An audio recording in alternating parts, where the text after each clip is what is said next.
This is event number 2, just coming off the back of an amazing pipe challenge. You're the previous winner of this event.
Welcome everybody, my name is Manny V and with me is David Hubbard from Hawaii, and we're going to bring you the live webcast here from Tahiti for the Teahupoo Tahiti Challenge 2017, and the waves are going off today.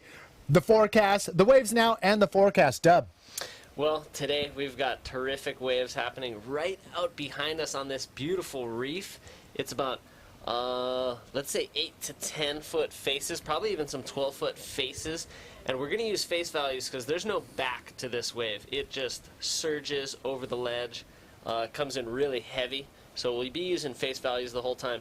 The forecast is that today it's increasing, maybe 15-foot faces, maybe even a little larger in the afternoon, and then tomorrow probably going to be at least 20-foot faces. Oh my, yeah. I mean, this is the event you want to watch if you're going to be sneaking in a little window while you're at work. We know a lot of you are at work right now, so if you can, turn off the volume on your computer and set a little secret window and make sure you're tuning in live, because this is something you don't want to miss. The waves are going to be pumping. The riders have been frothing. They've been jonesing. They've been waiting for this swell to hit here to get this contest underway. So we are starting off with the trials, but as you can see right there, the whitewash rolls up onto the shallows and then it gets into the lagoon and it dies out. But before it hits the lagoon, it's like 3-4 feet deep in that area right there, coming out of the depths of 150 feet to the shallow reef, and just unloads its raw ocean power. Yeah, the reef really drops off abruptly, and that's what helps the wave energy to really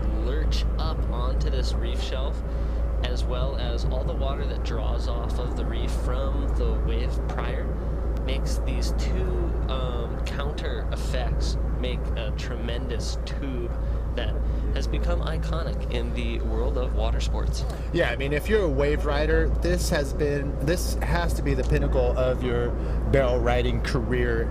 I guess I could say this wave is just the perfect barrel.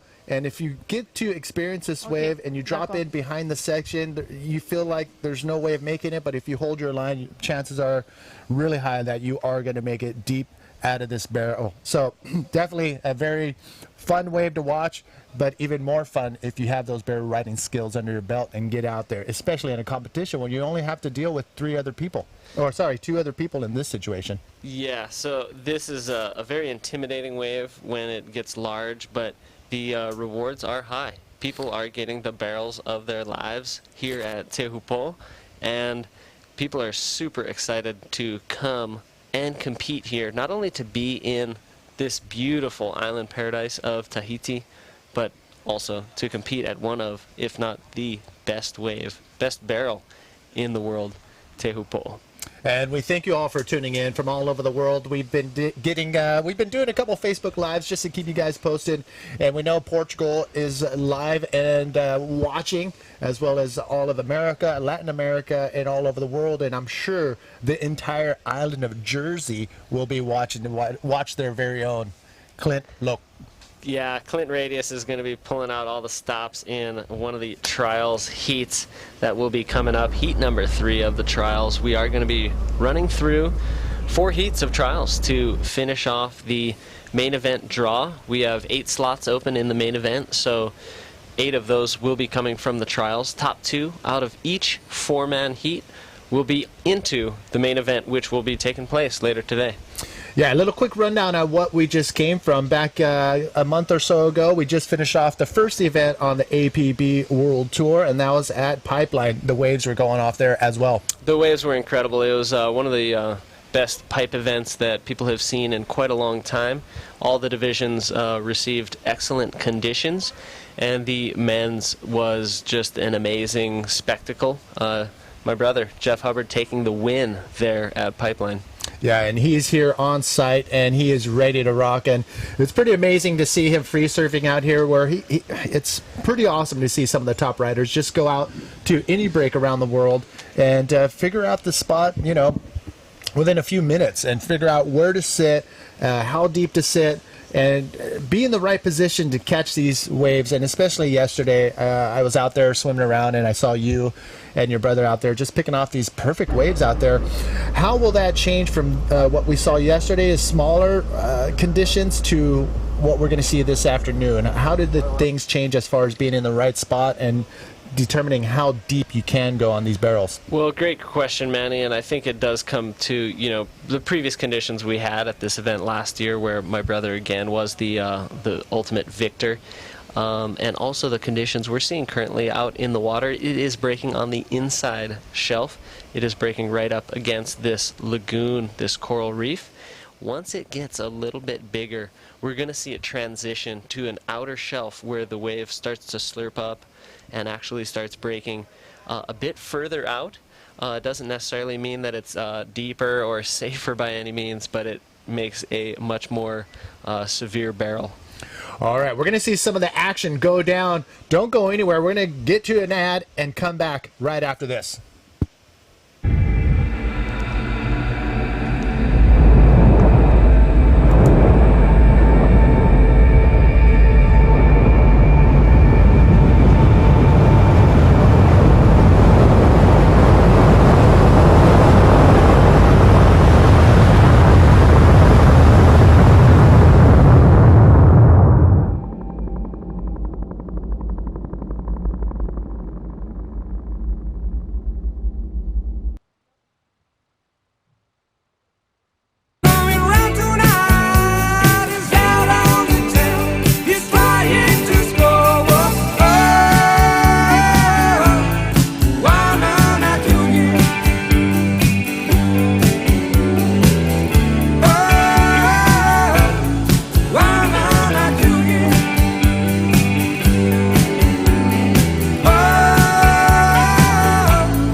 Welcome back, everybody. So the trials have started. That first heat of the trials is out in the water, and we are underway. Again, welcome to the Teahupoo Tahiti Challenge 2017. And Manny V here with David Hubbard, and we are ready to rock and roll.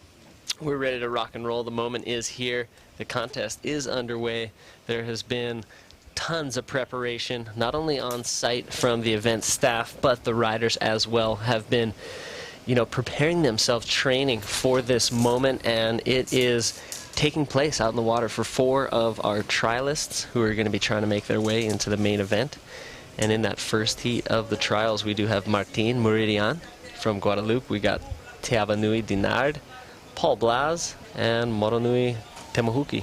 So we've got a great battle on our hands. 2 of these guys will be making it into the main event. Yeah, I mean, that's a 50-50 chance for each one of these trialists to get into the main event, and it's going to be a tough to chew on that 3rd and 4th place finish here in the trials. But I mean, this is it. This is competition, and only 8 will advance on into the main event round number 1, which we will go into right after the trials. And we do have a pretty epic format lined up for you. Yeah, we're using the stadium format throughout all the men's events in 2017, and we're so stoked to unveil this format. I think it's really going to bring the best show possible from the best riders, and it's basically comprised of 3 rounds of 12 heats. And so in the first heat, there's 3 riders. It's not elimination. The first rider will move into round 3, second and third into round 2 to battle it off one-on-one. So in round 2, 12 more heats, one-on-one. The winner moves on to meet the riders who have advanced from round 1 into round 3. And after those one-on-one heats in round 3, they'll move into what we call the catapult heat. Round 4 is another non-elimination heat. 3 riders will be fighting for a battle to move straight into the quarterfinals. And second and third from that heat will move on into round 5. And this is this is going to be our interviewer out on the water. She's going to be on that orange boat, Milton's boat out there, Hinatea. She's going to be doing the interviews with our riders as the winners of the heats as they come out of the water. They're going to jump on that orange boat you see on the right side of your screen. She'll be ready. She'll be rocking. I think she'll be doing some French interviews as well as the English interviews as well. Just to make sure we get our viewers on TNTV covered as well. Exactly. TNTV able to bring us such tremendous coverage of this event, and we're happy to share it with you live. Thank you so much for tuning in. This is the Teahupoo Tahiti 2017. Yorana means hello, and Maeva, welcome. This is, once again, the Teahupoo Tahiti Challenge 2017. Again, Manny V and David Hubbard, we are bringing you the live feed with the first heat of the trials out in the water. 4 riders. They will battle it out. Only 2 will advance on to the main event. And we are 30-minute heats for the 4 trials heats. And I think we will be sticking with 30-minute heats throughout round 1. So looking today to at least complete the trials and round 1, and time permitting, we might even move on into some of round 2. Look at this wave stacking out the back, Manny. All right, looks like Paul Blas, the Australian, nice clean bottom turns, trying to look for that section. Oh, gets denied on that first section, but it's not over yet. And it might be over there for Paul Blas. As you can see, it still has that little bit of morning sickness. It is 8:45 a.m. And taking a look at this one and pulling back, Martin Meridian from Guadeloupe. Yeah, so as we were kind of noting earlier, Manny, because of the size right now, before the swell picks up, it is breaking on that inner ledge, and there's maybe just a touch of morning sickness, just a little bit of east wind chop that's kind of moving through the lineup. That's made that ride for Paul Blas just not form up quite as perfectly as the iconic Teahupoo that we're used to. And I do think that we are going to see the iconic Teahupoo reveal itself hopefully later today, but almost certainly tomorrow. So we're super stoked to set up the main event as well as run the first round, the non-elimination round, and then, size and time permitting, start moving on into that second round with some really, really good surf. Yeah, I mean, right now it's as Dub mentioned, it is going to be increasing throughout the day. The tide is going to suck out a little bit. It's going to drop throughout the afternoon, and that's when it's going to get a little bit more sketchy as it gets a little bit more shallow on the inside, and the riders have to be a little bit more cautious. I went for a swim yesterday and just got to look around at the reef, and there's some sections of that reef I would never want to be in contact with. I mean, it looks like a cheese grater in some parts, and it just looks like really sharp edges on other parts. And then you have these crevices in the reef where, I mean, you can get pushed in one of those crevices as well. So it's pretty scary, not only to get beaten up by the wave itself, but the reef is pretty intense as well. Yeah, there's definitely some consequences for riding these waves, but safety is paramount. All you notice for these yellow guys on the jet skis, those are all of our safety personnel. It is the Guadalupe rider. Oh, again, getting knocked and denied. You can see just not making around that section cleanly, but not much there. Oh, look at this one. That looks a little bit more clean, but it had a little pinch. Again, the morning sickness, and if you don't know what morning sickness means, it still has that, the wind is hitting the top of the ocean surface and causing it to give it a little bit more warble, a little bit more clumpiness to the wave. But once it settles in, we've seen it happen throughout the last couple days where you have this morning sickness around 9-10 o'clock. It starts to mellow out, and then it starts getting into that clean surface that we want to see. Look at this, turning around and taking a look at this one. Teahupoo, he's up and riding. He's eyeing up that end section, taking a lot of speed. Now he's thinking of maybe slowing down just for a moment in case he can get a barrel, but he has to dive out. There's where it starts to really get shallow on that inside section. That's pretty much as the wave starts to terminate on the lagoon shelf. There was very little water there or room to move, so he had to get out of there. What we saw last year as things started winding down, getting closer to the final, we saw a lot of the riders not giving any care in the world and hitting that section on the inside and landing on this very, very shallow waters. I mean, it was probably 2-3 feet max, and just going all in on the air maneuvers on that inside section. We may see some of that go down in the trials as the scores are starting to drop, as you can see on the screen. If they get word that they need an extra, point and a half extra point, chances of them going for a maneuver on the inside section is probably going to happen. So it's going to be interesting how these riders are going to fare with that inside section. Even though it's super shallow, we've seen it before, they will hit the lip.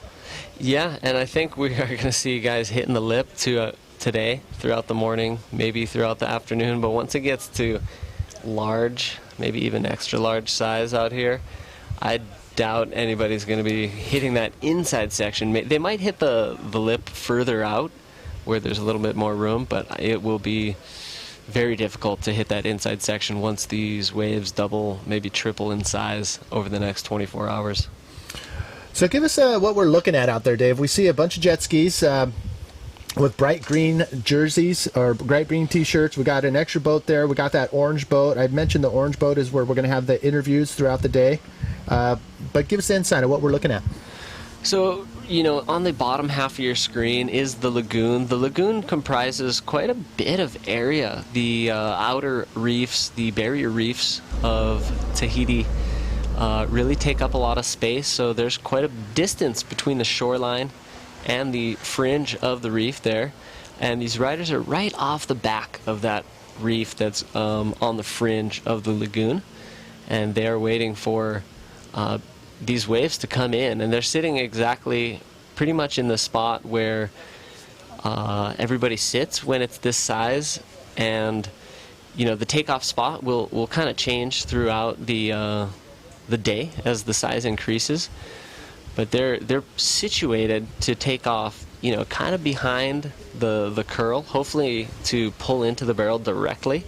And we are seeing some of the riders starting to make a line to try to hit the end section. Let's take a look at Martin right now. He's up and riding. All right, and here he is trying to look for that barrel section. There he is. Nice clean scoops, gets under the lip and gets barreled. Can he come out of it is the question. He has to draw a line where he can hold on, and he does come out of that. A solid barrel right there for the Guadeloupe rider, Martin Moridian.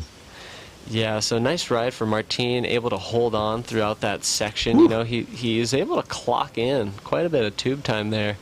And as we did see, it did look like the lip contacted him at some point. Let's take another look. He's coming in behind that that nice apex there.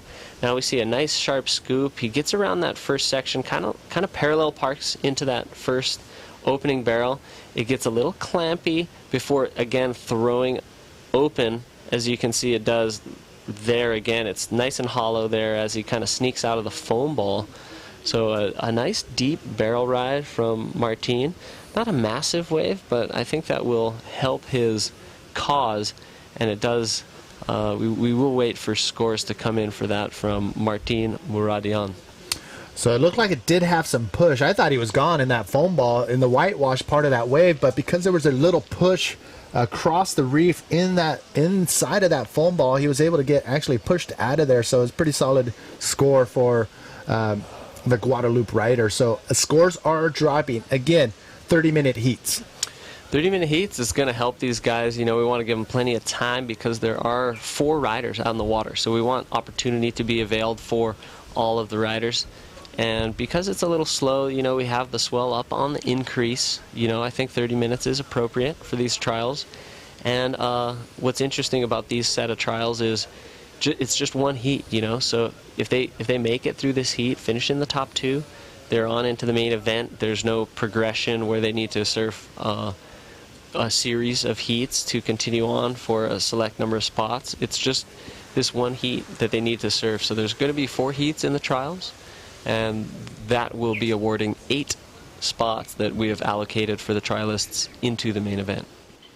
The water temperature, I'm going to guesstimate it's about 78, close to 80 degrees Fahrenheit. I don't know what that is Celsius, but it is warm, and it's actually really warm for the boards. What are the riders doing to, you know, accommodate not only for this wave, but actually, you know, the water temperature in itself? I mean, are they getting a better core? Are they adding more stringers? What do you think a lot of the riders are going to be doing to choose the right wave riding vehicle? Well, it's a great question. Very important for the conditions, as well as the water, as you mentioned, is very warm. So coming into a very tropical region, a lot of riders will start to add rigidity to the board, whether they use a stronger core or add maybe mesh or even an extra stringer.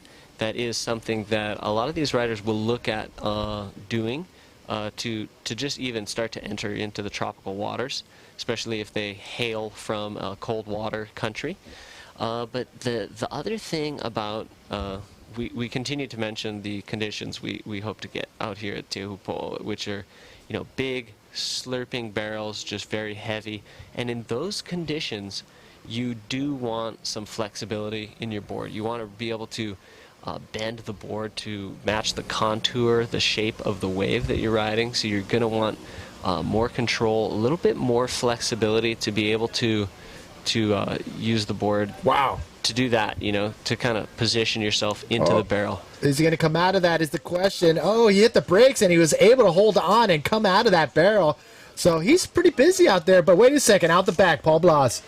Ah, that wave just ran out on him. Oh, almost runs into the boat. He's flying into the channel with a big grin on his face. So yeah. So yeah, Martin is very busy right now, and coming back with Paul Blas. But Martin's catching a ton of waves right now. I don't know what the other riders are either letting him catch these waves or they're opting to hold off and wait for the bigger ones. But he's been pretty busy. Well, Martin has been busy on the inside. We saw the recent waves that he's chosen have been coming into the further in from the peak. Paul Blas also was able to get a pretty nice size one. I think he had been sitting in priority prior to that. But if you notice, it's the Tahitians who are waiting patiently. The Tahitians, Te Awanui and Maranui, they want something more substantial. They want, you know, a solid wave. They want something a little bit more like what they're used to surfing here. And so that's what they're hoping to get, and that's why they're being a little more patient, you know, as we do and have mentioned. It is a 30-minute heat, so there is time to be patient and wait. For Moroni, you know, he might not want to wait too long to catch that first wave. Teavanui has at least one score that could be used towards a total. So let's just take a little replay of Martin. There he throws the little e-brake, stalls in it. There we see that section kind of clamp, but get a little tight on him, but he is able to push through. So the barrel rides are going to be scoring pretty good here at this wave, but we're also going to be scoring some bigger points as well if the lip maneuver, you know, is smooth, clean. As you can see, he pulls up on his board, and what that does, it slows him down. And with this wave and an amount of power, he's able to regain that speed when he needed, and he does so right there, and he punches through that whitewash as it pinches towards the end of the wave. But Martin Meridian from Guadalupe is looking pretty solid right now, still looking for those higher scoring waves. But again, it's the Tahitians waiting patiently for those bigger waves that could bite them in the butt at the very end of this heat. If they don't have, again, 2 scores, solid scores, that will not benefit them if they're waiting for the bigger sets. But here we go. Here's Teavanui. He's been waiting a while for that, but he has to dive out. So, and this may happen again if they're sitting deeper and further out, waiting for these bigger pits, because this could get away from them.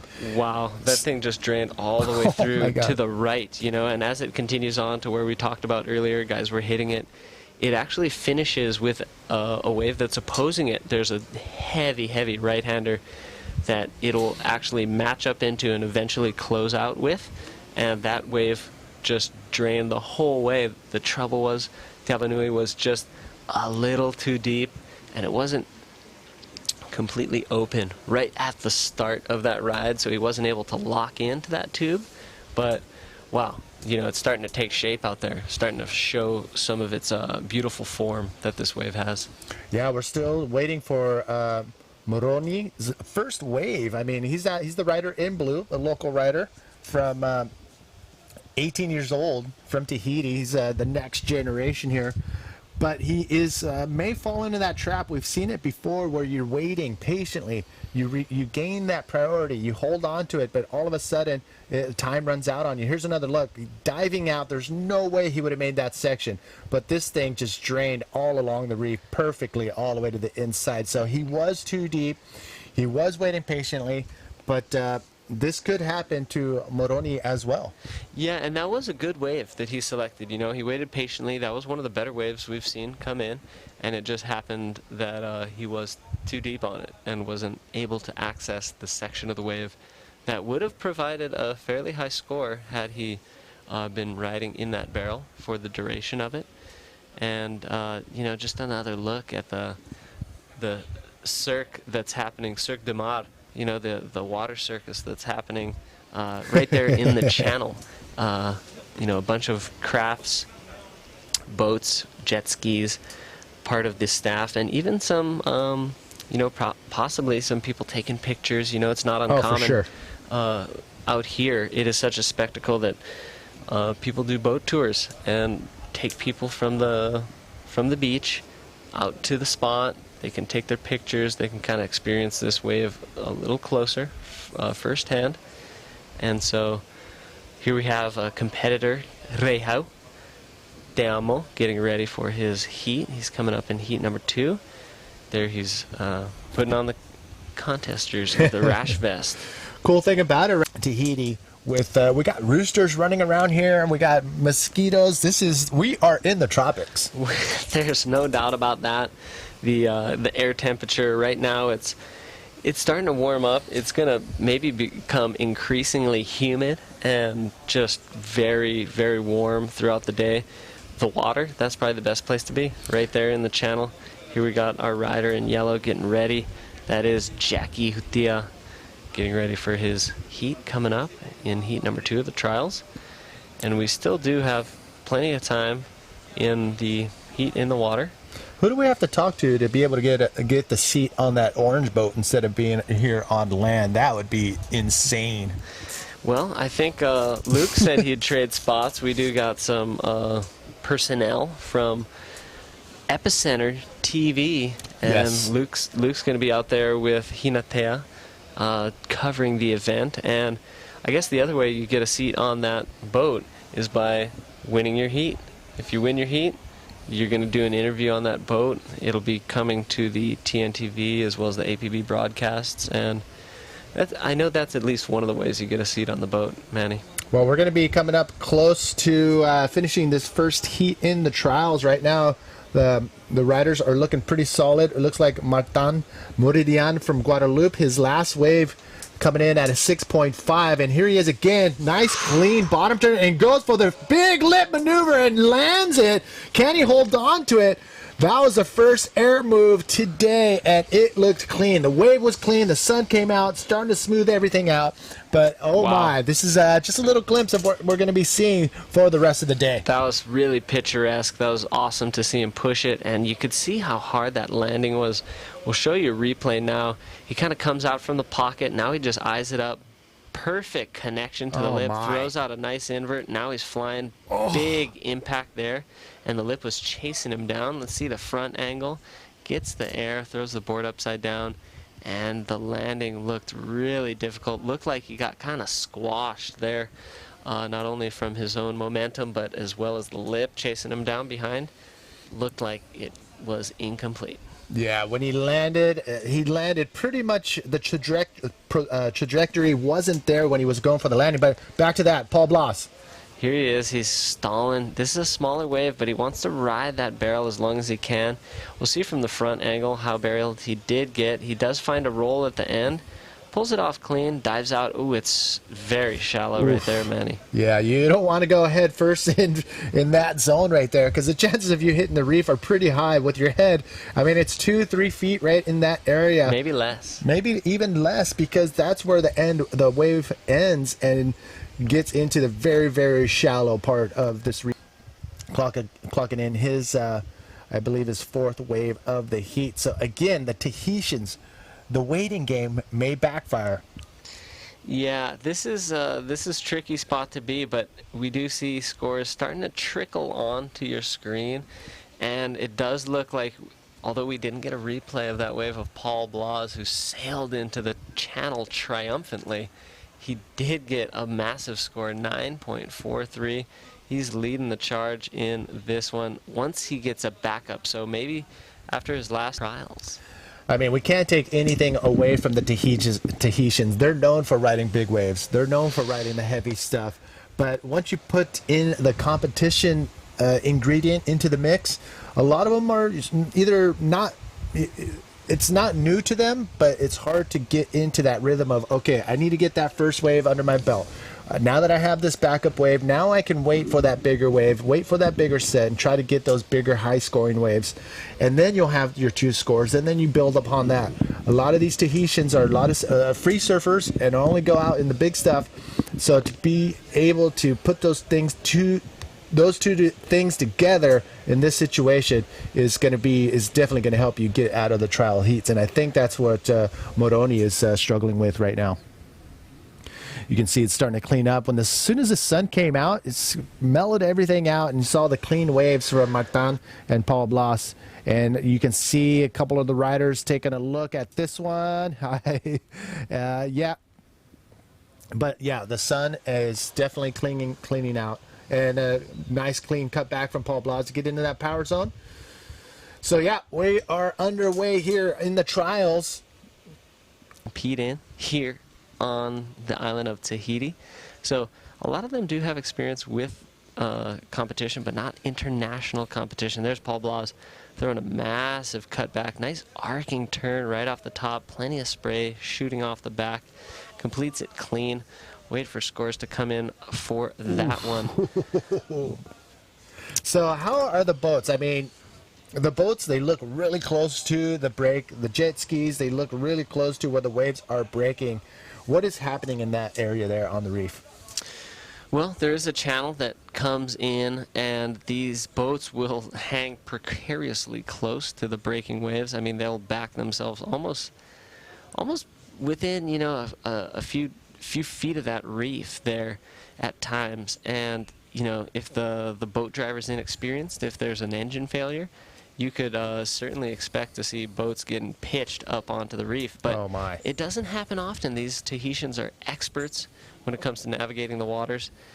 They've sailed throughout Polynesia on voyaging canoes, and so it's just a part of the culture and the lifestyle for them to operate vessels in the ocean with very precise craftiness. So, you know, occasionally we've seen, you know, engine failures be the main culprit of boats getting into trouble there, but usually the drivers are very skilled, but they will put the boat in intense situations, so the occupants on that vessel usually get their adrenaline pumping and their heart pounding, as occasionally they have to dart towards the horizon when a big set comes to just sneak over the crests of these breaking waves here. Yeah, I mean, the ancestry dates back into, oh man, I don't have the dates right now, but what I wanted to go into was, yeah, they've been sailing and outrigger canoeing these waters for centuries, and they are known as the top outrigger paddlers in the world. Yeah, definitely they are. They take multiple world championships in several different categories and competitions throughout the year. They are the watermen to beat when it comes to canoe paddling and a lot of the water sports. They're definitely the ones to go against head to head. And so, you know, speaking of, you know, terrific history, why don't you just give us a little insight into the name of the village here at the end of the road? The end of the road is where you're going to end up, in the small village of Teahupoo. And that, translated directly from the language here, the Tahitian language, means the wall of skulls. Oh my, that doesn't sound inviting. And I don't know why I'm laughing, but I'm laughing at your reaction. But no, the tribe that did inhabit this area, they set up a wall of skulls. The skulls that of the tribes that were trying to come in and invade. That was the first thing they saw when they tried to come into this area, and that was to intimidate them and say, "Hey, you want to mess with us? Your head may end up on this wall as well." So it was more of a deterrent than anything for the tribe to, you know, just hold their own, hold steady here in this area. And I can see why they want to protect this land. I mean, I'm sure they didn't know about what was going to happen to this wave out here, but just this area is just amazing. It's gorgeous. It is definitely a paradise. It's so beautiful, and this area specifically, just such a gem. We got, yeah, it is Teahupoo. Yeah, Teahupoo on his, and he comes out of that one, looks for another section, and he gets jams denied. the end. He just jams it. Oh, he's coming in to the lagoon now. He's going to ride this one all the way through. So where he is, he needs to be lifting his legs, because that is pretty much a dry reef. When the waves aren't washing over it, it is pretty much exposed to the air. So let's take another look. Teahupoo dropping in. He's been waiting a while for this one. It's got a nice shape on it, so he kind of sets himself up there. He wants to be sitting in the pocket. We see him kind of adjusting his posture to maximize his positioning, to hold that rail as well as speed, but also to try to position himself into the barrel. And we do see that he did exit that barrel. That is going to be a very important score as we come into the close of this heat. And it does look like this heat may have run its completion. We'll get you the final results as the final heats come in. Final scores come on in. Yeah, I'm looking down at the scorecard right now, and I believe, Moroni did not catch a wave out in this heat. He played the waiting game. I'm going to double check to make sure that he was even out there. Yeah, let's see if he even checked into his heat. It could have been a late arrival, just sleeping in, enjoying the Tahitian lifestyle. Not often renowned for being prompt on occasion, island style. You know, there's a thing called island time, and it's not necessarily the exact time that's specified when Yeah. People want us to get things started. So we'll see if Moroni was even out there, but it does look like Teahupoo falling victim to the foreigners, Martin Muradian, as well as Paul Blas, moving on in to the main event. Wow, I hope a lot of the Tahitians were watching and taking note that, yeah, you can wait for those bigger sets, bigger waves, but not only do you have to be in the right position when they do come in, but also have that backup wave, as two waves will be scored out of your 10-wave maximum in this 30-minute heat. Again, we are in the trials. Heat number 1 has just finished. Heat number 2 is about to head into the water. Who are we going to expect to see out there? We are going to have Rehau Teamo, Nai Oliver, Jackie Tia, as well as Shamku Raitai. And so we do have a ride happening right now. That does look like it was Jackie on possibly the first ride of heat number 2 of the trials. And that's what, if you're in a competition, I think that is probably one of the, this is me standing here watching, but what I see a lot of riders that are very aggressive in the competition arena, they get out there, get that first wave under their belt, and then they can, you know, not settle in and hit the brakes and chill out, but now they have something to build on as far as getting those top 2 waves. Again, if you have one wave and you're coming down to the wire, the heat's about to end, and you only have one wave to back you up, and you're waiting for that single high-scoring wave to have those 2 high-scoring waves, it could backfire on you. Yeah, so, you know, that's part of the deal with competition, especially at a wave like Teahupoo on a rising swell day where, you know, it's not totally firing or pumping quite yet.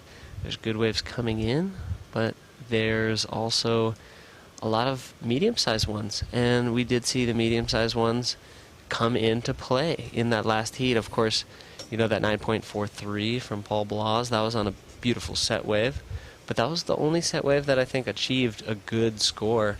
Of course, it was an amazing score, but...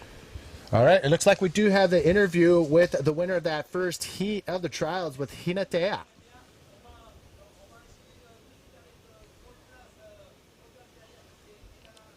So take it away, Hinatea with Paul Blas. All right.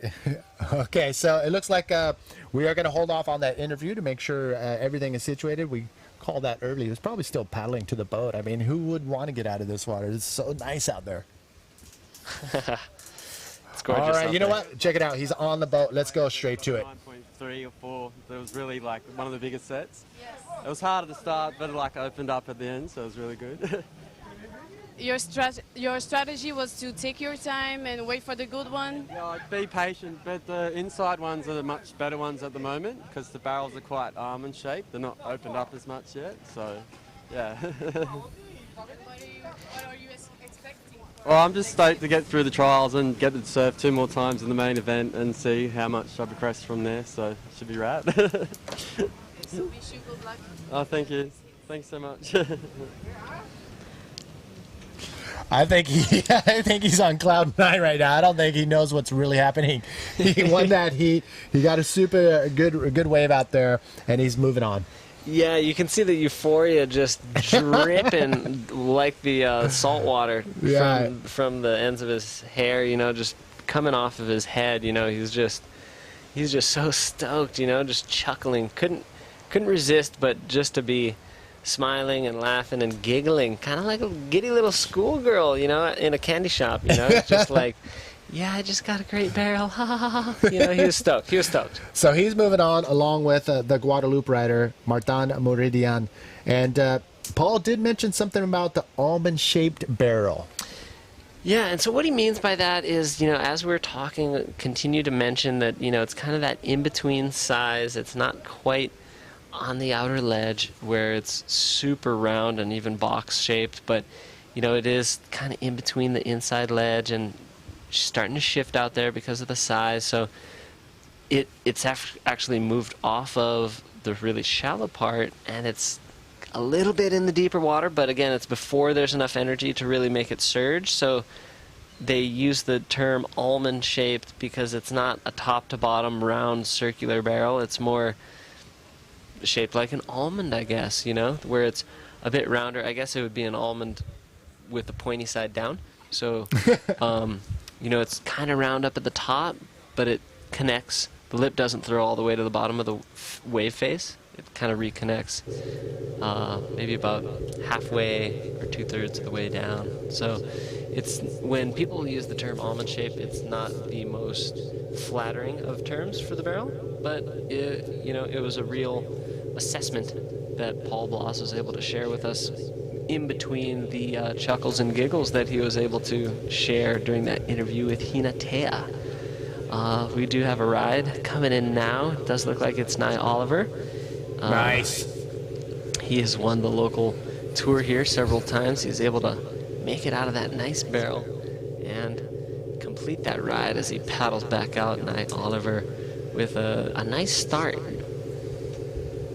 So we did see Jackie Hutia was able to get a quick one. Here's Max Wasna. You know, he's an integral part of putting on this event along with his wife Bernadette. Can't thank him enough. And I think he's actually the father-in-law of Nye Oliver as well. I mean, the amount of time and effort it takes to put something like this together. I mean, just thinking about it, I mean, we got wireless antennas on that boat over there to make sure the signals from the tower are hitting here and the signals from this view right here. Yeah, we couldn't achieve this replay without the help of all the planning that's going into bringing that signal in. So there we just see that nice cover up again from Nye. Good first wave. Good way to get the ball rolling, so to speak, in this heat. And we will be waiting for some more rides to come in from the rest of the field in heat number 2 of the trials. Thanks again so much for tuning in to the Teahupoo Tahiti Challenge 2017. Great to be here. Dave Hubbard alongside Manny V. Manny V and I are just so stoked to get back into the booth and start calling these heats for 2017. We were unable to bring you guys a webcast at the Pipeline Pro that happened just earlier this year, which was the first event. So now here we are at event 2. We're recommencing our webcasting, and you can count on tuning in to the apbtour.com/live, and you can be a part of all our social media venues. Tune in on Facebook, give us a shout out, tell us where you're tuning in from. We'll give you a little update of who's tuning in from around the world. And check this out. We know who are the people who are on top of it.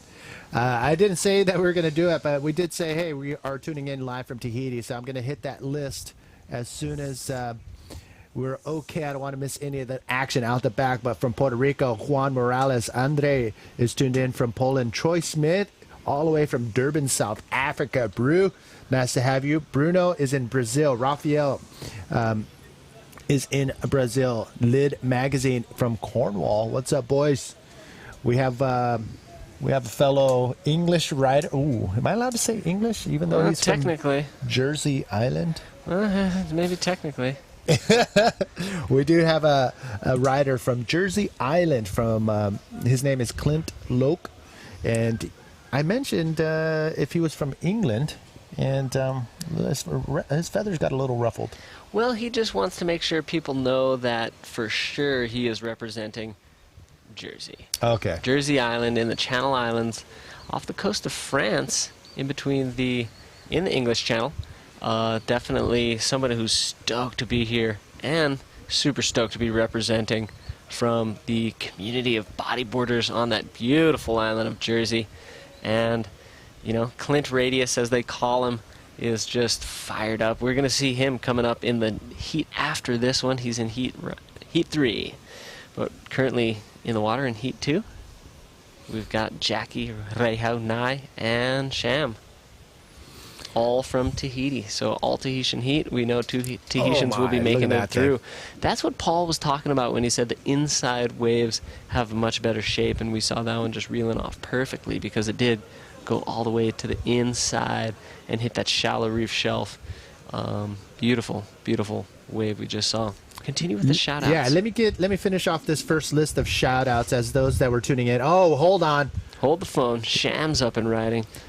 Not such a, I mean, the wave, I would love to have that wave. It was, free surfing, but not much there as far as the competitive aspect of it. It was just a bottom turn in and out. But again, he has a low scoring wave, a 1 or 2 possibly.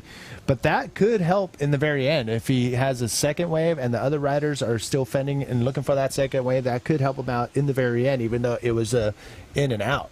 I mean, anything is possible out here in these conditions. Nuno Textera from Portugal tuning in. Gabriel and the Peruvians are watching the trials.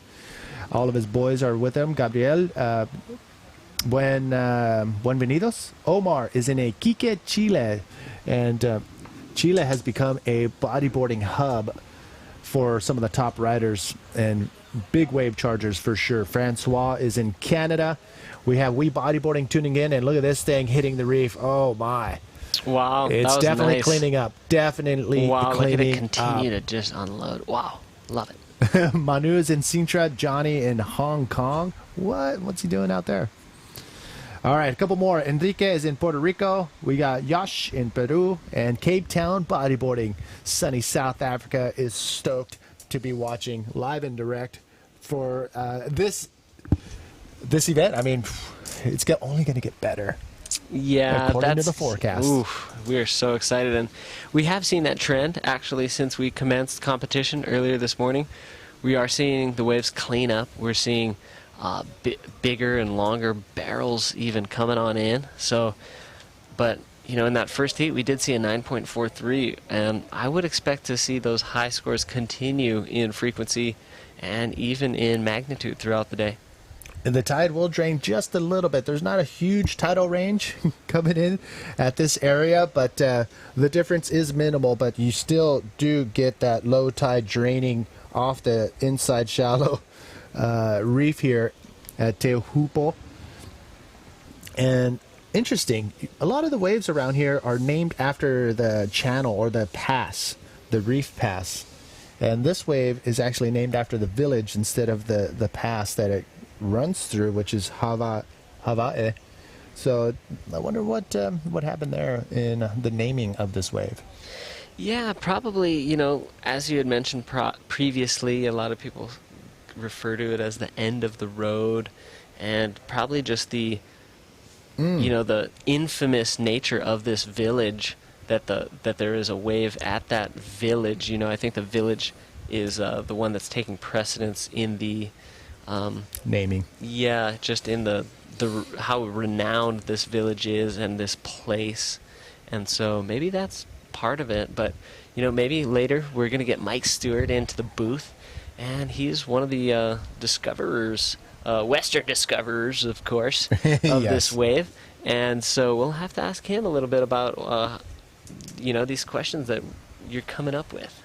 I mean, he was Mike Stewart. He was one of the first wave riders to get out there and test the waters out here at this wave. And once he gets in the booth, we'll make sure that he gives us the rundown on what he experienced when he first saw it, and then when he first rode this wave. And let me just say, I did have a little chat with him, and he had one of his best waves to date when he first rode this wave. Wow. Yeah, it was pretty amazing to hear him talk about it.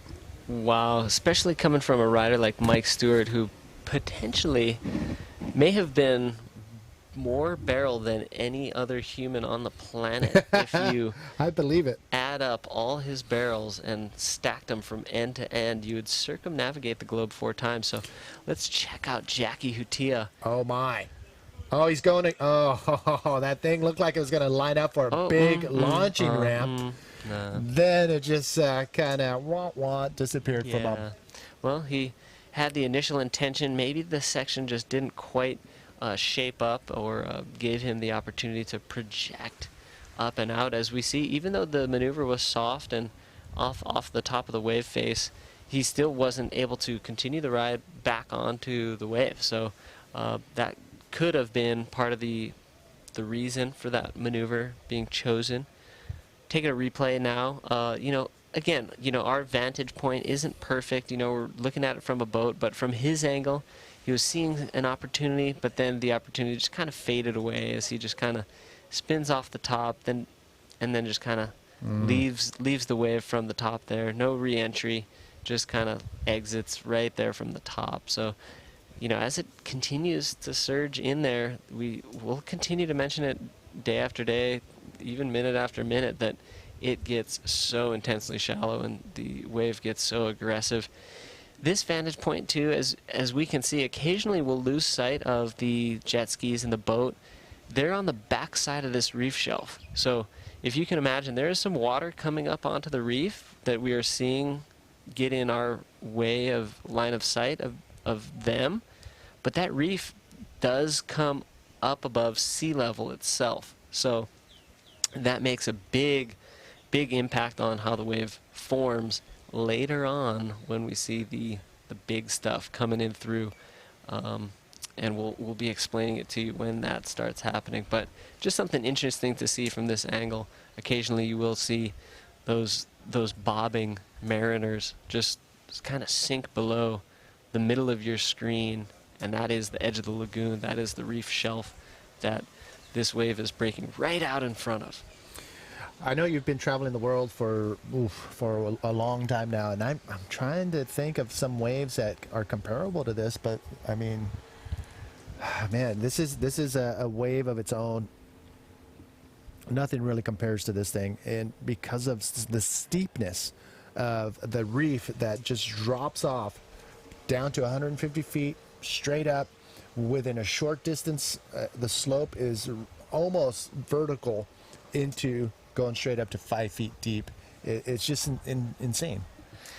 It's crazy, and not much else measures up to it. It really is a beast of its own, and as we mentioned previously, that's why this wave has become so iconic, so famous throughout the world, and just so now characteristic of how people interpret barrels.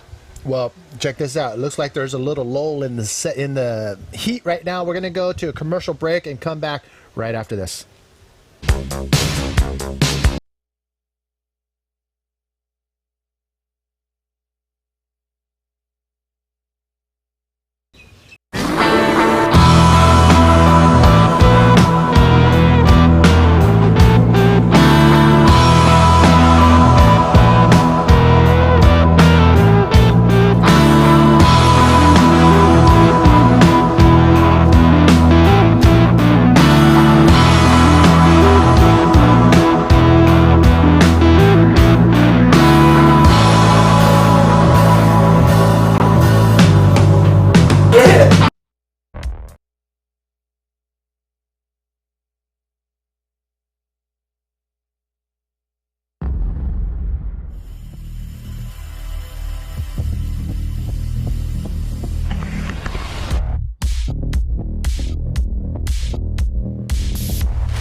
The shockwave from the lip hit me, exploded, and it hit something super hard, blacked out for a split second. Saw all the stars and everything like that, and I'm just stoked it came in alive. I had a lot of adrenaline going. I wouldn't say I was scared. I was a bit nervous.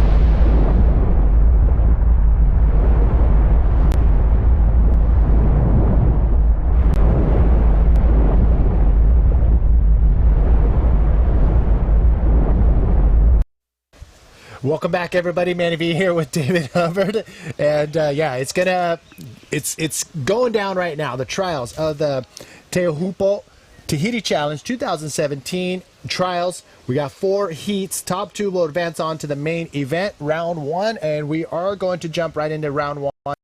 The reason being, it's only getting better and bigger from this point on. Yeah, and we are super excited to get this event underway. Everybody was so stoked on this event last year.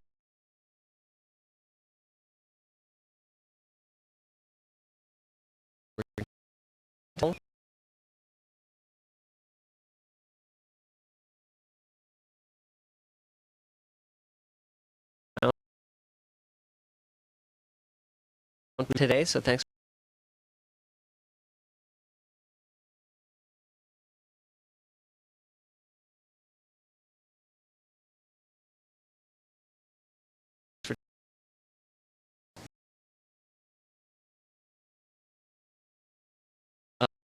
As far as action-packed, everybody was excited and really pushing it. And the finalists were Mike Stewart and Jared Houston, of course, finishing 4th and 3rd respectively. And that final, Cedric Tre, making it, you know, a pretty much a victory for the locals. You know, he's born and raised right here, surfing this wave his whole life. Doesn't even actually surf too many other waves. Hasn't been outside the village or even off the island too many times, but was able to make it to the final with Jeff Hubbard. But it was Jeff Hubbard who was victorious and was crowned the Tahiti Challenge champion in 2016. Yeah, and this is only the 5th event since the first event back in 2000, the Tahiti Skins was the name of that event, and that was, oh man, that was 17 years ago. And between now and then, only 5. This is the 5th event to go down here at this wave for the bodyboarders, and this is an event you don't want to miss, especially with the forecast we have on tap. Oh yeah, this is probably the event that we've been waiting for 17 years. You know, this could shape up to be exactly what was in everybody's mind when they started piecing together the idea of having an event here in Tahiti. We will have to wait and see if it eventuates. We certainly hope it does. We are going to be anxiously anticipating the swell that we have on forecast, which is, I mean, the forecast just looks great. We've got this great, pretty good sized swell coming in this afternoon and tomorrow. Should give us great conditions through Wednesday, but there's another swell behind that as well. So we do have at least this whole week of terrific waves, we hope. So we will just be keeping our eye on the actual conditions, assessing them, you know, each morning, as well as being aware of what the forecast says. But I would say we are very, very likely to have a full day of competition today, as well as a full day of competition tomorrow, conditions permitting. Wow, look at that wave coming in out the back, nobody on it. Again, playing the waiting game. Actually, Blue taking a look at this one. Sham dropping in. And from this angle, we don't see what he's doing on the inside, but it didn't look like there was much there, so it would be interesting to see on the replay what that wave looked like from that different angle. Again, since we did talk really quick about last year's event, let's talk about the 2000 Tahiti Skins event where the top 4 riders, it was in 4th place Mike Stewart. Guilherme Temega ended up in 3rd. Alistair Taylor was in 2nd, but it was Ryan Hardy who won that first event here at this infamous wave. And I remember clearly being on the boat watching into the pit where Ryan Hardy was able to pull off a spin in this giant barrel, pull it around and come out and pretty much just claimed the win with that wave. It was an amazing sight to see back in 2000. Then the next year followed up with the event here. The top 4 riders back then was Mitch Rollins in 4th. Alistair Taylor, again, he ended up in 3rd. And then it was Jesse Cooper in 2nd, and Guilherme Temega won that event in 2001. We skipped a year in 2003, but back to that in a second. Look at this coming around the section, eyeing up a lip. Oh, it just disappeared on him. That was our rider in that second heat. Yeah, that was Jackie Hutia. Oh my, that thing just disappeared. The lip looked like it was forming. They have the speed on the bottom turn, but if there's nothing there, there's nothing there. Yeah, and that also is characteristic of the swell direction that we're working with right now. It's a little south, and so for the size, you can have that kind of shape and that kind of bending away, kind of out to sea vibe on the end corner at times when it's this big. Of course, when a south swell gets large and starts breaking on that outer shelf, it'll barrel all the way through. Oh my! But you know, for the West Bowl to really start. Oh, look at this! Oh, here we go. Oh, coming in under the section, finding a nice clean barrel after he tucks in and gets under that lip. almost throws out the legs right there on that cutback. But that's what we needed to see from our rider in red. Yeah, Teahupoo Tahiti getting a nice wave. He waited quite a while to get that, but he was able to get a nice score there. We are going to see him moving up the ranks, probably out of that 4th place position, and potentially, you know, up into one of the advancing positions, 1st or 2nd, even just with that one ride. If you're just joining us again, these are the trial heats. We have 4 trial heats, 30 minutes long. Each heat has 4 riders. The riders have those 30 minutes to catch their top 2 waves with a maximum of 10 waves. And the top 2 riders at each one of those heats will advance on into the main event. Unfortunately, for 3rd and 4th, that is the end of the road for their competition here at the Teahupoo Tahiti Challenge 2017. But I'll tell you what, Manny, the highest 3rd ranking position will be an alternate for the main event. Let's see Blue. This was that insider he was taking off way inside for. He was able to get a barrel and just kind of drag the legs, milk that barrel for as long as he could. Nice ride for Sham as far as, even though the wave size was low, you know, he maximized the potential for that ride. Just back to the 3rd place position is that, you know. And here's another look at red. Let's see Reho. Yeah, go for it. Yeah, coming around that section, you can see him sneak under the lip right there. He was able to pull in and get a nice clean barrel and with a nice clean exit and come out of that. But just getting into that barrel was tough enough. You have to like trust the lip isn't going to slam you down. So to pull in under that lip and be able to get a nice clean barrel and come out was pretty good skills right there. Good skills for sure from Reho, who's actually competed at Pipeline this year, made his way over to Hawaii earlier this year to get a little bit more experience on the professional level as well as in competition internationally as well. Scored some cool waves, got some heavy stuff at Keiki. He liked those rights at backdoor, and so for Reho, this is great for him to showcase his talent here in the trials. He really does have an eye on the main event. He really wants to be representing Tahiti in the main event of this contest. We'll see if he makes it there. Jackie now. Jackie, nice clean bottom turn, finds a nice clean wave, probably the cleanest barrel we've seen so far in this heat. Comes around the section and decides just to kick out, but he's stoked on that one. He knew it was clean. It wasn't super big. It was more on the smaller size, but it was a clean barrel from in and out. Oh my! But coming out of that little spit section, Sham. Nice wave right there. I think that was Nye Oliver in white. Oh my! Okay. But here's Sham. And here's Sham. Nice clean bottom turn. Now we're starting to, this heat is starting to wake up a little bit. Another clean barrel right there. Got a little bit of rain on the exit. Throws a little spray to get into the power zone. But right here it gets tricky because it's so shallow. You can see the reef on it just in front of that wave. Oh my! Yeah, super shallow. But wow, what a final little flurry there at the. At some of the closing moments of that heat. The heat, I'm not sure if it's totally has terminated yet or if it's still on, but yeah, Nye probably getting the best of that exchange. Sham maybe getting his best ride, maybe Jackie as well.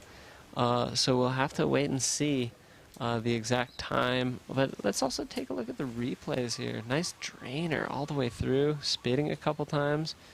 Wow. Definitely cleaning up as the tide starts switching just a little bit. Here's another look coming out of that barrel, but kicks out. You know, he could have got a roll off there. I feel, you know, even though it's very shallow, could have been worth an attempt. Here's Nye, beautiful barrel, very clean now, as you mentioned, Manny. Conditions really starting to get crispy out there, and comes out with the spit, and then just is elated, throws a flyaway upside down, little hee-haw. And even the applause from Jackie, his fellow competitor. Terrific sportsmanship. This is Sham's last wave right here. As you can see, a nice clean bottom turn, scoops in under the lip and comes out with a little bit of spit right there. Not as clean as Nye's wave or Jackie's wave, but still an in and out wave. Comes in with a little cut. I don't know how much more that's going to add to his score, that cutback, but he does get a little bit longer ride right there, but doesn't do anything at the end as it comes onto the shallow reef. So that was the end of heat number 2 of the trials. Now we're just going to wait patiently as those scores drop. It could be, as we know, that is the end of that heat. So again, trials rounds out in the water. Heat number 3 is about to get underway. I believe they're out in the lineup right now.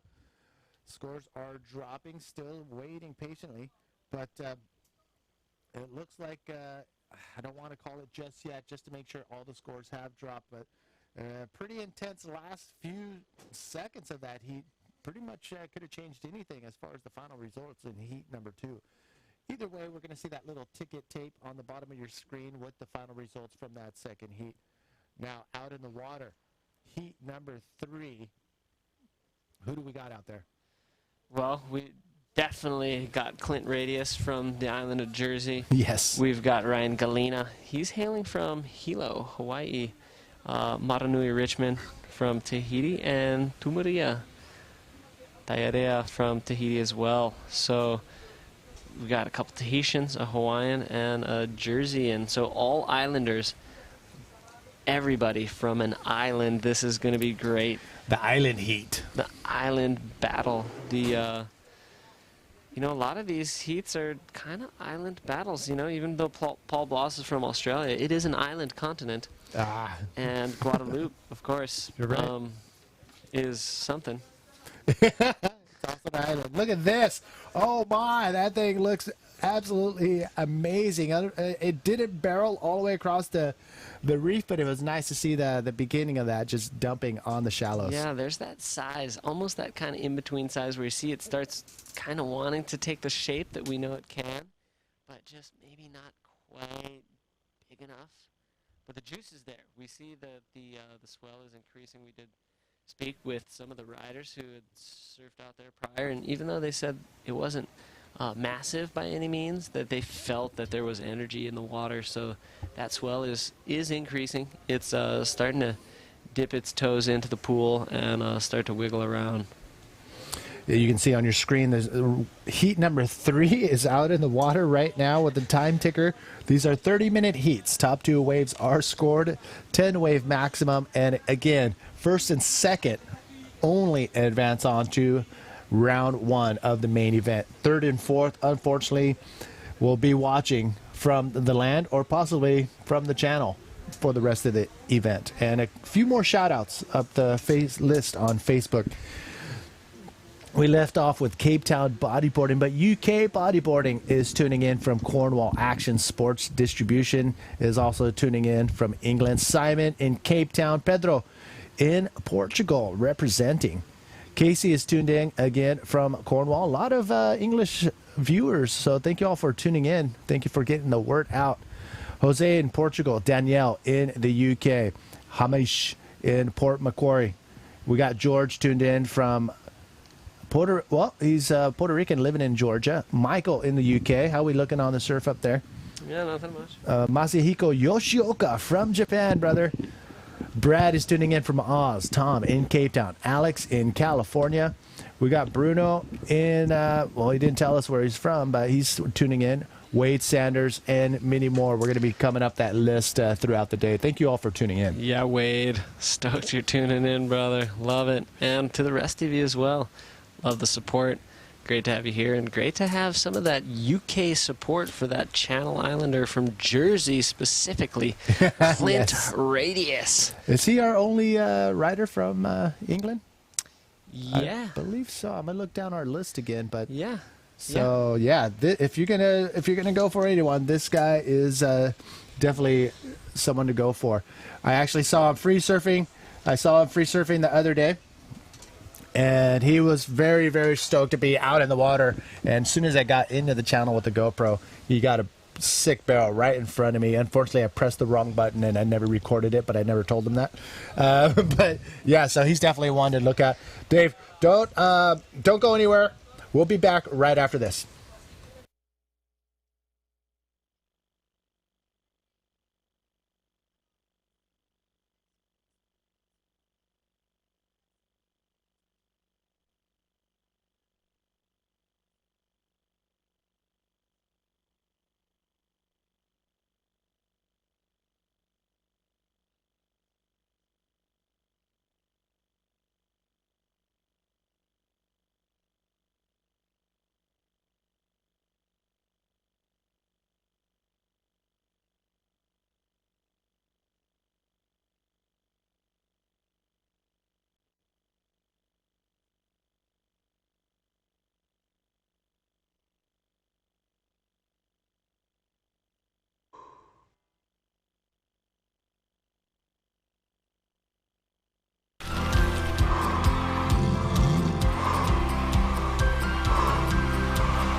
Welcome back, everybody. Manny V here with David Hubbard, a.k.a. Dub.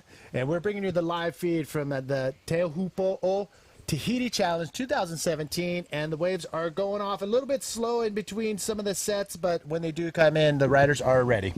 Yeah, and we've seen some great rides so far. We've seen even an excellent ride from Paul Blas, 9.43, I believe, in the first heat of the trials. But now we are in the third heat, and just one more to go after this before moving on into the main event. Yes, in the red jersey, Ryan Galina. In the white jersey, Mauronui Richmond. Teahupoo Tahiti from Tahiti, and Clint Loke from UK, also known as Clint Radius, as they call him. Everybody, I guess, calling him that in Jersey. So one of his nicknames, Clint Radius, is showing up strong. Manny had a little mention of his barrel yesterday. I think I even heard him exclaim, "Wave of my life." And it's Yes. no surprise to be hearing that exclaimed here at Teahupoo, one of the best barrels in the world. And we even heard that being exclaimed from another rider. Oh, yeah, that's right. In this heat, we do have a rider in red who was able to get in last minute into the event, unfortunately, to the injury sustained from the San Diego rider, Peter Crosgrove. Peter got the wave of his life yesterday, or at least the barrel of it. And unfortunately, on the same wave, not only after passing a photographer, was...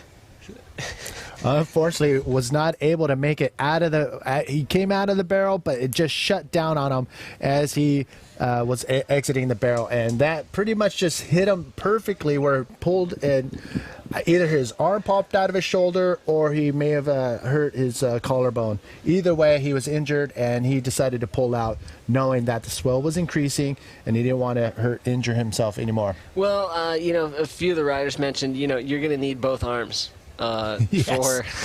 for some of these conditions we're expecting. So, probably a good call, if there was an injury sustained, that, you take safety into conceration.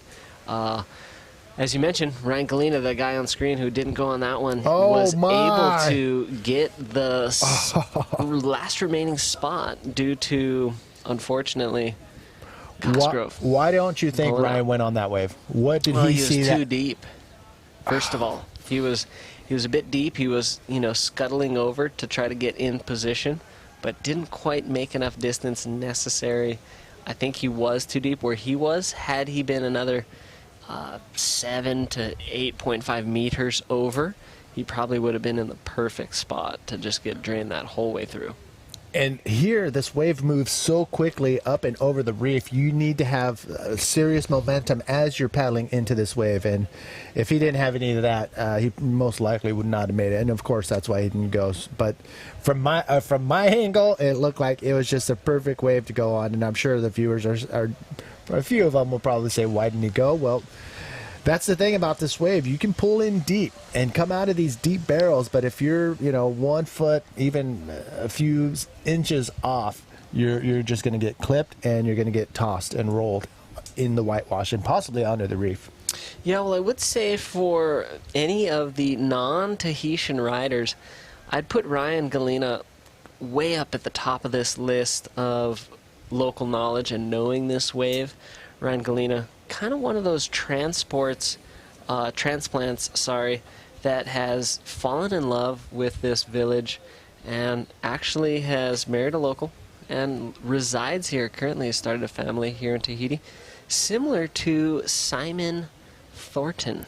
Simon Thornton, the Australian. Yeah, so I'd put him at the top of the list for non-residents, or at least non-Tahitian, that knows this wave maybe as good as anybody.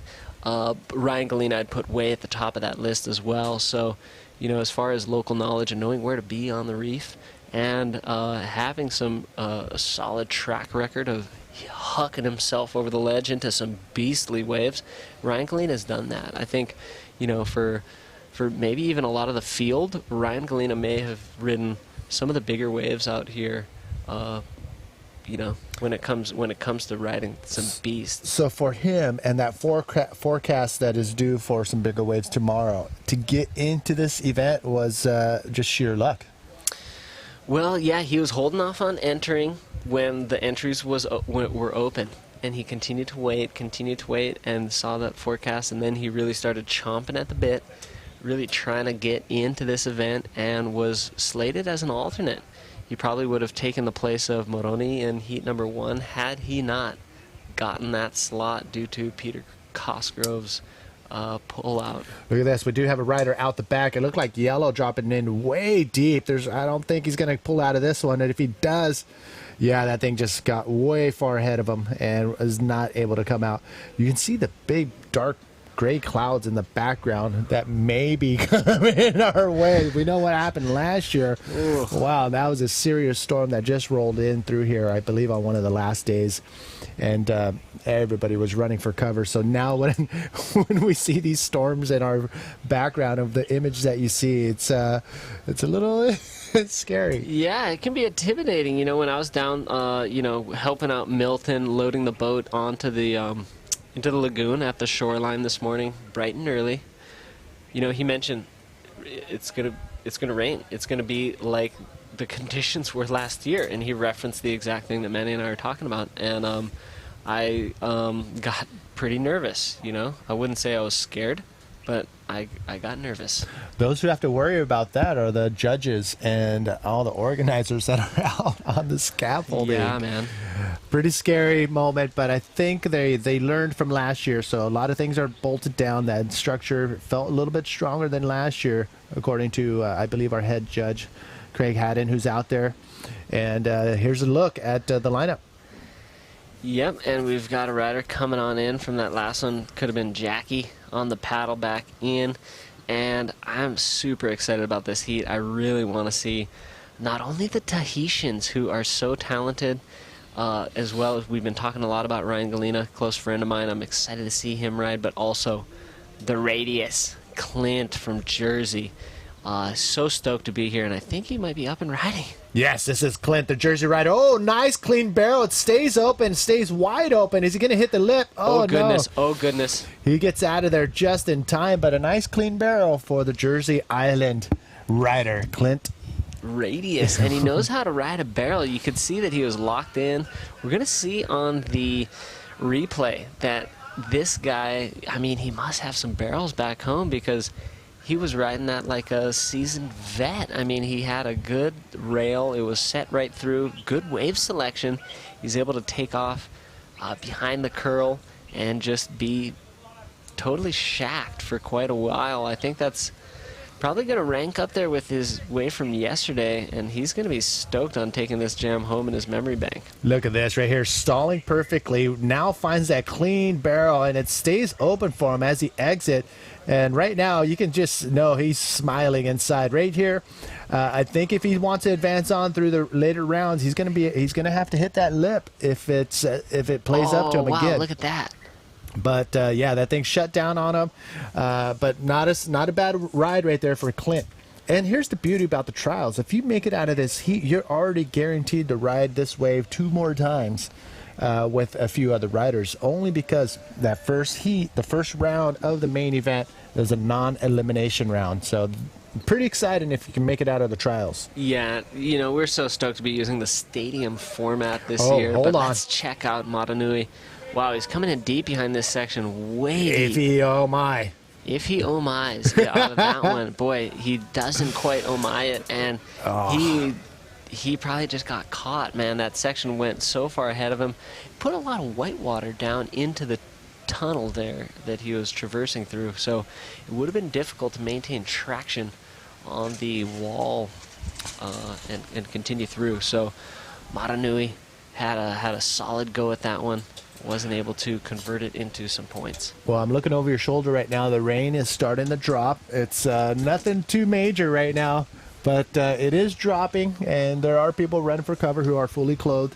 But yeah, this could be the start of what. Wait, let's take another look at what went down. Galena, and he's found a boogie board to ride, and he's in the barrel, and he's trying to make it out of that. Oh, look at this from the land angle.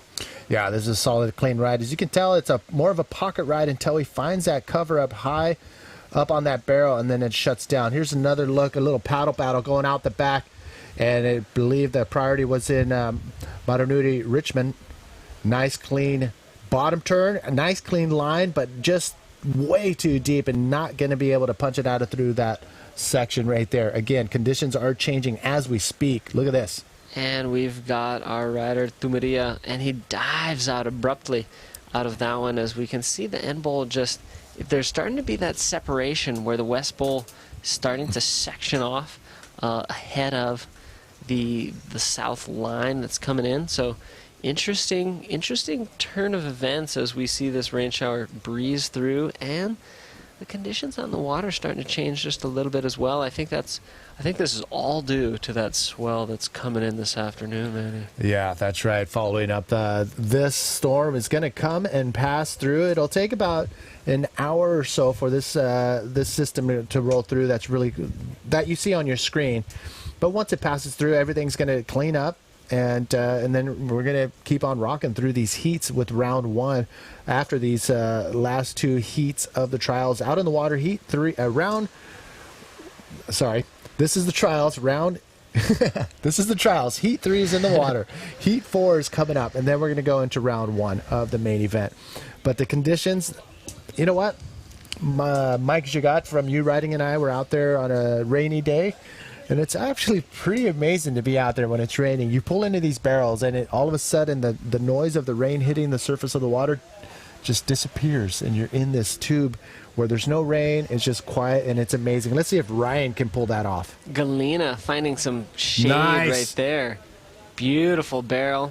He comes out clean. So Galena with nice wave selection and getting a nice clean tube on that one. Yeah, Galena showing his skills right there, finding the nice high line to get into the barrel and hold his line and come out very clean. Ryan Galena looking strong. He needed a solid score. I mean, he's got 2 low scoring waves, and now he's going to clock in a solid score. Let's take another look. Yeah, he paddles over. He was sitting way inside of everybody, which enabled him to get this wave probably without priority. But he finds a much better shaped wave than the last ones that have come through. You see the shockwave actually contacted the bottom of his board, actually kind of jostled him a little bit, and he totally makes it out of that barrel real clean. There we can see from the front angle as he does get covered up at that end section. Galena coming out with a nice barrel. He's stoked. You know, he's got to make it through this trials round before he can start surfing the conditions that he entered this event for. And that's what we're hoping for, and that's what the forecasts are hoping for. By the end of this afternoon and into tomorrow, we're going to see that swell rolling in that the forecasts are calling for. And if everything goes through as all the systems are pointing to, whew, just thinking about it, it's pretty insane. Big waves, 10, 12-foot faces, maybe even bigger, and just heavy power just unloading on this shallow reef here in Tahiti. Yeah, we're going to be seeing heroes being crowned and egos being crushed. Exactly. I mean, this wave can do a number on you. I actually was out there again with the GoPro, getting some footage out in the channel yesterday, and Jeff Hubbard got a really deep pit, and he bailed like right next to me in the channel, but he didn't have enough momentum to punch behind the wave, and the wave just took him, and he ended up maybe 30 yards away from me on the dry reef by the time everything was said and done. And he's one of the best. He is one of the best in the world, and this wave doesn't care. Look at that. Oh my, Clint laying it down. If he comes out of this, it'll only help him get into that first place spot, and it just ran away from him. But oh my! Ooh, Tumaria behind him on a nice one, gets a solid barrel. Good size wave there for a rider in yellow, Tumaria Tahiti. And he was doing his thing. He waited a long time for that one. Let's talk about the criteria. What are the judges looking for in this at this wave? Well, the judges are specifically looking for barrels. They're definitely going to be scoring lip maneuvers as well, especially at this size. But this is a barrel wave, so they want to see guys getting deep, thick barrels on big, heavy waves. And that was a little closer to what we're hoping to see later on. That wave had some nice size.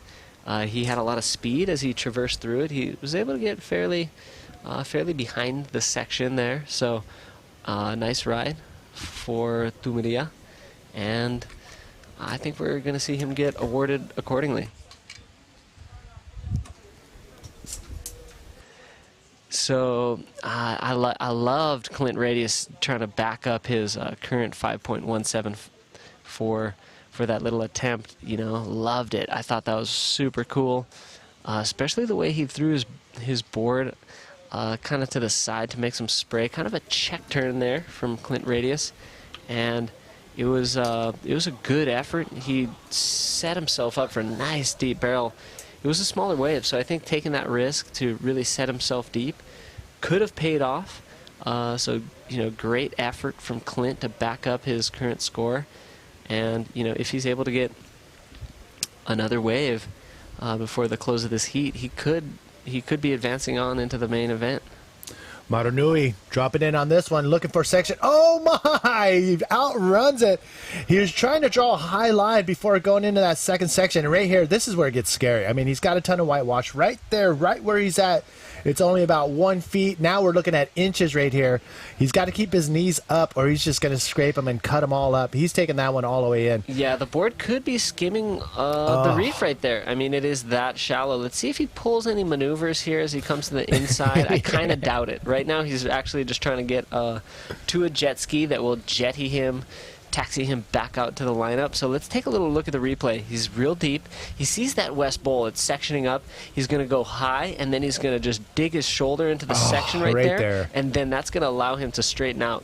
And, it wasn't, a very high-scoring maneuver by any means, but he totally shoulders the section right there, and then he straightens out. So it's kind of like a catch me if you can, kind of daring the wave, I think. To get him, and he's able to evade. So, the longest ride we've seen today, for sure. He length of ride was there. I don't think it's going to amount to big points. And so Maranui back to the drawing board kind of late in the heat. He'll probably make it back out and hopefully get one more shot at getting a ride so he could potentially keep that dream alive of moving on into the main event of the Teahupoo Tahiti Challenge 2017. Oh, that was pretty intense. If he didn't get enough speed to outrun that lip, it could have been very disastrous. But he was able to ride it in. Again, there are 2 jet skis in the lagoon that are waiting for these types of situations, just like what you just saw. So what he has to do, he has to get up and over that ledge into the lagoon, and then paddle straight to the jet ski, and then the jet ski will go out and around and bring him back into the lineup. We just saw behind us as they race through the channel to get back out to the lineup, and that was Maranui. Right now, holding priority, as you can see on your screen, is red. Ryan Galena, he has the P. That means priority. That means that he has the opportunity to catch any wave that comes through the lineup. And second priority is going to Tumaria Taarea. And Radius with third priority. So Clint sitting in second position with third priority. He's in a tender spot. Galena sitting in third position, but with first priority, will have the next 6 minutes to get the wave he wants to get into an advancing position. Tumaria kind of sitting a little more comfortably. He's at least in first position. He's going to try to maintain at least first or second position. There's Hitoti. In the white. Hitoti Henry, brother of Tahure. Hitoti is also known for charging massive waves. He loves one of these waves a few passes down from this wave here. He loves to surf Mitirapa along with Angelo Faraire.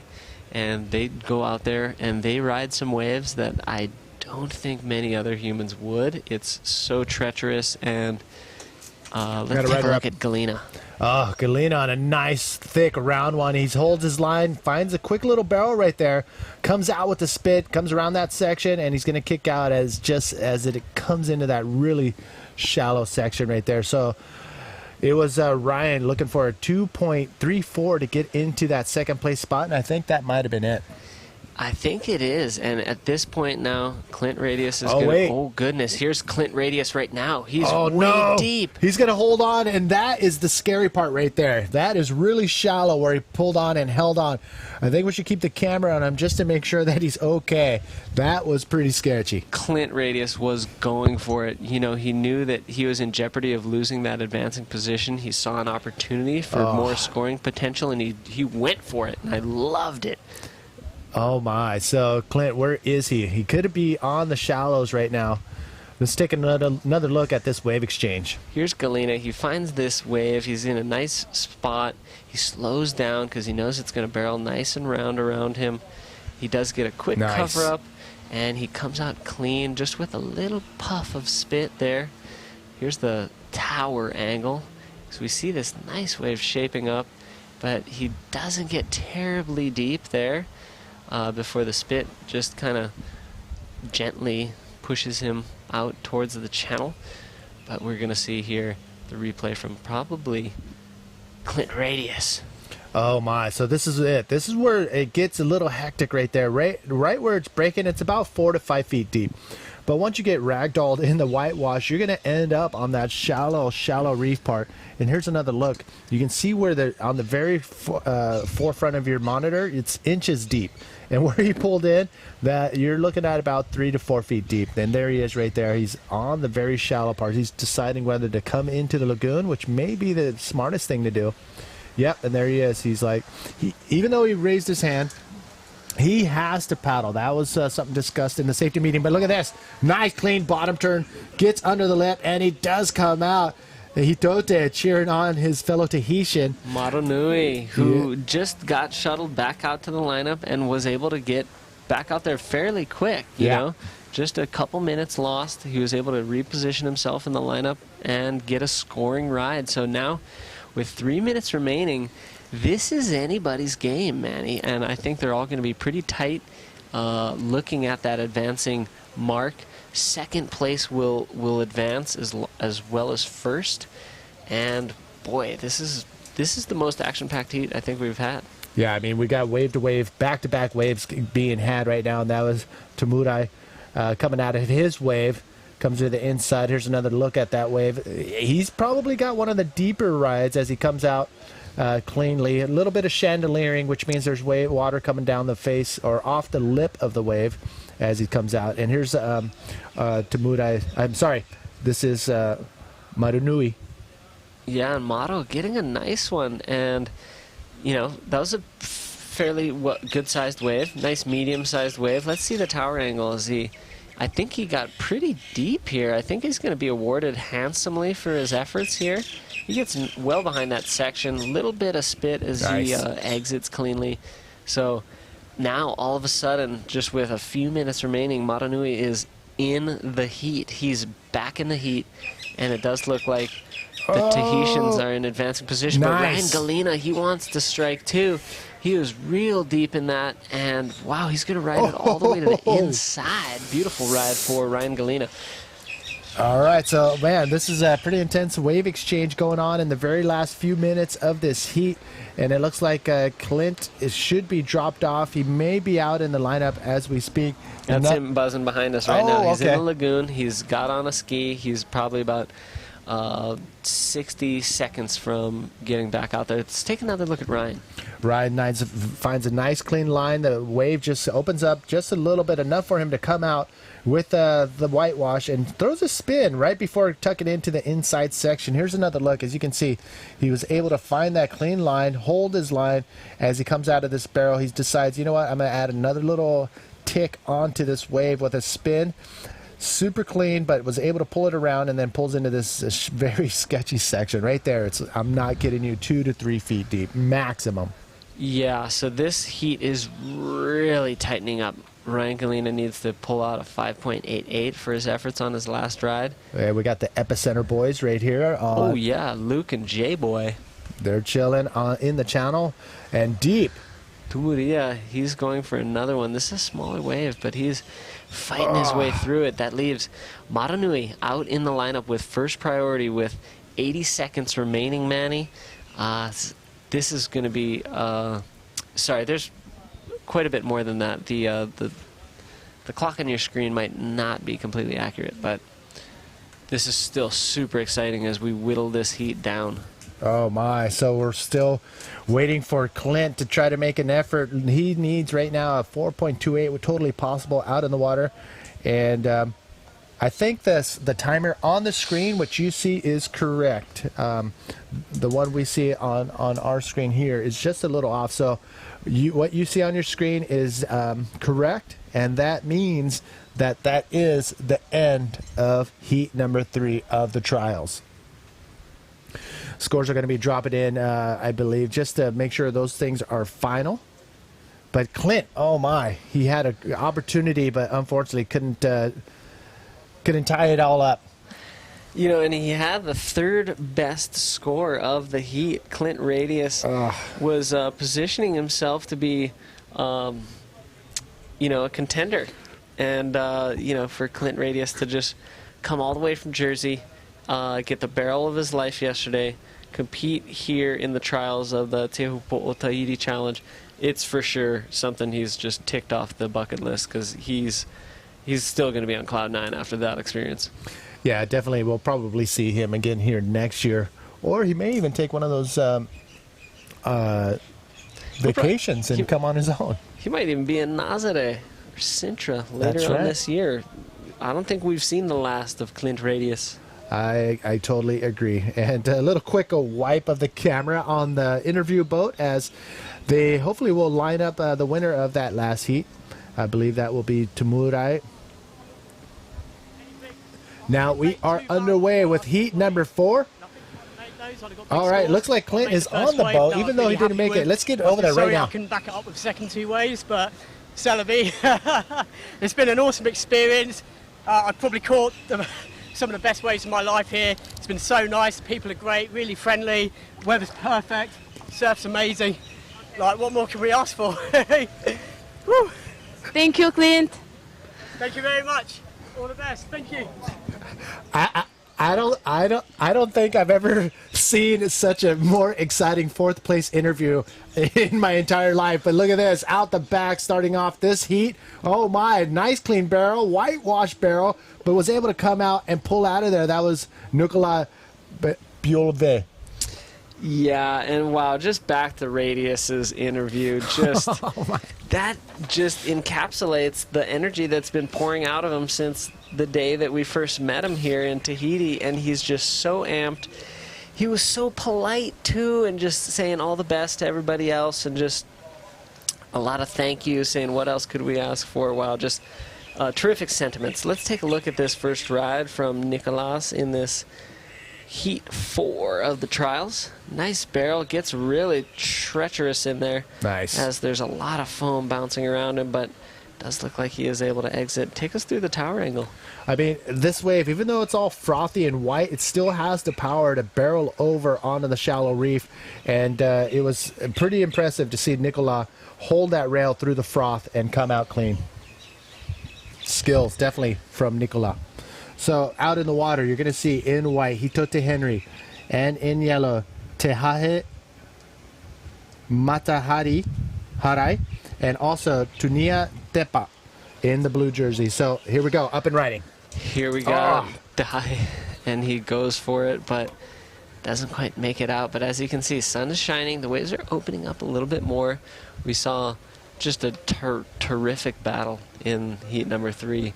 I'm still smiling from that interview. Smiling, I'm loving it, and I think we're going to be referring to that, not only the post-heat interview, but the performance from Clint Radius for the rest of the year. In the booth, I think it's going to be a fond memory of ours to recount, as I'd still love to be living in that moment perpetually. We are definitely going to ask Clint to come into the booth before the end of this event, you know, to come into the hot seat for a heat or two, just to get a little bit more, I mean, that kind of energy definitely has to be shared for sure. So Clint, even though he ended up in that 4th place position, it looked like it didn't really matter to him. He was just so stoked to be in the water. Wow, that was so cool. At this moment, that's a highlight for this event, and if we can maybe even get that on the highlight reel, you know, get that interview, at least the audio of it, over some of the waves that are being captured for the highlights that'll be coming to you at the end of the day. I think we also will be having some highlights periodically throughout the day shared on our Facebook, so keep in tune to our social medias. And of course, something that we've debuted in 2017 from the APB is APB.TV. Yes, APB.TV, and we also have merchandise, APB.store, and I'll be... APBtour.store, I think. Okay. Oh, gosh, okay, I reached it. I grabbed it. That was a far reach if you heard some groaning, but Manny is very flexible, and he was able to get it. It was 6 feet away, mind you. But I was able to get my hands on this merch right here. We're going to be showing you, I think we have this in black too, but again, oh, you know what? I'll show you that in a second. We got the interview ready to rock, so whenever you're ready, Hinatea. Ouais, je suis vraiment content. Il y a les vagues, il y a les amis dans l'eau avec moi. C'est difficile de trouver le bon, bah, c'est là. Si tu trouves, c'est bon. Je suis content. Je suis très content. On te connaît un peu plus en tant que All right, surfeur et là. again, we are having the French interview going on right now, but I think when they're ready for the English interview, Ryan is going to be ready for it.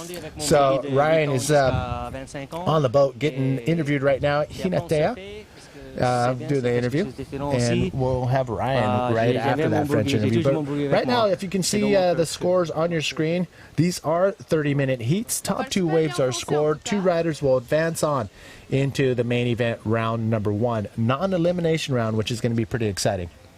Oh, it's going to be super exciting. And the stadium format we're working with this year, Manny, has 3 non-elimination rounds in it. Just super exciting to be able to give the riders an opportunity. Of course, all the riders in the main event I can do today.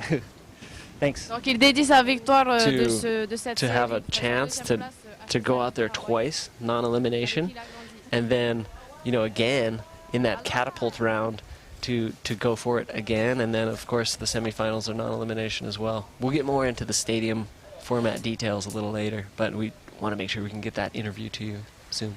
Yeah, I'm looking at some of the heats that are already lined up, waiting for those trialists making it out of the trials to face off and fill in those empty slots. But round 1, wow, the one that just pops out at me right off the bat is heat number 5, Jared Houston, Garth McGregor, and Rusty Friesen. That's going to be a super fun one to watch. And, I mean, the list goes on. I mean, everybody... Oh, wait a second. Hold on. Look at the water just cleaning up again. Oh, it's getting gorgeous out there, Manny. But that wave didn't look like it shaped up at all for the rider who was paddling in for it. I think that was, I don't know who was in white. Hitote Henry. Yeah, Hitoti. Yeah, and we look back down, heat number 11, the French contingent. French-speaking contingent, Maxime Castillo, Julien Merimont, and Nicolas Richard. So this heat draw, round 1, is actually on our Facebook page, APB Tour. So if you have another window open, or open up that window and pull up APB Tour in Facebook, and you scroll down, you'll see a few things that have been posted. But the heat draw for the main event has been posted, I believe, last night or the day before. So it's there. Take a look, and you'll see for yourself some of the amazing heats that are going to go down in round 1 non-elimination heat. So let's bring us up to speed here in heat number 4 of the trials. Only 2 riders advancing on out of this heat. Yeah, not a lot has happened so far in this heat. Just a handful of rides, really. It was that first ride from Nicolas that was the most substantial and puts him into the lead for the time being. But kind of back to that first round main event draw that you're talking about. Some awesome wild cards in there. You did mention Heat 5 has one of the wild cards, Rusty Friesen, making an appearance. The rest of the wild cards are Tahitians, and we do have Cedric, Estal from last year's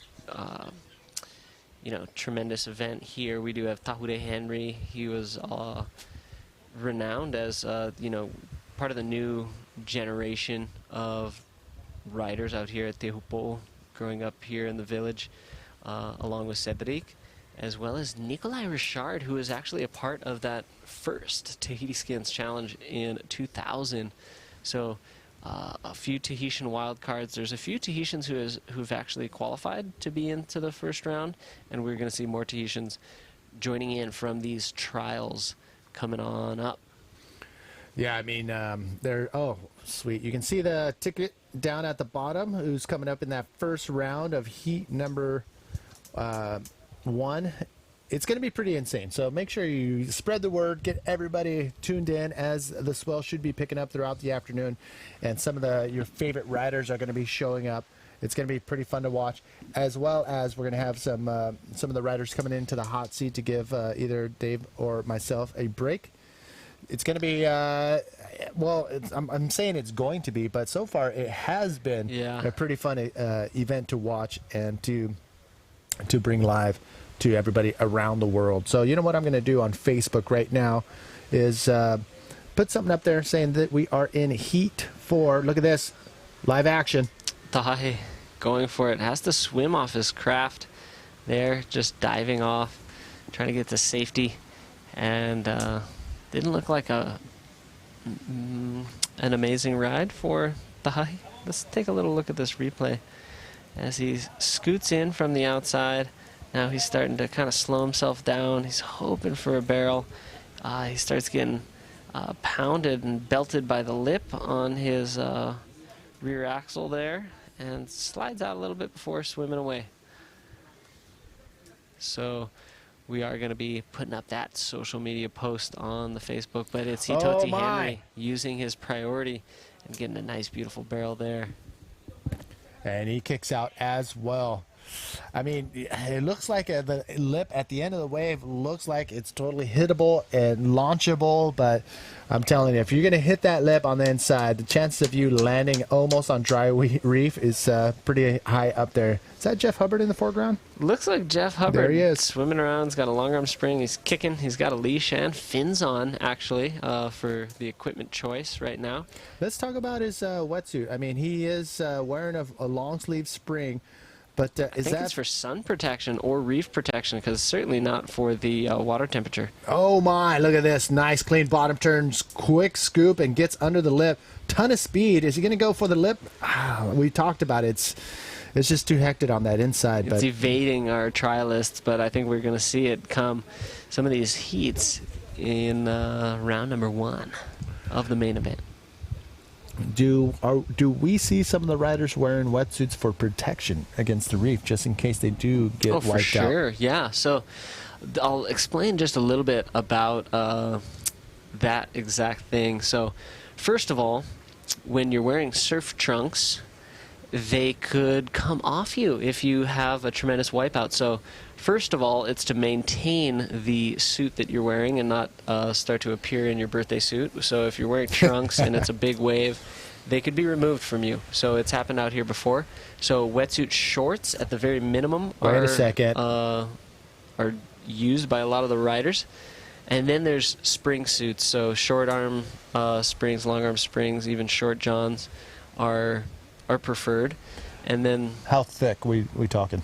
We're probably only talking 2 mil, maybe 3 mil, but you did mention protection from the reef. So besides keeping the garment on, there, a lot of people will go ahead and choose, like how Jeff's wearing right now, that long arm spring, just in case he hits his arms, that he's totally protected. I know that Jeff does like to wear the long arm spring for sun protection as well, to minimize the sunscreen necessary to keep his arms safe from the ultraviolet rays. And a lot of these riders, they're finely tuned machines. I mean, they have zero body fat, which could, even though it's 78, 80 degree water, they could get a little cold out there from either the wind breeze or sitting, waiting for the waves. Oh, definitely. So, especially with the rain, and if there's a little front that comes in, it could get a little brisk, take the sun out of the equation, and it could chill right up, especially for a very frail, someone who's not well insulated with any body fat. Yeah, they could definitely get a little chilly pretty quickly, especially if you're talking about somebody sitting in the water for hours on end. Jeff's heat isn't up until heat number 6, and he's in the water, fins on, leash on. So you know, whether he stays that way for the next 3 hours waiting for his heat, or I don't know if he's going to change, but that wetsuit will keep him insulated over the course of the next 3 hours until his heat comes up. And that's the Chilean in your foreground, Sebastian Kreft, known as the sushi chef of the bodyboarding world. This guy actually delivered us some delicious sushi last night, and I may have to put another order in for tonight. Yeah, and if you love cream cheese and sushi like everybody in Chile does, that's Yes. one of the main ingredients he's going to be putting in your sushi. You know, people often think of sushi, they think of rice, of course, nori, maybe some sort of seafood, not always, but Here we go. definitely cream cheese. Okay. We got up and riding. Hitoti Henry, he's hoping for this thing to open up on the inside. He's able to get a small little cover-up. This could be enough for a backup score before he dives out. I think that was pretty smart. I mean, even though it was a smaller wave, he did take full advantage of what the wave had to offer, which was a nice clean barrel, comes out of it, and gets a nice barrel right out of that. And that is, you know, it's not going to be a super high-scoring wave, but look at this, up and riding. Nope, taking a look, pulling back. I mean, conditions today, we're going to see it go in and out throughout the day as far as being glassy and clean, and then you're going to feel like a storm's going to roll through where it's all windy and just looks super crazy. And then it'll pull back again. I mean, this is pretty consistent of what the weather does in the tropics. I felt it for the first time, one of my first times going to Hawaii. It started pouring down rain, and one of the locals pretty much said, "Don't worry, it'll be gone in 5 minutes." Let's take another look. So here's Hitoti Henry. This looks like one of his earlier rides. It's a pretty good-sized wave. Gets a nice shack there. Comes out clean. Solid wave, even though it's on the smaller side. And, you know, back to the tropics. We'll talk about that after this wave from Bahia. Yeah, that was a nice little quick pocket ride right there as he came to the bottom with a ton of speed. Didn't take advantage of that inside lip section. Again, I wouldn't either, as if you're gonna you would land into 1 foot of water. And again, that reef is not something you want to mess with if you're going to go into the inside, very super shallow part of the wave. So now, again, looking at the leader, the scoreboard, you can see there are a couple riders still behind the 8 ball. We do have about 15 minutes remaining, or 14:40 remaining in this heat. So we're halfway through this 30-minute trials heat number 4, the last heat of the trials. Again, only 2 of them will advance on. Yeah, so we've situated 6 trialists into the main event thus far. We're using this final heat of the trials to select our final 2. They will be first and second coming out of this heat. We'll be moving on into the main event, which will be starting up right after a short break. We'll do just a quick placement of those trialists into the main event. Probably just a few minute break. Oh, looks like Jeff has found himself out of the water now on a jet ski. Here we got Teahupoo. Teahupoo, nice clean barrel, nice clean scoop to get into the lip, and comes around that section. So another clean, quick barrel ride. Looking at the 3, maybe 4 foot range or 4 point range. Again, the barrel is what you want at this wave, and that's what the judges would like to see. But again, they would like to see long, deep barrels with a clean exit. That was on the smaller side, but it's still a quick barrel ride nonetheless for Teahupoo. And just back to that thought of the tropics, you know, the sun could be totally out and there could be a little bit of rain. Let's check out Teahupoo. You know, he scoops in. We're seeing a different formation of the wave right here. We're seeing that west bowl kind of perch up, starting to block part of the lower half of your screen. As, you know, that's just kind of telltale of the formation that the wave's assuming as these west bowls start to come in. Also, that wave was quite far on the inside of the reef, and sometimes it'll do that. It'll start to bend at that west bowl, at that corner of the channel. And that's the challenge that the riders have to deal with as conditions change, as conditions can change heat per heat. So what happens here in the trials can definitely change by the end of the day, or even by the end of their heat. Yeah, certainly. And we will be seeing potentially quite a shift from the conditions at the start of the trials to the conditions at the end of the day. There we do have Jeff Hubbard on screen in a jet ski, just kindly just peeking into the view of the cameraman. Hopefully not going to go directly in front, but just a little hello. I've got Jeff Hubbard on my ski. So I guess Jeff's not going to stay in the water the whole time, but he's suited up, ready to roll. And he will be coming up, I believe, in round number 4. I mean, sorry, round number 1. In the catapult round. He's been number 6, catapulted but look all at the way this. in. That's a nice size wave. But again, not super clean, but it is coming. The size is starting to show, but depending on how the wave is going to hit the reef will determine how clean and how long that barrel will be for the rider. So we are going into a non-elimination round, round number 1.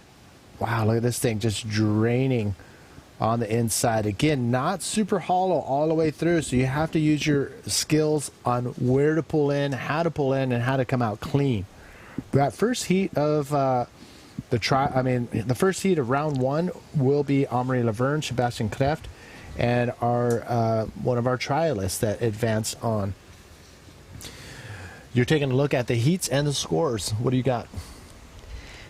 Just taking it all in as these developments just continue to arise, and you know we're into the final third of this heat.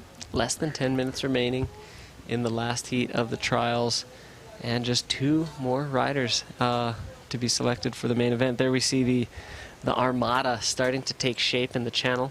I do expect once we start hitting those large conditions, sometime tomorrow, midday, maybe in the afternoon, we're going to just be seeing hundreds of vessels cram-packed into that parking lot of the channel there. And so just a little look there, no ride. We have waves out the back, so we'll see how these riders position themselves and use their final opportunities in this heat to try to earn themselves a slot into round number 1. Somebody who made it out of the trials last year just sent me a quick little message and wishes he was here, but we're just stoked that you're alive and well. Jared Gibson, who got hurt, is actually feeling okay now, but he does wish he was here. So big shout out to him, and thank you for tuning in. JG, tuning in. Thanks, buddy. Get well soon. And yeah, terrific performance last year. We did have an awesome event here last year, and we're so happy to be here for the 5th edition of the Tahiti Challenge. And this year we are expecting some amazing conditions. Potentially by this afternoon we'll start to see it taking shape, but really hoping for tomorrow to just be Look at this. Historic. So we got riders taking a look here. We got Tanui. He's having a look. He's coming into that inside section.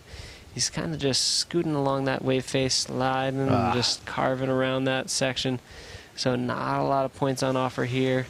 But he throws an erratic spin at the end of that and just barely gets out of that one before it closes out on that inside shelf. So Tunui Tepa getting his first ride. These are 30-minute heats, and it's pretty interesting to see. Not so many high-scoring waves, but Hitote Henry coming around that section. Is he looking at that lip to hit? There's nothing there for him as he makes it around that section. So I can see a little, all these riders, they want those big barrels. They're just waiting. But they know they have to make it out of each heat to get into what is forecasted to be some sizable surf here for tonight and tomorrow's competition.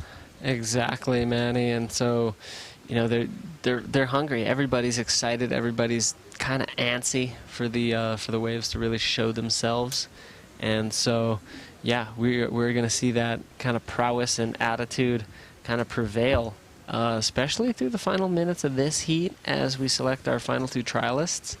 We're going to make it into the main event that will be taking place just after this heat. Potentially just a short break with some commercials, and then we'll be going on into the first round of the main event, the debut round of the stadium format. So let's take another look. This was the slippery, slidely wave from Tepa, and he just kind of just scoots around. Here we're going to see the aggressive reverse spin attempt here, and he just chucks it around there, and then, whoa, the wave's going to close out, so he just gets out of there before it hucks itself over the reef. Here's another look. As you can see, he comes around that section. There's not much there, so he's trying to get something at least to add on to his scorecard, but this reverse, incomplete reverse, is not going to do it. So he's still on an uphill battle to make it out of this trial round. Again, only top 2 riders advance on. Looking good is Hitote Henry, as he had a couple solid waves earlier. Not on the bigger size, but they were nice clean barrels before catching this wave here. Yeah, and even though it's not much, you know, his rail engagement and just the negotiation around that section really showed his experience and wave knowledge here of Teahupoo. And so, you know, he's actually one of my favorites in the main event.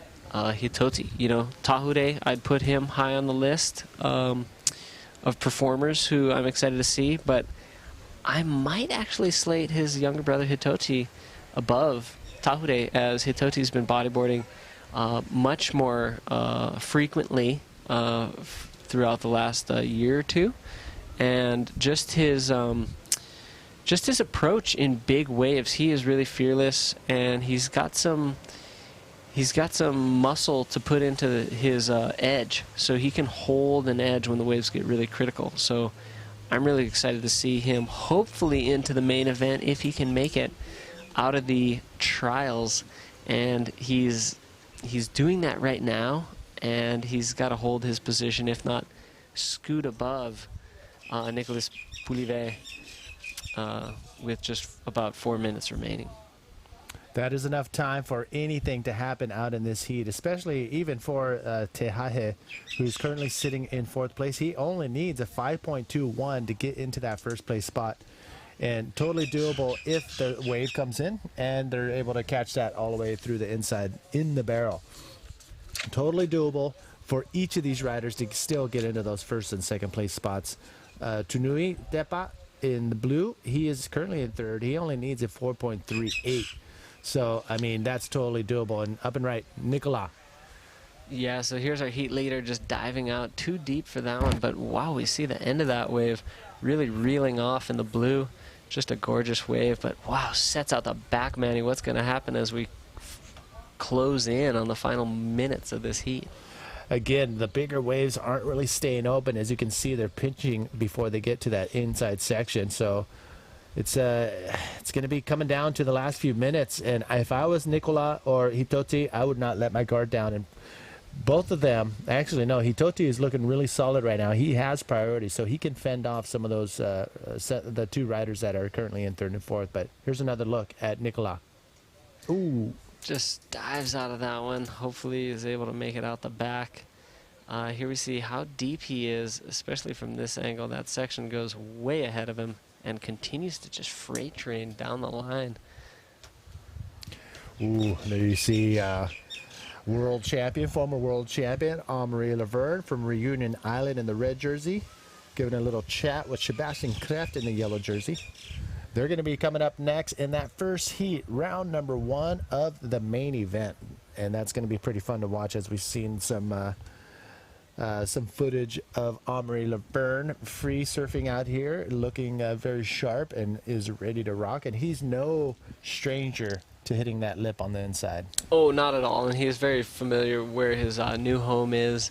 There in the Canary Islands, with hitting lips that are on very, very shallow shelves and going to complete those maneuvers. This could be, you know, some of the looker honors. And here's Hitote. He's going for a roll. This is an important backup wave for him. If he can improve on that 227, it'll put a little more distance between him and this rider right here, Tunui. If he's and he goes for that kind of a flop roll there, not a lot of lip. Oh, and he pulls his hand off the rail. That was exciting. And he cuts out. That's where it starts getting dry. You can see the wave is actually slurping off of the dry reef. Smart riding from Hitoti to go for backup, go for lip maneuver. Even though it might not be a massive score, it could better his situation. And, you know, if it's more than a 3-3-1, he'll even move up into first place. So Hitoti Henry surfing a smart heat. Really excited if he's able to make it through this round and see what he's able to produce in the big stuff. Here's another look at Hitoti's wave. It's more of a inside barrel, and then he comes out and then he goes for a roll right there on the inside. That will definitely help him out and increase that lower scoring second wave. A lot of speed. You can see the section is actually bigger than where he took off there. It does grow as it comes around the corner of the reef. Nice roll there. And let's just take another look with Tanui. This is a battle for second right there. But that wasn't a clean roll. He did pull it off, but not a solid score. That's not going to help him in the long run as far as doing a maneuver. We want to see more projected rolls, landing out onto the flats, but he knew he had his back up against the wall, so he had to do something. Again, top two riders out of this heat will advance on to the next heat. So it is a battle for second right now, but Hitoti looks like he's holding on. So it does look like this heat has come to an end. That is the completion of the trials, and we are going to be moving on into the main event after a short break. Yeah, we're going to take a break. We're going to come, I'll tell you in a second right now, once the camera gets on us. But yeah, Dave, what we're going to do is at the end of this heat, we're going to take a break with commercials. So we have the time to reseed to get everything all situated into that first round of the main event. And then we will start that first heat of round one of the main event, where it is a non-elimination round. So that's going to be fun. You're going to see your best riders for the first time out here in these conditions, and we're going to see them again later on in the main event. So let's get back into the action and finish off this heat, and we'll come back to you after the heat has finished. Let's get back out into the water.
Raitahi. Raitahi. Sham Kua Raitahi. Sham Raitahi. Shambles.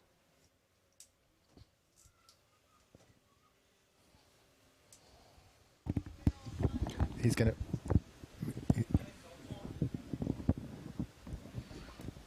APB ad.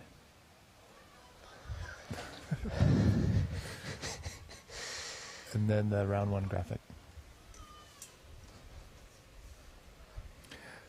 Ooh, hoo, hoo, hoo, hoo.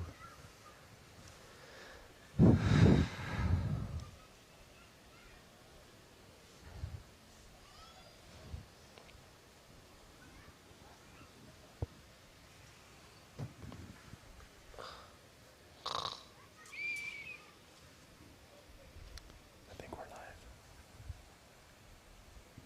They know how to mute. Oh. I think we've been live for 20 minutes.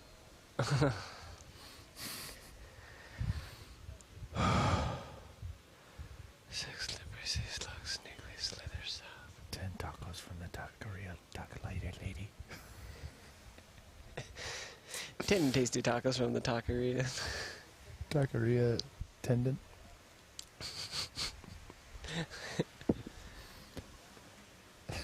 Ten tasty tacos from the taqueria lady.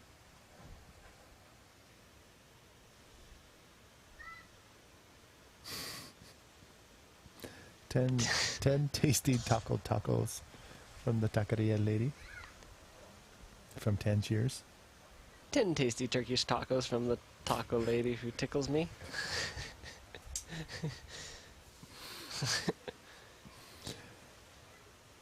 Ten tasty tacos from the taqueria Turkish lady who lives in Tanzania. 10 months out of 10 days.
Welcome back, everybody. Manny V here with David Hubbard, and here we go. Round one of the main event is underway, and the waves are good. The sun is out, and it's pumping. Warm waters. We're here in Tahiti for the Teahupoo Tahiti Challenge 2017.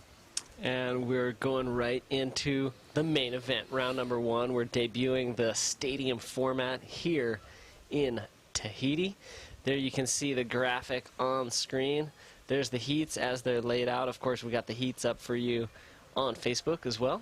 So we've got the first round in the water now. This is the main event. It is a non-elimination round. Nice. In round one. So there's 12 three-man heats. And the first in each of these heats is going to be moving on into round number 3. Second and third will be battling it out in round number 2 for a chance at progression. So stadium format allowing us to not only have several non-elimination rounds, but the best riders get to showcase their talents more as the event proceeds. Non-elimination throughout the entire stadium format. So look for the finer details, and we'll get into it as the event progresses. Yeah, I'm just stoked to be able to see some of the best riders, not only once if they're having a bad heat, but again later on as the event progresses. So non-elimination rounds, my favorite, and the new stadium format, it's pretty sick. I'm pretty stoked to get this underway. Out in the water, we have Omri Laverne in the red jersey. And up and riding right now, we have Sebastian Kref from Chile. and he tucks in behind this section. He's getting quite a long and deep tube ride there. Not sure if he's going to be able to exit this one. Looks like he may have been just a little too deep as that wave runs off to completion at the lagoon. There we got Emily Laverne, the winner of the last event on last year's tour. And look at the amount of power each stroke that Omri Laverne has in each one of his when he paddles out. I mean, this guy is a machine. From Reunion Island, now living in the Canary Islands with his beautiful wife and baby. And here's another look at what just went down. Sebastian Kraft looked like he was able to, he looked like he had the line to be able to pull it off, but it just a little bit too deep. And you can see right here as the wave starts running away from him, it wasn't big enough to be able to get that power to push him through that end bowl. And here's Omri Laverne. It looked like it was going to line up. As you can see, a nice clean barrel. Actually, it lined up perfectly for Moz, and he does come out with the spit. So, wow, that was a great starting wave for a former world champion, Omri Laverne, a.k.a. Moz. Moz got a terrific start to this heat.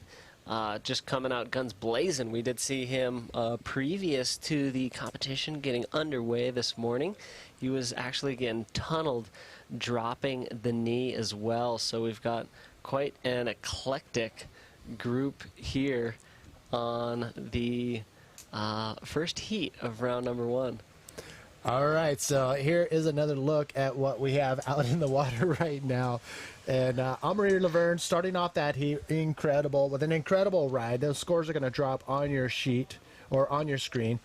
And again, these are 30-minute heats. Top 2 waves are scored, a 10-wave maximum. And again, this is a non-elimination heat, which means the person in first will go straight into round number 3.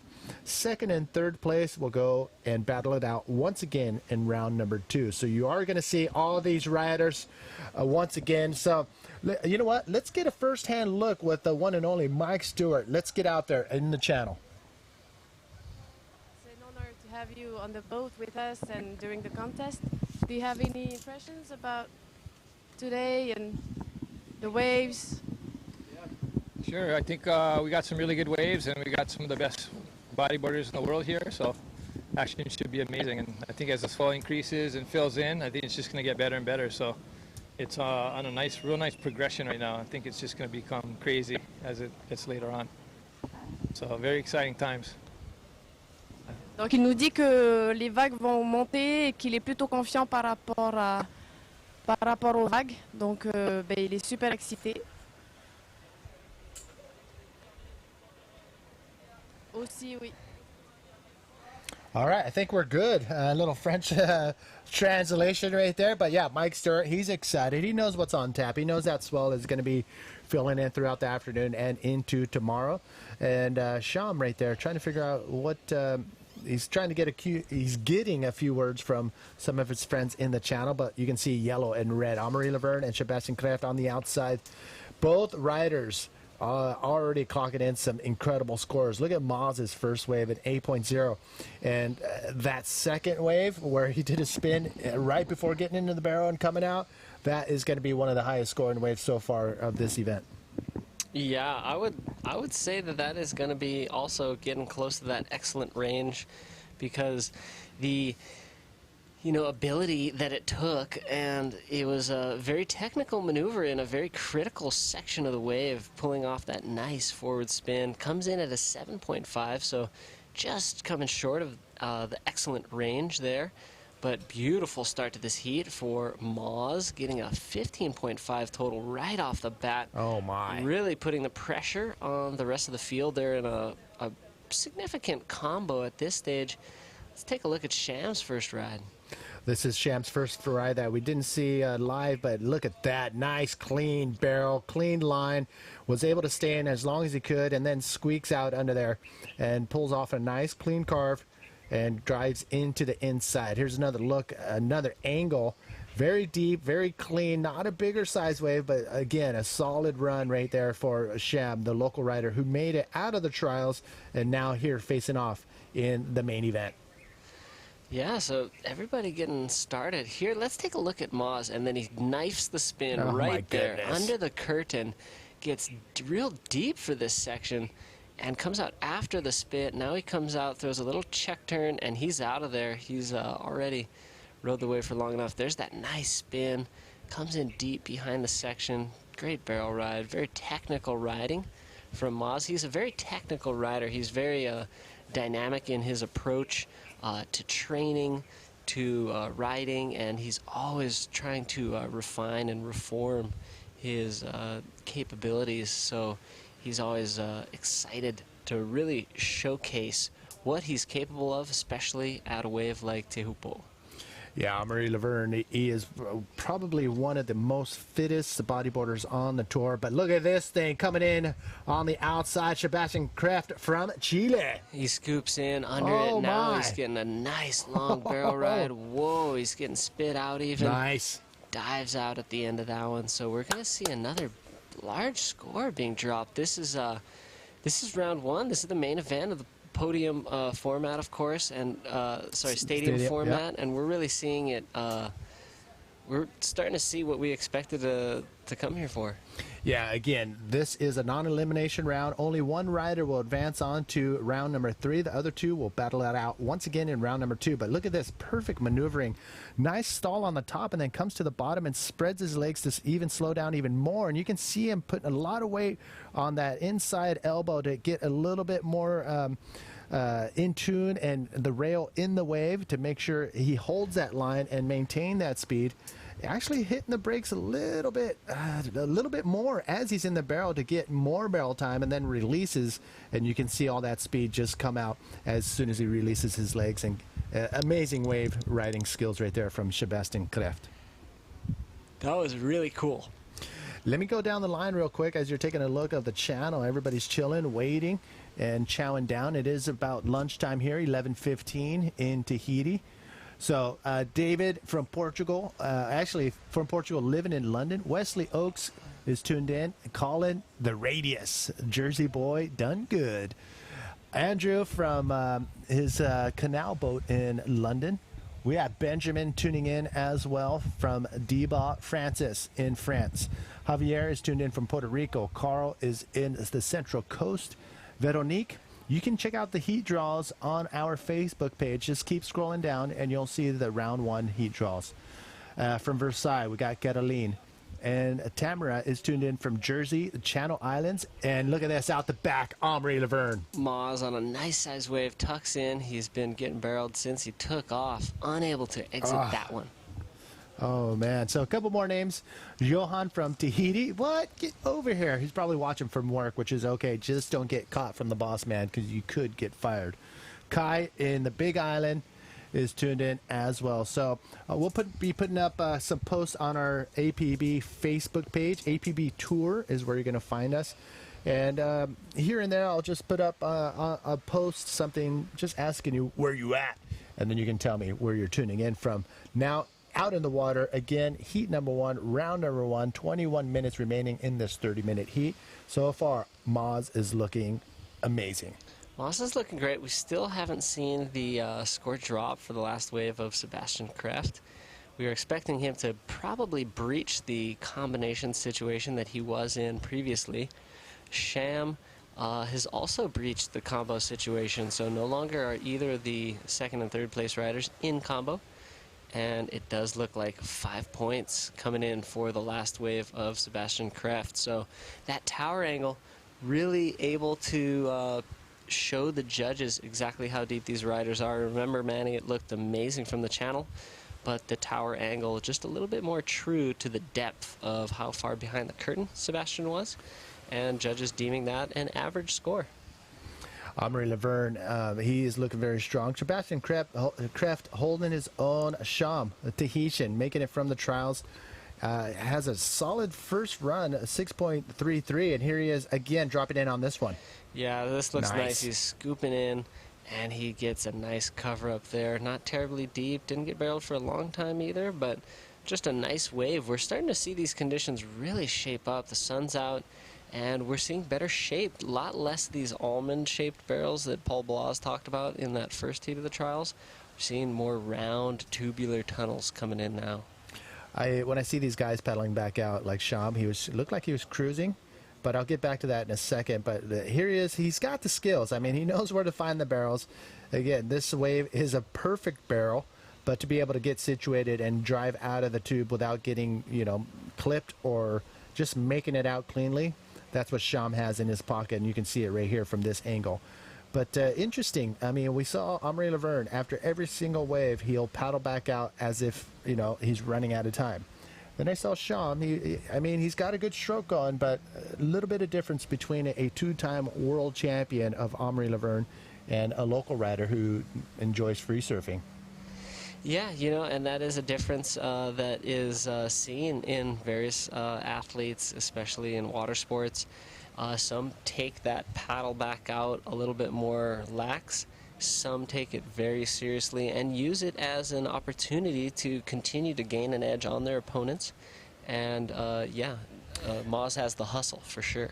I mean, it makes sense. If you catch a wave, even if you don't have priority, or if you do have priority, getting back out and getting situated in the lineup sooner, just in case a bomb does come in, you want to be in position to get that wave.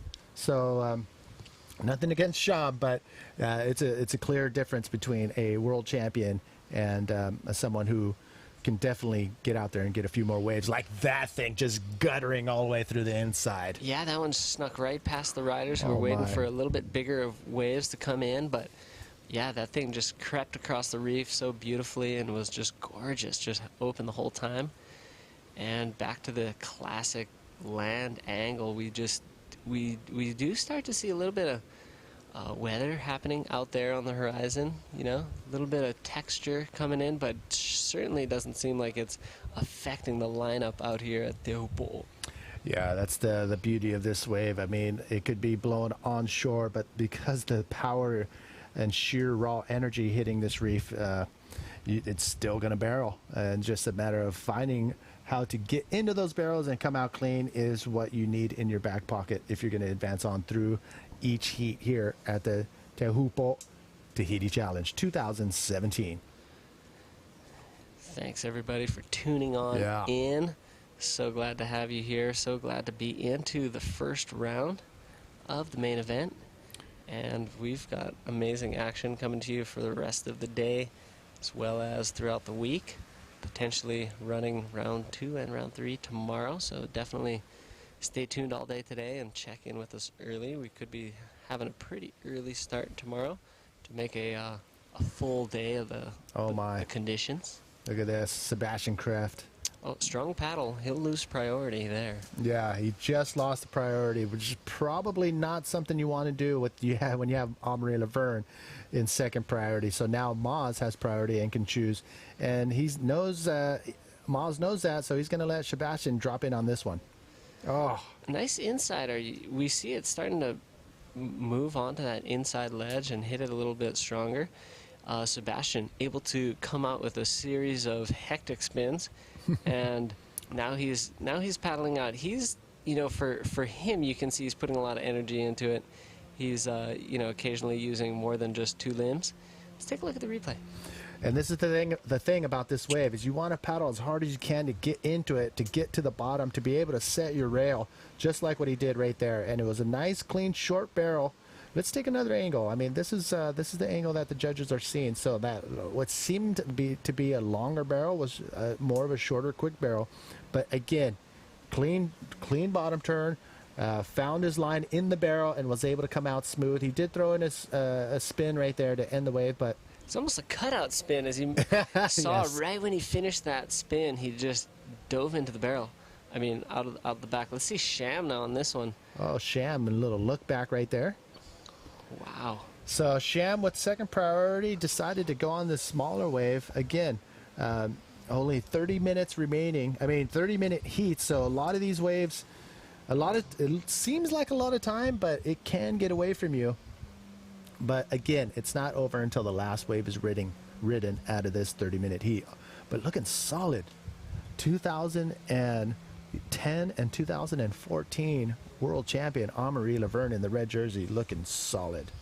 Yeah, he certainly is. This first half of the heat clearly dominated by our rider in red, previous world champion. And Sebastian Kreft and Sham kind of just picking up the crumbs. Now we do see Moz with that priority position. I do expect another tremendous ride to come in for our rider in red, especially with priority. His experience here at this wave, as well as his technical competition prowess, I do expect potentially an excellent ride to be ridden by Moz to extend his lead over the field throughout the second half of this heat. Wow, I love that view from the channel. You get to look into these steep hillsides that run into deep, luscious tropical valleys. And I asked a few people if there's trails that lead from this side to the other, because there's no road that goes around the bottom part of the Tahiti Iti, but there is a trail. I'm going to hunt that thing down. Ooh. But hunting this down right here is Omri Laverne. Taking off late, kind of under it, and it's a nice size wave. He gets a nice long section there. Doesn't make it out of that, but he's got time. He'll stroke it back out into the lineup rapidly, I'm sure, Yes. and assume his position in the priority sequence to wait another opportunity. As you can see on your screen, the letter P in the color square of the rider is stands for priority, which means the rider who has the letter P is their turn. They can choose any wave that comes to the lineup, and if they want to pull, if they don't want to go for it, then the person in second priority will have that opportunity. The advantages and disadvantages of having the priority. So when you do have priority, or you're waiting in sequence for priority, there is a tendency to be very patient and wait for a very quality wave. That can sometimes come back to nip you in the bud. So some of the riders prefer to surf under priority, meaning they would have a lesser priority, and that frees them up to scour the inside of the break for waves that are sneaking past the riders on the outside. So especially today, we have seen beautifully shaped waves sneaking on into the inside of the reef. So being under priority and having third priority could open you up, depending on your positioning, to find those waves on the inside. Of course, if a great set wave comes through, you're going to be last in line and probably not receive it. So those are some of the pros and cons with our priority system. Well, with priority right here, the Chilean Sebastian Kreft pulling in under the lip right there. Nice clean cut as he scoops in under the barrel, releases his rail and gets a ton of speed, goes for a spin and then another spin before kicking out of that one. Almost a replay of what his previous wave was like. So again, not one of the bigger size waves, but again, he's going to be looking for that 5-point ride. But Sham out the back. Sham pulling into a beautiful inside section, not terribly deep. Oh my. Wow, and he's racing ahead of this one all the way to the edge. That is the shallowest part of that inside section, and you can see him trying to decide what he should do. Oh my gosh. That was heavy. There he is right there. He's going to get pulled up onto that reef, and he's decided to get up onto the reef and into the lagoon. And we've seen that a few times earlier today, where the riders can get into the lagoon and forget about trying to duck dive whitewash in 1 inch of water. They can actually get up and over that reef, get into the lagoon, and take one of the 2 jet skis out and around to get them back into the lineup. Here's another look at Sebastian. So here we see he did get a barrel. Now he's going to put a spin in a very precarious location. We did see that he had a lot of momentum now heading into the flats. He did well to not catch a rail with that spin for sure. And here's the tower angle. We're going to see how deep he gets here. And he just gets a quick cover up. Actually, he was in there for sure. That spin, again, was actually kind of technical, even though it may not have appeared that way. And throws an extra spin just to show he had control. Here's Sham. I can't wait to see the tower angle, but talk us through this. Yeah, no, this was kind of scary, but everything leading up to that was perfect. He was able to draw a high line, come up high, so he can have speed to come out of the barrel. But it looked like it was more of a pocket ride. But then right here is where he was starting to draw his line straight into the inside and decided to cut out at the latest possible moment. Yeah, it was just insane. But he looks like he's going to be okay and heads back out into the lineup. Now, with priority, out the back in the red is Omri Laverne. And I'm looking over your shoulder again, and it looks like we have some rain coming down. Again, this is the tropics. Rains come in, drop some water, and then roll out. So we've seen this morning. It'll probably only last 20 minutes, 30 minutes max, and then roll on out, we hope. We hope, but what's so fun too is the sun can be shining bright and it can be raining at the same time, so it just shows you the different moods. Here's the tower angle. My so gosh. you know, had he been actually in the barrel during that section, we could have seen a massive score drop. Here we see continued pocket ride there, and he just continues to run it out. But what's hard about this is, had he been in the barrel from the very start, it may have been really hard to get out, you know. Had he been deeper and actually getting barreled, it would have probably been pretty difficult. He would have had to stay locked in all the way to that very end, and he may have come out, but he would have been On the reef. on the reef, straight up. So right where he pulled out of that wave, you're looking at about three feet deep, maybe 2 feet deep max. That's what's the scary part about all of this is if you're driving into the inside section, I mean, granted, you don't have any fins on the bottom of your board, but you do have your kneecaps ready to get cut up and taken off if you're not too careful. Yeah, we just got a quick glimpse of Sham exiting the ski that gave him a little taxi ride after he got lagooned. That's what it's called when you enter the lagoon from a ride or get caught inside to the point where you're pushed into the lagoon. People refer to it as getting lagooned. So after Sham got lagooned, got the taxi out. What's the capacity on those boats there? You know, they're probably about 10 feet wide, long, just a few feet wide. I'd say you could fit 8 slender humans on there, but maybe only 3 or 4 large ones. All right. It looked like there's about maybe 10 on one boat, but then those 2 boats moved away. So, Right, yeah. So they're safe. They're Optical good. illusions. 5 minutes, 30 seconds remaining in this heat. And Omri Laverne holding on steady to a solid score, solid first place. But Sebastian Kref and Sham, if they don't get into that first place spot, they both will go into that next round, round number 2. Let's see Moz. Oh, you know, my. this is just practice for Moz. He's in the lead. He wants to extend it. He wants to really just dominate this one. Let's see if he hits the lip on the inside. He's exploring the There's ride no way. all the way to the end. He had the intent, but he held back. Yeah, I mean, you saw his barrel riding skills. I mean, hands down, really, really one of the best barrel riders out there. And you saw him just hang high and then hit the brakes a little bit and then release to get more speed. But to end that wave on inside maneuver, because he's so far ahead right now in this heat, there's no need to hit the lip. Yeah, he'd be pushing it. So he stalled at the takeoff. He really positioned himself to be right in there. He does make this barrel very cleanly. The wave was a good wave. Not the biggest wave that's come in, but very good size for sure. Great positioning. The amount of time that he's in the barrel is significant. So that could be a good score. We're going to wait and see. I'm not sure if it'll quite match any of his previous rides that he's using right now to be in that first position. And there we see that hustle.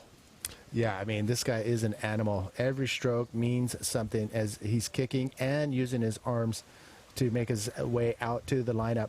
I mean, each stroke underwater, look at how much force that is being pushed There's right like there. a wake behind him. It looks like it is. But there's a few riders like Moz, yourself. I see Jeff Hubbard going full bore when he's done with the wave, get back out there as soon as possible. And to do that, you need to be at the top of your game as far as your health as well. Look at this. Sebastian Kraft. Taking off wide. Nice. He's going to scoop in there. Nice ride. Oh, and he contacts with the foam ball, gets spit out, and just comes out very cleanly. I think the judges are going to like that. We're going to wait and see for the score. But that's probably his best ride yet. We'll see if it can bring him up above Sham, who's sitting in second place right now.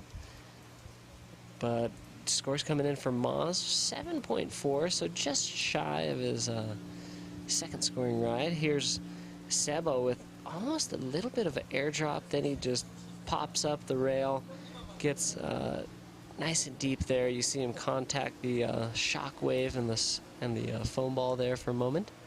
Yeah, I mean, she's showing the skills right there, how to make a perfect drop into a super steep section, and then gets to the bottom and then scoops himself into the barrel and maintains that line and comes out clean. So clean, solid ride right there for Sebastian Kreft.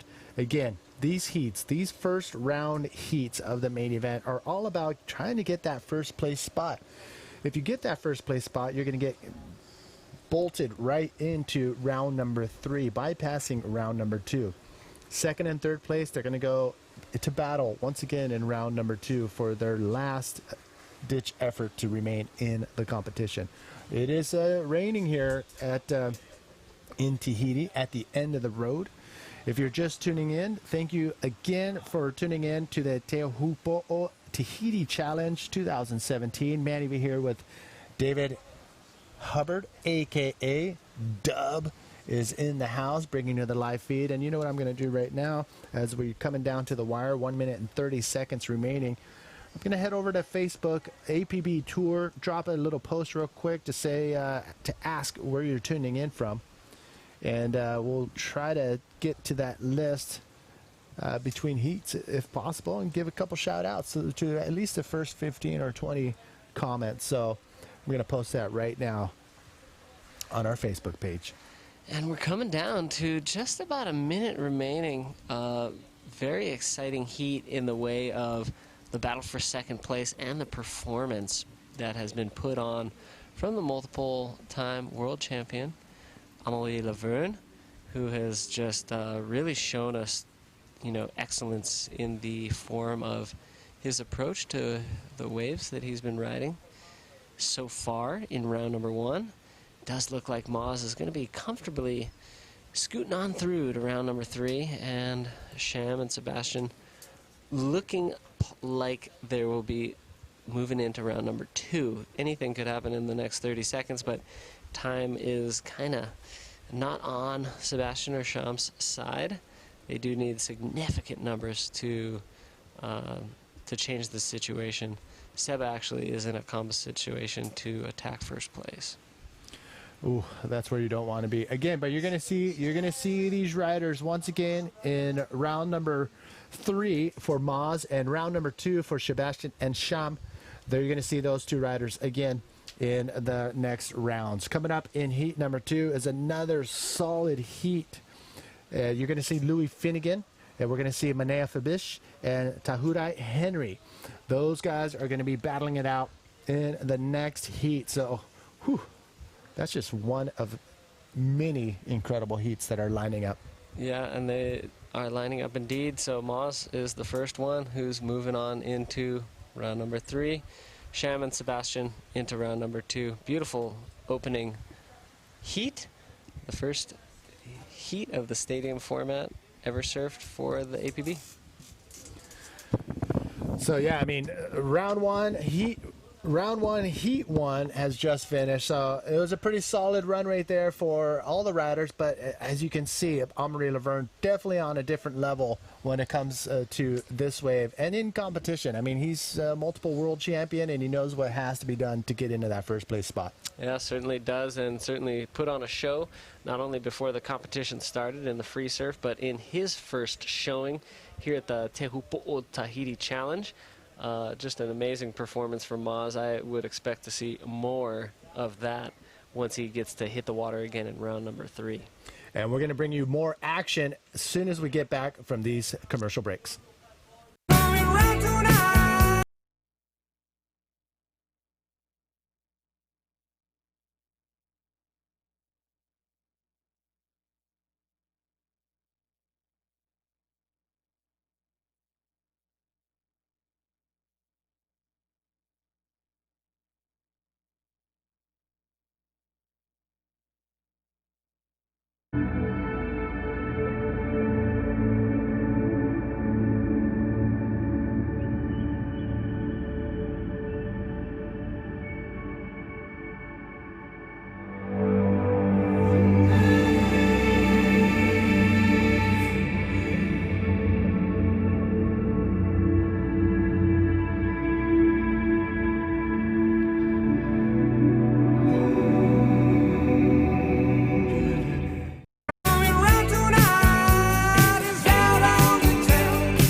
Welcome back, everybody. Manny V here with David Hubbard for the Teahupoo Tahiti Challenge 2017. And so far, so good. That first round, round number one, heat number one, was amazing to watch Amaury, multiple world champion, lay down the standard. Yeah, and he really did set the standard and set the stage for round one. We're super excited to see the rest of this round run, especially if it's going to provide action such as that. We are into round number two of the heat number two of round number one. It's taking their positions, and they're running live in the water now. Yeah, this is going to be a solid one, too. I mean, we have Louis Finnegan. This guy is probably one of the most flexible and most in tune physically bodyboarders on the tour. Louis Finnegan, I believe he's certified and has the whole deal as a yoga instructor. Super fit, super lean. It's going to be interesting how he's going to fare up against these two Tahitians. One of the more upcoming ones, Manea Fabish, is looking very strong on the bodyboarding scene, as well as Tahurai Henry, who is a local here and knows this wave better than a lot of the riders that are here for this event.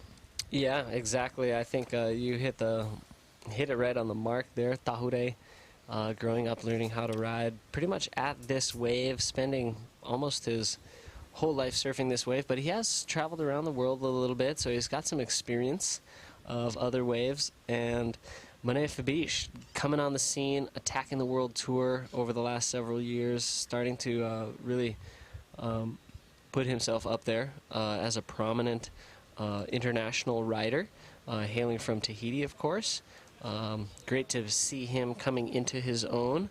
And as well, Louis Finnegan, who's been on the scene since he was really young, and put some terrific performances together over the last several years, winning his maiden event in Antofagasta 2 years ago, and just climbing up the ranks, but also developing his craft.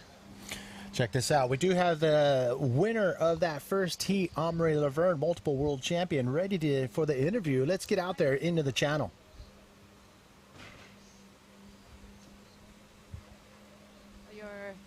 More about your heat right now? Okay, yeah, so yeah, pretty good heat. The waves are a bit tricky out there. It's good actually. It's really good, but Teahupoo can be like amazing waves. So yeah, it was kind of tactical today because not all the waves are good. So I was trying to wait the good ones. This is the first heat, so I was not trying to do too much, just making this heat step by step. And the heat's going to be harder and harder in every round, so hopefully we get some bigger conditions. And but yeah, I'm really happy on my heat, and congratulations to the other riders, and good luck to all the other riders coming soon. So that was your strategy for your heat, to just wait for the good one and don't be in a hurry because you have 30 minutes. This is it? Exactly. Yeah. So we have 30 minutes, so it's a pretty long heat. The waves are coming a bit slow, so it's good to be waiting and to wait for the good ones to come, because it depends on the swell direction, like how the waves come. There is a couple south one, a couple west one, and so it's important to catch the right one at the right time. And because it's priority, you don't want to lose your priority on a bad wave. I lost 2 times my priority on 2 waves I should not catch. But yeah, I'm just learning step by step, and hopefully on the next round I will do better. And you did it well. Yeah. Good. Thank you. Congratulations. Thank you very much. Congratulations one more time to Amaury Laverne for winning that first heat of round number one. So yeah, Maz, he even said it's a little tricky out there. Yeah, and for someone who put on such a terrific performance, to be so critical of how he can improve and wants to improve over the next few rounds is just more evidence of how powerful of a competitor he is, and how seriously he takes it. So great insights from Maz, not only about the conditions, but about his approach in that round number one heat. And yes, if you haven't already checked it out, we do have APB merchandise. Check out apbtour.store, and you can pick up some of the merch there from APB. Check this out. Oh, pulling back Louis Finnegan. So yeah, I mean, if you head over to the shop right now, you'll be able to pick up, I think we have black and white. We do have this logo in our merch shop. Again, apbtour.store. We do have a black one, and I would be wearing this, but I kind of stained it on the back, so I apologize to Alex. We're going to have to wash it. But yeah, we do have this in white. We do have it in black with a couple different color prints as well. So apbtour.store. Head on over to the merch and pick some up. You know, I'd like to take an opportunity now to thank all the terrific sponsors of this event. TNTV, of course, Tahiti Sports and Tourism, ATN, OPT, Reef and Coke, Tahiti Iti Surf Club, the Tahitian Surf Federation, Epicenter, U-Riding, as well as our industry sponsors. Thanks so much to Stealth, ISS, Bodyboard King, and NMD. Just terrific support coming together to make this event possible, and thank you everybody for tuning in and watching it unfold live. Let's go and see who is tuning in and who's jumped on that post that Manny put up recently on the Facebook. Yes, and if there's any action, we're going to go straight to the live action as we're running down this list of shout-outs. And it looks like we're going to hold it right now. As we see Manea Fabish drop it in, trying to hold his line, and he looked like he was looking for a lip maneuver, but that wave just shut down. As Moz mentioned, it is kind of tricky. Some of these waves are hitting the reef at a certain angle and not dishing out what the rider is hoping for. So a quick run up the list. We have... we got Jake in Newcastle tuning in, and Jake also wants to know where you got that t-shirt or that shirt, so we'll get back to you on that one. But first, another look at Manea.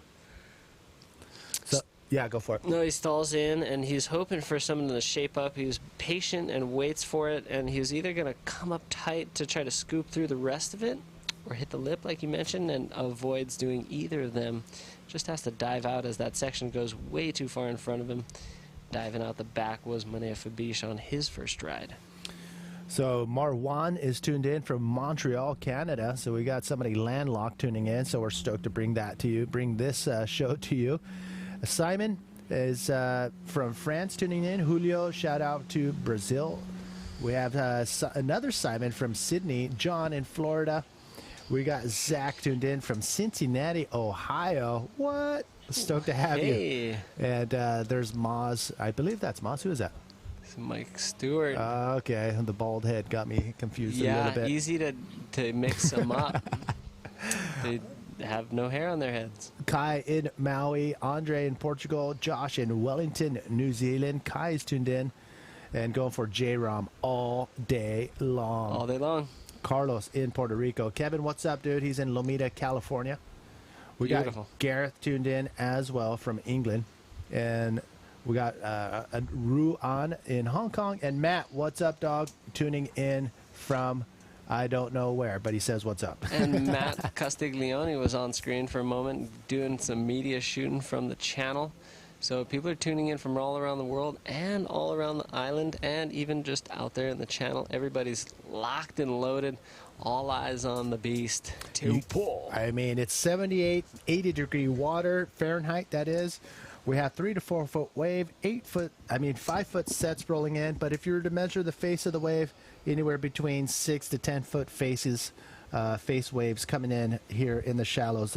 The tide is dropping, not by much, but it is going to be dropping throughout the afternoon, which is going to make the wave change its face just a little bit. So the riders have to be in tune on what the wave is going to be doing, because at this size, as the tide drops, it's only going to get more shallow on the inside as they come closer to the inside. So doing these moves on the inside, you have to have your go for it suit of armor on, because it's going to get pretty nuts. It's going to get unruly for sure, especially as the size increases and the the pressure increases too from the riders just pushing that envelope a little and a little more.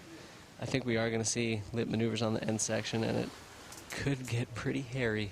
Yeah, I mean, we saw Moz put together some nice clean face maneuvers and then getting pitted. But we're going to see more. We're going to see a lot of the riders starting to look at that if the waves are coming in. A lot of pretty big lull between the bigger waves. As you can see, some of the friends and family and fellow wave riders giving shout outs to their competitor friends that are in the water. And man, how do we get a ticket on those boats? We should be doing our broadcast from there. You know, I was just thinking, rocking boat, sun, it's probably pretty hot. I think we've got a great seat in the house, and we're sharing it with you guys around the world. I think we've got a great view here, and we're bringing you the best. So, Teahupoo Henry deep on this one, long tunnel ride. Comes out with a huge carve. Great ride for Teahupoo. Picked off a small one, but it was one that barreled all the way through. It gave him some solid scoring potential. I think we're going to see him skyrocket into the lead with that wave. I mean, we're almost to the halfway point in this heat, and that was Teahupoo's first wave. It was a solid wave. And again, the Tahitians are really holding out on catching that first wave under their belt. But, I mean, if you're going to hold out and get something like this, it's not bad. But Mother Nature doesn't always deliver these waves throughout the entire heat. So, not a bad wave, though, for Teahupoo Henry. So let's see the tower angle, see exactly how deep he did get. Look at that section breaking way out ahead of him. This could be the deepest barrel we've seen today. He is flying all the way through that section, came out clean, and hoofed a massive cutty right upon the exit. Very classy ride. You know, one of my favorite barrel rides all day, actually, even though it was one of the smaller ones. Yeah, I mean, if you want, we've heard it a few times already that you can have the barrel of your life out here at this wave. And there's a reason for that. You can be so deep and still maintain that speed line and come out from way deep. And it was a great show right there of his skills. Teahupoo Henry in the blue jersey. We're waiting for his score to drop. Definitely going to be one of the higher scores, not only of the heat, but probably of the day in the higher 6s, maybe 7-point range. And we'll wait for the judges to give us a number for that. That's what they're getting paid to do on the tower. Very professional group of individuals on the tower. We've got a great community of international and local judges working this event. So thank you to them and all the personnel on the tower for bringing us a very efficient and a very detailed view at the scoring. You know, Craig Haddon is here from Australia, and you know, it's been interesting. Manny and I have gotten the chance to communicate to him and kind of ask him questions about, you know, various things. He addressed the group of bodyboarders at the safety briefing of exactly the criteria that they are using here for the competition. So just hats off to the great judges out there. Out the back, Louis Finnegan trying to drop in and get around this section. He does make it to the bottom, but just coming around the section and hoping that it'll shape up. And there it is, a nice clean pocket ride, and was able to get in and out of that short barrel ride and comes to the inside section and decides to cut out before that thing shuts down on the shallow reef. So what I thought was going to be a throwaway wave actually turned into a nice clean short barrel, but still he's going to get scored. Yeah, so, you know, well, good point, Manny. I think it was good that he hung on to that ride and didn't dive off immediately. You know, he had waited a long time for it, so it was important that he kind of made something out of it, even though it won't be a huge score. Maybe it could be a backup for him, and we are seeing scores starting to drop, and we do have Manea out the back with another massive dive out on that one.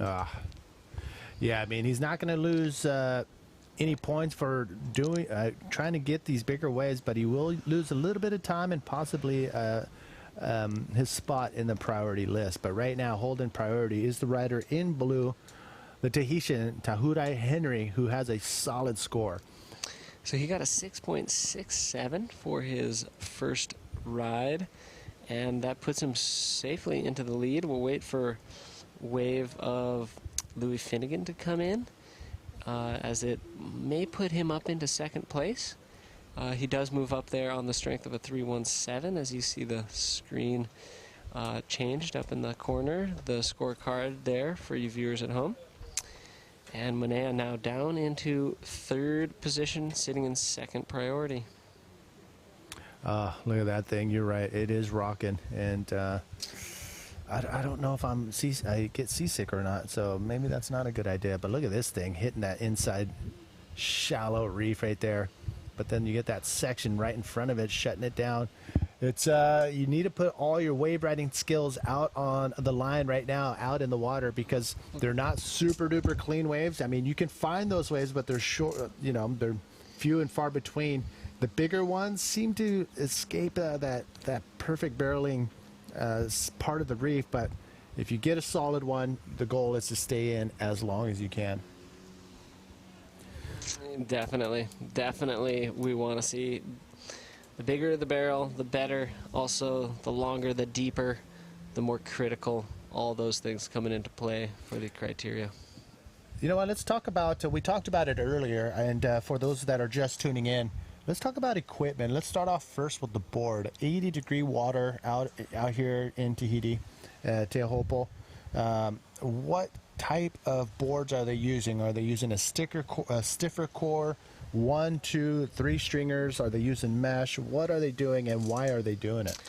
Well, we do have a solid field, 36 riders in the main event. So there is going to be some variety across the board. I would say generally, though, riders are using mesh. Generally, they're using at least 1 stringer.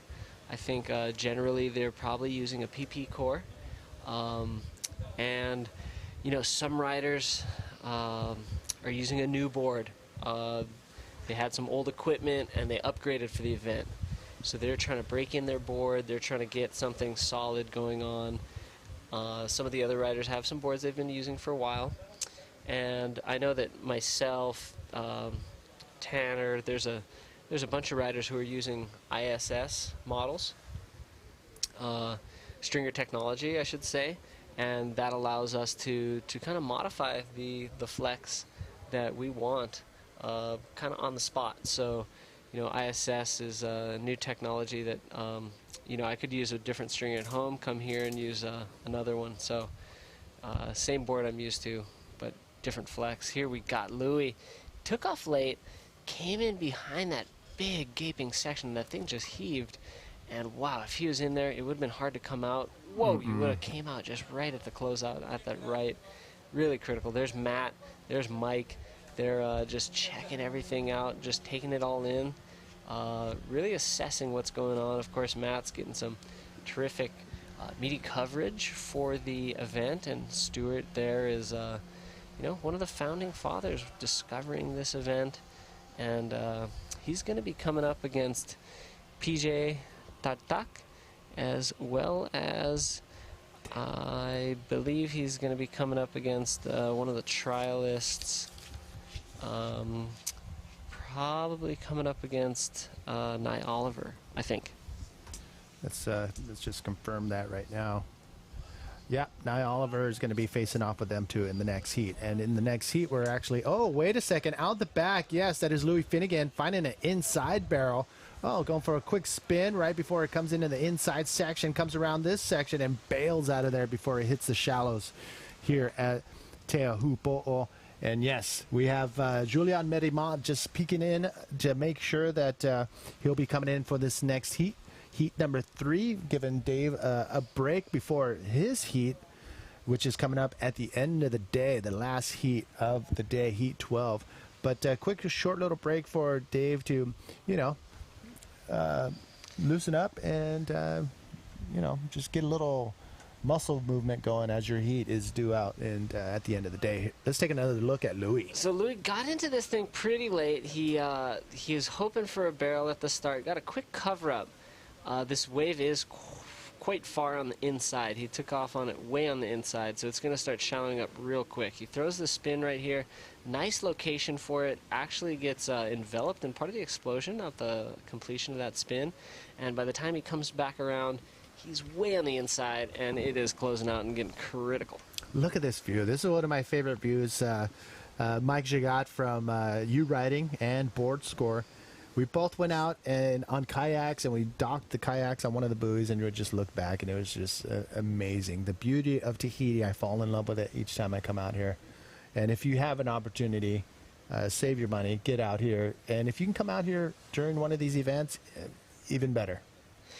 And we do have an event that you can attend even if you can't afford a plane ticket. It's the U-Riding Yes. Tahiti Challenge. So definitely jump on there. And I got a question about the game. Can you turn the angle and look backwards and see these beautiful mountains on the game?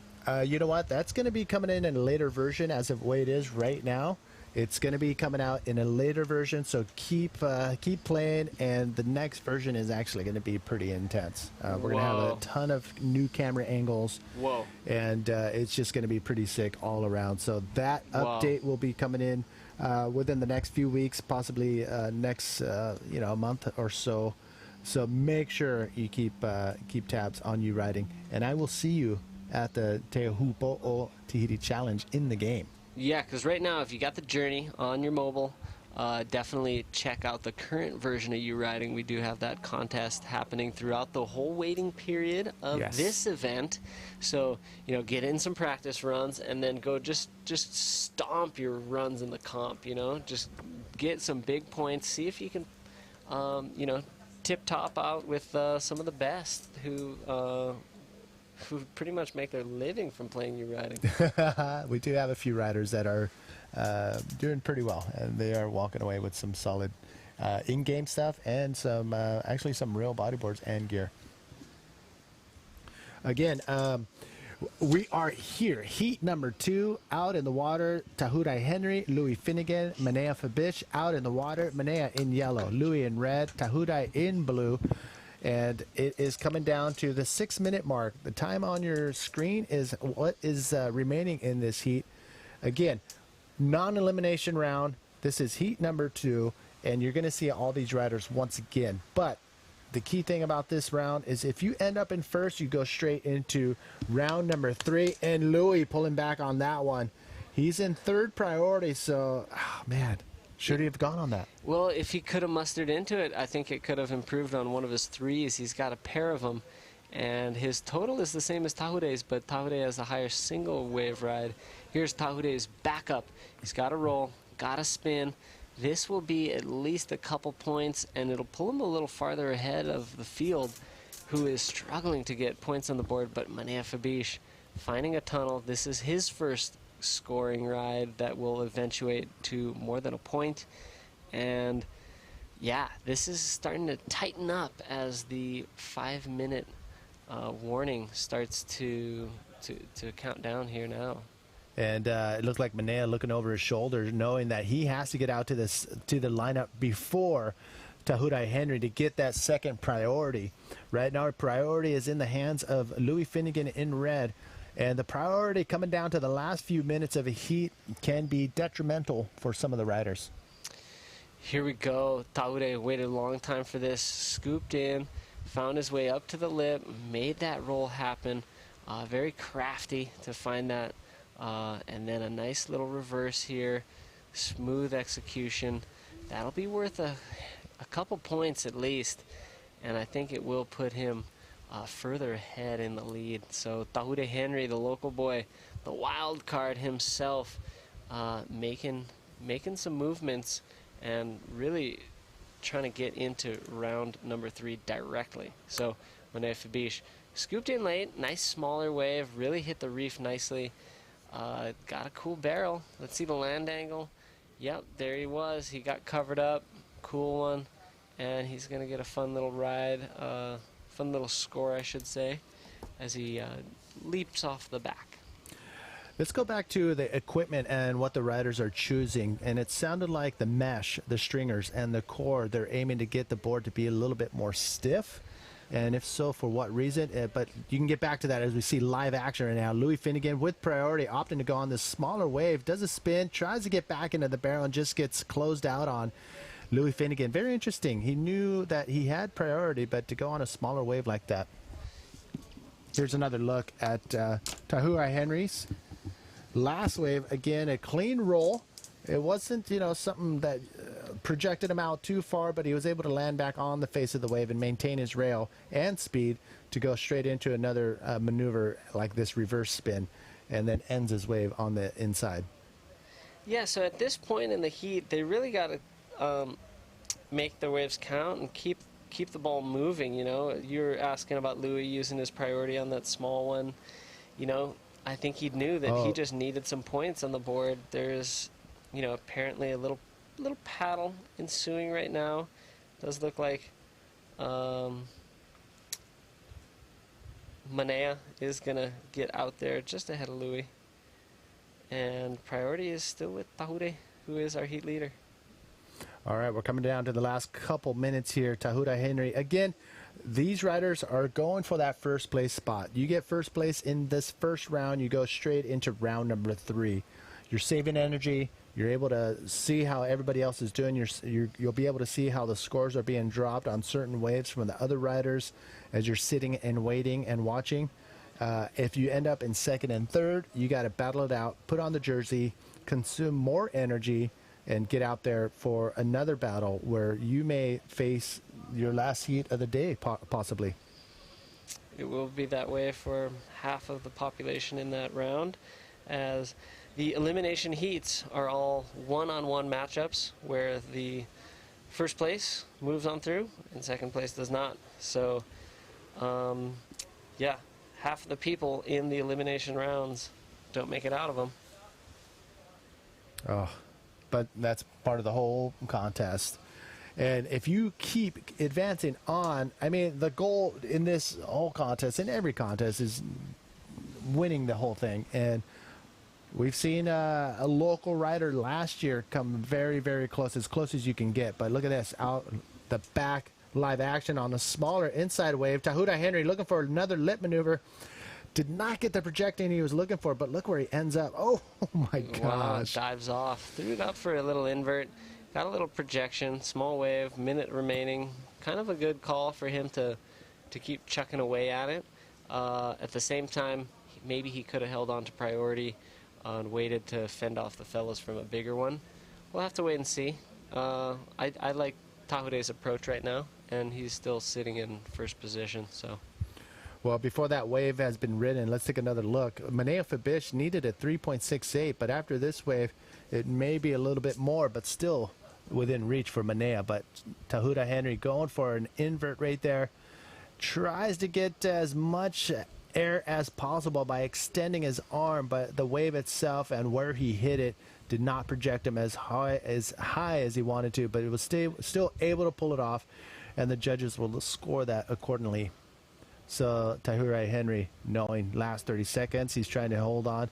You're going to see him again. He's going to be in either heat or round number 2 or 3, depending on if Manea can catch a wave within the next 30 seconds. Yep.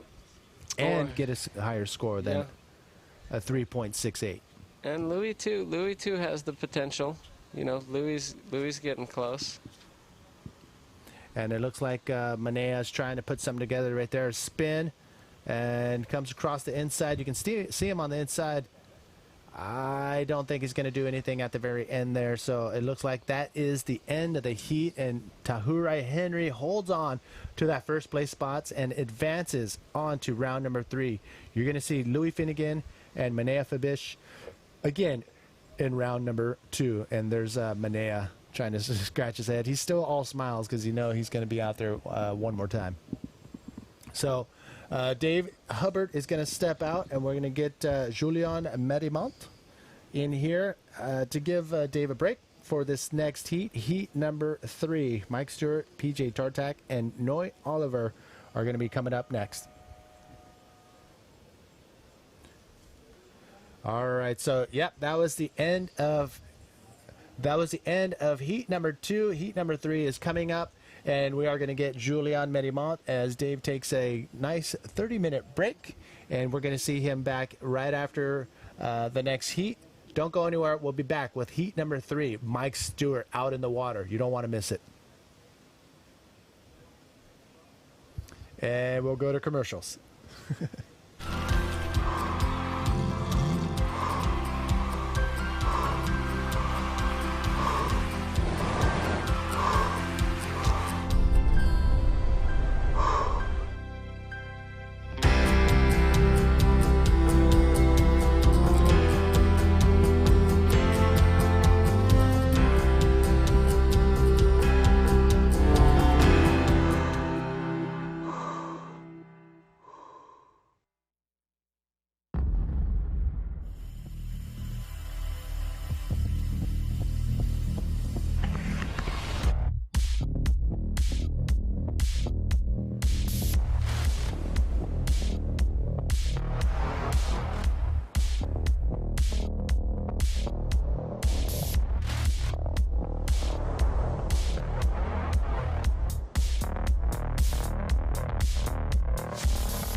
Welcome back, everybody. We just finished heat number 2 of the first round of the main event. With me now is Julian Mérimont. Bonjour. Bonjour.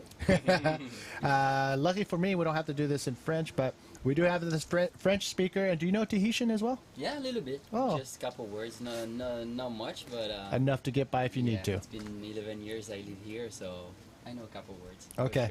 For sure. So Julian's going to step in with me. He knows this place. He's living here now. He knows a lot of spots on the coast, and he's going to give us a first-hand look or firsthand on what to expect as far as conditions and the riders that are in the competition still. So Julian will be giving Dave a break, and we go back into the action right now. Let me just say, Mike Stewart. What? Yeah, it's going to be very exciting to see legend. how he's going to maneuver through this heat. So again, out on the water, Mike Stewart in red, PJ Tartak from Puerto Rico in yellow, and the Tahitian that made it through the trials in the blue jersey, Noi Oliver. Yeah, now you go. Yeah, give us some insight on Noi. He lives right there, so he knows the spot very well. He's a good rider, very good rider. His home spot is Vairao, you know the spot? So, right down the road, yeah, a couple minutes. Exactly, so this guy comes very often here to surf, so he knows very well the spot. So I think it could be an advantage because today the waves are kind of tricky for the moment. It's kind of hard to see the good one. I was just there in the boat and the channel and watching the wave. It was kind of hard to find the good one. We could see like some people who knows the spot, they could find some, but kind of hard to find. So maybe for the local boys a little advantage for sure. But you know, Mike Stewart. Yeah. I don't know. Mike Stewart is the boss, so yeah, it's gonna be.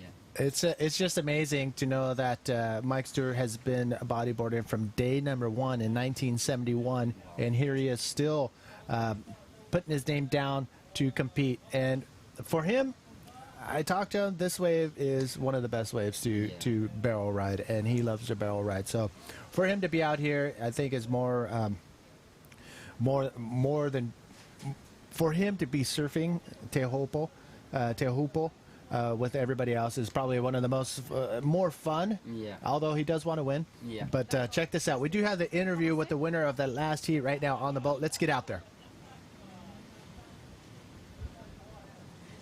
Karim, vous pouvez parler moins... Oui, ok, d'accord. On va faire une petite interview en anglais, la même chose. So, congratulations, Tahupoo. We are so proud of you, and I just want to know more about the choice of your last wave, because you had a priority, and you chose to take this one, and you were the winner. I mean, you were the first on the heat. So, well, can you explain more about your choice? So yeah, I was first in the heat and I had priority till the end. I saw that little wave that came in and Louis was a bit deeper than me and it could have been like a score for a ramp. And I didn't want to let him that wave because knowing the guy, he could be doing anything on a pretty good ramp. So I just wanted to make sure that he couldn't get it because it was like 30 seconds from the end of the heat. And then, yeah, that was part of my strategy, like having the priority the most I can during the heat, and if the good one comes or if I have to go like to make sure that the other one is not gonna go, then I'm gonna use it. And right on, it was at the end of the heat, so it was all good for me. Okay, so that's a good strategy then. And can you tell us more about the heat? What's your impression with the other guys? Are you talking to them, or it's just by yourself? We're good friends, so yeah, we're talking to each other. We were talking about how weird were the waves because the swell is picking up, and it's probably gonna be big by the end of the day. So now it's hitting the middle ledge, which is not the best for Teahupoo. You either want to surf it on the inside ledge and outside ledge. Now it's like getting to the mid-size where it gets kind of weird and bumpy. Also, there's the high tide coming in. So yeah, other than that, it was a nice heat. It was slow. There was not too many waves to be taken. I took 3 waves in my heat, and yeah, it went well for me. It ended up being good for me. Congratulations again, and we'll talk to you later. Thank you very much, Tahupoo. All right, so he actually hit on a couple notes that we were going to talk about. Is that it's a little tricky out there with the swell direction hitting the reef the way it is.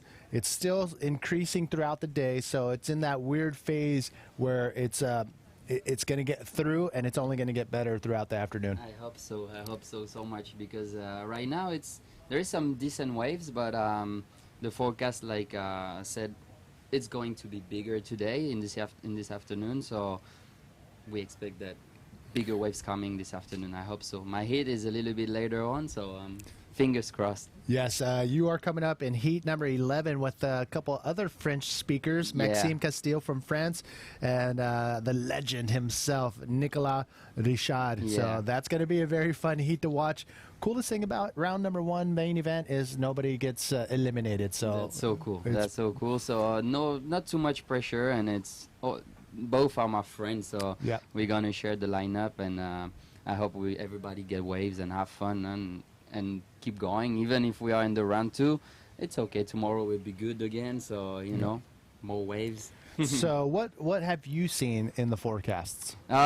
It looks like this afternoon there is like on Surfline they said it should pick up a lot in the afternoon, but they don't say the timing, so we don't really know.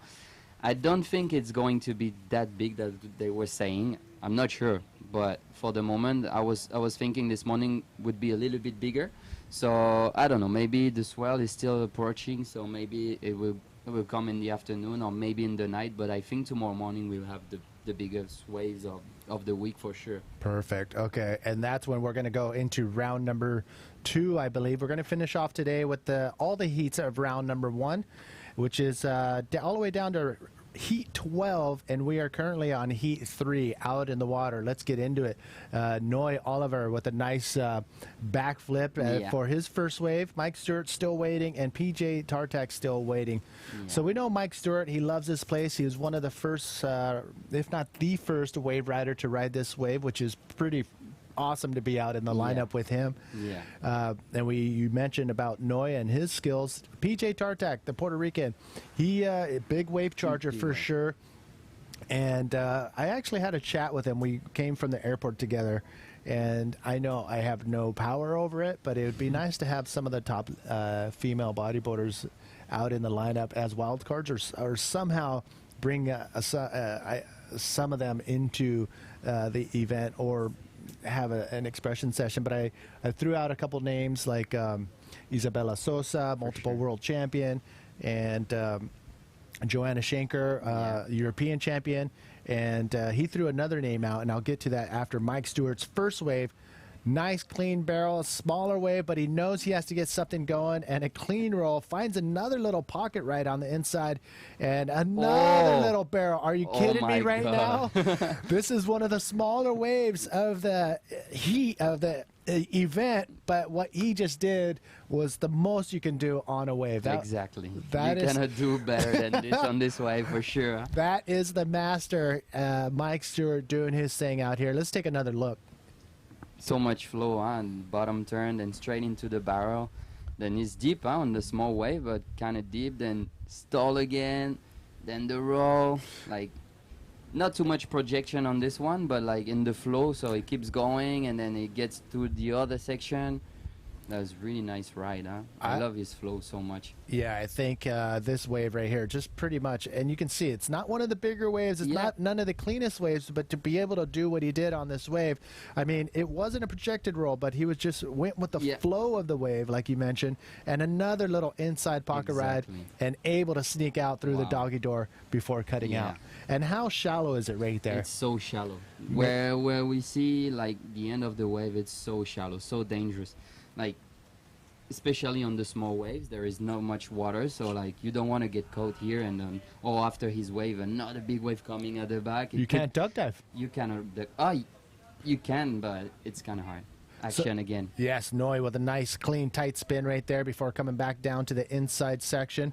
And not much there for Noy. Yeah, we can see the waves are really tricky. Like the wall is kind of stiff, and then you see that the wave is not too heavy, so it's pretty hard for the riders. And if we can compare with Mike Stewart, he could find like a really nice wave, even if it's not the big one. He found the barrel, the pocket, and and I think he's gonna drop a better score than Nai's score. I think so. All right. I've been pronouncing Nai's name incorrectly from the beginning, and you didn't correct me. Nai Oliver. Yeah, don't let me say his name bad again. So here he is, a nice clean bottom turn and throws a spin, and that was pretty much it for Nai Oliver. That's it. I don't think it's gonna be a keeper for sure, but you know, it keeps the ball rolling, keep surfing, get some waves. Because I've been surfing between the trials and the first heat of the round 1. And we had like 10 minutes and I was in the water, and then it was super hard to find the wave, so it's very difficult when you're out there. There is a little bit, it looks like a little bit like last year. I don't know if you remember that east swell crossing with the south swell. So when you're in the water, when you look at the back and you can see that it's moving a lot, so sometimes you feel, oh, there is a big set coming, but actually not. It's just the cross swell, so makes you feel like there is a big set, but not really. So it's kind of hard out there. Yeah, I mean, we've heard it through a couple of the riders already that have been interviewed, that it's very very difficult as far as finding the most perfect wave out there. So you have to be patient, and which is hard to do in a contest because priority system is in place. Exactly. But as we see the score of Mike, 5.83 on a small one, but what a nice ride. And yep. I think it's a good score for today, like to get a little bit better than 5 point. I think it could be a keeper because with this condition, it's going to be hard to find the perfect wave. We saw Amori a little bit earlier getting some sick waves, but I don't know. It's kind of depends the heat too. Sometimes it's slow, sometimes there is a lot of waves. But right now it looks like even in the heat before with Tahura, it was kind of slow, not many waves, so hard to find a good one. Well, we're stoked to know that the swell will be building, and we'll be getting some of that in the next day or two. For sure. So back to what I was talking about, PJ Tartak, the Puerto Rican. So I threw out a couple names, Isabella and Joanna Schenker. And PJ's like, you know what? Who else charges is Luz Marie Grand from Puerto Rico. So it'd be pretty fun to watch some of the ladies out here at cool, huh? Yeah. So okay, Nai again. We'll see what happens. Nai Oliver up and riding in the blue jersey. Nice clean barrel and punches through a lip, extending his arms to give it a more of a projected look. But not a bad wave, especially right now in this situation. We do have 30-minute heats, and we're about the halfway mark. So good wave exchange so far, considering the situation of the waves. So you can see Nai's wave one more time. Yeah, we can see straight into the barrel, then stall again to get the second section. And it's here already the section that is going to push the roll. That's pretty good roll, a little bit better than Mike's one, but you can see that the wave is stopping after, so it doesn't have the same section after Mike, so it should be a little bit maybe under the score of Mikey, but that's pretty good, I think. No, it's solid wave. I mean, if you're going to catch a wave, you got to get the most out of it, or if not, it's going to be a wasted time and wave. Here's a look at, this is one of my favorite views right here. It's just looking back at the valley in the channel, and it's just amazing. This place is absolutely gorgeous. Give us a quick outlook or insight of the Tahitian bodyboarding community. You know a little bit the Tahitian community, so now we hear a little bit more of the Tahitian community because now the charging is like a big part of bodyboarding, so we have like big waves here, and then like the boys, if the waves are big, you can, like, the Tahitian's gonna be good in this kind of wave. Yeah. It's harder for the Tahitian to be like very competitive because we not all of us go to all the competition, and this kind of condition right now at Teahupoo, it's very hard. So you need to be a good competitor to choose the good wave, to wait, then the priority. So it's kind of hard. If it was big, all the waves big coming, and then you just have to go, and the boys here, they go on the big wave. So there is a good level in the big wave and big airs, like Tahura is very good, and Cedric and all the boys from the point. Here is Tumu, Sapinus boy. Yeah. And Tumu is very good too. He's a good rider, and we are from the same spot in Sapinus, so we surf a lot together. And it could be hard to beat in this condition because he's really good in the air. So we're gonna see how he's gonna do in his next hit. because now you know he was in the trials before, and now you are with the big name, so you got to be like very focused and get the good one. And that's the thing. I noticed that a couple in the first couple heats of the trials. I mean, a lot of the Tahitians were in the trials, and a lot of them were waiting a long time for those big waves, and sometimes they didn't come through. And to be able to go through that thought process and come to the inside and get a wave, so you need 2 top scoring waves out of the 10 possible waves that you can catch in that 30-minute heat. So yeah, as you mentioned, everybody charges. Yeah. But the contest element would be a little bit difficult for some of those that are big wave chargers to mesh those two, especially when you're going against multiple world champions like Amaury Laverne and Mike Stewart. Yeah. But once you put those two together, they could be unstoppable. Yeah, for sure. You know, if the waves are firing, like we saw Cedric last year, yep, the waves was tricky, but he's from Teahupoo, so he knows the spot so well, and we could see last year, like, he found, like, all the good one. Back to action. Priority is in PJ Tartak, the Puerto Rican. You saw Mike Stewart behind him, who had, oh my, look at this one, PJ, the Puerto Rican. Gosh. Is he gonna? Oh, nice roll right there, and comes around the section. Wow, a lot of speed off that bottom turn. That probably is going to be the highest score, most definitely, of that heat. So PJ holding it down for Puerto Rico. Oh yeah, that was a really nice wave, like good barrel and a good roll. That was a pretty good size wave too. So nice. I think it's gonna be, yeah, it's his first wave, so he will need maybe a backup score, but that's a pretty decent wave for starting his campaign. Yes. And it's only 12 minutes remaining, so yeah, he has to take a little backup, and then he's gonna be good. Yeah, here's another look. For me to know Mike Stewart is behind me deeper and to drop in, even though I have priority, is really hard for me to concept, to commit to. But PJ knows this is a competition, Mike Stewart or not, I'm going. I have priority. I don't have a wave yet, so I need to get something going. Exactly. So it was good for PJ to hold his line and be able to put together a nice deep barrel like this and come out with a maneuver. Was especially here on the inside. Like when you see the live like this, you're like, oh wow, nice roll in the section. But when you are in the water, then you know the spot. You know that here it's so shallow. There is no water, so a lot of engagement. So that's gonna be a good score for sure. Yeah, look at that. It's on your screen right there. 6.17 for PJ Tartak. That is enough to get him into that second place spot with only one wave. And Nye Oliver, he has 2 small scoring waves, and that's why he's in that first place spot. But again, top 2 waves are scored. The sum of those 2 waves will give you your total, and that is what they're after here in this situation. Mike Stewart, he has a 1 wave at a 5.83, and Nye has those 2 waves. So still 10 minutes and 30 seconds, anything could happen for any of these riders. When you see like Mike Stewart need a 0.34, so that's nothing for him. Yep. And even PJ needs a 1.14, so back to action. Wow. Oh my, can he come out of this? Yeah. Yes. That is Nye Oliver, the Tahitian in the blue jersey. I mean, local knowledge. Yeah, he was able to hold his line, hold that rail in the barrel, and come out with the spit. So that's going to definitely help him get rid of one of those 3-point rides. That's for sure. That's for sure. Exactly. So he's going to improve a little bit. Still a good barrel with, like, maybe compared to the Pidgey's wave. You see? Wow. Yeah, that's like a good size wave right there. It's like in the 3-foot, 4-foot range. And the face of the wave, it's easier to measure because everybody understands the face of the wave. So right there, there's like a 7-foot wave, 7-foot face wave for Nye Oliver. And coming out clean, that was pretty solid. Now, he cuts out.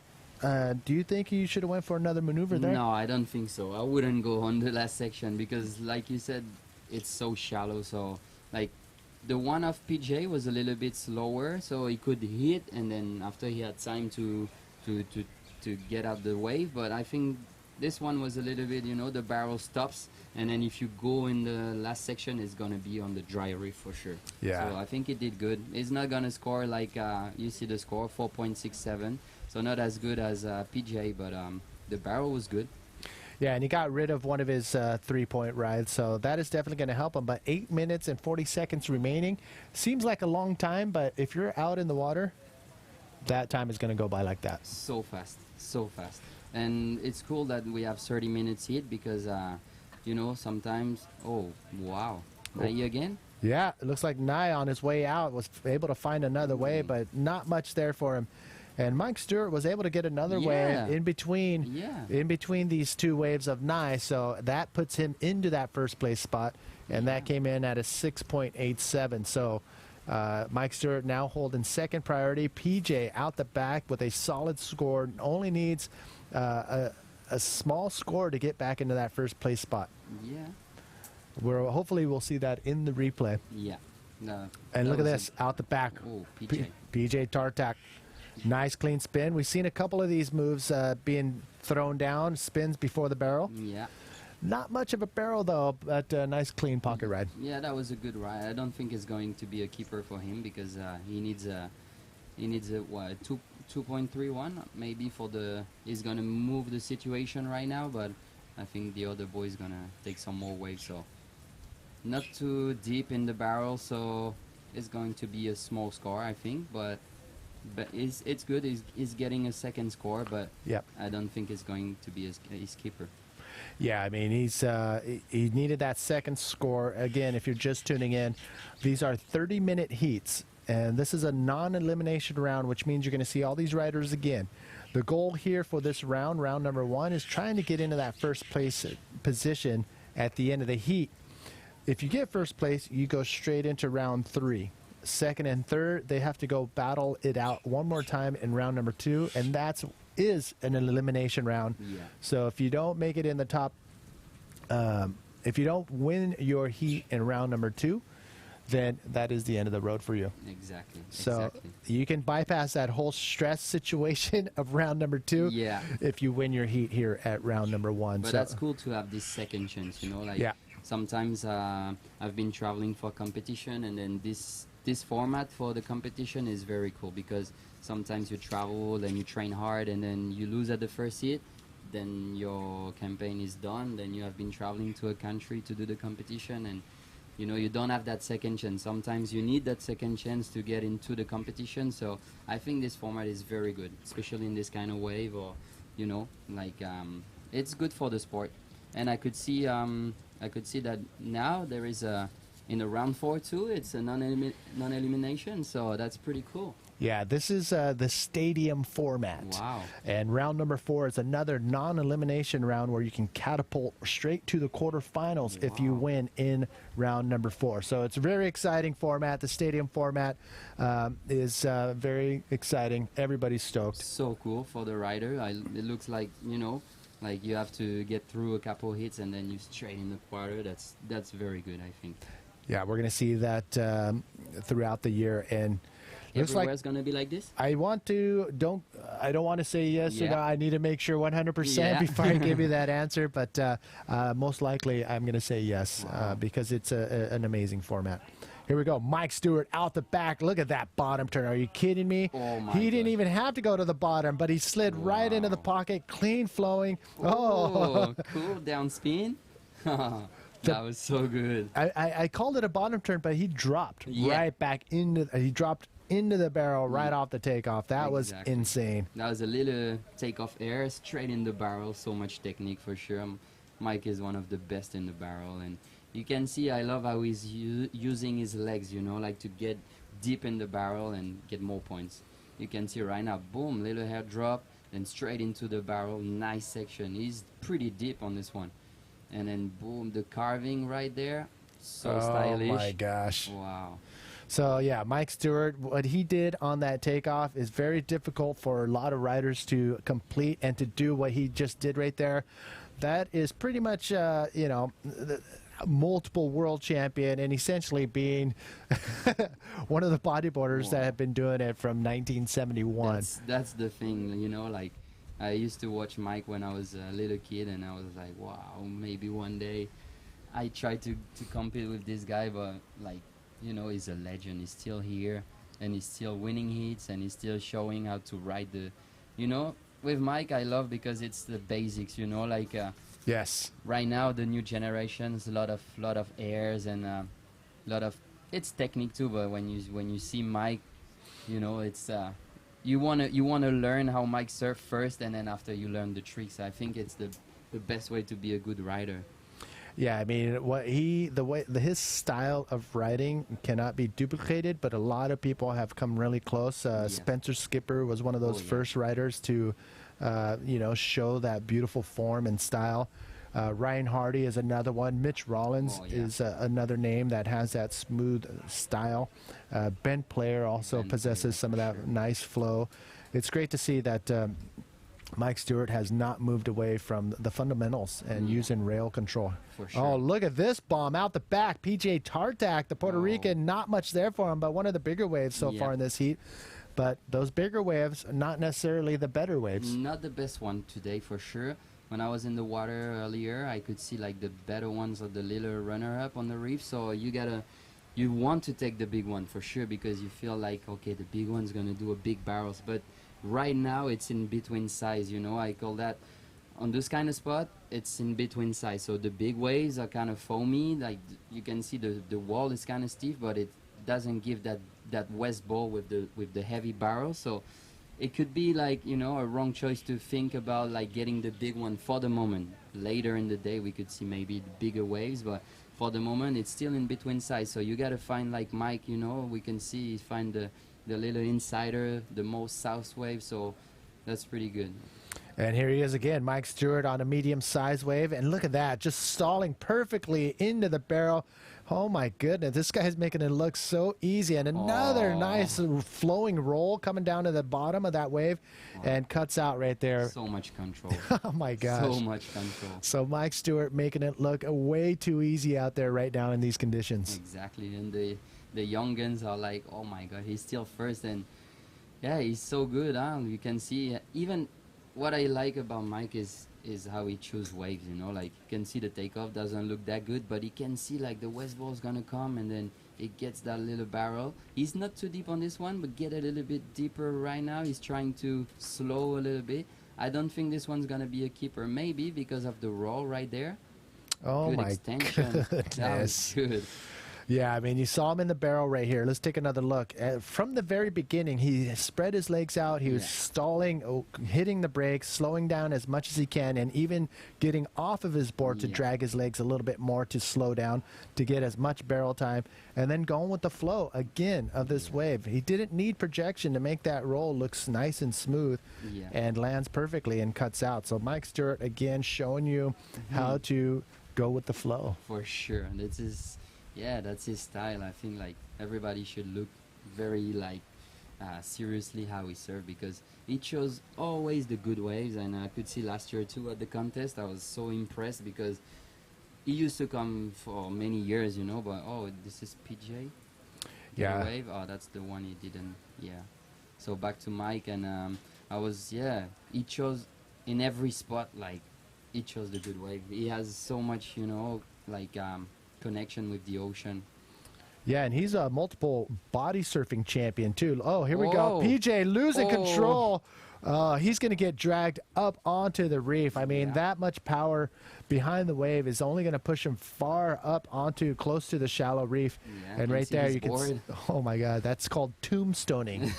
When the board is bobbing up and down like that, that's what you kind of don't want to see. That was a really good wave actually, but the spin maybe not a good timing, but that was a really nice wave. If he made that one, that could be a really good score for him. He got too excited. Here's another look right here. So what happened right? Oh, too much momentum spinning him around. He engaged his legs a little bit too late. God. And right there, he's still ragdoll and doing flips in that whitewash. Yeah. But it was a good attempt. I mean, that first 6.17 ride from PJ, if he would have pulled that off, definitely would have gave Stewart a run for his money. Yeah, for sure.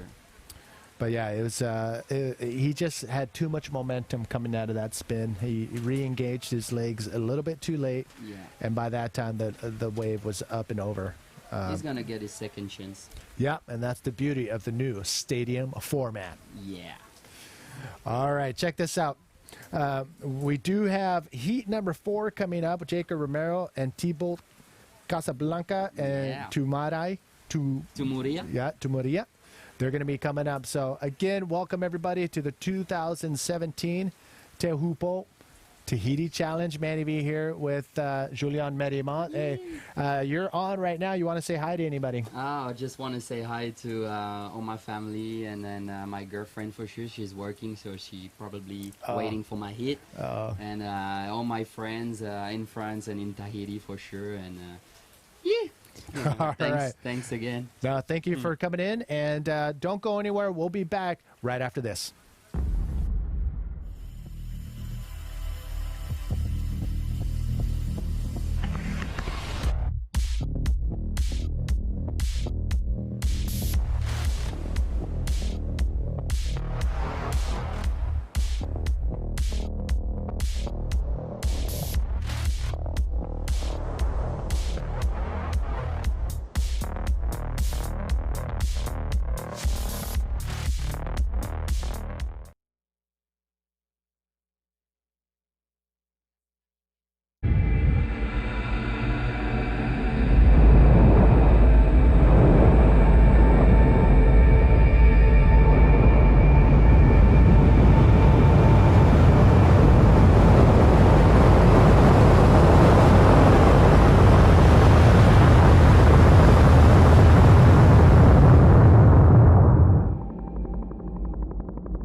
Welcome back to the 2017 Teahupoo Tahiti Challenge. Dave Hubbard, joined along with Maxime Castillo. Welcome to the booth, Maxime. Thanks.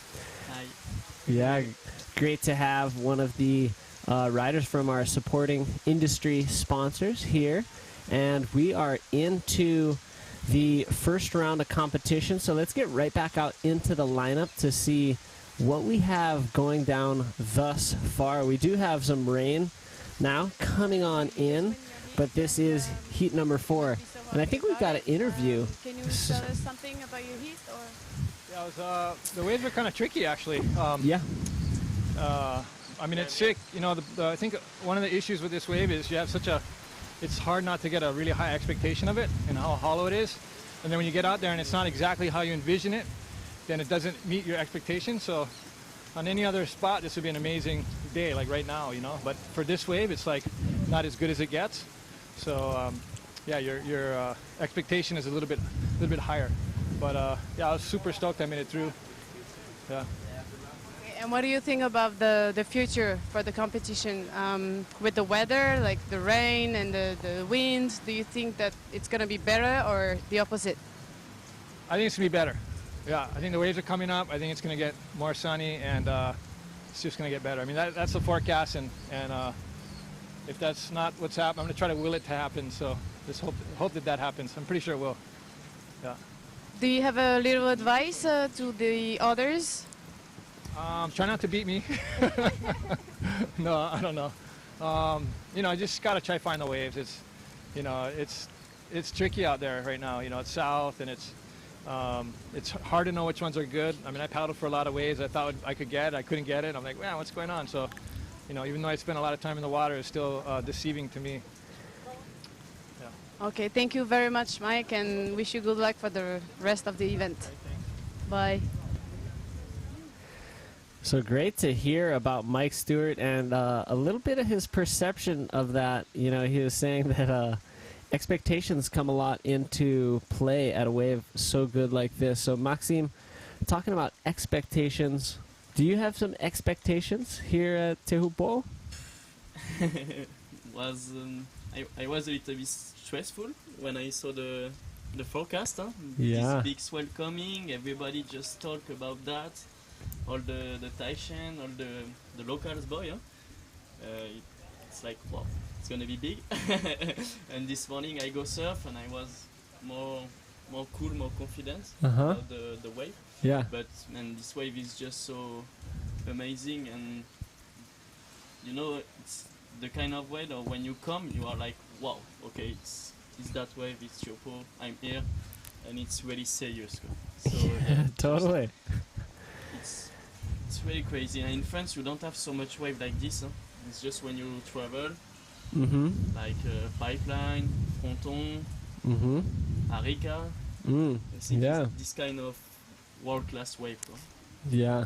Well, there's some world-class waves in France, but maybe more the beach breaks. Yeah, So to have a nice big reef break that is so heavy like this, I think you're right onto it. And you know, you kind of hit on some of the amazing events that we have on the 2017 APB World Tour. You know, we're going to be going to Chile later. You know, hope to end in Fronton, but we started at Pipe. Now we're here in Teahupoo. So it's amazing to have such high quality waves on the APB tour. Exactly. It's just the dream tour. Is that? It's the perfect wave all over the world.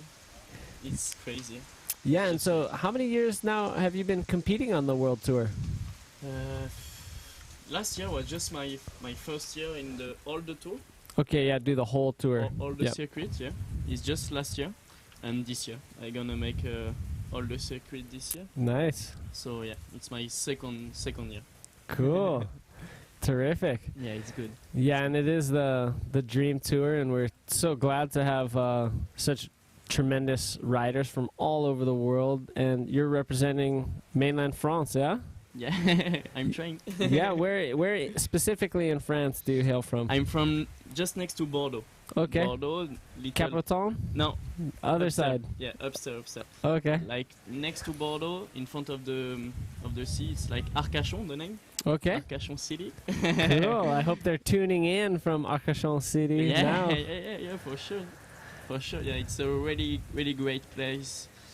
Like, you know, it's kind of sandbank. Okay. We have a big dune of sand. Yeah. The most high of Europe. Oh wow. Yeah. So yeah, it's a really nice place. The wave is not perfect. It's like a sandbank, and so it move always move. But like 3 or 4 years before, we got some amazing wave, and now it's not really good, but it's good for training. Yeah, good for training, huh? Cool. And after I go more down on the south, Cabreton, also go to surf different wave. Nice. Yeah. And tell us about the equipment. Manny and I have been talking and trying to, speak about the equipment that guys are using here. So what kind of board did you bring, and what's the core in it? And for Tahiti? Yeah. It's like a PP, you know, with a two stringer. It's like a parabolic, you know. Oh, okay, yeah, the parabolic, yeah. It's really nice board. I got 2 boards, but it's this one I surf. So yeah, it's a really good. I like this kind of board. It's cool. It's so good, and I try to surf a little bit. You know the size of the board. Yeah. I normally 40-25. Okay. 40, but for this kind of wave, I try to catch 40 for a okay. little bit, you know, for more control. Yeah, more control on the wave. Oh, cool. I'm trying. Yeah. And the water is so warm here, so for the board it's really strange. In France, it's never like that. The board don't move so much, you know. Yeah. And here, you come here on the first surf, it's like a chewing gum, your board. You're like, what? You can feel the board moving a lot more. Yeah. Like it's broken in already, yeah? Yeah. But a brand new board feels like you've had it for a while and it feels good? Exactly. Cool. Yeah, it's fun. Yeah, that's awesome. So right now, got kind of a slow start to the heat in the water. We're looking for Jacob Romero and Thibaut Casablanca to catch a wave. Also the Tahitian, Tumaria, Taiver. And just no rides thus far in this heat. So kind of a slow start. Yeah, but slow. You know, we had a great heat. The last heat, Mike Stewart showing us some really interesting tactics, and just basically his barrel riding, is pretty par for the course. What's your thoughts on a barrel rider like Mike Stewart and how this wave can suit someone who just rides the barrel? Hey, it's crazy to saw Mike Stewart riding the barrel like that. It's like you see all the waves. He take all the wave, and all the wave feels good when he surf. It's like the waves shaping for him. Yeah, almost. Yeah. It's like, you have a great hit last year. Thank you. Last year is a good barrel riding like this. For me, it's like that, the real barrel riding. Cool. With the legs, the body, all move, cruising with the wave. Yeah. It's crazy. Cool. Crazy. I remember your wave last year was great. And after you go drop knee too. Yeah, go drop knee. Yeah, it was so good. I was in the boat with all the French crew. I was like, what? Crazy. Is that the real feeling with the wave, the tube riding? Huh? Yeah, and it's so intimate, especially a wave out here. You have to have the close connection to the barrel to understand and kind of read the barrel as it's moving down the reef. So it's a cool spot for that. Have you ridden out here a few times to kind of start to get that relationship a little bit? Yeah, I try. It's just when I travel, because in France is not this kind of barrel. It's just like a sandbank, so you come fast, barreling, and you go fast. Here in the other spot, in Tahiti or in the other country, I try to improve this thing in the barrel. It's difficult, but I like it's the best place in the barrel. Yeah, so good. It's one of those best spots to be for sure. So I try to do that, but it's really hard to driving to the barrel perfectly. This kind of wave like Teahupoo and maybe Tapuna too. Tapuna is so good to make some big barrel. Yeah. You can cruise slow, little bit more fast. It's really good, and yeah, so fun. So did you get good waves at Sapinus this trip or last year? This trip not too many. I'm just here like 1 week. Oh, here we go for the red Jacob. Okay. Good barrel, deep, huh? Wow, a lot of spit. Got really violent in there. He's unable to make it out. So Jacob Romero waiting quite a while for a really good wave, but just wasn't quite able to make it out. Thibaut getting a quick ride there as well. Thibaut, it's a real local from Sapinus boy, and yeah, I know this guy from my first trip here. Okay. So 4 years now. Okay. Yeah, I was small, and yeah, it's a really good guy. Thibaut, it's a really good rider. He catch some big bomb in Sapinus, here too in Teahupoo, and yeah, it's like one of the local boys. Great surfer. Thibaut showed up at the pipeline event and actually got into the main event from his seeding points from that. But here we see Jacob Romero just a little too deep on that section. The wave spit quite a bit, so I'd imagine if he was just a little bit ahead of it, maybe the spit could have pushed him out. But the beautiful tower angle here. Oh yeah. But just a little too deep for that section. But that was a great wave. Yeah. And they've been waiting quite a while for these opening rides, but Jacob Romero just unable to come out of this beautiful barrel here. But he'll get back out there and give it another go. And here we got a paddle. Ooh, Dumaria.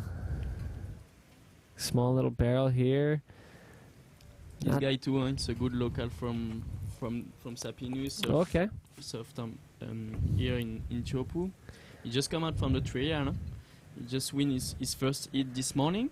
Okay. And yeah, he surfed really well. Last year, I don't know if you remember, he just broke his shoulder on the trail.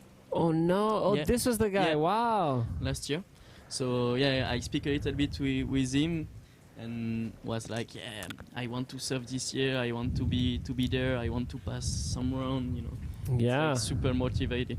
Yeah, and here he is in the main event, and with the stadium format, the first round is non-elimination. So he will get a chance to surf again for sure. If he comes first, second, or third in this heat, he's going to surf again in the competition. So he's super stoked to come through the trials, like you mentioned. Exactly. And are you excited to surf the stadium format for this year, having the non-elimination at the start and another non-elimination in the middle of the event? Yeah, I read that this morning, and yeah, I'm so happy. I think it's a good thing. Huh? It's a really good thing. And yeah, you just let's see what happens in the comp. Yeah, it's a really good thing. I think this kind of new, I don't know how to say, but it's a new format. Yeah, new format. So we're super stoked about it too. And even towards the end of the draw, the semifinals are non-elimination as well, because second place from both semis will battle man-on-man for third and fourth. So, middle, beginning, and the end of the format, we do have non-elimination heats throughout, so the best riders can continue the show. So good. So cool, yeah? So good. so good. It's a really great idea. Yeah, so we're excited to unveil it here at the Teahupoo Tahiti Challenge 2017. We're into the main event, round number 1. We're in heat number 4. Bit of a slow start here. The first 10 minutes have only seen 3 waves ridden. None of them are really counting too highly. Yeah. Jacob did get a 3-point ride for that barrel he didn't make it out of. And both the other Tahitian riders are hoping to follow suit. Jacob Romero is sitting in priority right now, so he has the first choice of the next wave that comes in. And for you, how important is it to have priority, especially out at a gnarly wave like Teahupoo? Yeah, it's really important, huh? Because you see, it's like more than 11 minutes now, and no one got a good one. Jacob gonna use the priority on this one. Okay, so this one's coming closer to the inside. He's getting a little cover up here. He wants to hit it, so we see that bottom turn, but he just ducks out of it.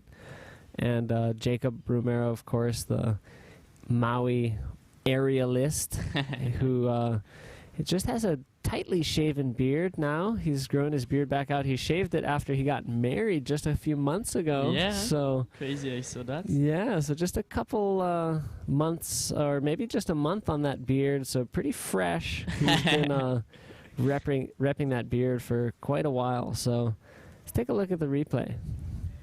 Good bottom, just in the pocket, barreling, stalling, and come out. Yeah, it's a good one. I think it's the better wave of the heat, for sure. Yeah, it could be such a slow start. Interesting after Mike Stewart got all those good waves in the last heat, that this heat's kind of slowing down. But we do see that 2 quick sections of a barrel there for Jacob. So I would probably agree that he's probably going to get slightly more than his other score and start, adding to the points that he has currently.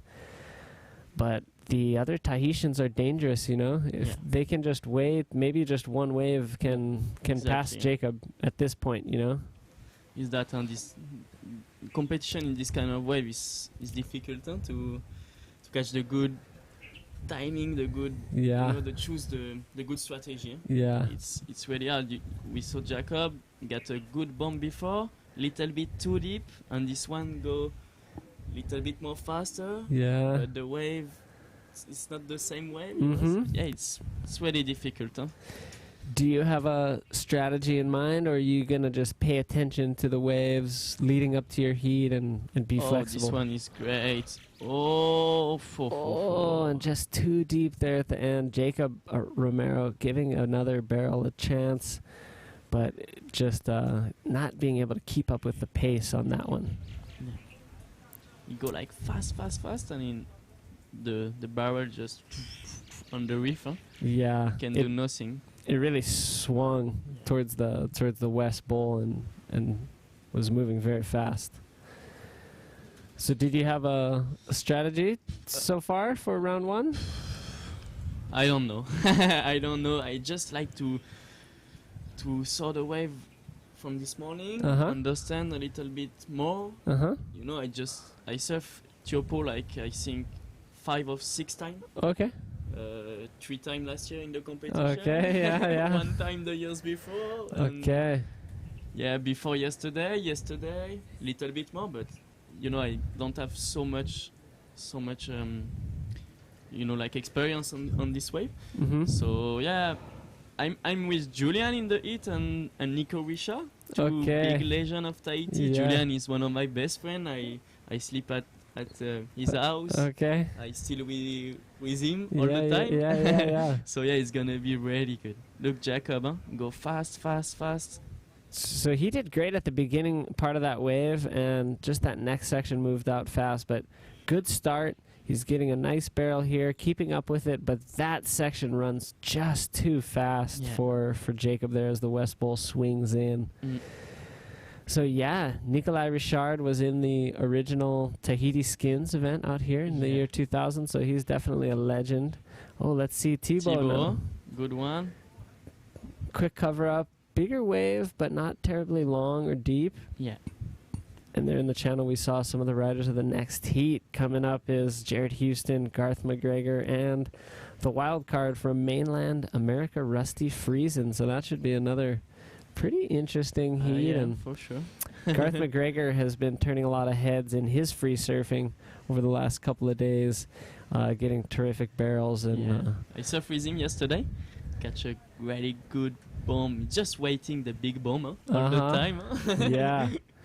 But yeah, it's a really good ride. Yeah, he did great in the event last year. Had a great heat. I think it was against Stewart that he ultimately Catch the 10 point, huh? Yeah, catch the 10 point and couldn't have the backup, and Stewart took him in the heat. So I know he wants another opportunity to maybe get another 10. Let's see, you know. Yeah, for sure. So we're now into the second half of the heat. Jacob Romero still leading this heat off the strength of a 3.2 and a 3.0. Tumaria. Tayera. Not much on his scorecard, neither with Thibaut. Thibaut just 2 short rides and priority with Tumaria. And I got a chance to hang out with Thibaut a little bit, surf Sapinus, and then we headed up to his home, which overlooks Sapinus. It's up on the mountain. Crazy.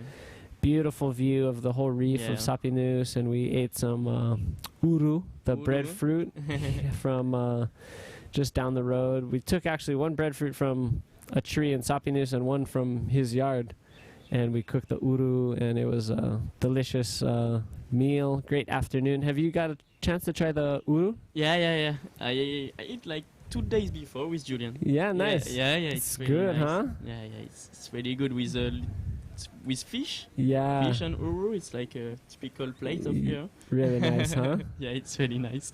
And Thibaut, the house of Thibaut is crazy, huh? The view from the house is like, wow. It's amazing. Amazing, huh? And we do a lot of barbecue over there. Yeah. For the sunset and everything. It's like crazy, huh? You can see Moorea, see the sunset, see Sapinus. Just a beautiful view from up on the hill. Not too many homes up on the hill. Most of the homes in Tahiti are just right on the coast. Yeah. Sliver of coast that surrounds both Tahiti Nui and Tahiti Iti. But there are a few places where people will go up onto the hillside, up onto the mountain, and a few homes up there. His home is one of those. Yeah. So Thibaut looks like now he has moved into first place with a 5.5. Must have been that set wave that he got a little barrel on.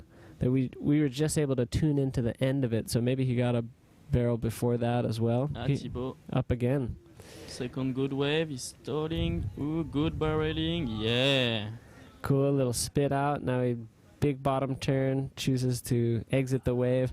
What do you think about the inside section? We've been talking about it a lot, and debating whether or not you should or shouldn't hit the inside. What do you think, Maxime? I don't know. Huh? I think he's just in the, at the feeling. Huh? It's the feeling in you are in the wave, and for me, all my this one just replay. See again. Comes into this section with a lot of control. Yeah. And he places his rail really nicely to come out high from that section. He kind of read it really nicely. Yeah. And a little spit even as he exits, and he's stoked with this one. Yeah, was a good wave, good backup score for him. For sure. Yeah. So Thibaut now sitting in the driver's seat in heat number 4 of round number 1, looking to get that straight shot through to round number 3 if he can hold on to this lead for the next 10.5 minutes. But we know that Jacob and Teahupoo are going to be hot on his heels. Jacob Romero, it's his first time here.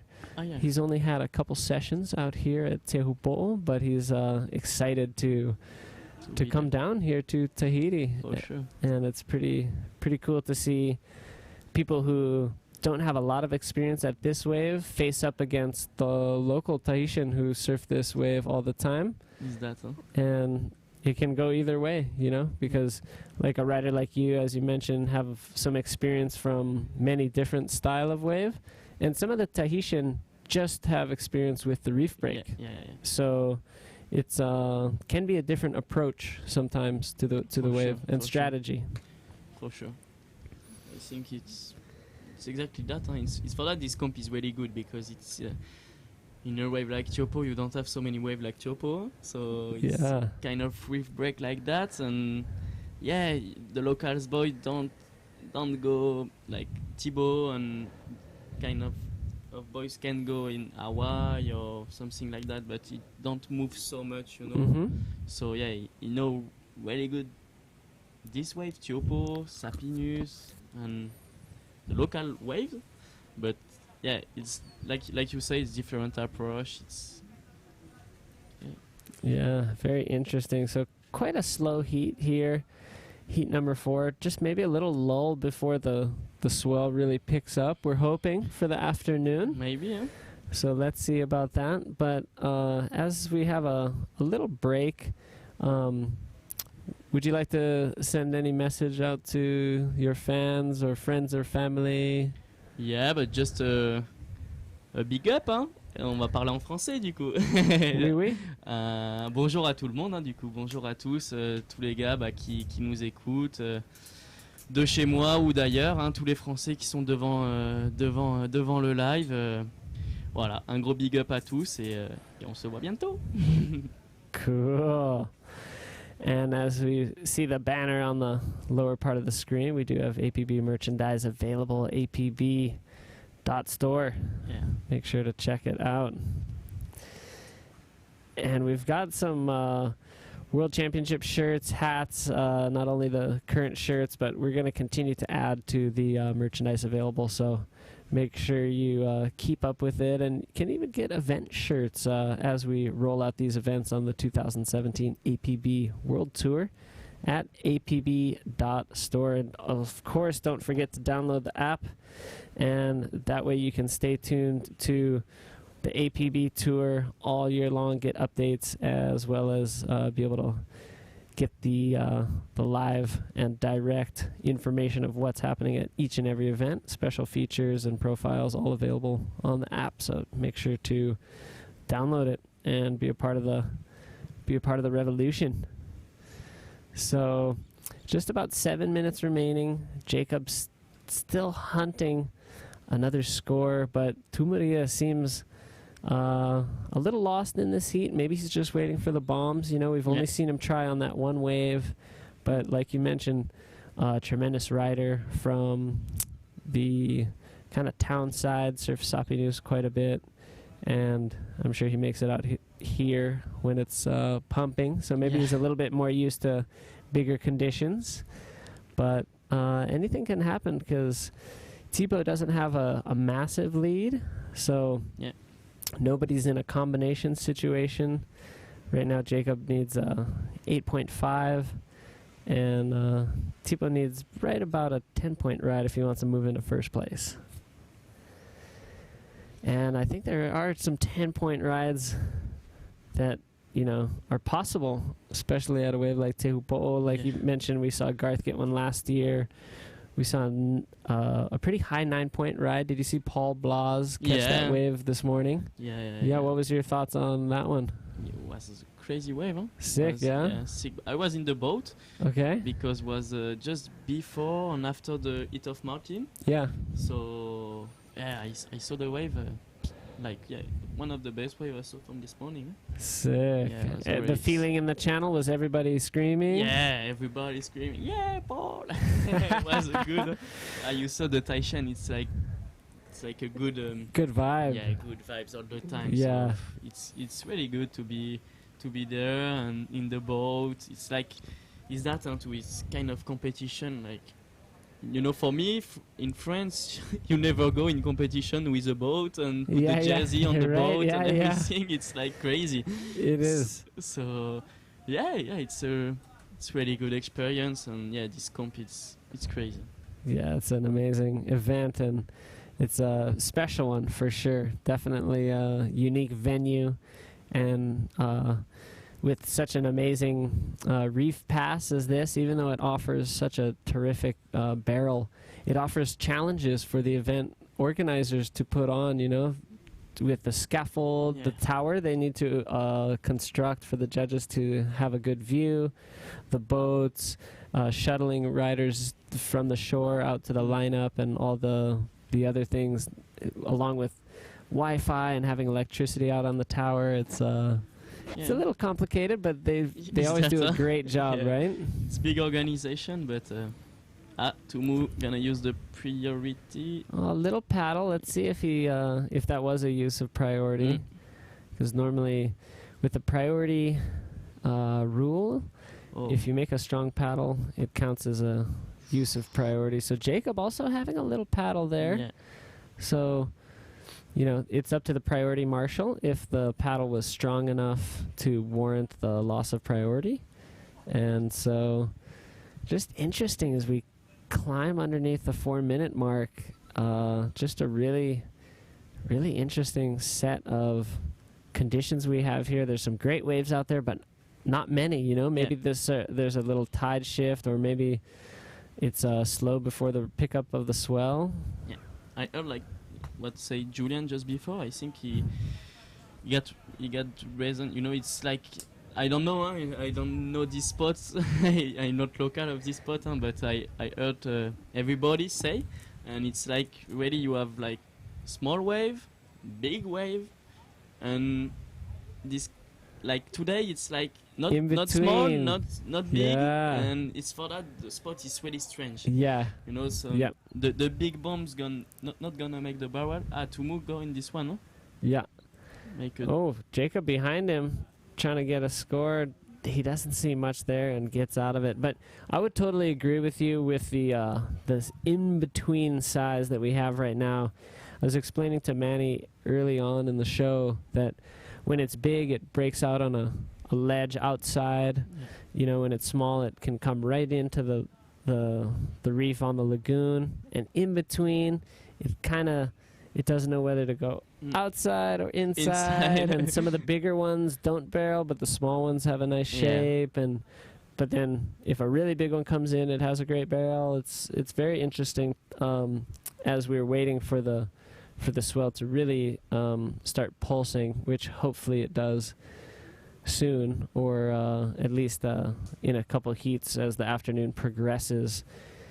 And we are down to about 2 minutes remaining in heat number 4, and we've got 12 heats in round number 1. You're going to be in heat number 11, and I'll be right after you in heat number 12, so I'll be definitely seeing you a little later on today. Yeah. And hopefully we have some fun out there in the lineup. We'll see what the waves and what the conditions are like then, because that's about 3 hours away. Exactly. Just the wave can change, can do everything from this morning. It's a long day. It will be a long day, and maybe tomorrow, if we have great waves, could be another really long day. If we put 2 rounds into one day, maybe going to be a 10-hour day. For sure. So we'll see. This week I saw a little bit the prevision, but this week is going to be pumping all the week. So cool. At the end of the week, no more wind, perfect swell. Wow. It's like, it's going to be a really, really good week of surfing here. So stoked. So, the plan right now is to, run the rest of round 1 today. Hopefully we get a chance to go into rounds 2 and 3 tomorrow, and then we'll be waiting for the best conditions to run the final day of competition, if we choose to run it in a single day. So that final day. So we do have just about 40 seconds remaining now. Thibaut has priority. He also has the lead. Yeah. He was able to, you know, get 2 pretty decent rides, which the other riders haven't quite been able to get anything of similar quality. Tumadia has a 4.5, so I mean, he is within striking distance, but he is still in 3rd position. And not a lot of time left. If anything good comes in, I'd imagine Thibaut to be able to go on it. But thanks so much, Maxime, for joining us in the booth. Hopefully we can bring you in Sure. to call another heat a little later. It's with pleasure, always. Always. Well, this heat has counted down and ended. Thibaut Casabianca will be moving on into round number 3. Jacob and Tumadia will continue into round number 2. And there we see Thibaut, just a little victory lap making his way into the channel. And I'm sure we'll get happy Thibaut. Yeah, he's stoked. He's always got such terrific vibes, always laughing, smiling. And I'm sure we'll be able to see a little bit of that with the post-heat interview that we will have. But I think we'll be going to a commercial break here shortly. And we are counting down the next heat. That is going to begin now. And if we get a chance to go to commercial break in just a moment, but first we want to give some more head time to Maxime. So if your brother's watching, maybe you want to do one of your dabs. You know, I know he loves to make this signal for his brother, so that was his chance for sure. Cool. Thanks, Maxime, for joining us. Thanks. And stay tuned. We're going to be right back with heat number 5 of round number 1 right after these commercial breaks. You.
Welcome back, everybody. Manny V here with David Hubbard, a.k.a. Dub, and welcome to the Teahupoo Tahiti Challenge 2017. And heat number 5 out in the water. And check this out. We do have a replay of one of the first waves ridden, Rusty Friesen. Check this out. Rusty Friesen from San Diego, California, on his first wave of the heat. And look at this draining barrel on the inside, and is able to hold on to that line even though he had a little bump inside of the barrel and comes out with the spit.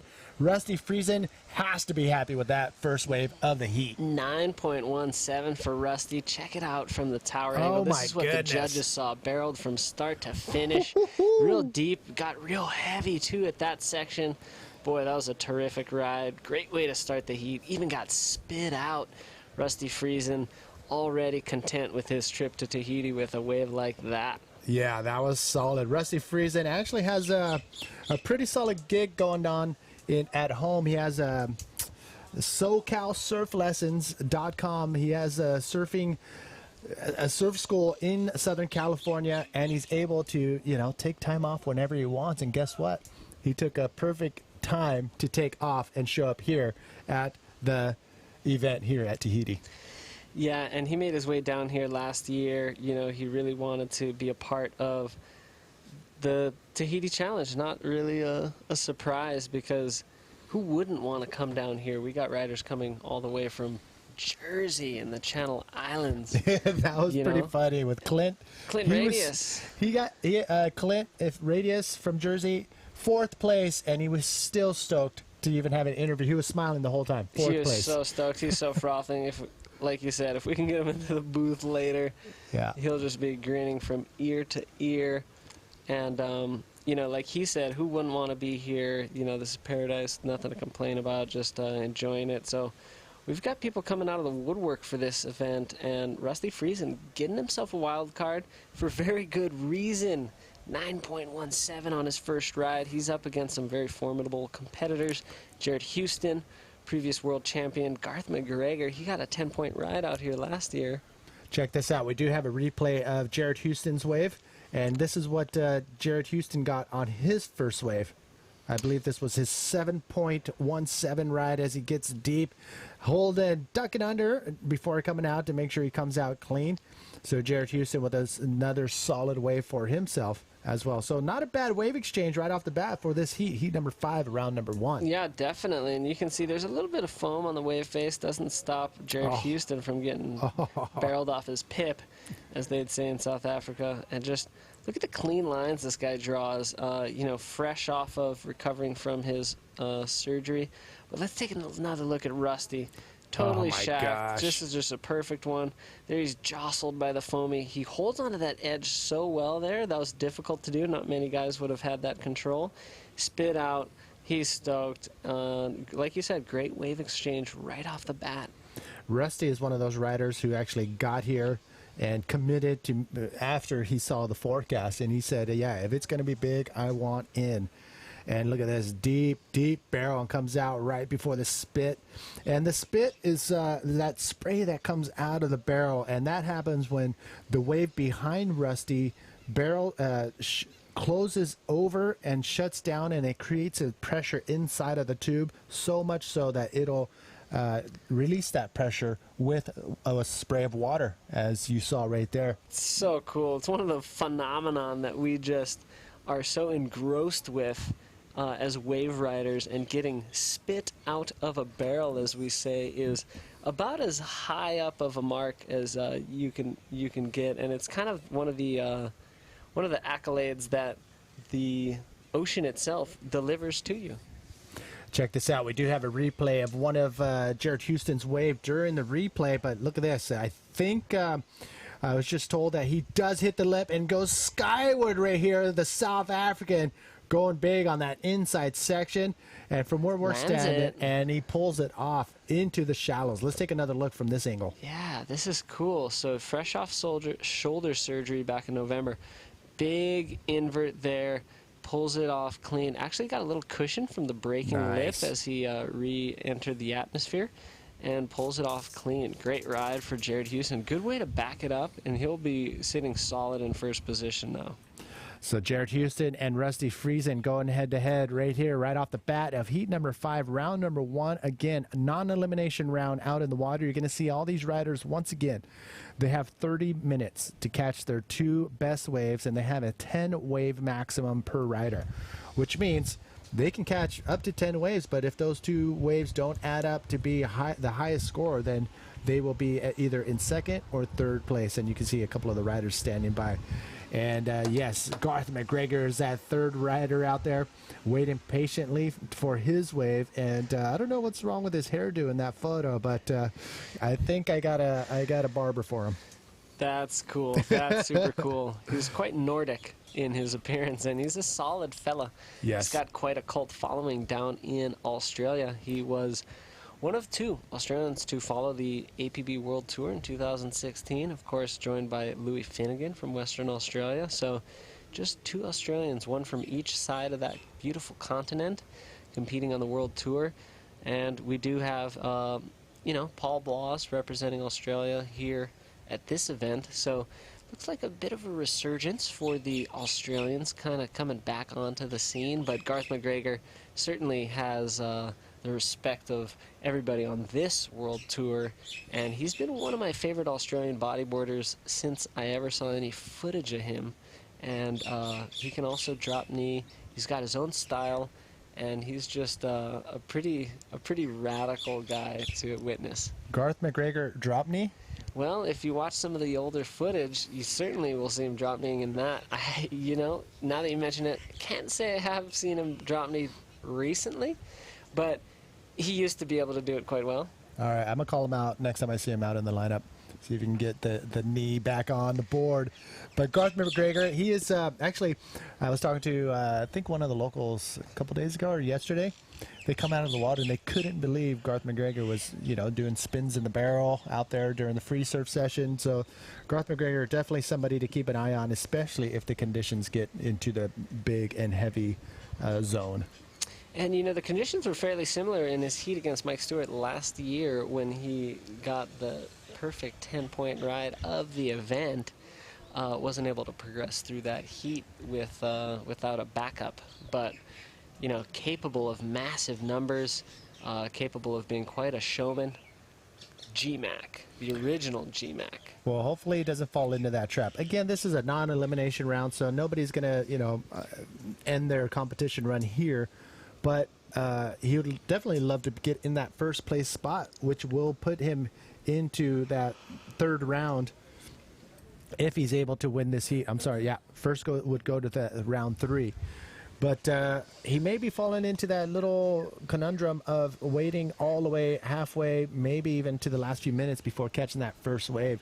And that is something you don't want to do, especially against guys like Jarrett Houston and Rusty Friesen. It's going to be a bad habit to break if you do wait for the big waves, because they might not come through. But look at that. Oh. Look at that. Jeff Hubbard and Hitoti Henry just bearing witness to the spectacle that is Teahupoo. Look at them. They're itching. Yeah, they're frothing. They want to be out there in the lineup already. They will be soon. They will be soon. Well, they're going to chill right there for the next 18, almost 19 minutes. So they're fine with it. They get front row seats. Front row seats, and that's what you need to get front row seats. You got to have a jersey on, because otherwise you have to stay behind a certain marked barrier. Yeah. Unless you're maybe media can get a little bit ahead of the boats, but everybody else got to stay in the channel, got to stay behind a certain line.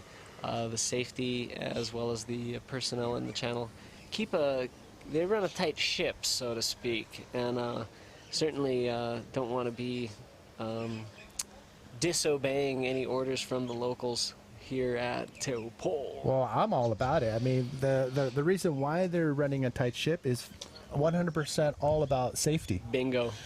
This wave is no joke. I mean, if it gets bigger, it can really put some damage not only into your body, but also into your soul.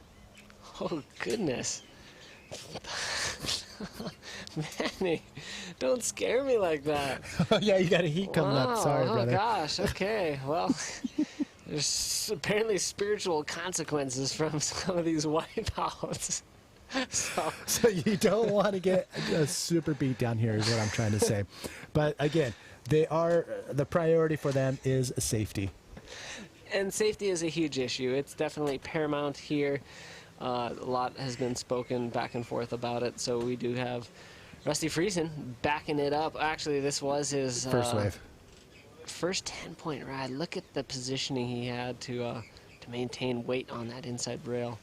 spit out, and just standing up tall, he cuts out, and I'm sure everybody's screaming in the channel right there. Yeah, 9.17 is what he got on his first wave. Here's another angle, and he was very deep for a pretty long time on this medium-sized wave. But again, if you can start off your heat within, you know, the first 5-10 minutes and get a wave like that, a 9-point ride, you're stoked. But again, it could backfire if you're going to wait and wait and wait for that next wave. Who's this in the foreground?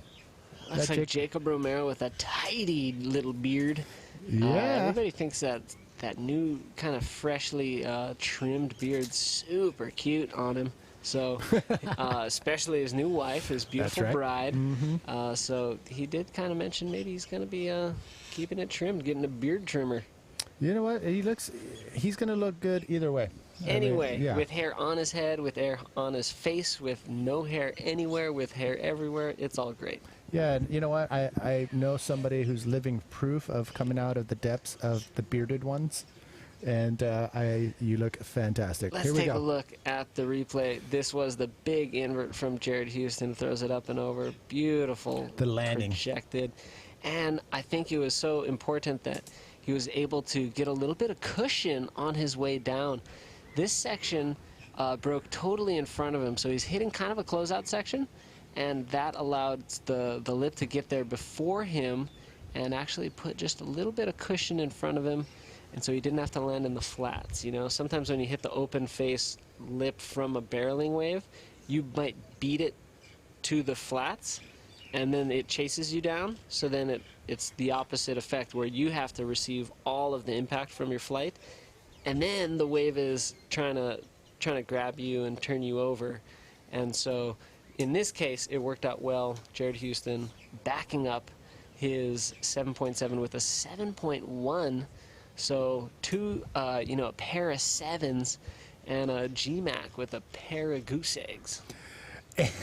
Well, GMAC is going to be coming up for sure, but he's running out of time. He does have priority, so he does have first opportunity of any wave that comes through the lineup. But yeah, Jared Houston, to actually go through the whole mental steps of hitting the lip and getting projected after coming off a shoulder injury. I mean, if he were to land flat, hard impact on the landing, I mean, that could totally re-injure his injury. I think he's strong enough. I think he's like the Bionic Man, now stronger than before. So, you know. Do you know the rehab that he went through? What? It was significant, and it was long duration, and he worked with some terrific professionals down there in Puerto Rico. Okay. And so, from my understanding, he feels really strong. He's got mobility back in that joint, and he feels like the surgery was a success and that he's feeling solid. So, and again, that injury did occur at Nazare during a free surf. So he was practicing for the Nazare event last year and dislocated it during a free surf. Very painful, also painful emotionally, as he had to withdraw from the event. He had to withdraw from the rest of the year of competition, and actually, just had to catch a flight back home, get the surgery, and start rehab. And, all that was taking place while the contest year was finishing. So, he mentioned that it was kind of stinging a bit to be tuned in, watching the comps from home, not being able to be there himself. He's incredible performer. There we have on screen GMAC's terrific supporter there. Emma. Yeah, Emma has joined Garth here at this event, and she has a front row seat to Garth's lack of waves right now. What's going on out there?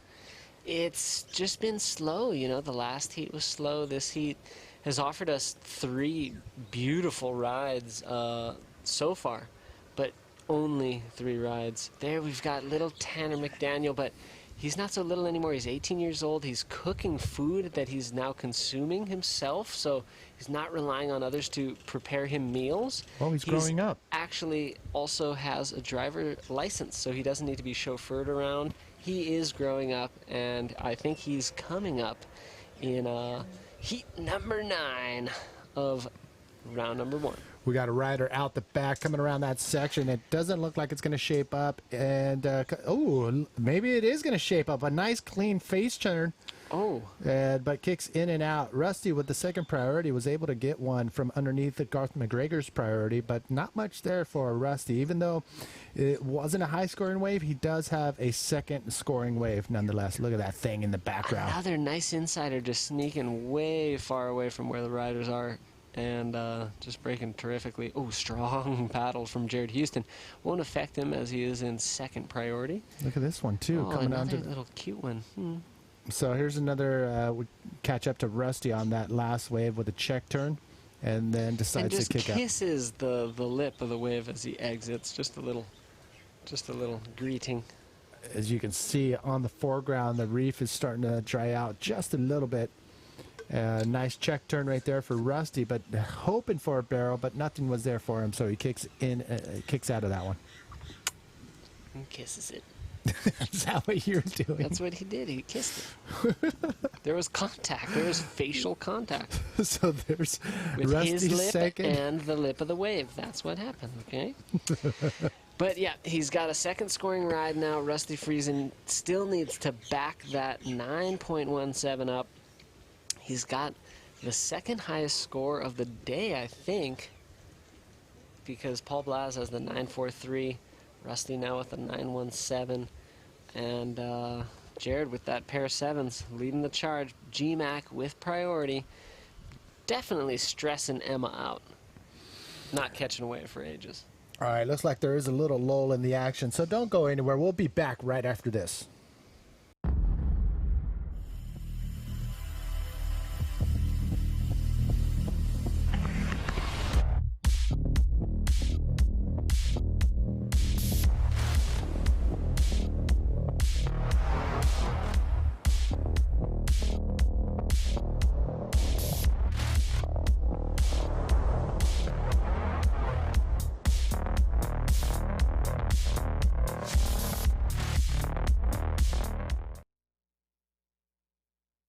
Back, everybody, to the 2017 Teahupoo Tahiti Challenge. And there's the rider who will be coming up in the next heat against Jeff Hubbard and Greg Howlett. That is Hitoti Henry, one of the local boys here at the event. Throwing And big shakas. he's excited. He's hoping to snag one of those perfect inside barrels for sure. Or one of those perfect set waves. Hitoti Henry, definitely one of the favorites, at least on my scorecard, coming into the main event.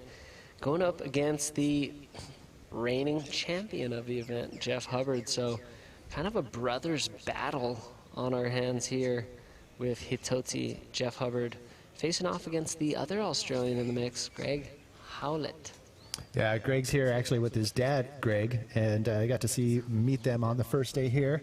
Both of them very excited to be here, and Greg's dad, how cool is that to have your dad show up to an event, a world stage event, and he's here to watch his son do what he loves to do best, and that's the bodyboard and get pitted out of his mind. Yeah, it's awesome. Great support, and you know, if they were shooting a movie about Greg Howlett, I think I would choose his father as Greg's stunt double, because they are spitting images. Yes, they are. As soon as you mentioned his dad was here, I instantly knew who you're talking about, even though I didn't meet him yet, because I did see a Greg Howlett-esque older gentleman that, yeah, looks exactly like Greg. So, yeah, he's here. So if any of the ladies are going to date Greg and know what he's going to look like 30 years from now, boom. Just take a look to his right, and there's his pops. Man, the view. Here we go. Somebody out the back is dropping in on this one. Yes, it is Jared Houston. Can he get into the pit? Yes, he finds a nice pocket, gets barreled, and he will come out of that one. Oh, my goodness. How did that just form up into a perfect little barrel right there? Jared Houston putting together another solid wave. I didn't think that thing was going to form up, but obviously he's out in the water and sees exactly what I'm not seeing from this tall silver chair that I'm sitting in. Well, he was able to position himself in that one in the right place, but it was interesting, you know, it didn't necessarily look so awesome at the start, at the takeoff. So on the replay, we'll kind of see how his approach really helped him. G-Mac on his first ride. Look at him screaming into this one. Oh, he's got so much speed. He has to come around this section, but he muscles his way up and out, and he got airborne. That's not easy, Manny. No, that's a big boy right there to get launched that high. So let's take another look right there at Rusty Friesen's. Nope, yeah, I was going to say Jared Houston's wave right here. At the very beginning, didn't look like it was going to shape up. I thought it was just going to be a little pocket ride, and all of a sudden this thing just shut down in front of him, and he was able to maintain that nice speed line, come up high, and exit the wave perfectly. So Jared Houston using all of his skills on that wave right there. Nice, clean barrel ride for a former world champion, Jared Houston.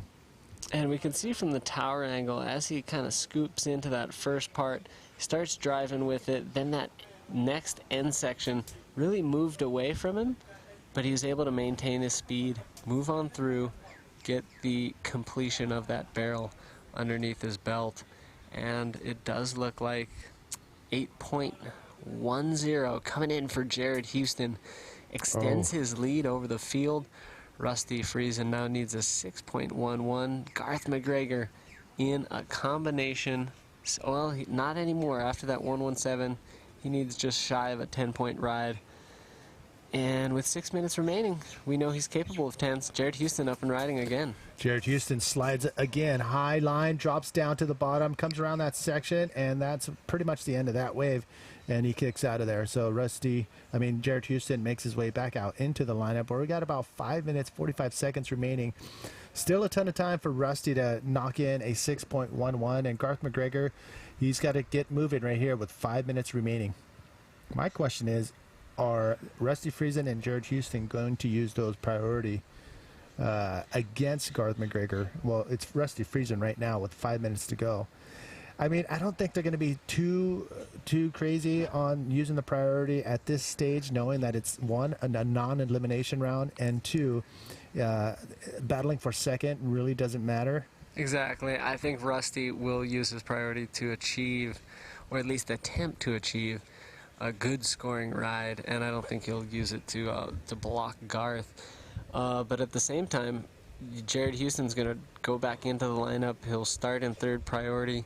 Whether or not he fishes around and tries to get another wave just to ride it, or whether he asserts his position and starts moving up the priority totem pole so that he might get a chance to block them in the final moments, we'll have to wait and see what he chooses. I would kind of guess in this first non-elimination heat, he's going to just try to ride another couple waves just to get comfortable, loosen up, and feel that new bionic shoulder just a little bit more.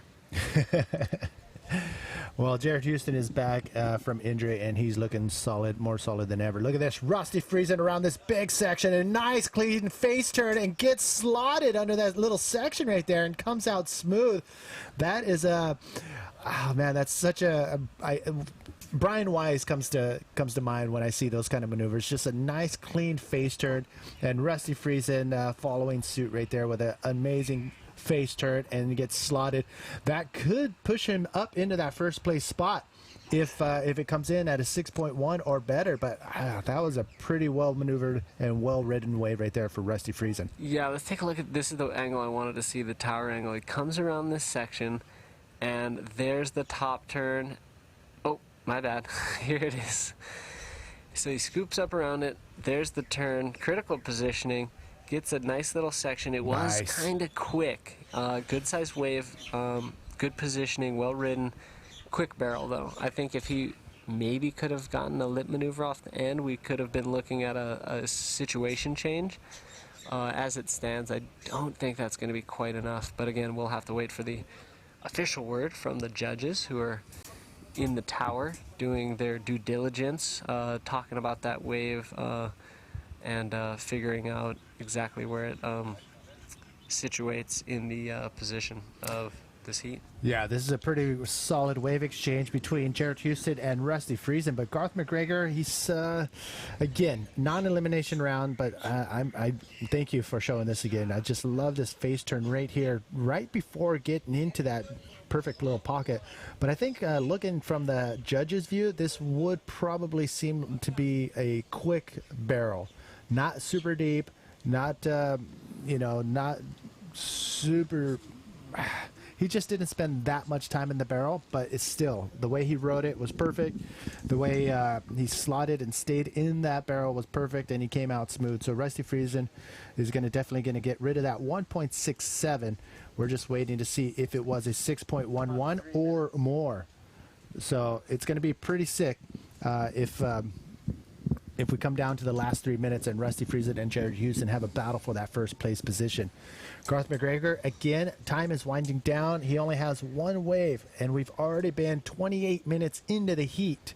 And that one wave coming in at a 1.17. So Garth not having the best heat, but again, it did. Oh, wait a second. Speak of the devil. Look at that. Oh. Another quick little jab Check face turn. turn. That was pretty Nice. sick. Coming in the inside. Huge maneuver there. Oh, it's off the back. Wow.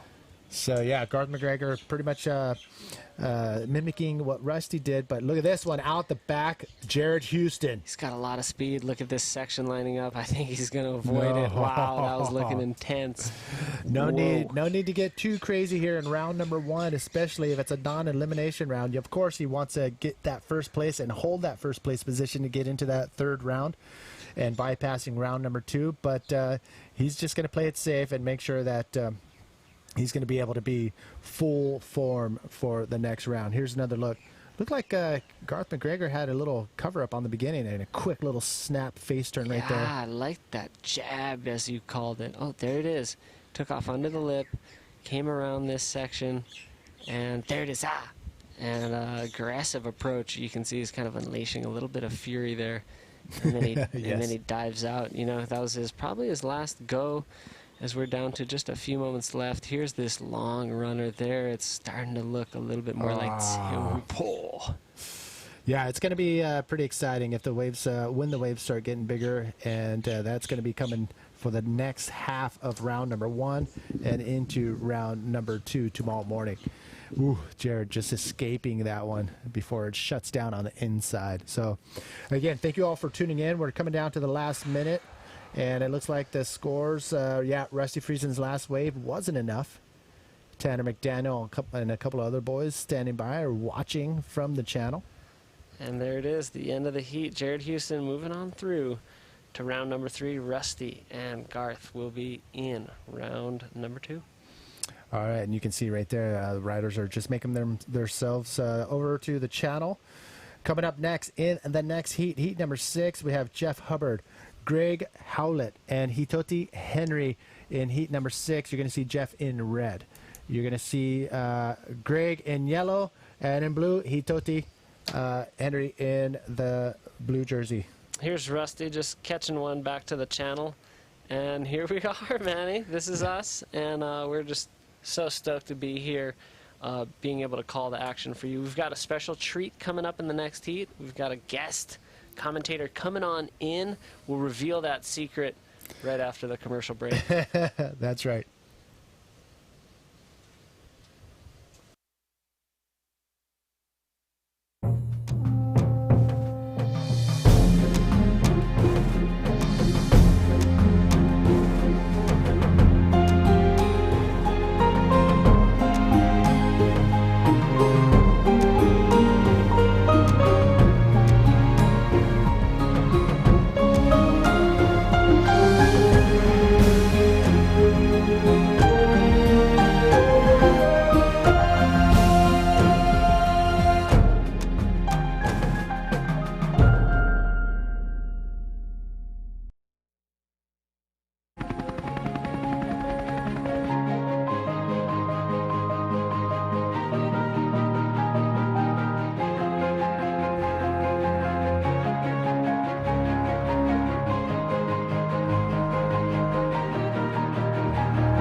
Welcome back, everybody. Manny V here with the one and only multiple world champion, Omri Laverne, a.k.a. Maz. Welcome, brother. Hi, Manny. How are you doing? Pretty good. Hi, everyone. Yeah, it's good to be here. Yeah.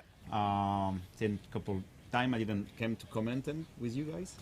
So, yeah, and especially here in Teahupoo. Yeah. Best place to come back. Yeah, no, we're stoked to have you here, and we would like to have you throughout the event, just because you're going to give us a first-hand look on what it's like to be out there, and also, you know, the whole competitive vibe on what it feels like to be out there with two other people at one of the best bodyboarding waves in the world. This is something really special. Yeah. Just we are here pretty much for it. I mean, to surf Teahupoo, one of the best waves. Oh, we want to hear you, so yeah. Sorry. Yeah, there we go. So yeah, we're pretty much here for that, to surf this wave, this prestigious wave, just 4 guys out, have the best condition possible. Yep. We just addict to that, you know. So yeah, same in Hawaii and here, you know, it's kind of place that you feel that you have to be here. Yeah, so we got the action in the water right now. Heat number 6, Jeff Hubbard in red, in yellow, Greg Howlett, and in blue, Hitoti Henry. So. Okay. So we got Jeff, the defending champion, Greg, a young guy from Australia, and the local rider, the Tahitian, Hitoti Henry. So this is going to be a pretty fun heat to watch. We got a veteran. We got the hungry young gun from Australia, and then we got the local rider. Local guy, yeah, that's a really nice hit. Yeah, go ahead. Sorry. Yeah, so yeah, it's good. It's going to be good to see that Jeff surfing there after his victory last year. Today the conditions are pretty similar from last year. Yeah. And so yeah, Greg Howlett, I know him since a long time. I met him back in the UTB tour, and as we saw Jeff taking off maybe pretty deep on that one. So yeah, Greg Howlett from Australia, I know him since a long time, and Hitoti Henry, which is like a brother of Taure. Oh my! And here we have there. This is Greg Howlett. Oh, another bailout from another rider right there. So first Jeff, and then Greg bailing out because they're way too deep. So give us insight. Why were they too deep? What's going on out in the water firsthand? Okay, so yeah, the conditions are a bit tricky today. I mean, it's like maybe 6-foot set, a bit slow. There is like a rip pushing you deep and outside at the same time. So if you just sit, you can't sit till you board. I mean, every time I was sitting on my board, I just feel I was doing like 10 meters too deep, you know. Oh, okay. But the swell is a bit too pretty south today, so you can catch some deep waves, but many waves coming like on the west board, and that's pretty much the one you want with this size. So yeah, most of the guys are getting too deep, especially in the beginning of the heat when it's like pushing. Yeah, and there's no marker to tell you where to sit exactly, so everybody's trying to find that sweet spot out in the lineup, and you saw right there, Greg and Jeff, just a little bit too deep, which means the priority now is in the hands of Hitoti Henry. So Hitoti, the local rider, is now waiting patiently for his first wave. I'm sorry, I take that back. Hitoti already caught a wave, but he has priority right now, so it's going to be interesting on where he's going to sit, knowing that West Bowl could be the better of the two waves coming in. Exactly, yeah, that priority system, as we see here. Oh, this is Jeff nice. About, and like a nice inside one, nice barrel until the end, coming out with a nice turn. And beautiful. It's going to be a beautiful spin. The judge like this, you know, even if it's like a simple move after a barrel, that's show really how his control his barrel exit. Many guys just came out with a lot of speed and sometimes kick out, or just, you can see they don't have that much control, but just this move, turn, spin, the judge like that after a barrel. Not only control, yes, if you have the control, but confidence. Look how shallow that inside section is. I mean, you were out there earlier today, and when the wave breaks right on that inside section, how deep is it? Yeah, this morning I came out through the channel this morning for my free surfing, and I just catch a wave pretty much straight, and I did like maybe 10-15 meters and arrive on dry reef. Like it was low tide too, and I got her with for my knees, and there was like maybe 15 seconds. Oh my! So I want to hear more about it. Let's get out there with Jared Houston.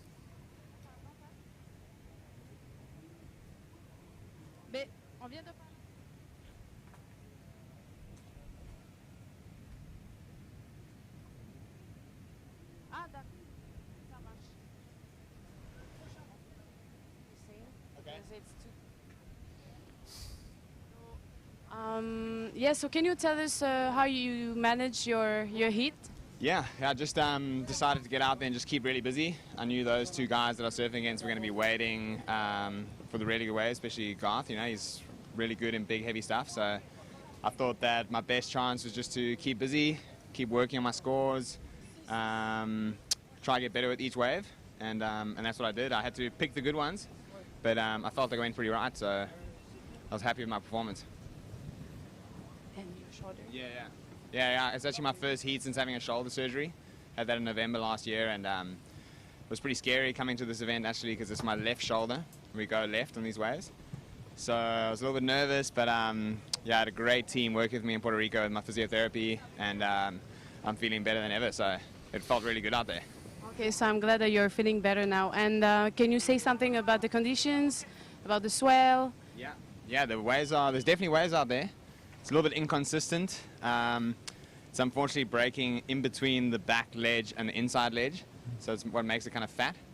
So hopefully as the swell increases, we'll move further out and we'll see some really big, heavy barrels. That's what we're all here for.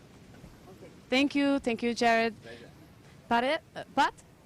All right. Yes, welcome back. And yeah, that was very, very insightful from Jared Houston, who pretty much gave it essentially what we just said, but he just finished the heat and he's still nailing it, like the situation of the waves right now. Yeah, exactly. Yeah, it's a good analysis from Jared. I mean, the conditions seems it didn't really change since my heat. My heat was the first one of the main event, so I went there hitting something, just rest, coming back now, and with what Jared just said now seems pretty much the same. Yeah, and so with that, all the riders have their work cut out for them. But if you do snag one of those perfect inside waves that run along the reef, you're going to get a nice, clean, deep barrel and come out clean, and possibly even a chance for a big maneuver.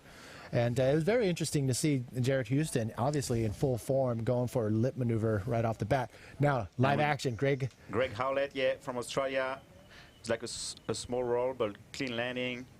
Put a reverse on it. Yeah, it's true that sometimes you're there and you find that the small waves are sometimes even better, but then they rope out more on the reef. Like Jared just said before, the waves break most of the time between the two ledges, the two breaks, and so sometimes the inside ones get good, and you can get some really good barrels or balls.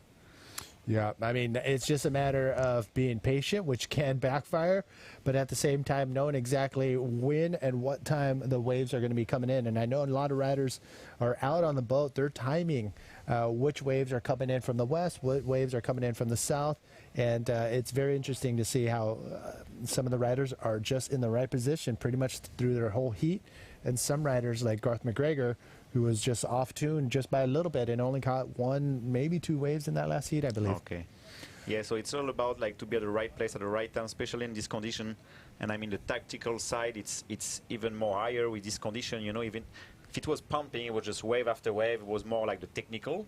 Yeah. So today it's technical for sure, but it's also really strategic and tactical because you have to be at the right place, right time. It's kind of like one wave breaking outside, the one inside. You're waiting for the big ones, but maybe the small ones are the better ones. So yeah, it's really about to nose the wave. And here we have pretty sure it was Jeff. I know it was nice. Henry, the Tahitian. Oh, is he done? Out. Yes. Oh my God. That was deep. That was a deep one, and he was able to come out with a ton of speed. And I thought for a second he was going to hit the lip on that inside section. But again, round one, you want to make sure your body is in full form. If you do make it, because you do go into the next round. This is a non-elimination round, so to go too crazy and to hit the lip when you don't really need to right now, it's exactly, yeah. But the goal from this round is to be first. Yes, exactly. To really get the advantage of it.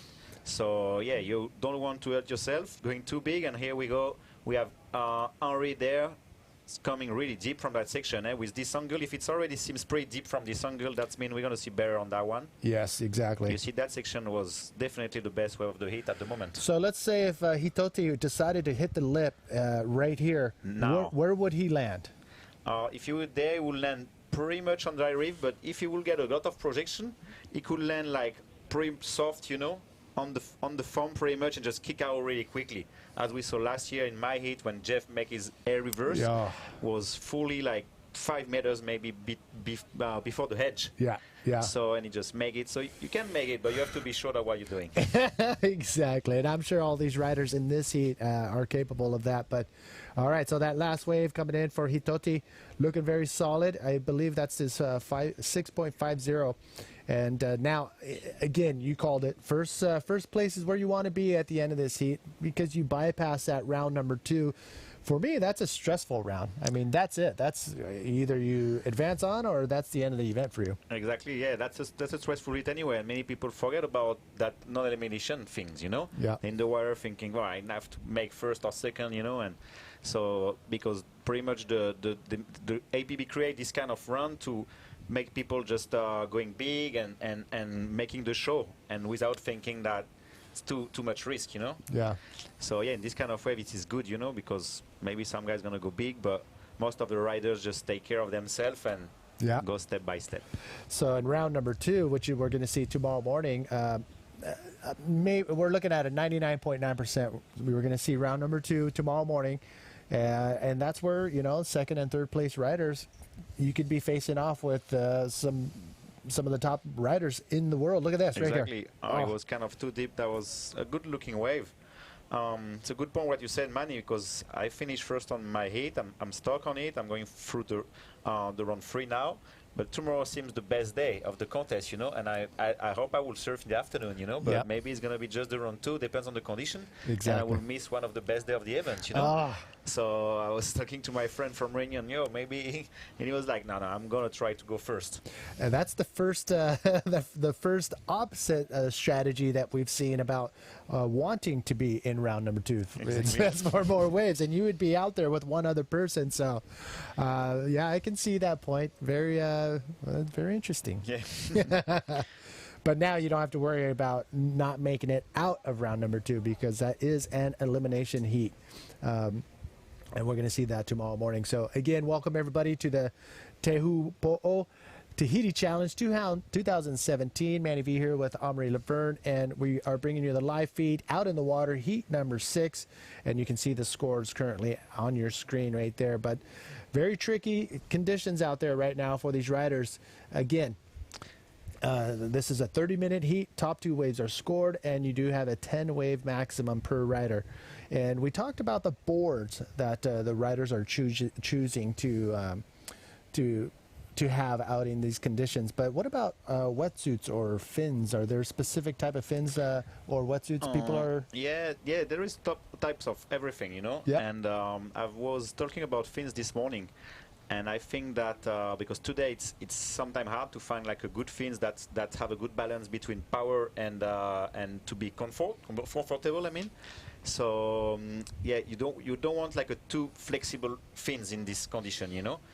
To paddle when the sets come, really to not be caught inside, to catch the wave and to scoop in the wave because your fins are your fins. Your rudder. Okay. Yeah. So there is no fins on the bodyboard, but we have fins on the feet. Yeah. So with a floppy fins, you will not have that much control. You know, back in the days, the Viper's fins that not many people use anymore. I mean, the straight ones. Yeah. You know, really stiff with like a big blade on the side. You know, that was fins for big waves. Yeah. I mean, you know, so yeah, you need like a pretty stiff fins for these waves. Okay. The wetsuit, the water is really warm. I was surfing in just with a short this morning. It's pretty much the only contest I'm doing just with shorts. Oh. The water is really reason? warm. Because recently I find finally a short that I'm feeling good to surf with. Okay. Reflex short, they're really good, you know, and it's sometimes I prefer just to have a spring suit. Most of the guys have the spring suit not to be warm, but for the comfy. Yeah. You know, people like to surf with spring suit because you feel your body really fit and tight, you know, and protect you a bit with the reef too. Yeah. Also. Yeah. So, yeah, most of the guys are all with short or with spring suit today. Okay, well, I need to call Ryan Hardy. If you say these shorts are as good as they are, I think I need to order a pair from Hardy. No, they're super good. And I like to, it's out like no rush, you know, and really flexible between the legs, and you can, it's really nice to surf with a good short. Okay, so there you go. Is anybody have you seen anybody wear a full suit yet? I haven't been keeping an eye on that. Full suit, maybe some guys on the ski. Okay. Okay, but the full suit, no. I saw like a spring suit long arm.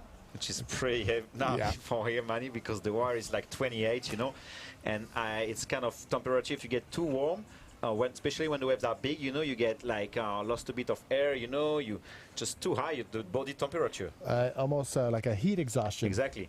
Look at this. Out the back, it is Greg Howlett, the Australian, dropping in, coming around that section, finds some space to do a spin, cuts back into the power zone, but not much there. And you can tell he's just trying to get some scores on his scorecard, just to keep moving, keep the rhythm going. Even though he doesn't have priority, he knows he can still catch waves. Exactly, and the paddle is back, it's just pretty short, you know. So if you have a good rip, it's pretty easy to catch waves, you know. And sometimes, like when you're coming back to the lineup, this is where the west one come for you. And you just third priority, and that west one come for you, and you just get a 7 point on the west one, and the other guys on the lineup like, what's going on? Yeah, and I think we've seen that a few times today already. It's I call it the wide bowl, and I saw David Hubbard last year. He was sitting on that wide, well, the west end, the west bowl, exactly, and he was just catching these perfect waves, while everybody else, the whole crowd, was on the outside. Exactly. We saw it a lot yesterday when the swell was a bit more west. It was like pretty much cut in half.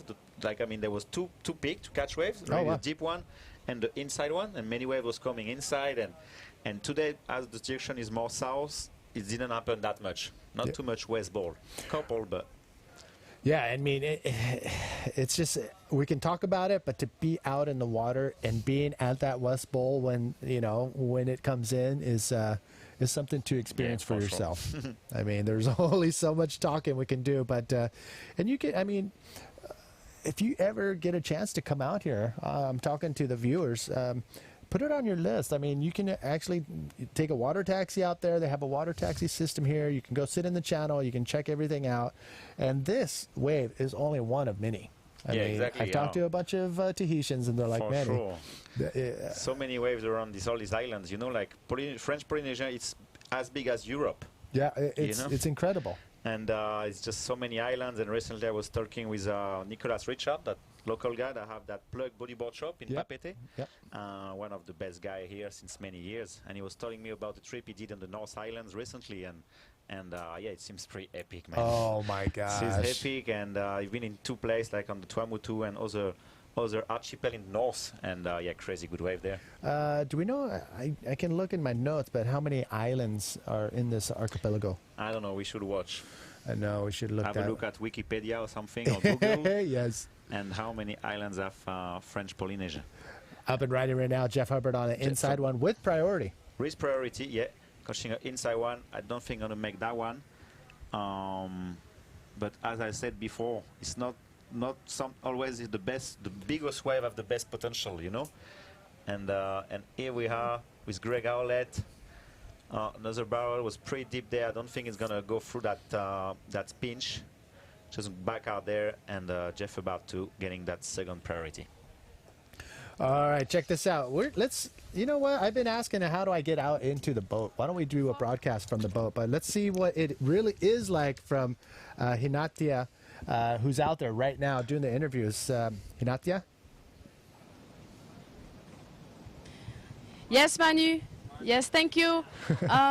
So yeah, we're here. It's beautiful down there. It's we're between the rain and also the sun, and we are surrounded by the beautiful nature and surrounded also by great people. We have a good energy around here, and I'm so happy to do my first show here with all these good vibes, and we have the dad of one of the Australian guys doing the contest now, and we have two other guys doing their show also from Sydney. We have the wife of McGregor, and yeah, it's all good people, good vibes, and and I'm really happy to be here. And the swell is good, the weather as well, and we have beautiful waves. And yeah, it's all good, and maybe we can ask something to Milton, the captain of the boat, the boss. Yes, okay, let's go. Max. Oh, he's... Yes, can you tell us something about the contest? Like, how is it? How are you doing? It's good. Yes, so good. I happy, yeah. What do you prefer, Billabong Crew or Teahupoo Tahiti? The same. The same? Yeah. Okay, thank you, Milton. Oh my God. That was pretty awesome because what we just saw was, and you experience it because you're from Reunion Island, is the island vibe, and you get that here in Tahiti. And I can see why one of those ships back in when they were first coming to explore didn't want to leave. I mean, there was a mutiny on the ship, and half or most of the people wanted to stay. And probably most of the bodyboarders want to stay because of waves like this too. Taking some speed, like a big turn there. He was pretty much almost watching for like end the waves ramp. And as we saw Jeff about there coming up with a nice IRS there. Nice. The waves are a bit wide, but he had a good projection and really clean landing. So the judge might like that.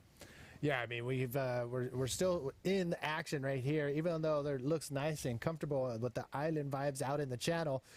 These guys are out knowing what they have to do, and that is to get that first place spot in these heats in round number 1 to go straight into round number 3. But look at Jeff Hubbard making his way back out into the lineup. Here's another look at Greg's wave. Okay, yeah, you see how he's slowing down, but yeah, it's as the swell is a bit more south today, you really have to watch before to take off the wave that you have a bit of shoulder. Even more like when you see like a wave, the best wave pretty much are taking off south but with a west ball at the end. Yep. Okay, so many riders that have experience there and they know which one are good, especially the local guys, they know how it's going to be the inside, you know. So you almost... I'm pretty sure it's the first year of Greg Howlett surfing here, you know, in Teahupoo. Have you talked to him? Yeah, I've been talking with him. Is he excited? Yeah, he was so stoked to be here. You know, he's such a cool guy, and yeah, super stoked to compete at Teahupoo. Yeah, especially being able to watch Jeff Hubbard do what he did.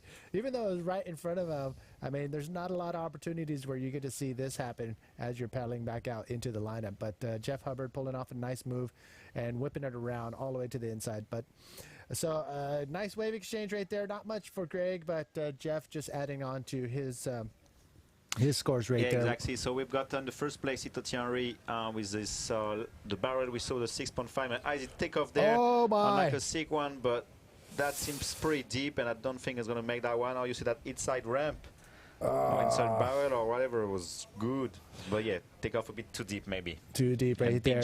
He's gonna get he's gonna lose priority, and I believe it's either gonna be Jeff or Greg. Whoever gets out to the lineup first will get the priority and be able to catch any wave that comes in after that. We're coming down to the 5-minute and 30-second mark here in heat number 6 out on the water. Hitoti Henry currently holding that first place spot, but we're still waiting for that score from Jeff Hubbard. Exactly, yeah. I think Jeff Hubbard is, I think it's going to be his best wave coming, you know, because his best wave at the moment was a 3.83. So I'm pretty sure that IRS there is going to be better than that. And Greg Howlett tried to improve his best wave, which is a 2.7. So yeah, looking for something coming up for him. It's a 5 minutes remaining, which is a lot on this kind of wave. You know, as I said before, the paddle is really short, so you really can be catching 3 waves in 5 minutes. You know, if you could do it. Yeah, and I think we've seen that. Also, we noticed too that the jet ski ride, if you were to happen to go into the lagoon and get a ride back, you're I think we guesstimated about 2 or 3 minutes, so it's not too much time. No, not too much, and they go so fast. I saw someone before, a Tahitian guy that went straight into trials or something, and it's just I saw them passing in the lagoon there. They was flying. Yeah, they are going pretty fast. Hopefully nobody's swimming. The flat water, you know, the water is so flat and so glassy, and it's just going really fast. So we do have a ton of jet skis here for safety and to help the riders as if they do come up into the lagoon. But here we go, Hitoti. Nice little cover up, and that's it. Not a high scoring wave, but it is going to be hopefully better. Best wave, yeah, because he had a 2.33. I'm pretty sure it's going to be better than that, just a little bit at least.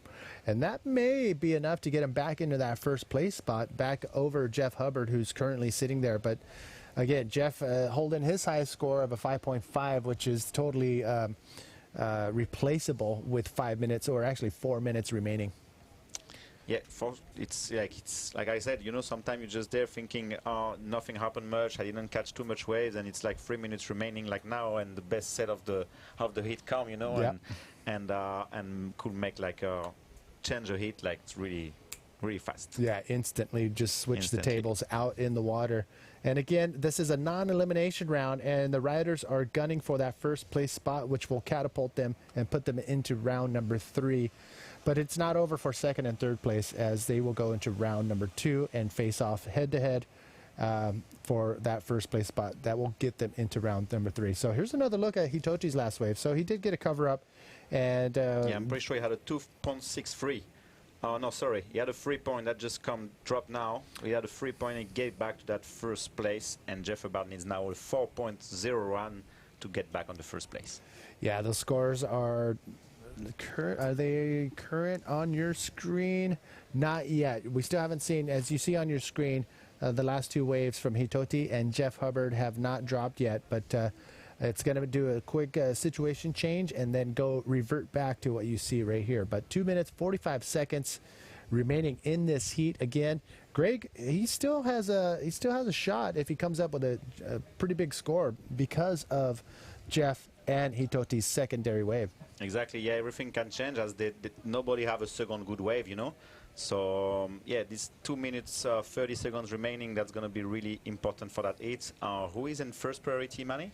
Right now, the P in the letters, the P in the colored square is who has priority. And right now, it is Hitoti with priority. Hitoti, okay, and Jeff had a second priority. Yeah, so with the 2 minutes remaining, Hitoti is a pretty good position there because he's first priority. But yeah, Jeff Hubbard has a lot of experience. Yep. That could make a difference too at the end of the heat, you know, when pressure is there. And as we see Hitoti using his priority just 2 minutes before the end, unlike this wave, you know. Well, he probably was fending off him, Jeff Hubbard, but Jeff was able to do a big backflip right there and pull it around.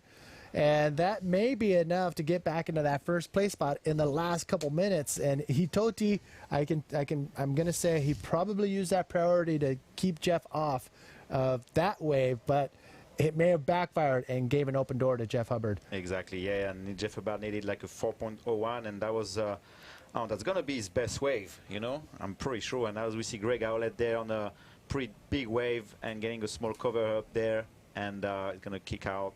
And yeah, coming back out there, 1 minute remaining, so time to get another one maybe. He has time. I mean, there is 1 minute remaining, but look at these things coming in. Jeff on the outside all by himself. I wonder if Hitoti is on the outside with him, but this could change everything as well if more than one set rolls through. Yeah, exactly, but I think Hitoti's is coming back out there, yeah, because his wave was pretty inside. So just maybe pushing a bit on the reef, and yeah, going back out there. Jeff, his score should drop soon. All right, so we do have a little bit of time, 30 seconds. Is anything going to happen out on the outside? Again, scores have been dropped on our end, and we're syncing up what you see on your screen, and we'll give you the final result as soon as this heat is over. Jared Houston, look at that backdrop. Oh, my. It's just amazing, man. Every time I'm there, I'm just watching, and as we see Jeff about 30 minutes before the end, he's a nice, he sent inside wide with a nice roll. And a big roll at the end just before that dry reef coming up. That was gnarly. Oof. He was totally disengaged from the water entirely when he did that roll, and he landed and hopped over. And look, he's back on his board and heading back to the channel. As fast as he could, and he had like a pretty sure nice cover up at the beginning of that wave, and he had so much speed, you know, and that speed give you confidence when you arrive on such a shallow part of the wave. So yeah, so much speed, but I think he was not that confident about the landing. You know, he really, you saw how it is like really tight on his board, you know, to didn't leave any part of the body outside of the board. Yeah, no. You know, land, analyze where I am, diving. Yeah. You know, just really an experienced rider.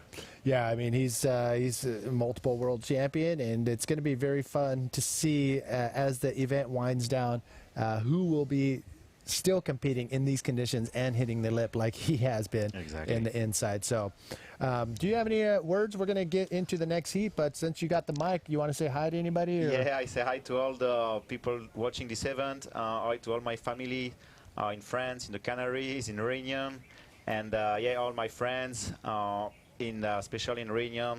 And I know they're having a tough time, you know, and so yeah, I've always a good thought for them, you know, especially when I am in a cool place here and we can surf with no risk, you know, and which is really cool. So yeah, thanks to all you guys, and thanks to APB, thanks Manny. All right. Well, we're gonna say bye one more time to Amarie, and we're gonna come back with the next heat. So until then, don't go anywhere. We'll be back right after this.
Welcome back, everybody. Manny V here with David Hubbard, a.k.a. Dub, and we are bringing you the live feed. Oh, wait a second. Live action. You know what? This is it, going straight into it. Alex Uranga in the red jersey coming out of that barrel and decides to kick out of that one. So Alex Uranga in red, Eric Gomez in yellow, and we're going to see Ryan Galina. Ryan Galina. Galina. Man, the double L has thrown me off. Well, I'm sure at one point it was gallina, like a chicken, but as long as I've known him, people say Galina. Okay. Galina, sorry. Let's take a look at the first wave of the heat. It is Alex Uranga, who is very excited. Every time I see him, he's super stoked to be out here in Tahiti. And a nice clean barrel for the Basqueman, Alex Uranga. Yeah, Alex Uranga, nice barrel ride there. There's the tower angle, so he did definitely get a nice cover-up. Big air flyaway. I guess he didn't want to try to land in the flat like Jeff on that last one. Whoa. Yeah, your brother, actually, he did win that last heat. He does go into round number 3, which means Greg and Hitoti will face off in round number 2 after it has been reseeded. So we are here in heat number 7. Alex Uranga already has a wave, and so does Ryan Galina. Is this him? No, this is Eric Gomez. His first wave, a solid ride right there. Oh my, another clean barrel right there for Eric Gomez, who was able to pull off a nice clean barrel. Let's take another look from this angle. Oh, it looks gorgeous. Oh man, look at that. He's just totally slotted, nice and glassy, and he's just totally pitted there. Comes out clean. Yeah, this is the beginning of the later afternoon. It's 2:22 p.m. here at the end of the road. Teahupoo Tahiti Challenge 2017, and we are at Hawaii Pass, just to the I don't even know the coordinates from here. Vaiao is to the zone in that area. All right, we're going to pull out the map later on tonight to make sure we got our coordinates straight. But as you can see, everybody has already caught a wave in this first 5 minutes, which is rare, it seems like, as some of the heats have been really slow and some of them have just been a wave exchange right off the bat. And lucky for these guys, they had that opportunity. But out of the best wave exchange, it is Alex Uranga, who is now sitting on a 5.67. Yeah, so, exciting finish to that last heat and more great heats to come. We are in, I think this is going to be a great little battle, this one specifically. And, of course, we're excited to see Tanner and Lori as well as a trialist coming up in right about 2 heats from now. The heat right after this one is also going to be good coming up next. Yeah, we still have a ton of heats left in this round number 1. Dudu Pedra, as well as Angelo Ferreira and Cedric Castal coming up next after this one. But heat number 6 in the water. All right, so you've been sitting here pretty much all morning commentating with you, and you have your heat coming up in heat number 12. Wait a second. Oh, my. Is he going to come out of this? Spit once? Can he come out of another little barrel right there? Ryan Oh, my Galena. Goodness. That's what he knows how to do. He's got that local knowledge. He lives here now. Ryan Galena got so my. To me, this was the best barrel of the day. That was pretty solid. That was pretty solid. I mean, he maintained a perfect line through that all. And it not only got spit out of one little section, but it was able to maintain and get another barrel. So hopefully this is where the tide is changing and things are going to look solid. Yeah, so he's in deep, makes it through that, and he's totally locked in, comes through this another section, more spit. He was in there for so long. That was super cool. Ryan Galena. Here's the tower angle. Let's see. Look how deep he is right there. 2 sections drop in front of him, and then he comes out of that little spit right there, and then he gets another section right here. Definitely one of the best barrels of the day right there. Definitely going to be in the excellent range right there. Ryan, he is stoked on that wave right there in heat number 7, round number 1. Oh, my. Yeah, and he had a tight challenge to make it out of the trials, but whoa, let's see Alex. Nice clean roll to start this wave, then he gets out. So he's already working on backups, whereas the other guys are just starting to get on the board with their main score. But this is early days. We've seen a few slow heats throughout the last hour or hour and a half, and now it looks like maybe we're going to start to see a flurry.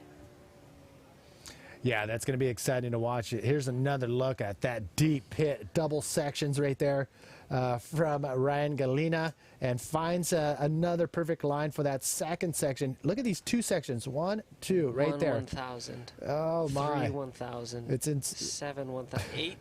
18-second barrel right there. In slow-mo. So, yeah, that was a pretty sick barrel ride right there from Ryan Galena, and the scores are going to drop. Definitely going to be a high-scoring wave. And look at this out the back. Oh, no. Yep. Oh. Alex Uranga. That was his wave that we saw earlier as well. So a nice start for these two for all the riders. Check this out. We do have the winner of the last heat on the boat ready for the interview. Let's go to it. Ça marche.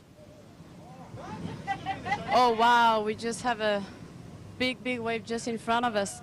So, yeah, thank you, Jeff, and congratulations for your last heat. I'm happy to talk to you. We had the chance to talk to your brother last week. And can you tell us more about your last hit? Yeah, it was just great to be back in Tahiti.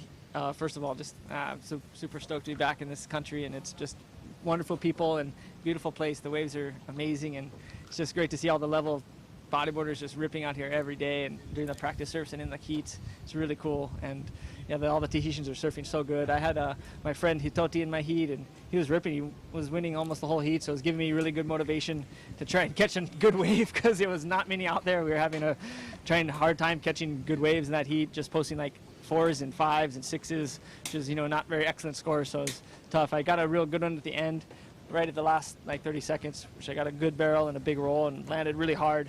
I was going like full speed out of the barrel at the roller, so like the landings are always pretty tough when you're landing full speed. So I was stoked to make that and advance on through the heat. So it was pretty cool. Okay, thank you. And do you want to say something to your family and friends or? Hi everybody, love you guys. Hope you're all doing great. Thanks for the support. Aloha. Yeah, so we had the chance to talk to him. He was the winner of last year and the world champion 3 times. So thank you, Jeff, and see you later. Thanks. Stoked to be back. Congratulations one more time to Jeff Hubbard for winning that heat. Definitely a very impressive heat that was, with some solid wave riding skills for sure. But look at this, back to the live action. Alex Uranga looking at this section, going for a big extended invert right there. Lands, rides it out, but immediately bails out of that one. Wow, what an aggressive approach. This Basqueman, this Alex Uranga, we see him going for such unreal stuff sometimes. He's got a very aggressive approach. He's going for it at all times. I like how he was hanging high and then lets go and then gets all the speed off his bottom turn and then turns straight up into the lip and lands perfectly. And right there, as soon as he lands, as soon as he shows the judges that he landed it and had forward momentum, he bails out of that. But look he's so far inside, lands, rides it out, and then right there, he's out of there, knowing that if he doesn't get out soon, he will end up on the dry reef. Yeah, critical section on that inside. We've been talking about it all day, about how nuts it is to hit that. So Ryan Galena getting his back up now, hoping for another barrel, dragging the legs. Now he comes to the inside. Whoa, has to swim out of there. Oh. So 8.67 for his first ride, puts him into first position. We'll see what that last wave of Alex comes in at. Oh, a 5.67. So it puts him back above Galena for the time being. Eric Gamez still in third spot, but he has priority, and he's got a 4-1 to his name. So depending on what he gets on his next one, he's still within reach of that first place position. And plus, they have 18 minutes remaining in this heat. That's a ton of time. And as Maz pointed out, the paddle back out after a wave is really short, so you're able to catch a wave and get back out there in no time. So with 18 minutes remaining in this heat, tons of time for each of the riders to add on to their scores. Look at this one out the back. All right, here's our guy Eric Gamez from the Cook Islands representing Morocco, and he's not going to get much there. Just has to sneak on into the channel and start over. He's paddling back out into the lineup. What's nice, Manny, is if you get to the channel, it's not a very long paddle out. You can reach back to the lineup in about 30 seconds or so. It can be fast. If you get lagooned, it'll take ages, and if you don't get to the channel, who knows? You could be in the impact zone inevitably. Yeah, we talked about that. Maz and I talked about some of the riders that did get into the lagoon and how quickly they were able to get back out into the lineup with the jet ski assist. But you are going to take 2 to 3, maybe even 4 minutes to get back out in the lineup, and in crunch time, that could work against you. Yeah.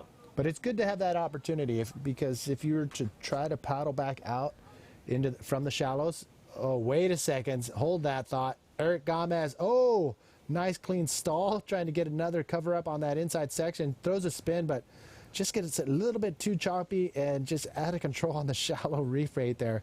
But he was able to put together a nice, clean, flowing maneuver set of moves on the inside before it started getting too crazy on the inside. Yeah, so there is, looks like that's Dudu Pedra getting ready for the next heat. It might even be donning a footage protector or obtainer. Maybe it's, it could be his leash. I'm not sure if he was suiting up with one of those cameras that have been making their way around. These guys have been getting unreal clips out here with these small little camera devices. I know you were out there with one of those cameras. Hopefully we get to show that footage later on, because it was amazing, man. He was, you said you were in the channel, but you were sitting almost right in the impact zone, getting the clips, getting the goods, and it was great. Yeah, I think we're going to ingest that footage tonight, and so we have something to look at tomorrow of what the reef looks like from underwater. And I was able to hold on to my GoPro throughout the entire session, and I know there's some riders that unfortunately have lost a GoPro out in these waters in their free surf. Yeah, just imagine if they all collect in the same spot, there would be dozens. At this wave specifically, I think that's kind of probably a common occurrence if you take a camera out there that you lose it. And you know what? I think I'm going to go for a GoPro hunting mission if the waves drop down. Good idea. All right, ladies and gentlemen, again, thank you all for tuning in from all over the world. What we haven't done in a while is put up a little post on our Facebook page to give us a little shout out. So I'm going to do that in the next minute here. So go to APB Tour, and I'm going to put heat number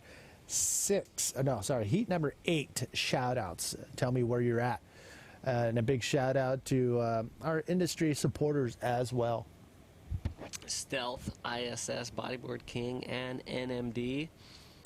Great supporters of the APB Tour in general, but specifically for this event, we do want to thank ATN, Tahiti Sports and Tourism, TNTV, OPT, Reef and Coke, Tahiti ET Surf Club, Taishan Surf Federation, and Epicenter, and you riding, of course. We got live action out the back. It is Ryan Galina. Nice rollout for Galina, and then he gets out right at the end. So doesn't need a large score to reobtain the lead.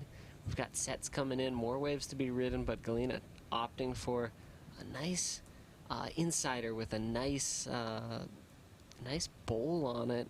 Good read on the pace there.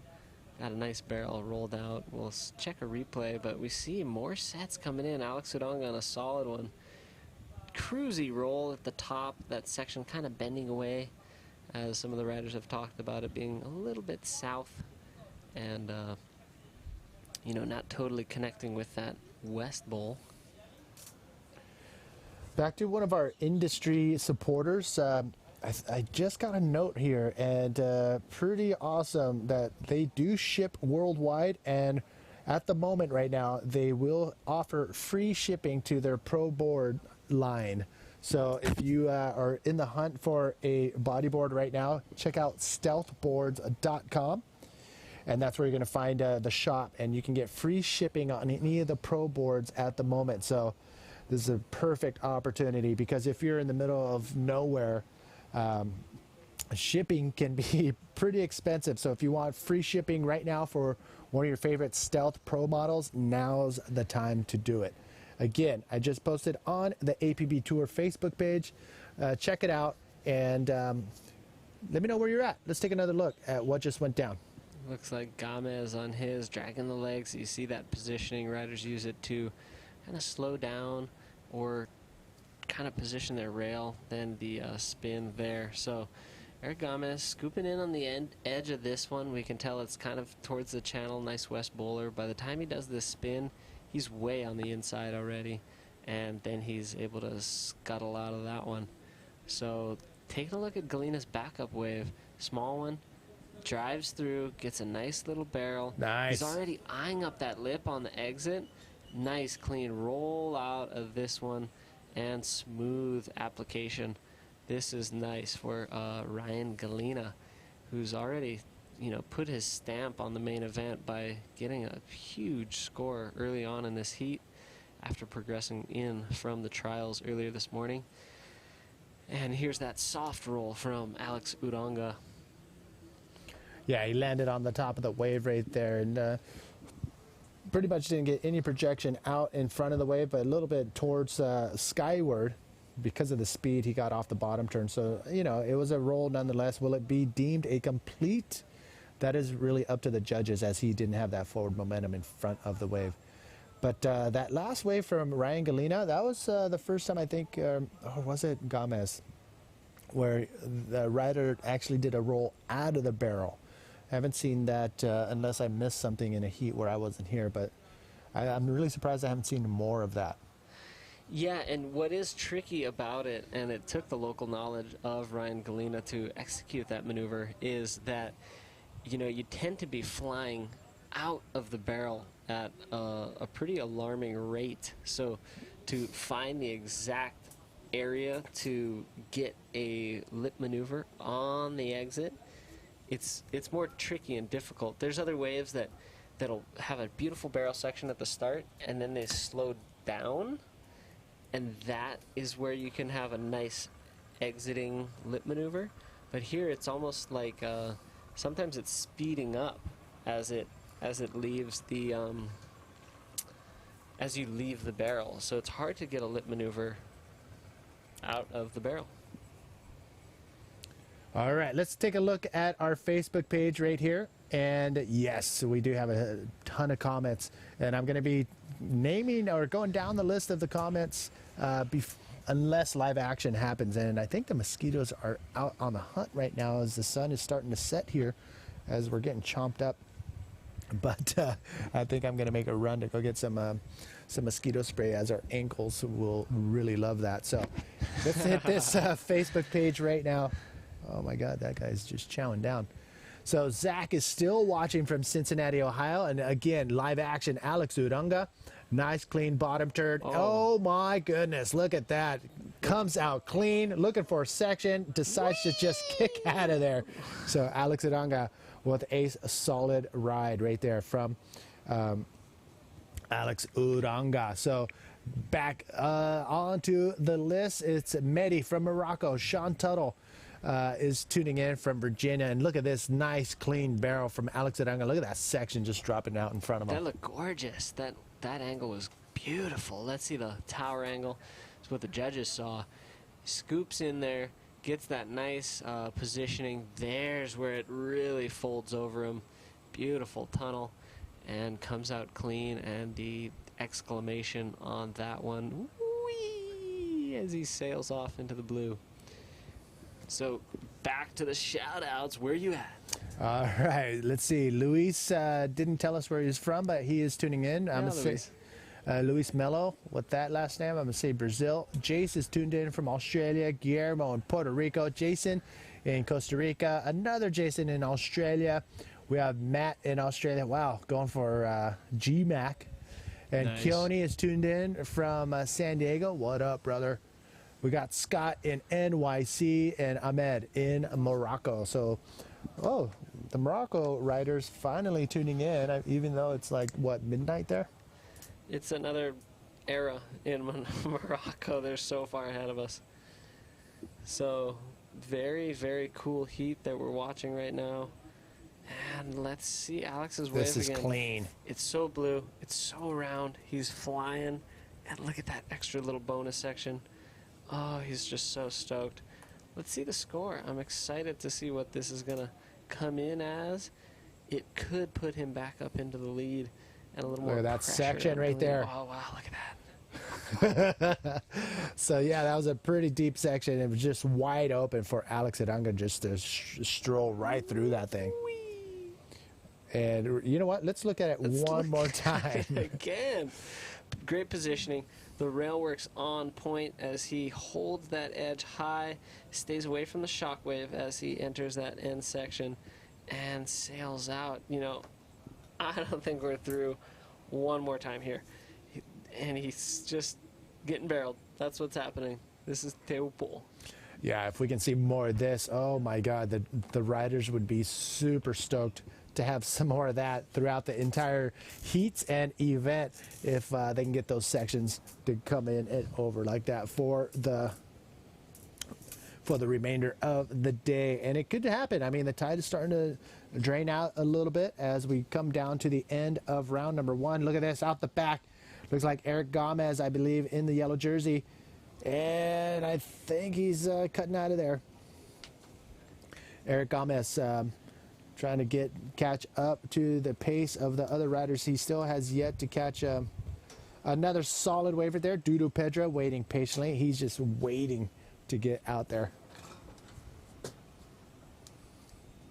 And here's another look. Yeah, that was Eric Gomez. He finds that barrel on the outside, and it looked like it did stay open. He does come out of there, and now that inside section is where he decided to get on out of there. But look at this, another look from the outside, from the camera angle of the tower.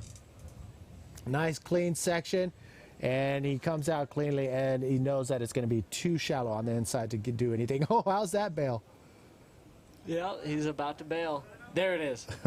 Vicious dive out. And look how treacherous it was. It just started shacking.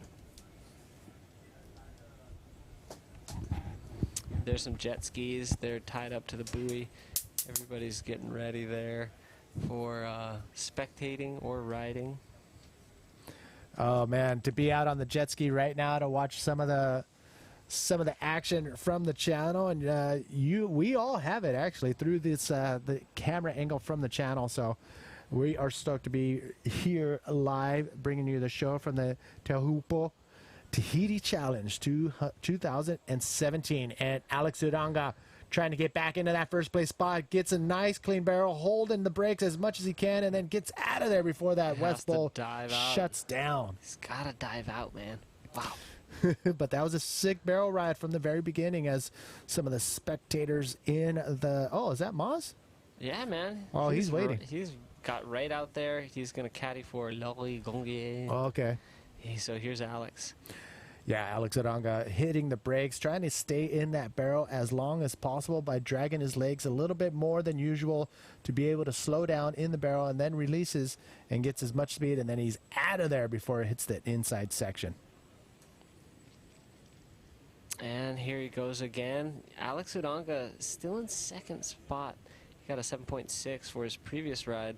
We'll see what this comes in as he needs to get a few more points on the board to get back ahead of Ryan and Galena. So Ryan Galena is still feeling very comfortable right now in that first place spot. Time is winding down.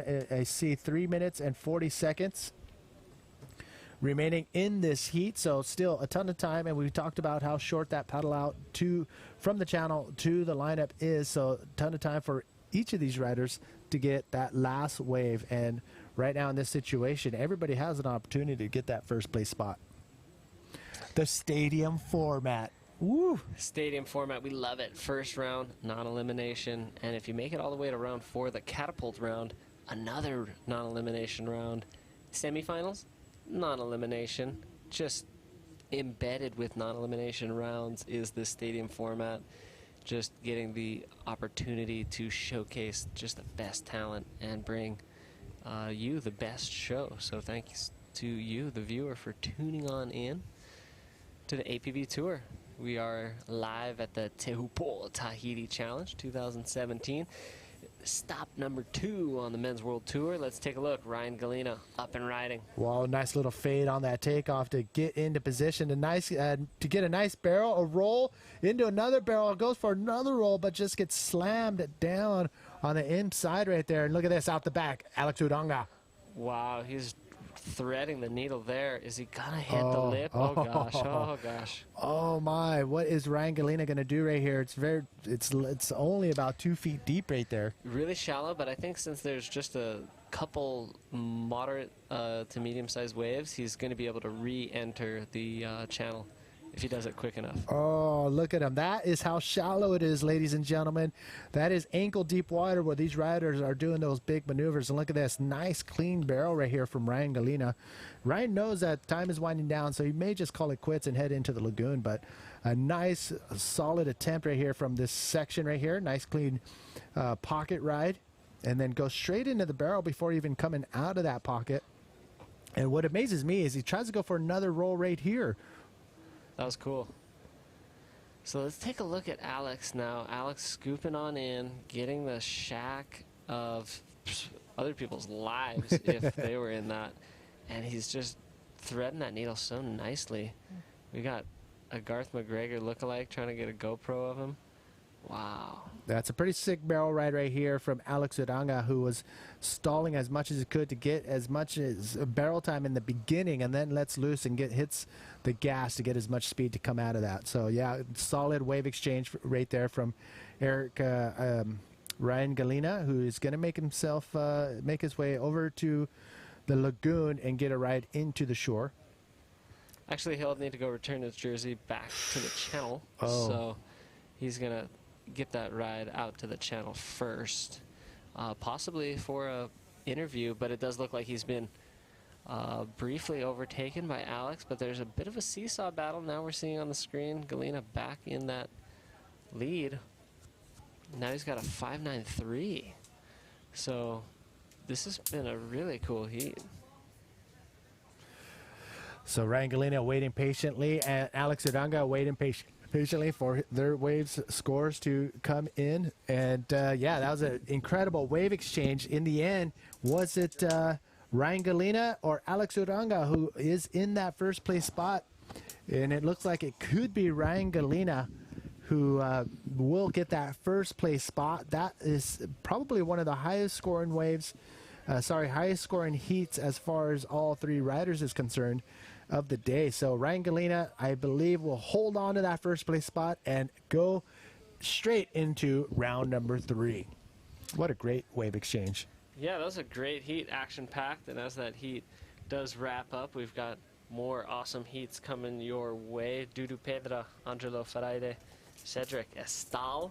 They're going to be coming up next in the Teahupoo Tahiti Challenge 2017.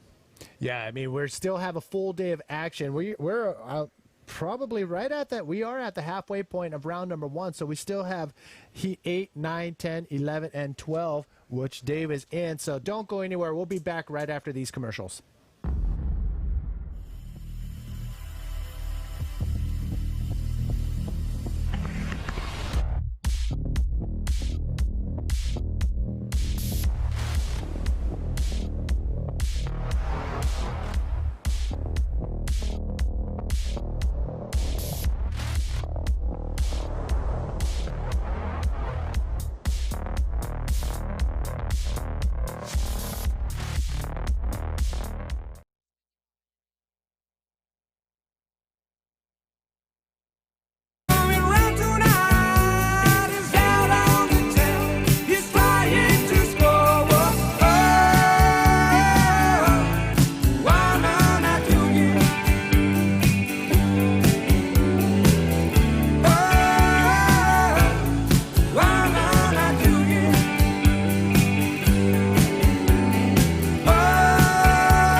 Welcome back, everybody. Manny V here with David Hubbard, a.k.a. Dub, to the Teahupoo Tahiti Challenge. And guess what? We are in round number 8 of 12 in, round number 1, heat 8 of 12. And out in the water, one of the guys who loves this wave, hands down, is Dudu Pedra from Brazil. Oh, yeah. So Dudu Pedra out there in the red jersey. Angelo Ferreira in yellow, and in blue, Cedric Estol. Cedric, the man of the hour. He is currently the star right now in these parts because he made it to the finals last year against the one and only Jeff Hubbard. So does he have a reputation to protect, or are people going to hold him to that, to hold on to that well, I think that status? Yeah, he's definitely the higher performing local of last year's event. You're right over there, Deb. And Angelo Ferreira, also the second top performer from last year's event. Angelo was able to make it to the quarterfinals against Jeff Hubbard, and neither of these guys were able to beat Jeff, but will they be able to take on each other and Dudu Pedra? We will see. Here is Angelo. He's eyeing up that section.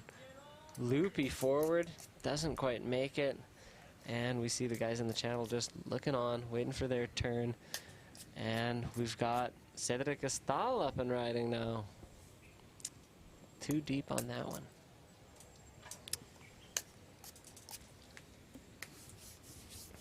Okay, this is definitely exciting stuff as we're seeing maybe some of the more mellow conditions that we'll have throughout the event, but a good day to get it started. Working through the trials and this non-elimination round 1. Let's take a look at the replay of Angelo. He's got his eye on that section, and he bottom turns around and finds the lip here.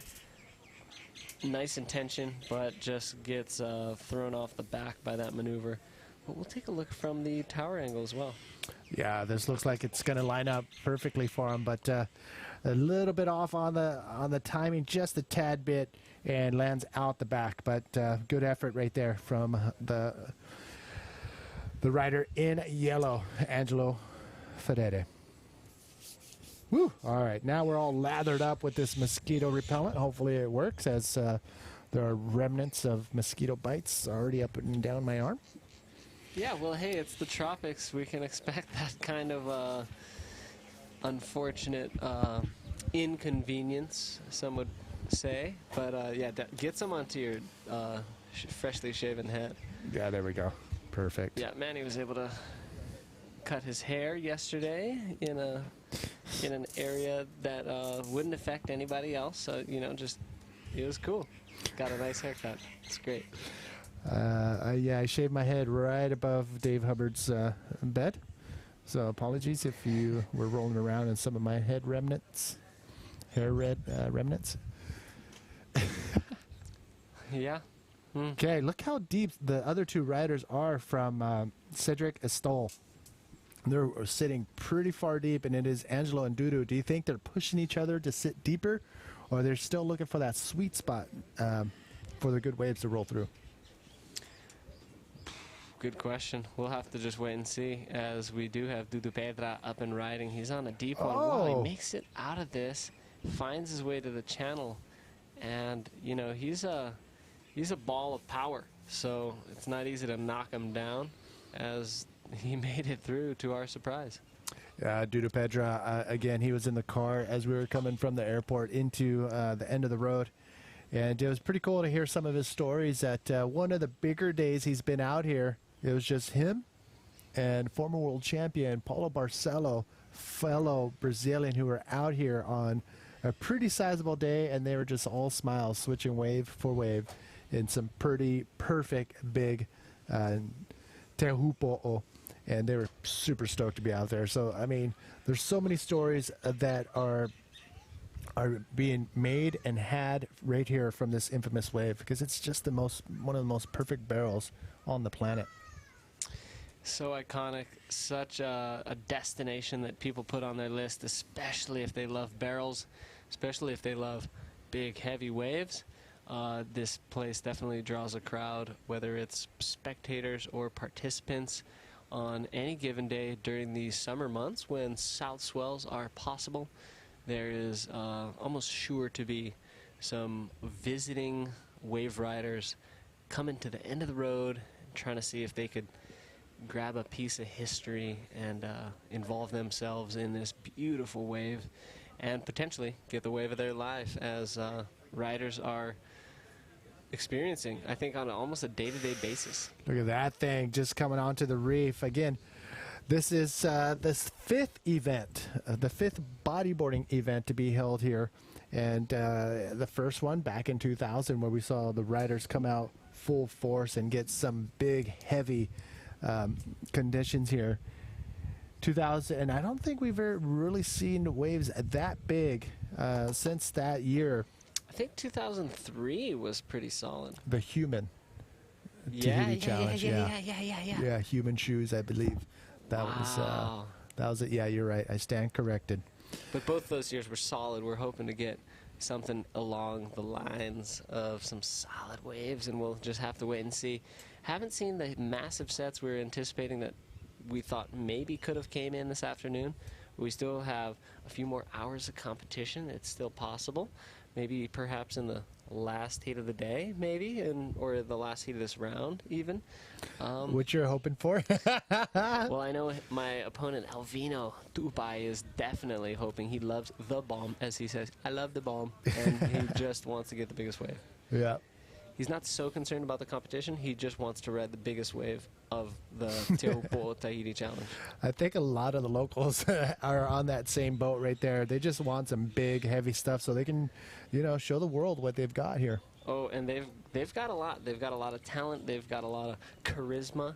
They've got a lot of charm, and they are tremendous hosts. You know, while we're here in the booth, Manea Fabish came by with a huge sack full of fruits. Oh, he brought them. Yeah, just a cornucopia of fruits, and just dropped them off not only at our booth, but at the TNTV French commentary booth. And people just love to share not only what they have or what they're growing in their garden, but just good vibes, smiles, laughter, kisses on the cheek every time you meet somebody. 2 of them, in fact, not just one. And, you know, it's just all about sharing and spreading the aloha, as we say in Hawaii. Yeah, the island vibes here are pretty awesome. And if you ever get a chance to make it out here, throw it out there. Throw it out that you're coming out to Tahiti, and I'm sure somebody in Facebook land would be more than happy to either take you in or direct you to this places you should be checking out. Wow, you know what? I'm taking a dip after the last heat in the ocean for sure. For sure. You might even be able to take a dip during a special guest that we got coming in here pretty soon. I believe it is going to be in the next heat. We are going to have Tanner McDaniel versus Loy Glunier and Nicolas Poivet. And we're going to have a special guest. You're going to get a little break. Maybe you can take a dip, but reapply all that mosquito repellent if you do rinse off, or save the dip to the evening hour. Up to you. Yeah, I mean, I just wasted a nice amount of mosquito spray lathering up my body, so that dip may have to wait until the very end. But look at this, out the back live action. It is Angelo tucking in. Can he come out of this section? It stays open, but can he come out? I saw a couple shadows in there in the foam balls. Yes. For a second there, I thought he was going to come out of there, but yes. But no. But negative. But no. So Good Angelo effort. making it very exciting. He gave up his priority on that last wave. Now it goes to Cedric Estal, the local rider who did make it to the final last year. Due to Pedro with second priority, but holding steady in that first place position. So, yeah, I mean, conditions are pretty epic right now as far as the sun being out, the wind's not being too bad. It's actually not a bad wind at all, and keeping some of the barrels open. So it's the conditions themselves are good. We just we're waiting for that pulse to pull through full bore.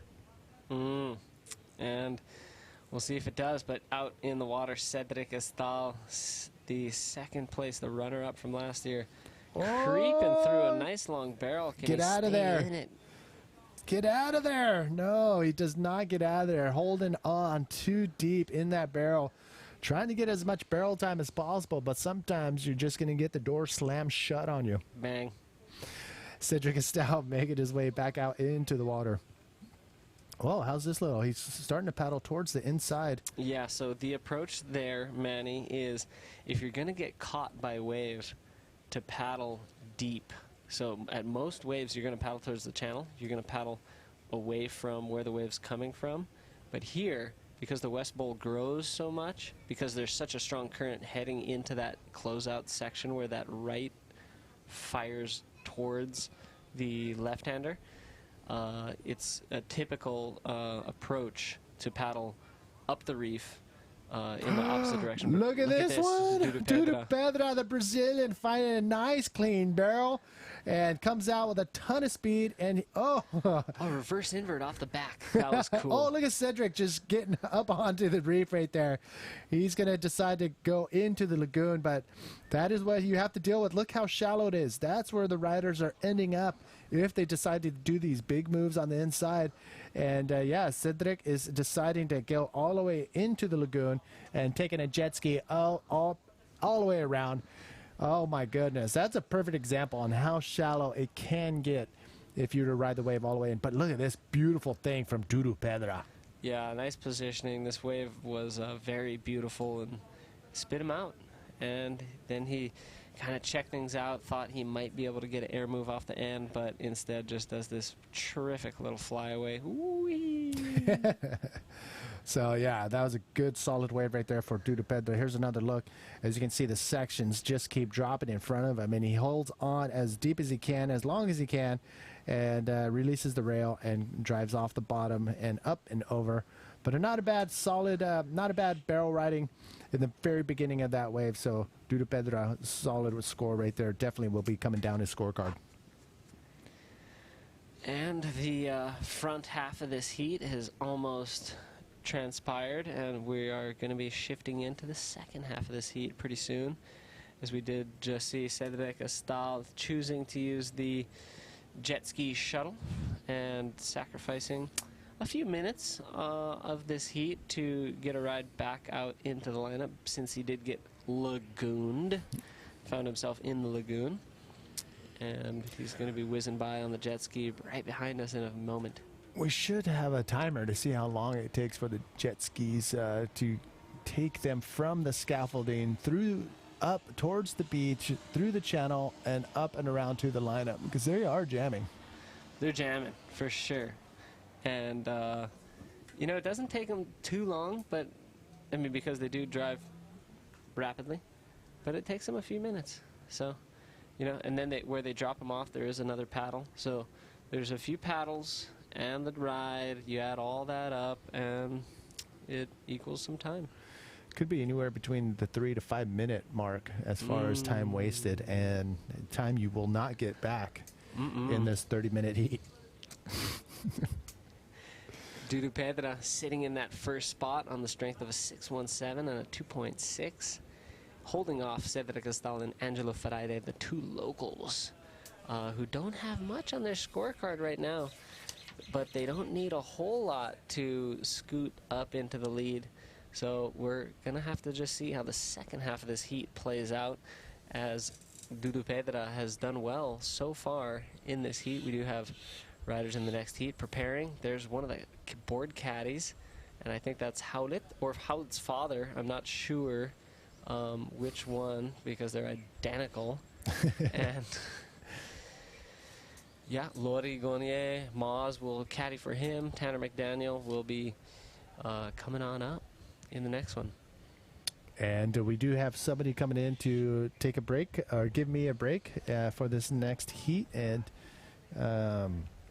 it's going to be fun. I'm going to be watching on my break to see you two be chatting it up, and you're not going to know who it is until I step out. So Cedric making his way back into the lineup. Yeah, Cedric will be getting there pretty soon by now. Teahupoo Tahiti looking very solid. 13 minutes remaining. You can see that 6.17 ride is the highest score of the heat. Nobody's really even come close to that. But Cedric's first high scoring wave of 3.77 is good enough to get him in contention, which means he only needs a 5.01 to get into that first place spot. Again, non-elimination round here in round number 1. It is all about getting that first place spot and advancing into round number 3. And if you're just joining us, my name's Manny V, and this is David Hubbard, bringing you the live feed from the end of the road in the small village here, Teahupoo. And yeah, the road ends there. There's no road that goes all the way around this island, this part of the island. And I heard there is a trail, though, that leads from this side to the other side. So I may go on the hunt. Yeah, well, I've also heard that at least through the back of the valley, you can access the neighboring valley on the back end, the other side. But I think there's villages throughout the whole of Tahiti Iti. So Epic. I'm not sure if you could walk along the shoreline or you know, along look the at coast this. all the way. Cedric getting back out there and getting back on the surf. He did have last priority, so he knew that, and he just wanted to get something. Look at this out the back. It is Angelo. Can he come around that section? And yes, he does. He finds the barrel. Can he maintain? Will he come out of that foam ball? Oh no! Wow. Just gets hung up in that whitewash froth of a machine, and cannot come out of that barrel. And there he is on the inside, just maintaining control, grabbing his board and heading back out. one of the worst things you can do out here is to panic. And I heard that mentioned a few times. Yeah, this is Cedric's last wave, which wasn't much of a high-scoring wave. It's going to keep him moving. He did come all the way to the inside, and there wasn't much there for him. So he just in and out, essentially, for Cedric Estol. Here's Angelo. He was able to get nice. around this section, and it seemed like he had some hope there. He gets right under it, and he's sitting in a good spot, but then he starts getting a little too deep for that section right there, and that's where he gets caught. Oh, and we can actually see him go under after he gets absorbed there. What's going on over there with your hands? Where did you get that? From your seat. Oh. Yeah. Well, So- anyways, we've got some awesome chairs that we're sitting in, and the they're leaving their mark. The mosquito repellent is actually a paint remover as well. So it's working pretty good for the Hair mosquitoes. and paint remover. And even tattoo remover, so watch out for your wings. Oh, my. All right, so we are coming down to the 10-minute mark here in heat number 7. I take that back. Heat number 8 out in the water. And looking good right now, it is Dudu Pedra with a solid 6.17. But Cedric, the two Tahitians, Cedric and Angelo, still have the opportunity to get into that first place spot. Indeed, indeed they do. And we can see the lighting. It's starting to shift towards that afternoon glow. Oh, yes. And it's getting gorgeous. It's getting gorgeous out there, Manny. Yeah, we're winding down this first round 1. A full day of action has gone down, and I love seeing the highlight reels. Just a reminder of what went down today, because there's some lulls between heats. I tend to forget that, man, some pretty epic waves were ridden today, and some big, sick like that right there. Some big moves were had, as well as some big barrels. So I love seeing the highlight reels at the end of the day. And you'll be able to, actually, if you don't already have it, suggest you get the APB Tour app on your phone. And look at this, coming in under the curtain and comes out of that. Ton of speed. He's going to cut out of there, but he was able to find a little shack before that wave got into the inside section. So not a bad wave right there for Dudu Pedra. That's going to extend his lead over the field. It's going to replace that 2.6 for his second scoring ride. And Dudu Pedra, let's take a look. Great positioning.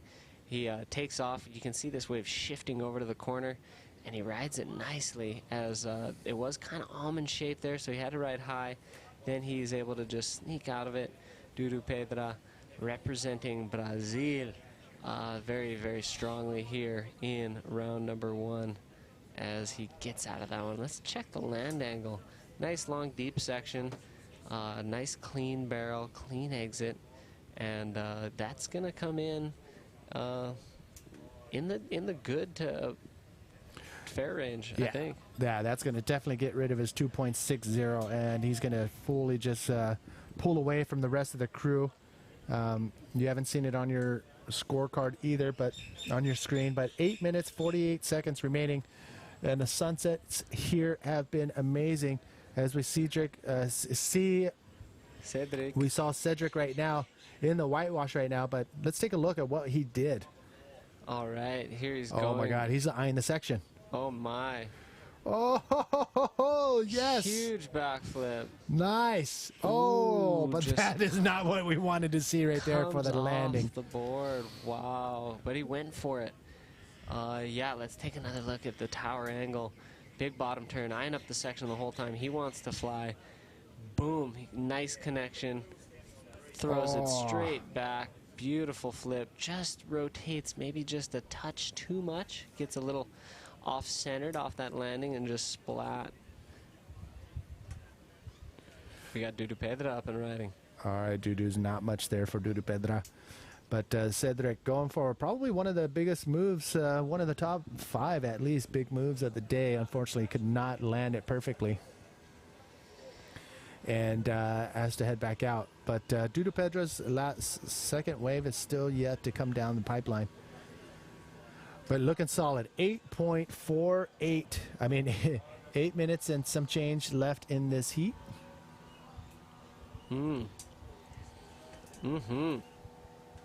Yeah, we're still waiting for scores to drop. So Dudu Pedra getting a 7.83 and a 6.17. Yeah, that 7.83 that you have yet to see on your scorecard on your screen is yet to be confirmed, but that's what it looks like. It will be coming down on your screen. But Dudu Pedra, with 2 solid scores now, has pulled far ahead from the 2 Tahitians. You're going to see the 2 Tahitians again in the round number 2, but that is an elimination round where they will go head to head. And oh my gosh, look at this view on your screen. It doesn't get old, Manny. No, this is a pretty amazing. It's an amazing venue for so many reasons, and we just love coming down here. We love bringing you the action, so thanks so much for tuning in. One of my favorite things is the food. The food is awesome. Oh my goodness. So many fruits, so much fresh fish, taro, uru, so many delicious treats, and of course I know you're going to mention poisson cru. Yes, you nailed it. It's just this raw fish. I want to call it a salad, but it has coconut water or coconut milk to tie it all together, and you just so tasty. You put it on a bed of rice, or you can eat it just like that, and it's just so tasty. So good. Yeah, I think I'm gonna probably videotape it at one point. You know, it's the only thing I could compare it to is ceviche. Yes. Because it's the raw fish is kind of cooked in some lemon juice first, so there is a little bit of a tang, but this would be basically a less oniony ceviche if there was more cucumbers and a huge bowl of coconut milk just poured all over it. So yeah. it's kind of that's my best interpretation of those of you who know ceviche can kind of start imagining what this poisson cru is like. Yeah, and the poisson cru is has a little bit of sweetness to it. I think from the coconut milk. Making me salivate, Manny. So, yeah, as soon as 4 minutes and 15 seconds tick away, I may have to go on the hunt to go find some. Ooh, I'm sure it's not far, because it's a very traditional and very common dish here down in French Polynesia. 3 minutes, 4 minutes actually, coming down to the last few minutes of this heat. As you can see, the reef is starting to get a little bit more shallow as we come to the sunset time. Some of the reef heads that are out in the lagoon start to show a little bit more as the tide drops, but not a huge tidal change, but it's still noticeable. Yeah, you know, we're working with pretty small tides down here in French Polynesia, especially here in the Society Islands. Probably less than a meter from the low to the high. I'd say maybe even closer to half a meter in the swing change. You know, you compare that to somewhere like Jersey in the Channel Islands where there's a 48-foot, almost a 17-meter tide change on the swing. So, you know, it's significant. And of course, if anyone's still tuned in from the Channel Islands, for sure you're so stoked on Clint Radius's performance. Yes. And hopefully we're going to get him here in the booth at some point during the event just to share that stoke. You know, he's just infected with the Aloha spirit from Tahiti. Yeah, it was pretty amazing. I don't think I've ever seen anybody so stoked on getting 4th place. I don't think he was stoked on 4th place, but he didn't care that he was in 4th place. So it was pretty cool to see the amount of stoke he had just to be here and be a part of something pretty historic. This is the 5th edition of the bodyboarding events here at the infamous Teahupoo at the end of the road here on the island of Tahiti. Yeah, just a beautiful opportunity for bodyboarders around the world to not only come and participate, but to tune in, to watch it live here. Thanks again for tuning in. But also to participate. You still can compete there at home as long as you got the journey. U-riding. Get it on your mobile device. And you can compete and get all sorts of U-riding technological prizes as well as maybe even some real life reality prizes.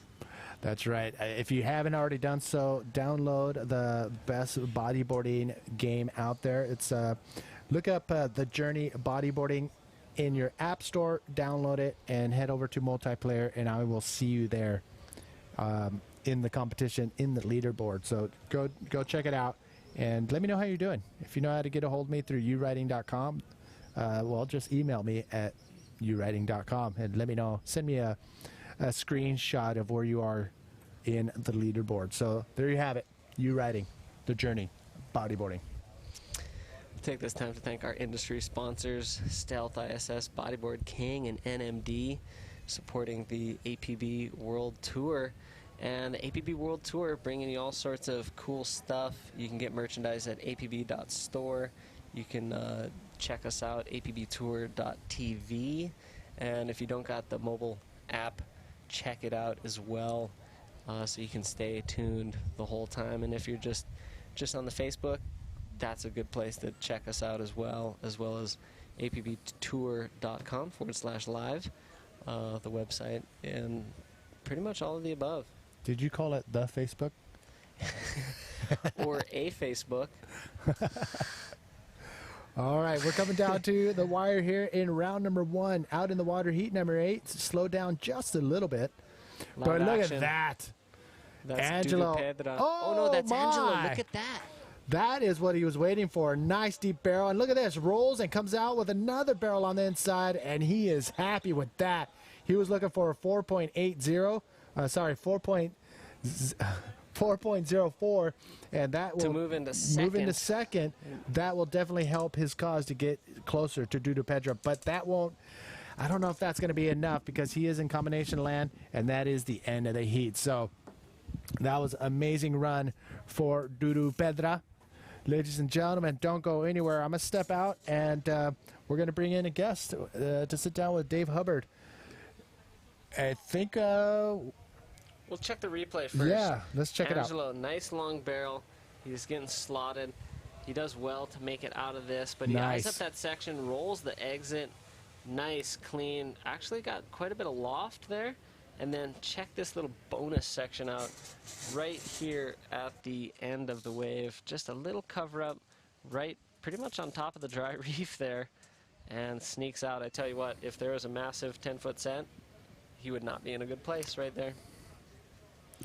Yeah, that was a solid wave to end that last heat. So, Angelo, unfortunately, that wasn't enough to take out Dudu Pedra from that first place spot, and Dudu was on a good one. So, we're going to be back with more action. Don't go back. We'll be back right after this. Oh, wait. Yes.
Welcome back to the Teahupoo Tahiti Challenge 2017.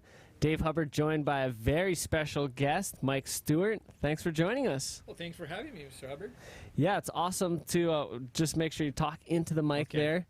Yep, and Mike Stewart, one of the discoverers of this wave, and I'm sure everybody at home is going to be excited for you to tell us some stories about your experiences here as we watch this amazing heat with one of your team riders who's going to be out in the water.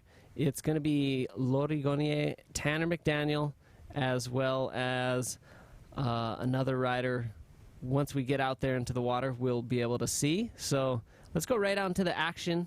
And we got Mike Stewart here to tell us all about the early days of one of the first Westerners' exposures to this wave. But here we got Lori getting an early start. Nice roll off the end section. Why don't we first talk about that heat that you surfed earlier today? Sure. What would you like to know, Mr. Hubbard? Well, you had a great post-heat interview talking about your expectations, but let's see this wave of Tanner. Wow. Oh, wow. That was interesting. That was fascinating.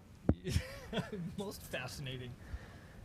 I'd say sometimes you go up to that lip and you're thinking it's just going to eject you into the flats, and that was obviously a case where it did not. So kind of landed right on the top of the wave rather than just getting catapulted towards the dry reef. So I think yeah, that was kind of an interesting setup. You know, you probably, knowing Tanner, you probably was thinking of doing something and didn't really, materialize. But who we got here in yellow? Who's this? Here's Lori Grenier, and nice roll. Didn't quite get 100% of that rotation finished, but did complete the roll. And this is where he continued onto the inside, and it got so heavy. Yeah, this is a good projecting roll on the outside, and then, then landed kind of on the top of the wave, and yeah, did a little check turn here, and I think at this point you just kind of, you look at that reef and you really got to decide, okay, well, what do I have to work with here, and what are the consequences, and yeah, that, then it cut out. And then Tanner, on the other hand, looking for a section here. There's no barrel yet, so he's looking for a big lip, and yeah, so that was really interesting. Whoa. I don't know if I've seen that, a bouncing, what would you call that, Dave? I'm sure you have a great vocabulary when it comes to new moves because you're such a creative wave rider yourself. What do you call this? It's like an air roll, lands on the lip, and then just gets bumped again and does another airdrop. Yeah, he gets bucked. Yeah. So I mean, what is that, a bucking bronco? What are we calling that? Let's call it that. That sounds great. The air roll bucking bronco by Tanner McDaniel. Yeah, that's what it was. So let's see what the judges are going to award that. And it does look like 3.33. Lori's wave just a point higher with a 4.33. Nicholas with just a short score, just a single ride. But Nicholas Polvier sitting in priority. Would you say that they didn't like that bucking bronco? I mean, a 3.3 is not a great score. No, but it's not poor. It's fair, I think, in the terminology. So I would say it's fair for sure. It's not average. It's not poor. It's right in between.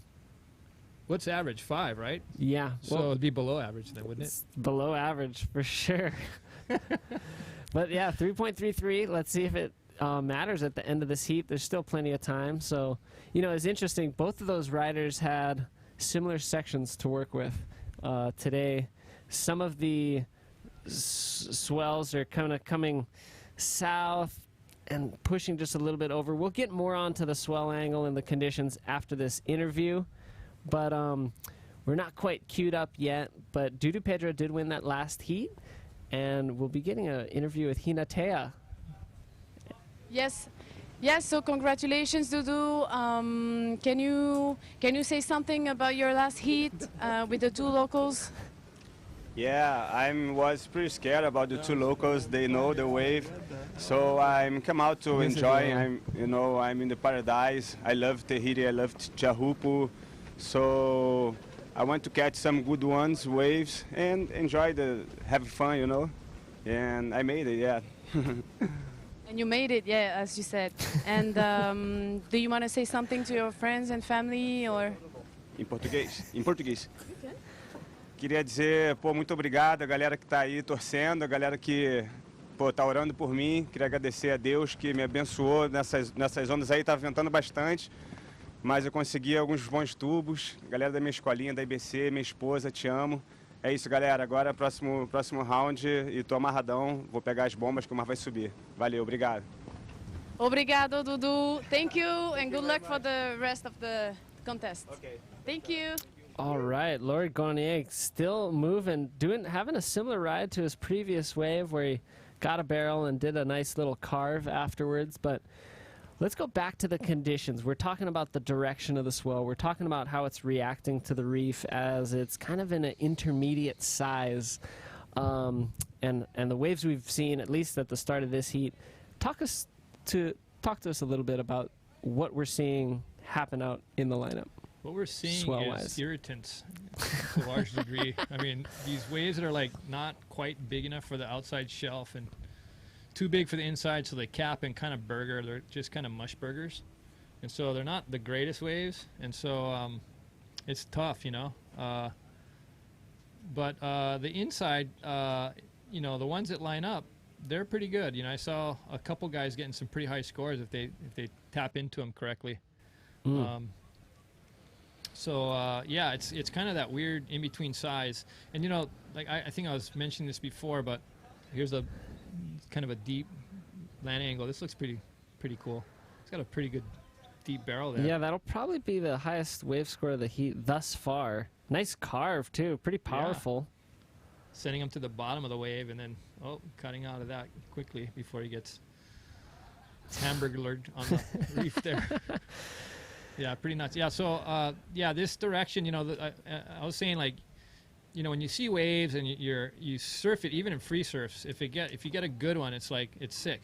And so your expectation at this wave, I think more than most, is really high. And so you go into a heat thinking it's going to be amazing, and you know, a lot of these waves are really good. I mean, if these waves broke anywhere else in the tour, it'd be like they'd be pretty good, you know. And but because this is Teahupoo, and because of everyone's, you know, kind of ideas on this wave, it's like anything other than like sheer perfection, kind of like it was a little bit like a letdown almost. You know, it's kind of weird. You got to have a different mind frame, I think, out here. Yeah, and I hear where you're coming from, especially with the potential. And here's Nicholas on his wave.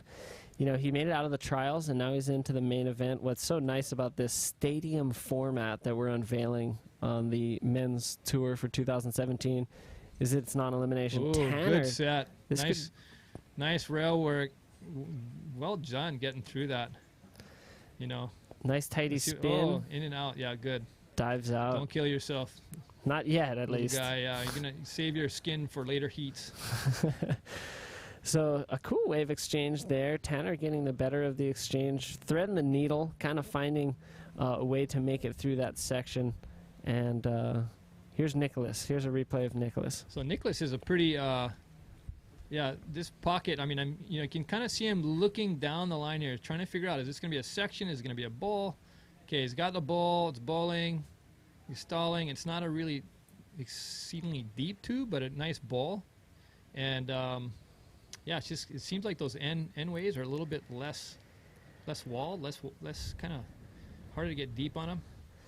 Yeah, I mean, it does seem like there's some south ones, and there's some ones that are trying to move closer to the west bowl, like you're talking about. Some of the insiders hit it a little bit better, but this one stood up nice. Yeah, gosh, out the back. He's got, you know, for his age, his rail work is so sophisticated for him to like navigate through these like real tight barrels that are deep. Like, he does a really good job getting through that. I would agree. And you know, he's such a technical rider. A lot of times you don't understand. Like, a lot of times, to me, you know, when he's doing his moves and stuff, like they're done in a way that they're so clean, and it's like, because it doesn't really have that kind of like element of, oh, is he going to make this? You know, you almost think he's going to make it as soon as he starts doing it, because it's just like textbook. And I think sometimes that might work against him. What do you think, Dave? Interesting perspective. I see exactly your point, because there is the expectation of, you know, very clean riding, and at no point does it look like he's losing control. At no point is there almost the prospect of him not making it. So yeah, I can see that point. And Nicholas, just a quick in and out there. And it's been, you know, a great opportunity for our viewers to watch the evolution of Tanner McDaniel over the last probably 4 or 5 years, especially on the men's World Tour. Last year he finished in the top 10, you know, and for a junior at that point, he was still under 18 last year.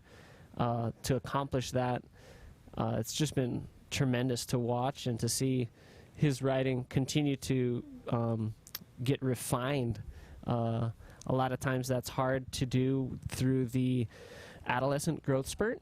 We've seen terrific riders in the past who have a great style not really be able to hold on to it so cleanly through their growth spurt, and the moves you used to do when your body was a certain size, you can't quite figure them out the same way as your body starts to elongate and grow. But Tanner's been able to hold that on, you know, very steady.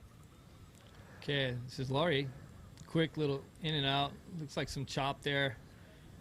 Yeah, probably not exactly the wave he was looking for, but you know, a lot of these waves you take off thinking they might bowl, and so you don't know actually until you start getting down the line and really, you know, the wave starts shaping up, and then, oh no, this one's not going to be good, or oh yeah, this one, okay, it's good, you know, and then you pull in, and it could be a sick wave. So a lot of times you're taking off, throwing the dice, and that might have been one of those situations. Yeah, I mean, what's your idea about out there with the strategy of staying busy and continuing to fish for opportunities, or do you think it's more important to wait and just strike 2 or 3 times during the 30-minute heat? Well, in a perfect world, that's great, you know, striking just on the appropriate times, but without knowing what the waves are doing and the conditions being a little bit less than predictable, or a lot less than predictable, yeah, sometimes you just got to go for it, you know, and start racking up waves and try to, you know, start, you know, chipping away at it. Yeah, different strategy. I guess it really depends on the conditions. And well, especially for today, you know, I've seen throughout the day here in the booth riders who'd waited and only caught less than a handful of waves to not be as successful as riders who have rolled the dice more times. Yeah. And of course, there's, you know, the flip side. Of course, you don't want to just take every wave that comes in and then you're out of position when a decent one does. So there's a fine line there, but we've seen riders who have stayed a little more active be just a little more successful. Yeah, I think that's a pretty good observation. So if we have the downtime, we'd love to get into that discovery story, just for the viewers. Yeah, so it's kind of a long story. I don't know how much time we got here, but I'll try to be brief. I mean, we got sent down here. I'll speak at length just based on what I'm seeing here, and if I see some action, then I'll quickly modify. There was Patrick from the Big Island over here, getting ready to go out. Hey, just real quick, I just want to say there's a bunch of Hawaii. Does the Hawaiians have the most international contingent in this event? That's more than Australians, more than South Africans, more than Europeans. Yeah, yes. So that's pretty cool. So that's pretty cool. I think the Tahitians make up the larger population. They're the locals, and then there's Hawaiians, and then from there it trickles down. I think a lot of it's just being close, yeah. Proximity could be playing into effect, but also maybe it has to do a lot with the Hawaiians being comfortable in reef breaks and barreling waves and feeling like, hey, we can give it a go at some nice big waves too. So I think there's, you know, a handful of guys. Hats off to guys like Patrick and Tanner, some of the young guns coming down here for their second or third time and giving it a go at this event. Yeah, I'm super stoked to see the enthusiasm and the guys just still giving it a dig, you know.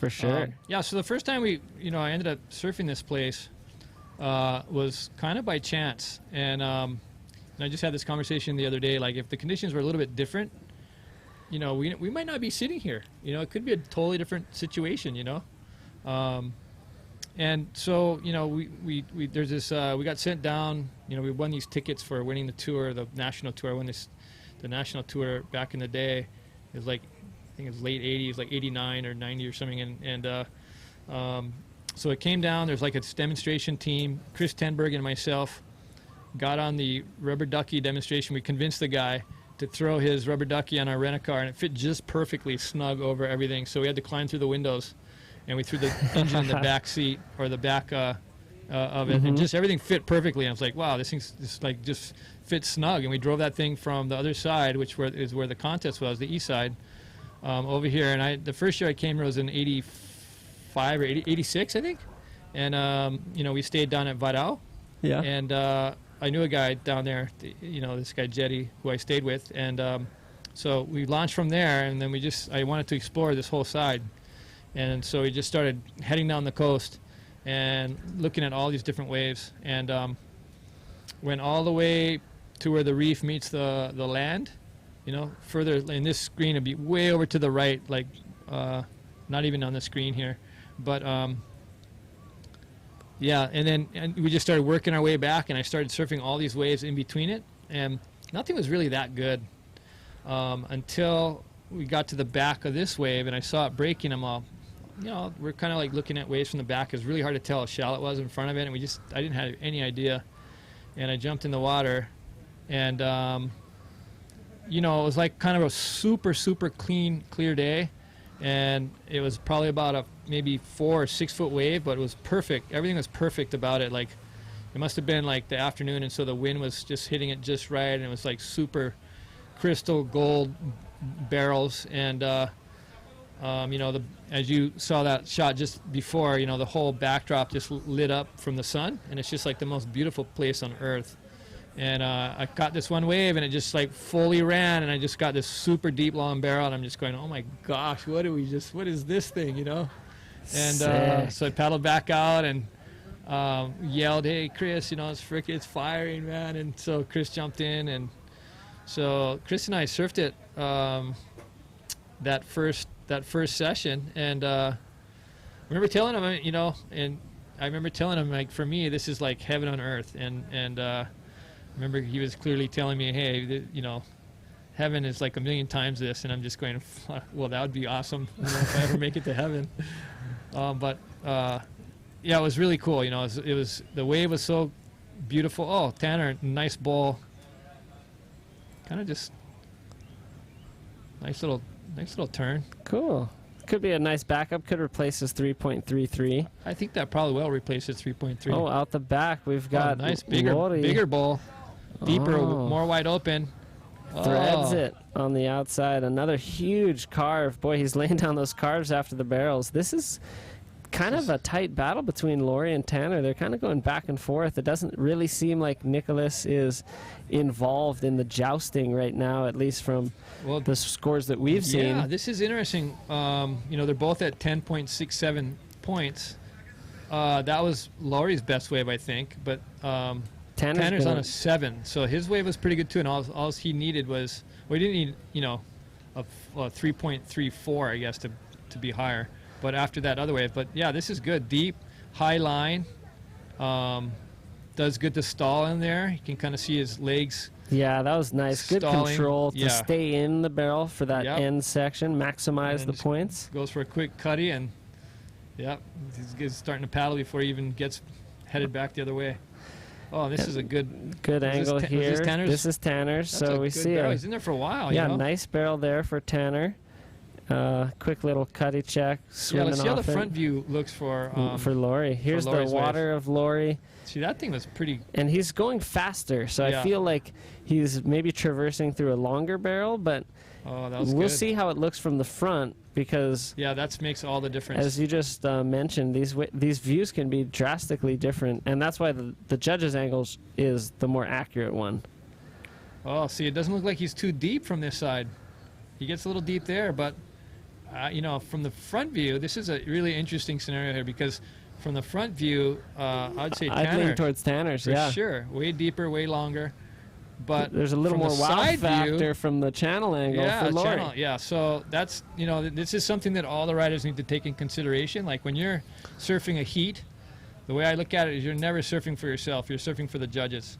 So everything you're doing is for the judges, and you need to be conscious of that in your how you're riding the waves and what they might look like for the judges, not us hacks in the channel.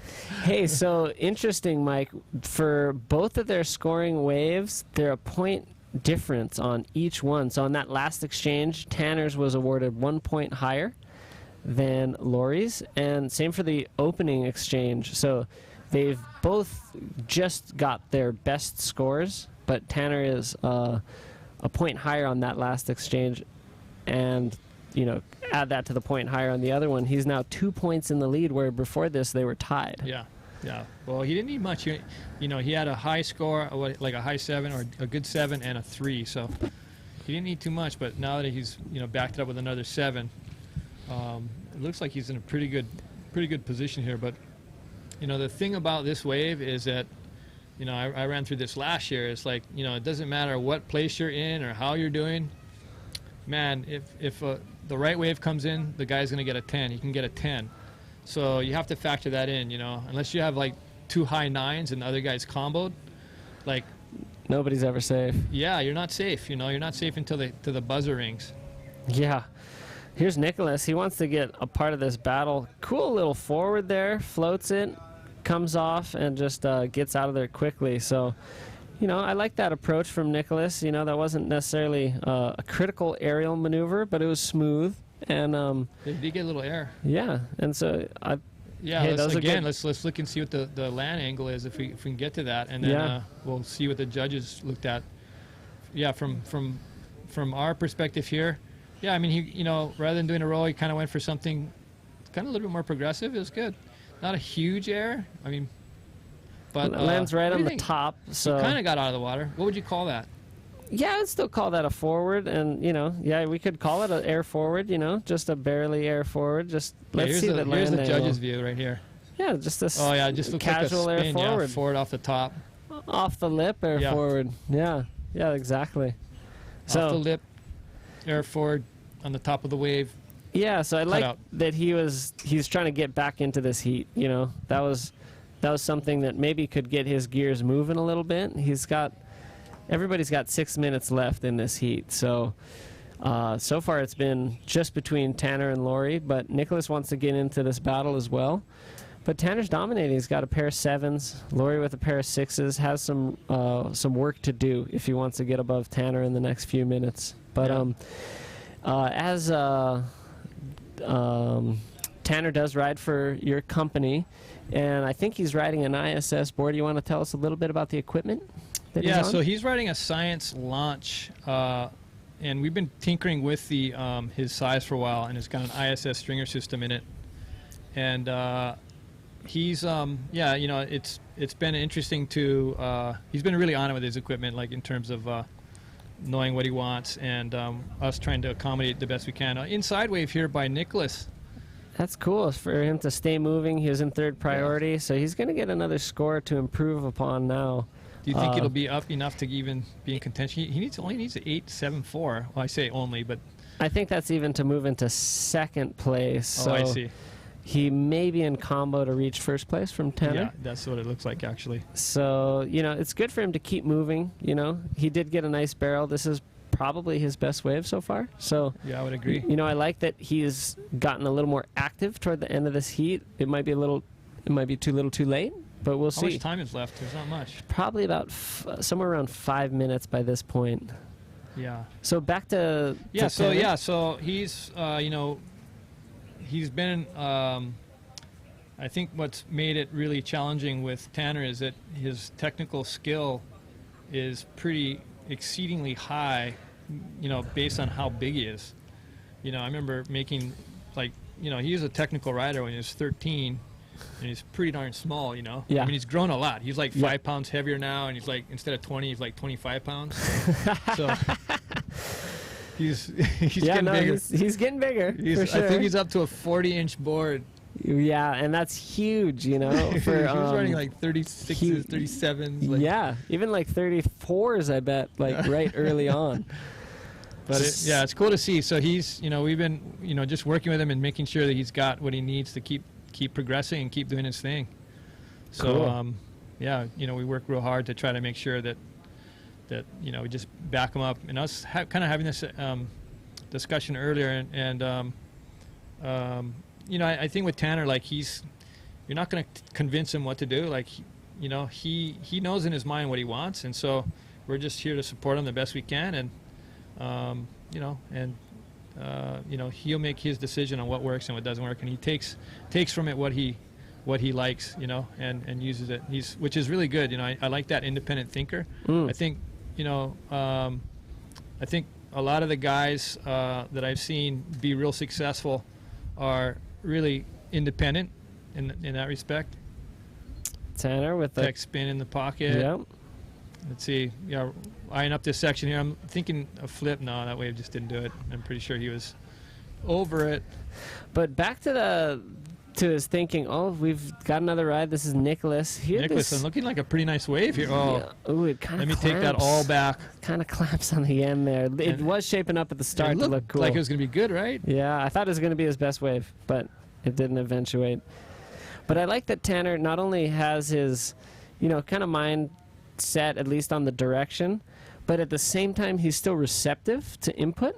So, you know, I've seen people before where they're just one-track mind, you couldn't tell them this or that, and they were just going. And they were just, they got cotton in their ears, they weren't listening. But I think Tanner he's got the direction set, but he will receive input, which I think is very important for someone of his age. So, yeah, I agree. And getting back to that independent thinking and having it be intrinsic is that, like, I haven't known any champions really that in wave riding in particular that have not had that, you know. I've seen, you know, you have those kind of like soccer parents where they're like pushing the kid and the motivation and inspiration comes externally. Right. That never seems to work out, or very, very rarely. Mm-hmm. And I'm not sure how it is in different sports, but this is a sport that is completely unique in the sporting world, where you're dealing with Mother Nature and interacting with it in a way that is so different. Like there's, you know, to read waves, to understand waves. Oh, here's a deep, yeah, that thing just closed out. To understand the waves and then apply yourself against them is a totally different scenario to like a you know, baseball field or football field or any sort of field for that matter, where it's static. Yep. You know, this is a kinetic world, and so it's very, very dynamic, and you have to be a really good independent thinker, I think, to succeed in it. I think that holds true with a lot of the surfers. Like you see John, you know, I've watched him grow up as a little grommet, and even Kelly, I've watched him grow up. And both of them are very independent thinkers. So let's just take a look. One of the waves that kind of scooted by us, but Nicholas got a nice barrel here. Nice. It's so tight. What's going on with that? Is that just because of the south? I think so. And as it hits the end bowl, it doesn't have as much of a west to push it open again as it runs into that curvature. Look, I'm of the getting reef. picky. I mean, that was a pretty sick barrel. But that was sick. You're thinking, like, when you are thinking of this wave, you're thinking top to bottom drainers. And that was a pretty sick barrel.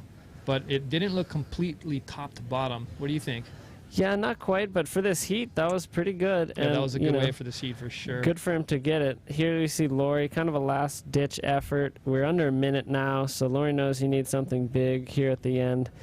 He's not going to get it there with that effort, and it does seem like the Hooters ticking off behind us. We might be just a little advanced in the scoreboard that we have up there in the corner. But, yeah, terrific to have you in the booth, Mike. I'm sure that we're going to be bringing you back into the booth several more times throughout the event if you're willing to join us. Sure, it's my honor. And if you want to give a little shout out, you're totally welcome to say some words to the viewers. Yeah, well, I'd say first of all, thanks to the Wausau family for making this event happen. Alex Leon for kind of initiating the action to make it happen, and all the sponsors for getting behind this. Super stoked, and yeah, that's who I'd thank more than anyone really at this point, other than, you know, my family and my sponsors. Terrific. Well, I think that's a good list to run down. And again, thank you, Mike Stewart, for joining us. And let's go to some commercials. We'll be right back with the Teahupoo Tahiti Challenge.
Welcome back, everybody. Manny V here now with the Puerto Rican PJ Tartak. Welcome, brother.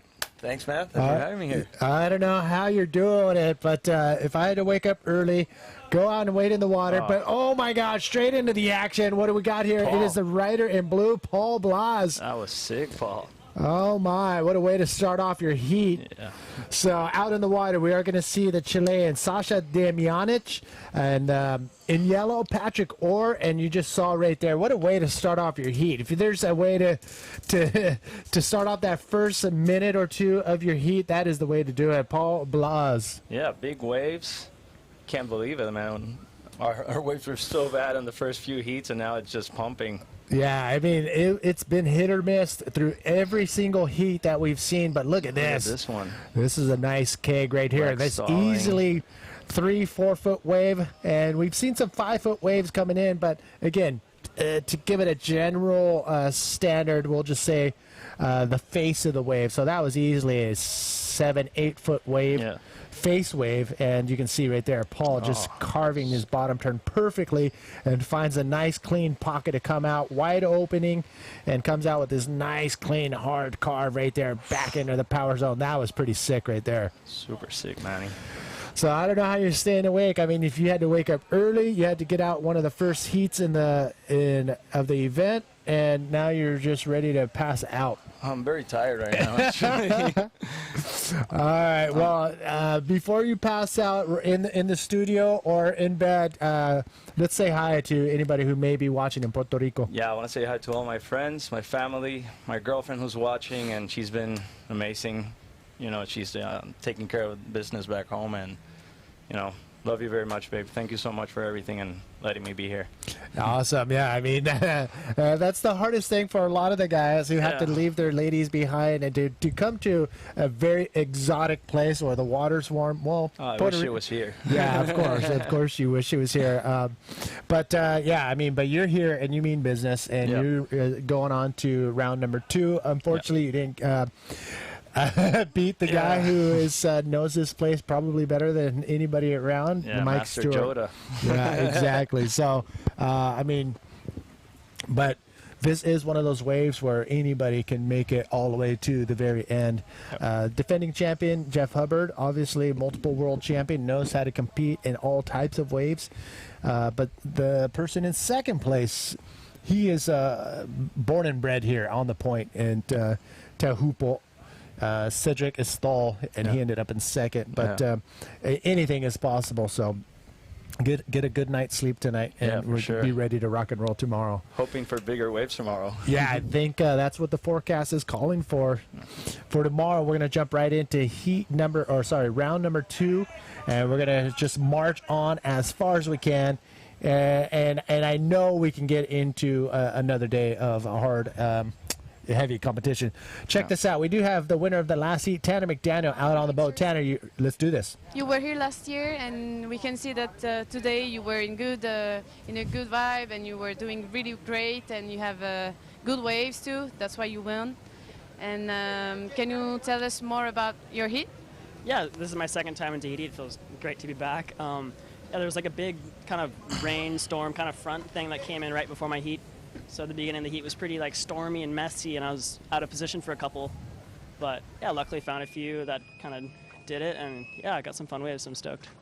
And can you say something about last year and this year? Is there a difference? Yeah, well, I think the waves are going to be better this year. Hopefully tomorrow's good. But yeah, I love Tahiti, and this wave is amazing. It feels great to be competing here. Yeah, I had a good result last year, so hopefully I can improve on it this year. Okay, so we're going to see you next year then. Yeah, if there's a comp, I'll be here for sure. Thank you very much, Tanner.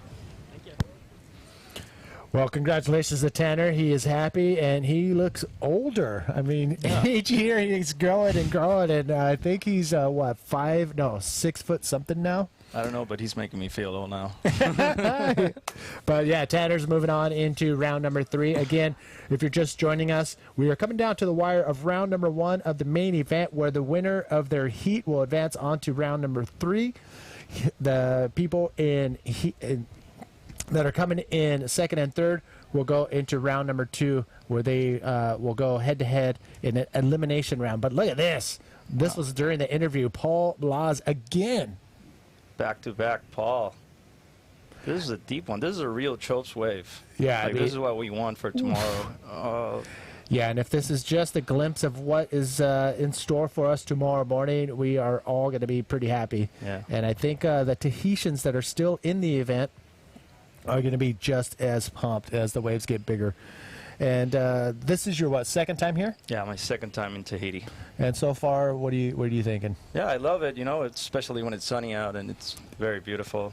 Once it starts raining, you get depressed. You know, you start thinking about last year that it was raining for 2 weeks, but oh, that's right. But at least this time we've had a couple of very nice, beautiful days. You know, and this place is paradise. Yeah, this place is pretty amazing. So it looks like Tanner is making his way back to a boat to get pulled in to land. So yeah, a lot of the competitors are opting to either stay out there to watch the end of the day of competition. But I did see Dudu Pedro come in, and he's probably just as tired as you, if not more. But no, you're going to sleep good tonight. Yeah. Here's another look at that last wave from Paul. Man, this thing just started guttering. The tide is dropping just a little bit, so we're going to see a lot more round barrels, which may be better as far as keeping the barrels open. And look at this. What a perfect bottom turn. Nice scoop in under the section. As you can see right there, he spreads his legs to slow down for the barrel. And once he gets as much barrel time as he thinks he can handle, or as much as the wave will let him, he'll release, he'll bring his legs together, and that'll give him enough speed to come out of the barrel. So another solid wave for Paul Blas. Yeah, he only got a 3.5, man. He was riding 2 in the pocket, I think. Like, he was going so fast that he couldn't do like a nice little break in to go deeper on that one, but doesn't matter. Well, the camera angle from the channel looking in makes it look like it's really deep. Yeah. But that angle that you just saw is what the judges are looking at as well. So from what we sometimes think is super deep barrel, it could be just a pocket ride or a slight cover up. But look at the rainbow. Are you kidding me right now? Beautiful, man. This is pretty amazing right here. This is the view that we all come here to see. And not only do the judges get to see this rainbow, but they also have a system out on the scaffolding where they do get to see the replay, and they do get to see the projection of the aerial maneuvers, because their angle, it looks like they're coming right at them, but when they get to see the angle from the channel, they see how far their extension is and how far they're getting projected out into the flat. So the judges have a pretty cool setup out on the scaffolding out on the reef. And Nicolas Richard, the legend himself, he's this guy's one of the first bodyboarders that I've got to know from Tahiti. Whoa, coming around the section, Patrick Orr. And we've seen that a couple of times where the riders will come around the section, duck their head just a little bit to get into the barrel, and then they get a nice quick barrel, but able to come out clean. So, wow, I think these guys had more waves in the first 5 minutes than they did in your entire heat. Jeez, there were almost no waves, but look at this one. Like, this is a replay of our last wave. Tries to push in through that little section coming through with chandeliers on top of his head, but yeah, I don't think it's going to be a high score, but at least to get up in the on the leaderboards. Yeah, I mean, again, the riders have 30 minutes. They got 30 minutes to catch up to 10 waves, but they're being scored on their top 2 waves. And the sum of those top two scores will be their total, and whoever has the highest points will advance on. Is there anything in Puerto Rico that is anything close to this wave? Yeah, there's a few waves that are slabs similar to this. Like, for example, my home break, Chatarra. It's pretty similar to Teahupoo, but only when it's small. Like, for example, this morning it had like had some similarities to it, but obviously when it gets big, Teahupoo's Teahupoo. Yeah, it's its own animal, definitely its own beast when it gets of size. But it's good to know. I mean, at least you have the opportunity to practice some type of wave in your home, especially if it's your home break. But look at this. Again, another nice clean pocket ride.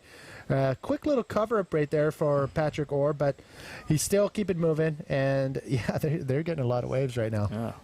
I know you're pretty jealous. I'm gonna go back out, I think, after the comes over. We saw Aubrey Laverne about an hour ago. He finished up sitting here in the commentator booth, and he's out in the channel waiting for the comp to end. Wow. Yeah, but Amari's an animal. I know. Here's another look at Patrick Orr's last wave. You can see that section right there. Gets his cover up, a really quick cover up, but it is a cover up nonetheless. And a lot of riders are trying to set up for that inside section, but it just gets too gnarly. Yeah, yeah. I mean, it's so shallow down there. Like, you can't even see it from the video. But once you're like in the wave and you started sucking in and just going into like to the reef, it's just like it's crazy to even think about hitting it. You know, like Jeff Hubbard did on that huge roll a few heats before. Yeah, that was crazy.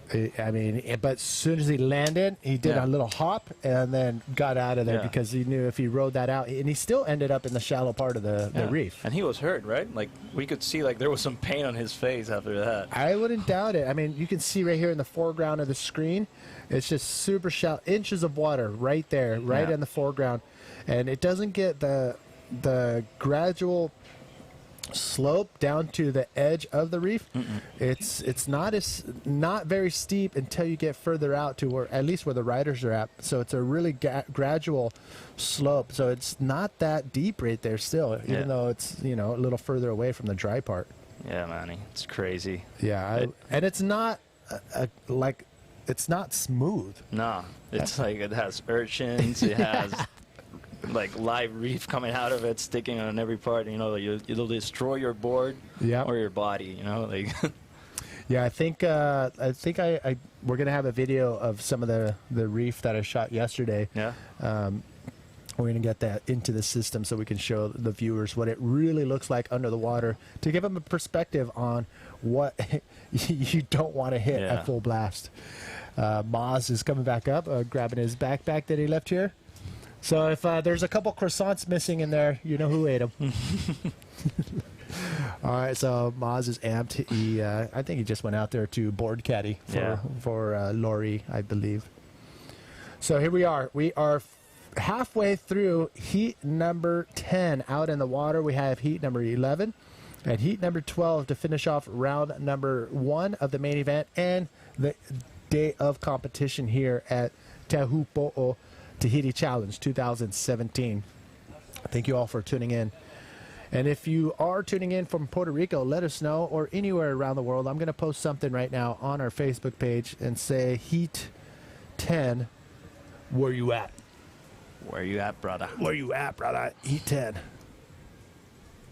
Oh, look at that. It's so beautiful out there, huh? Yeah, I heard there's a trail from this side to the other side, so I think if we finish up the contest this week, I'm going to see if there's a way we can. Yeah, let's do it. Yeah, I'm down. I'm keen. I'm down. The coolest part about it, I don't know if it's true or not, but there's no poisonous animals on this island. That's even better. No spiders that'll kill you. No snakes. So with that being said, just walking through the valley would be worry-free. Well, except for flash floods down the river. Just common sense stuff, but yeah, the animals we wouldn't have to worry about. That's perfect. Which is usually, oh, look at this thing. Oh my goodness.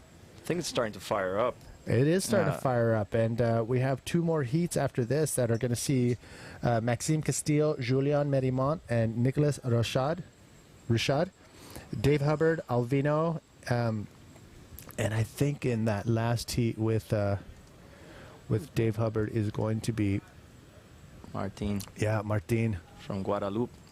Yeah, so we're going to write his name down on our sheet here. Boom. So the new scoring system, board score, actually looked on our app on our computer right now. It lists everything instantaneously. It's been pretty awesome, and we're really stoked to have board score as the official scoring system for the APB World Tour. Martin Moridian. Got it. Wow. I talked about being out in the channel. Would you be able to hang out there all day in the sun on a boat? I was dizzy like 30 minutes in the boat. It's just rocking everywhere. I had to jump in the water and watch like 3 heats in the water before my heat came up. All right, so maybe it wasn't the best idea to try to talk somebody to go out there and do it. So our interviewer, Hinatia, I wonder how she's handling. She has been there all day, right? She's been there all day, hasn't come in at all. So yeah, props to her for being able to hang out there.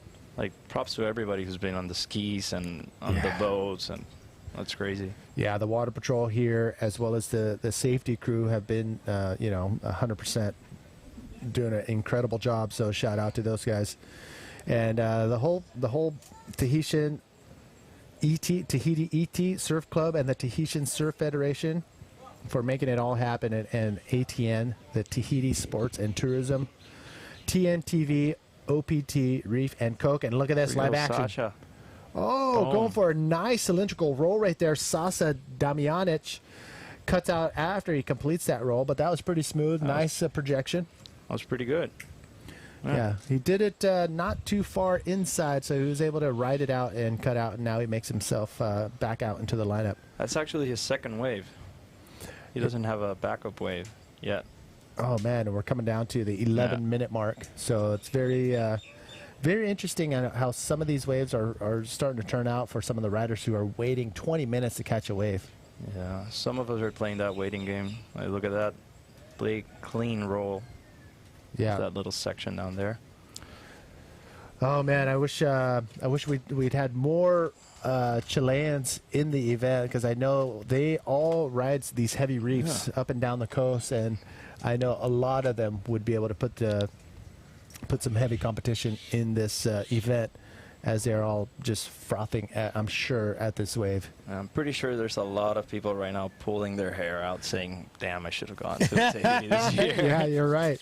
You are 100% correct. And just look at this thing. Oh, too deep. And lucky it didn't go because there was nothing there. Yeah. But if the forecasts are right, Tuaon should be pretty spectacular in the morning and throughout the day. And I talked to a few people, and they said it's going to be pretty good for at least the next few days. Hopefully. Yeah. Yeah, because we've been saying it's going to be big, it's going to be big, it's going to be big, and yeah. And, you know. Yeah, so we'll see. I mean, Mother Nature, she's absolutely in total and absolute control. So that's the. Wait a second. With priority, carve. Paul drops in on this one, nice and carve off the top, but then comes around the section and bails out with nothing else there on the inside. Very interesting. I wonder why he took off on that wave, even though he had priority. Maybe it's the light. Right now at this time, the light is actually like hitting you in the eyes when you're looking at the curve of the wave. Okay. You know, to the end bowl. So it's a little bit harder to tell, like, if it's going to be a good wave, or, you know, if it's going to do what that just did. Well, that's a first-hand account right there. And you can see he had the sun in his eyes when he was high on top of the wave. Here's another look at that last wave, but look at that carve. That was solid. Yeah. So Paul's putting together a nice piece of nice heat so far with a 6.5 and a 3.5. And now he just gave up priority on that. You can see right out, he hung up high to get as much speed as possible. Paul has such a nice and clean line, huh? Yeah. It's crazy. I love it. Yeah, there's I think that has to do with confidence and trusting your equipment and being able to, sit on the rail properly. The sun's out. It's so different when the sun's out, huh? I know. Last year's event was seriously, it was pretty much rain the entire time we were here. And to be able to see the sun out is has been very, we feel very lucky. Yeah, thankful for it, you know? Yeah, so I'll take sun and blue water and Tahiti any day. So what has been your, I want to ask you a question about your trip so far, but look at this. Can he come out of that? Yes. Yeah, Patrick. Oh, what was that? He'll take it, though. I mean, he's trying to better at 3.67. That may be it, but he still needs one of those higher scores if he wants to get into that first place spot. But so far, what's your favorite thing about this trip to Tahiti? Well, this year I'm hanging out with a pretty cool crew. You know, I'm staying with Jared, Louis, Dudu, Tahurai, Hitoti, and yeah, it's a pretty cool crew, you know, and just to talk and have like, you know, see the everybody's different perspective of the wave and surfing itself, you know. It's pretty cool to talk about it and hang out with all the boys. Do you guys have a little powwow at dinner time? Is there a living room where everybody gathers? Nah, man, we all go to the sack. Oh. Louis is the only one that's cooking every night, you know, like. Yeah. Well, Louis is a special character. I mean, he's fully healthy, yogi instructor, fully fit. I mean, he's, I think he has 0 negative body fat. It's crazy. Yeah, but he's healthy, and he's anxious to get his campaign going in round number 2, coming up tomorrow morning. Do we know where you're? Oh no, we reseed it at the end of. At the end of the. At the end of at the end of Heat 12, all the riders that ended up in 2nd and 3rd place in round number 1 will be reseeded for round number 2, and only one rider in those man-on-man heats or head-to-head heats will advance on to the next round, and that's elimination round. Can't wait. Yeah, it's going to be pretty intense, where the riders know this could be the end of the road, or it could be another shot at advancing on. And after that, we go to round 3 and round 4 again, non-elimination. So it's pretty cool. It's very, very cool. We call this format the stadium format. All right. So it's been implemented for this event. We're going to get a nice, or we're going to get some reviews on it, and if they're all good, we're going to keep the stadium format throughout the entire year, which is going to be pretty awesome. Yeah, that's awesome. Out in the water, heat number 10. We have about 5 minutes and 30 seconds remaining out in the water. And you see a jet ski in your foreground. There are 2 jet skis that are standing by right next to the scaffolding, and they're there for essentially 2 reasons. One, to help anybody who may need help to get, you know, if they're hurt, or 2, if the riders are doing a move or they just catch a wave and ride forward in front of the wave and decide to just come into the lagoon to avoid getting pounded in the shallow reef. The jet skis, you paddle to the jet ski. The jet ski won't come to you. You paddle to the jet ski, and they'll take you all the way around and drop you off right here in the channel. And there you paddle back out into the lineup. So kind of cool that they offer that to the riders, because they know that paddling back out in the shallow part like right there. 30 minutes. Yeah.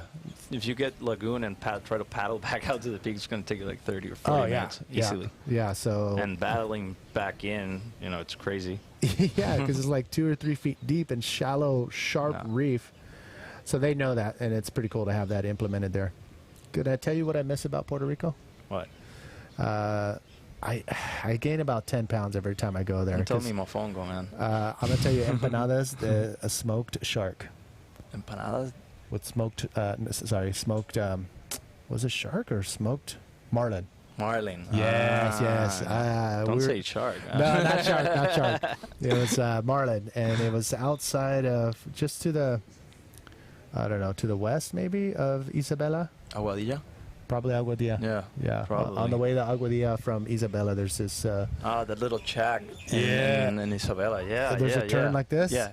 That's in Isabela. That's pretty good. Those are really good empanadas. Yeah. So empanadas, I have about 3 of those a day. So that's why I gain like 5 to 10 pounds each time I go to Puerto Rico. But the vibe too, I love the vibe of Puerto Rico. I always said after the first time going there, I'm like, I need to figure out how to live here. Yeah, Puerto Rico is great, man. Yeah. I love it.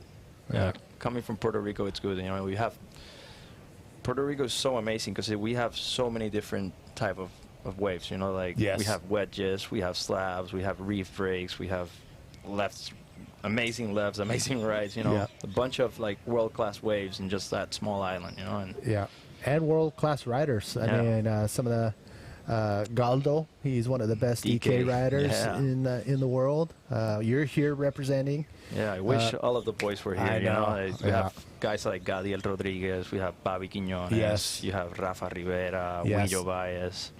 Yeah, it'd be. Can you imagine if the government of Puerto Rico said, "Okay, you guys go represent"? I wish. I'm on my budget here, you know. It's crazy. It's hard for all the guys to do it, you know. Oh, look at this one. Oh, my goodness. Paul look at this again. thing. Sasha. Oh, no, I'm sorry. Paul. It is Paul again. Paul's having a blast. Look at this. Oh, he's stoked right now. Yeah, that's crazy. Like last is he year, laughing right now? Yeah, last year he was unlucky and he didn't made it through trials, and this year He's he already taking made the advantage. trials. He's also about to get to third round, you know? Oh, my goodness. He's looking very solid right now. And, I mean, he's got another solid wave right there. And to come out into the channel laughing and smiling, he's amping. Yeah, Paul's such a nice guy, man. He's all about good vibes. I haven't heard about, I don't know any bad guys in this event. I mean, everybody's been pretty awesome, especially the Tahitians. The island vibe that they show and, you know, exude is pretty amazing. Yeah. Yeah, Tahiti's amazing. All right, let's take another look at this wave from Paul. Look at that size. That's like a 10-foot face wave right there. So it's looking pretty solid right now out in this wave. And for him to find the few that are out there that are that perfect, look at him smiling. He is stoked right now. Yeah, he's having fun, man. Yeah, here's another look from the tower angle. And yeah, I mean, he's just having an epic time right now with two solid waves. See how it's getting like darker and harder to see the wave right now for the judges. Yeah. So that's like the sun is actually hitting your when you start paddling or at least looking at the wave, the sun is hitting you in the eye. So it's pretty hard to like see if the wave is gonna do its thing or if it's just gonna crumble and, you know, once you start pulling in. So it's almost a gamble. Yeah. It's almost dropping into something blind and hoping for the best. Yeah. But Paul, you know, Paul has been charging since this morning. He got like a 9.45 this morning. So. Yeah. No, he's had a solid day, and he's going to end his day of competition with the first place spot for sure with 30 seconds remaining in heat number 10. He's got 7.83 on that one. Oh, my goodness. He is. Wait a second. This is deep, way deep. If he comes out of this, I'm going to buy you an empanada tonight. Oh, no. He does not come out of that one. I don't know who that was. I wasn't able to see the color. I think. Again, this is a non-elimination round, and only one rider will go straight into round number 3. This is Sasha Demianic from Chile. Oh, nice little fling out the back. But that was a solid way to end the heat. Yeah. Everybody getting a solid ride, but it was Paul Blas who is absolutely dominating today with some solid scores, sick riding skills, and able to pull off a solid run right here in heat number 10 of round number 1. He'll go into round number 3. Patrick and Sasha are going to go into round number 2, where they will go head-to-head, and only one in round number 2 will go into round number 3. So another solid run right there. Garth McGregor taking a look. I think he might be prepping to... free surf after these last 2 heats. So he got a free ride from Max, I believe, driving the jet ski.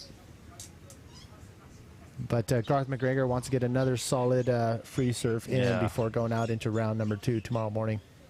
He wasn't lucky in his heat, huh? No, I think he got one, maybe 2 waves, but nothing. I mean, there were 2s and 1s. Yeah. All right, ladies and gentlemen, we are going out into...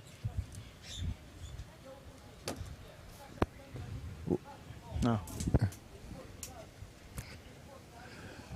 All right, just taking a look at our notes right here, and we do have Manea Fabic, the Tahitian, who is going to come and take your place. But again, you have the mic.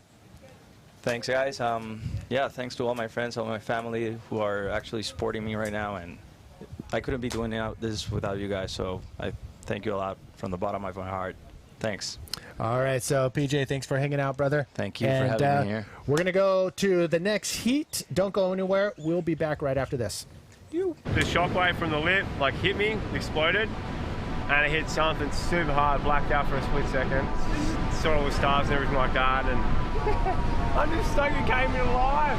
Oh, I had a lot of adrenaline going. Like, I wouldn't say I was scared. Like, I was a bit nervous.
Welcome back, everybody, to the Teahupoo Tahiti Challenge 2017. With me now is Manea Fabish from Tahiti. Welcome, Hello, brother. guys. Thanks for coming in. Thanks. Would you like to do this in French? No, English is okay. Okay, good, because I don't know French. All right, so Manea, a big wave rider here in Tahiti, but going straight to the live action out in the water in the red jersey, we do have Maxime Castile. In red, we have in yellow, Julian Merimont, and in blue, Nicolas Richard. Look at that rainbow in the back. Coco Richard. Okay, so Manea, give us the insight. Let us know who you are and what you love about this wave and the wave that you're from. Yep, so yeah, my name is Manea, I'm 21, and my home spot is Sapinus, a wave similar to Teahupoo. And yeah, I love big waves. The adrenaline. All right, so that pretty much wraps it up in a nutshell on Manea. But out in the water right there, the first wave of the heat going to the rider in red was Maxime Castile. And Maxime, not much there for him, not a high-scoring wave. He got a little cover-up right there, but that was pretty much it. So not much there for Maxime Castile. So what is it about this wave that you like? We know you love your wave. You know your home break. But what do you like about this wave here at Teahupoo? Well, Teahupoo is different. I think the wave is like more intense, a bit shorter, and I don't know, it's like so much more massive. Yeah, it's a lot more. Yeah, it's intense. Okay. The intensity of the wave. But and it picks up really well. Like it's one of the best spots. It's always here that you have the biggest waves around the island. Okay. And how many years have you been bodyboarding? Now I think it's been 5 years. Oh, okay. Yeah. So you started at 15, 16 years old? Yeah, 16. A bit late. Okay. And what board are you riding? Stealth boards. I talked to a lot of the other riders. Some of them like stiff boards. They want an extra stringer. They want more mesh. They want this and that. What board do you use when you come here to this wave? I usually use a 41, the Nick Gorno with single stringer and mesh. Okay. I think it's the perfect combination. Not too stiff and not too flexible. And what is the bad thing about having it too stiff? On bottom turns, you can go like in skip. Tahitian we say rara. Okay, which is probably skipping. Yeah, skipping, and then you go straight. It's not the good. Okay, the way you want to go. And if it's too soft, what could happen? You lose speed on the bottom turn. Okay, so the goal is to find that perfect balance. Yeah, the perfect balance in between the two. Okay, and how many boards? Because the waves are big pretty often here during a certain season, how many boards do you go through in 1 year? Oh, I'd say maybe 3 to 4. It depends, but you can surf boards for a long time. But having warmer water, you go through boards pretty fast now. Okay. Yeah. But if you have a double stringer with a mesh, it can last a while. Yeah. Okay. All right. And what is the coldest water you've been in? The coldest water I've been in, I'd probably say Chile, in Narica. Okay, yeah. Perfect. So you have a little taste of both extremes. Yeah. Because this water is pretty warm, and a lot of people are enjoying it, including myself. It's been a long time since warm water. Tell us about your heat earlier today. Yeah, the waves were a bit slow. There was a few good ones, but it's hard because this size at Teahupoo, it's in between the two ledges, and all the sets are pretty much mushing up, and you gotta catch the small to medium ones to get good barrels.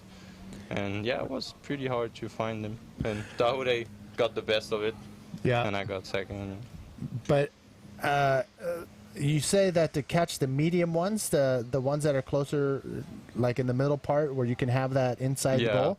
But how difficult is it to get those waves when you know that somebody on the outside it may get a good one, or somebody on the inside may get the better one?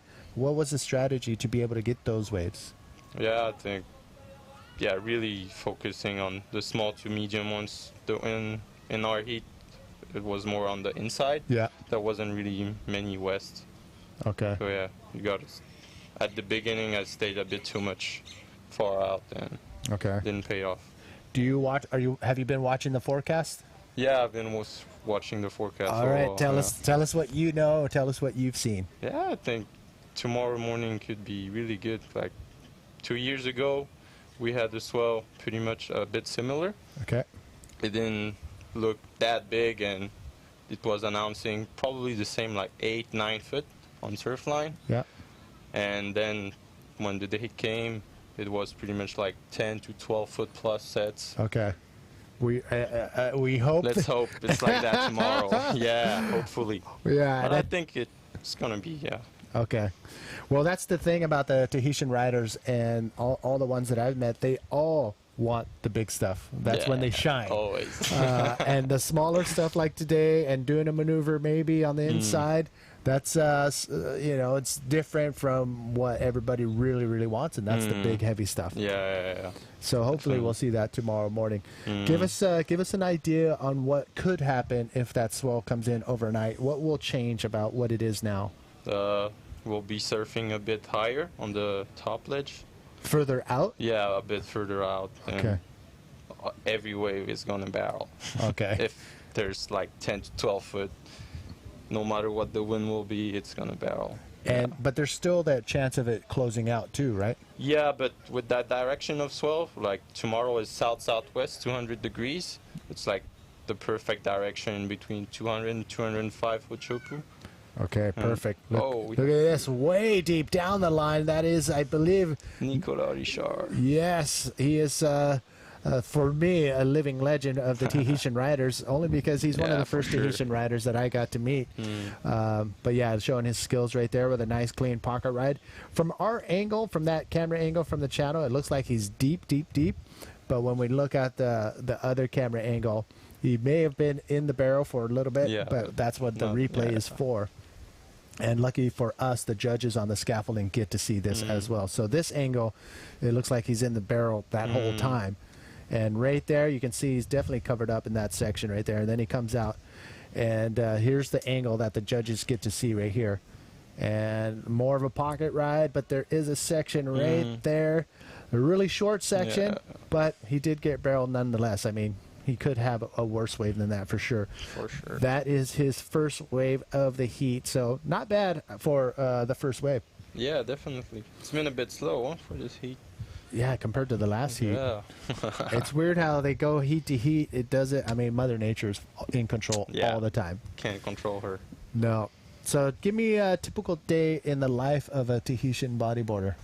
I don't know. Generally waking up pretty early, like 5:30. Well, depends on people. Depends on Some who you're like with. to go party a lot, and Yeah.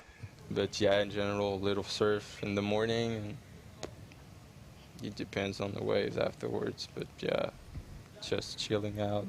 Okay. So if the waves are good, you're calling in sick. Yeah, definitely. When it gets smaller, we go training, like swimming and everything. Okay. I know the Tahitians are known for their outrigger canoeing paddle too. Do you do any of that? Yeah, not really, not much. Okay. More like prone paddling.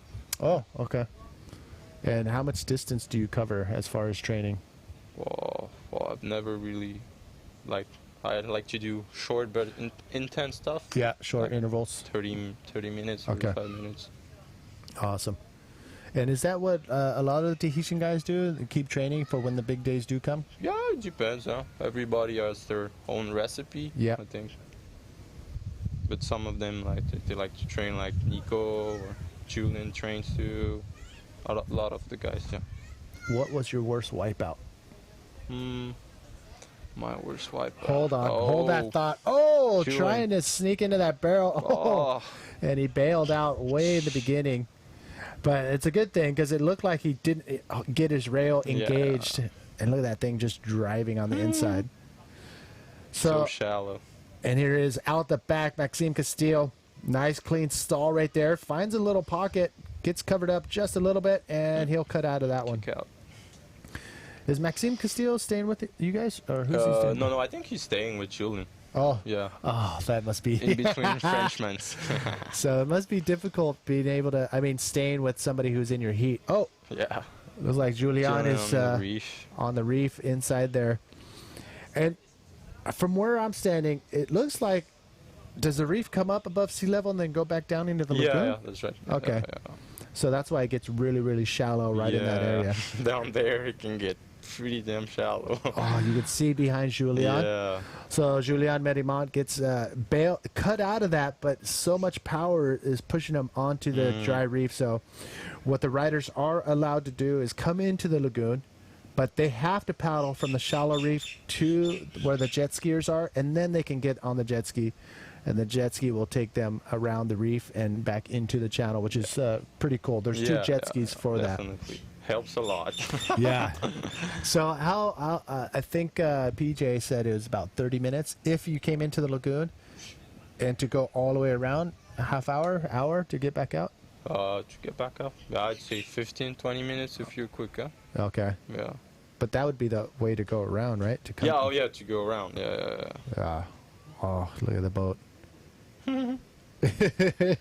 Did you go out there yet and hang out on the boats? Yeah, this morning after my heat, I hanged out. Whose boat is that right there?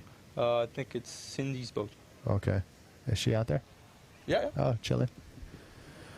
All right, let's get you caught up on the heat out in the water. 15 minutes, 20 seconds remaining. Priority, the letter P is in the cube, the blue cube for Nicholas Rashad. He is in priority position, which means he can catch any wave that comes in to the lineup. And there is, do you know who this is? This is Ronnie Fowler, a guy from the East Coast. And he's just drop chilling. near. Yeah. What? Yeah, he's a drop near. You know him? I you think have to meet him. Yeah. He's one of the best here locally. Yeah. Is he regular or goofy? I think he's regular. Maybe I can talk him into going to the right-hand wave on Morea. Oh, damn it. Yeah.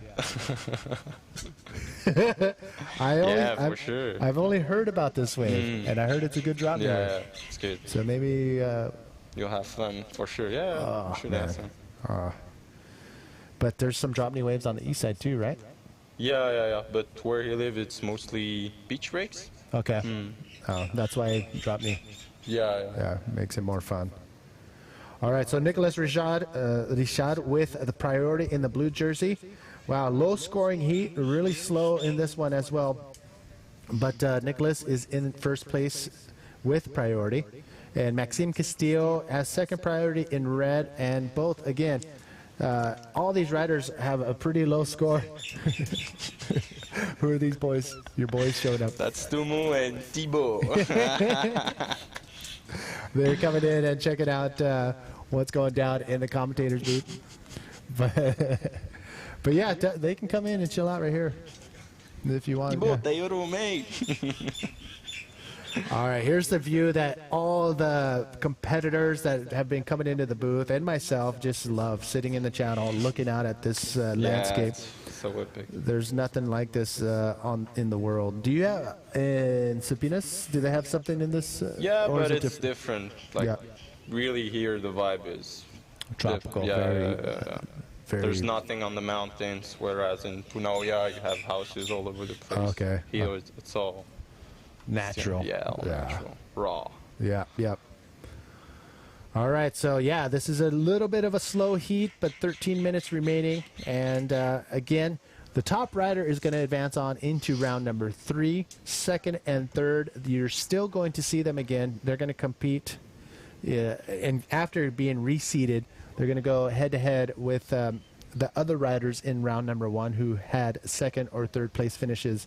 And that round 2 is an elimination. Look at this, out the back. It is Maxime Castillo finding some shade on the far end of that barrel, or the far end of that wave, and gets a nice cover up. So he does get a solid wave right there for his... wait a second, deep! One of the biggest waves so far this heat, just gurgling and throwing up on the inside.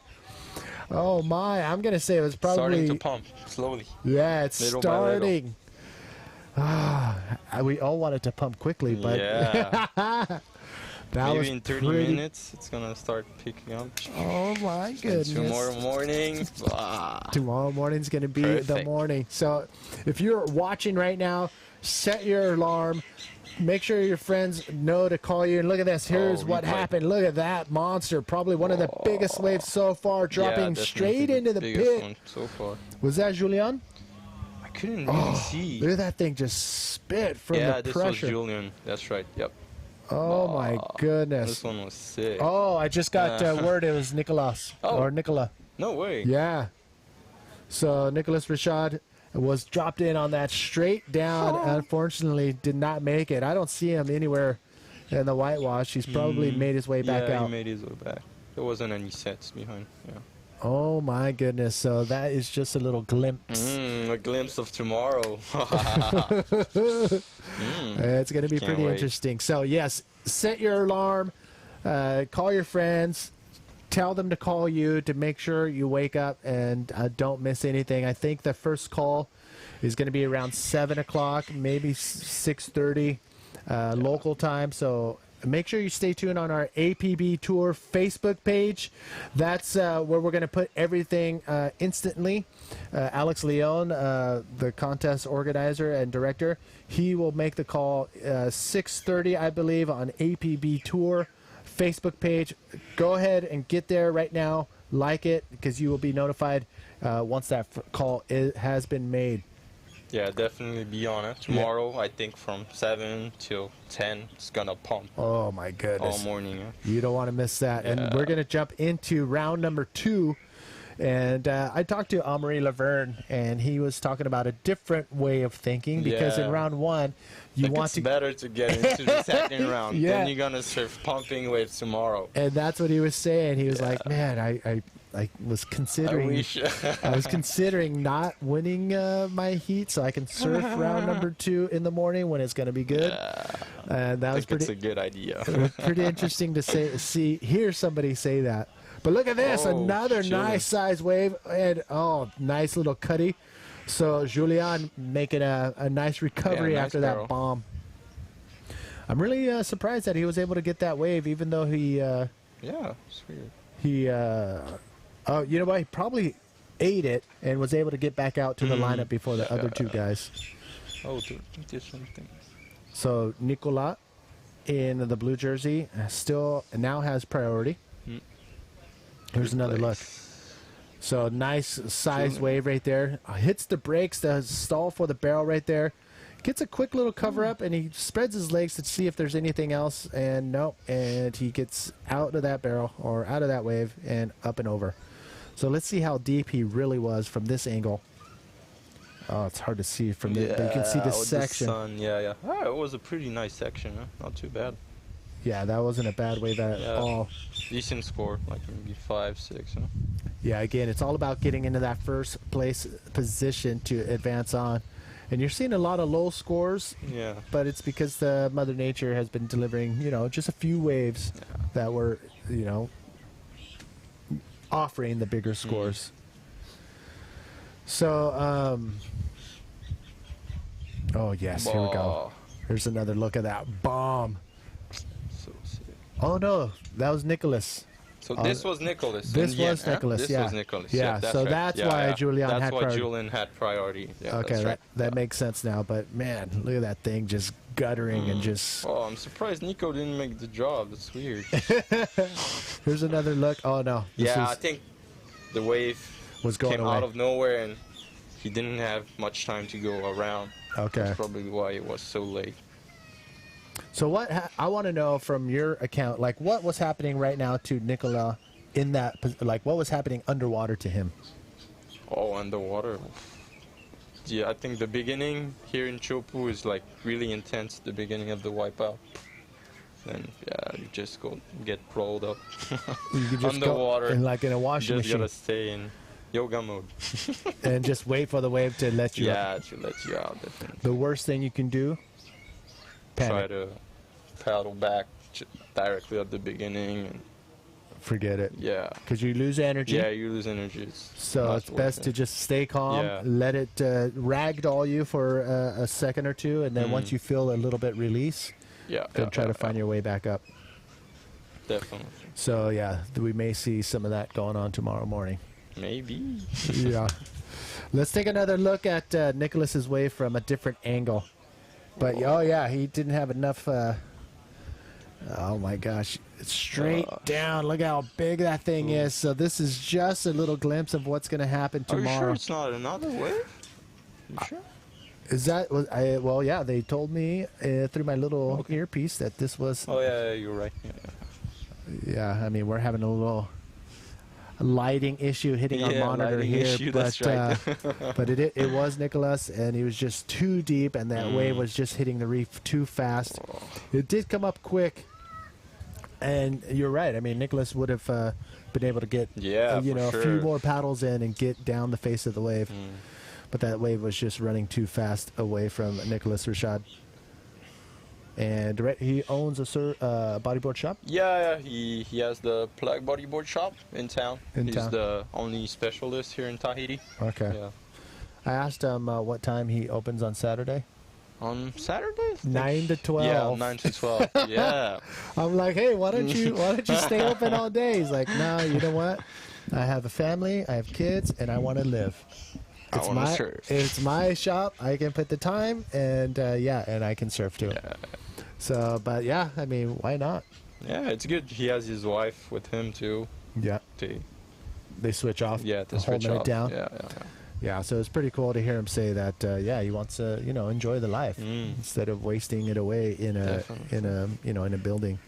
So that was pretty cool. So yeah, Tahurai looking really fresh, wide awake, so energized right now. Everybody at the end of the day, I mean, there's a lot of energy that is being consumed by Mother Nature. In these even waves. staying in lineup when it's raining and everything. Yeah. When you get a bit cold, you Yeah. start consuming a bit more energy and just sitting in the channel waiting for your heat and all with of the this. sun. But yeah, PJ from Puerto Rico, he was tired. Oh yeah. So a lot Starting of the riders to be tired too at the end of the day. A lot of the riders that started the day in the trials and then doing another heat, that's that's a long day. Because you're waking up early. Yeah. You're getting ready. You go out there and you're going 100% for 30 minutes. And a lot of you did it twice. Yeah. Coming down to the wire right here. A minute and 4 minutes to go. Oh, 4 minutes and Yeah. 20 seconds. 4:20 left in this heat. Yeah, it's been a really slow heat, huh? It's weird. Compared to the last heat where Yeah. there was a ton of waves. And I think PJ had that situation where there was a lot of waves. Mike Stewart was in that heat, and Garth McGregor. Garth only got one wave or maybe two waves in that heat, but they were small, not a big scoring wave. Yeah. So there are those heats that just slow way down, and then you're going to have another heat that just comes out firing, and hopefully that'll be the next heat, which is the last heat of the day. Plus the soil is picking up, so hopefully we get to see some other bombs. Maybe some bigger than the one Nico got. That would be good. That would be awesome. That'll be good if we can see Dave Hubbard, Alvino, and Martin. I'm sure Alvino is going to get a bomb. Yeah. It's going to be good. So it looks like it's offshore winds too. I mean, yeah, it's like a bit side shore. Keeping the barrels open. Southeast, So- it's pretty good one. Not too bad. Yeah, so far it's way better than last year. I mean, last year we had storm surf, rain, and a big old storm coming in, almost Definitely taking out the better, tower. It was pretty crazy yesterday. Last year. But things were fine everywhere else. It was a little intimidating. Waiting for their next heat, standing by, out in the water. We're going to see Dave Hubbard again, Alvino, and Martin Meridian from Guadalupe. They are going to be the last heat of the day, heat number 12, round number 1. Right after this heat, 2 minutes, 30 seconds remaining. Again, non-elimination round out in the water. First place goes into round number 3. Second and third will go into round number 2, where they will go head-to-head with other riders that did not make it into that first place spot. And there is the tower. That thing's been standing there for a while. Pretty strong. Yeah. Hopefully it's going to stay strong through the night. Oh man, the judges are on that tower along with the score tabulator, Mike Jagat, with board score. And yeah, it's going to be an end to a solid day of action. And I was telling Dave, it's pretty cool to see the highlight reel at the end of the day, because then you can see all the big, all the waves that have been ridden. Oh. Look at this out the back, Maxime Castillo coming around the section. Maybe little roll. Little roll coming out, and he's going to get in front of the wave to make sure that is completed. So Maxime Castillo all the way to the channel, right next to Milton's boat. And look at this, out the back, stalling, getting as much cover up as possible. Nico. That's some skills right there, trying to get as much barrel time as possible. And he cuts out before it starts guttering on the inside. Oh my goodness. So of all the time you spent in the water so far here on a bodyboard, give me your most memorable moment, good and bad. My most memorable moment? I don't know. Maybe, yeah, in 2015 I got a pretty sick wave that day. And my worst moment, I'd say, whoa, Maxime. My worst moment would be I've already dislocated my knee. Backflip. That would be my worst moment. Trying to I can see how that would happen. Yeah, landing really hard. Look at this, another replay from this angle. You know what? I can show you this. This is my screensaver that I've been... Yeah, that's the way I'm talking about. Oh my goodness. If there's a way I can show everybody. Do we know who the photographer is, just so we give credit to? I think this one is Vadia. Hmm? Vadia. Her Vadia? name is Vadia. Yeah. All right, I'll get the info later, but this is one of the best wallpapers you can have. All right, ladies and gentlemen, coming down to the wire, I believe, I think I heard the horn. Yep, I heard the horn. I think, yeah, that was the end of the heat, and Nico came back from behind, was able to hold on. Yeah, hold on. We came back from behind and was able to hold on to that first spot pretty much from the beginning. Oh, yeah. I don't know why I said came back. Yeah. So he was in that first place spot from the beginning and got that one of the biggest waves so far. Yeah, definitely. He got the biggest one of the event. Yeah. But unfortunately, it didn't make it out. So don't go anywhere. Do you want to say anything before we bring in Tahurai? Yeah, I want to thank all my sponsors, and hello to my family and friends. All right, so thanks for coming in. Thanks a lot, man. Good luck tomorrow if I don't see thanks. you. Okay. Don't go anywhere. We'll be back right after this.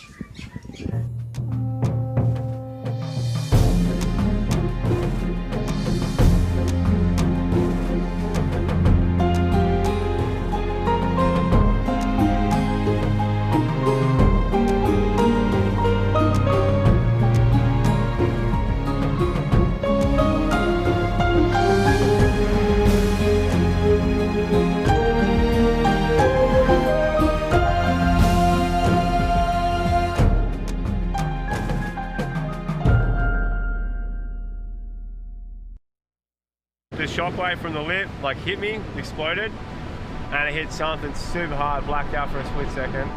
Saw all the stars and everything like that, and I'm just stoked it came in alive. Oh, I had a lot of adrenaline going. I wouldn't say I was scared. I was a bit nervous.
Welcome back, everybody. Manny V here with Teahupoo Henry. Thanks, brother, for coming in. Thank you. Yeah, if you don't know who this guy is, you haven't been here to the end of the road. We're always going to go to the live action, no matter what. And then we just saw one of the first waves that go down in this last heat. You're going to see Dave Hubbard. We're going to see Alvino and Martin, and there he is. That is Dave Hubbard in the red jersey. A lot of speed coming out of that wave. That looked like a pretty good one. That was a solid one right there. So, Teahupoo from here, born and raised? Yeah. Okay, born and raised. Yeah. So, if you come to the end of the road, you're most definitely going to see him or his brother hanging out here, either in the waves or bodyboarding or surfing. And what else do you do while you're hanging out? When there's no waves, I'm like these days I'm in town. I'm working with my family, my dad and my brother's business. Okay. But otherwise, I'm here when the waves are good. Okay. And if not, we're doing hikes, just cruising with friends. Right on. It's pretty chilly here. Like the Tahitians, they got that few attitude, we call it here, which is they're pretty much just cruising all day. They just they like to surf and sleep and eat well and yeah, just having fun pretty much. The island vibe. The island vibe, exactly. Yeah, no, I feel that every time I come. Well, the few times I've been here, it's you got to drop it down a few gears if you're going to enjoy everything there is to that Tahiti has to offer. Yeah. If you come here and want to do things boom, boom, boom, fast and quick, you're going to miss out on a lot of things. Definitely. You could do the best trip of your life in Tahiti, but you got to spend a little time there. You can't just expect to come here and just score waves. There's much more to do than just perfect waves, you know. There's other waves just as good as Teahupoo and all around the island, and yeah, it's pretty fun to get to know everyone from all around the island, and yeah, having fun, scoring waves, like beautiful hikes. Gotta take you sometime.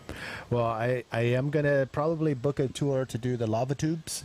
This is amazing. Yep, I want to do that. I seen it. I went on TripAdvisor to look at some things to do, and definitely want to do that. Put that on the list. But that was one of many things that you can do in Tahiti. Of course, you're going to want to ride waves, but like you said, there's a ton of things that you can do here. Exactly. Fishing is a pretty good thing to do here too. Yeah, we eat a lot of fish here in the Tahitians, and our fish dish is probably my favorite food. And I don't really know anyone that came here that don't really like it. So yeah, there's a lot of stuff to know here. The fish dish, is there one specific one, or is there many? There's a couple different ones, but the main ones that comes all the time, like on the plate everywhere you go, on the menu, is the poisson cru. Oh my gosh! Yeah, I was hoping you were talking about that. This dish is delicious. I told myself I'm gonna learn how to make it when I go home, but I know it's not gonna be the same as what you get here. Yeah, it all depends about where you're getting your fish from too. I heard from my friends from Europe that the tuna over there doesn't have the same taste as the one here. Interesting. Yeah, and of course, if you don't get fresh coconut milk, it's not gonna taste as good. Okay. And yeah. Oh my gosh! So if you come to Tahiti, make sure you put poisson cru. Poisson cru on the list. Yeah, put that on the list, and you're guaranteed you'll know exactly what we're talking about. It's absolutely delicious. I think I've had it maybe twice already, and I've been here 4 days. But it's very delicious, but I think it might be fattening too.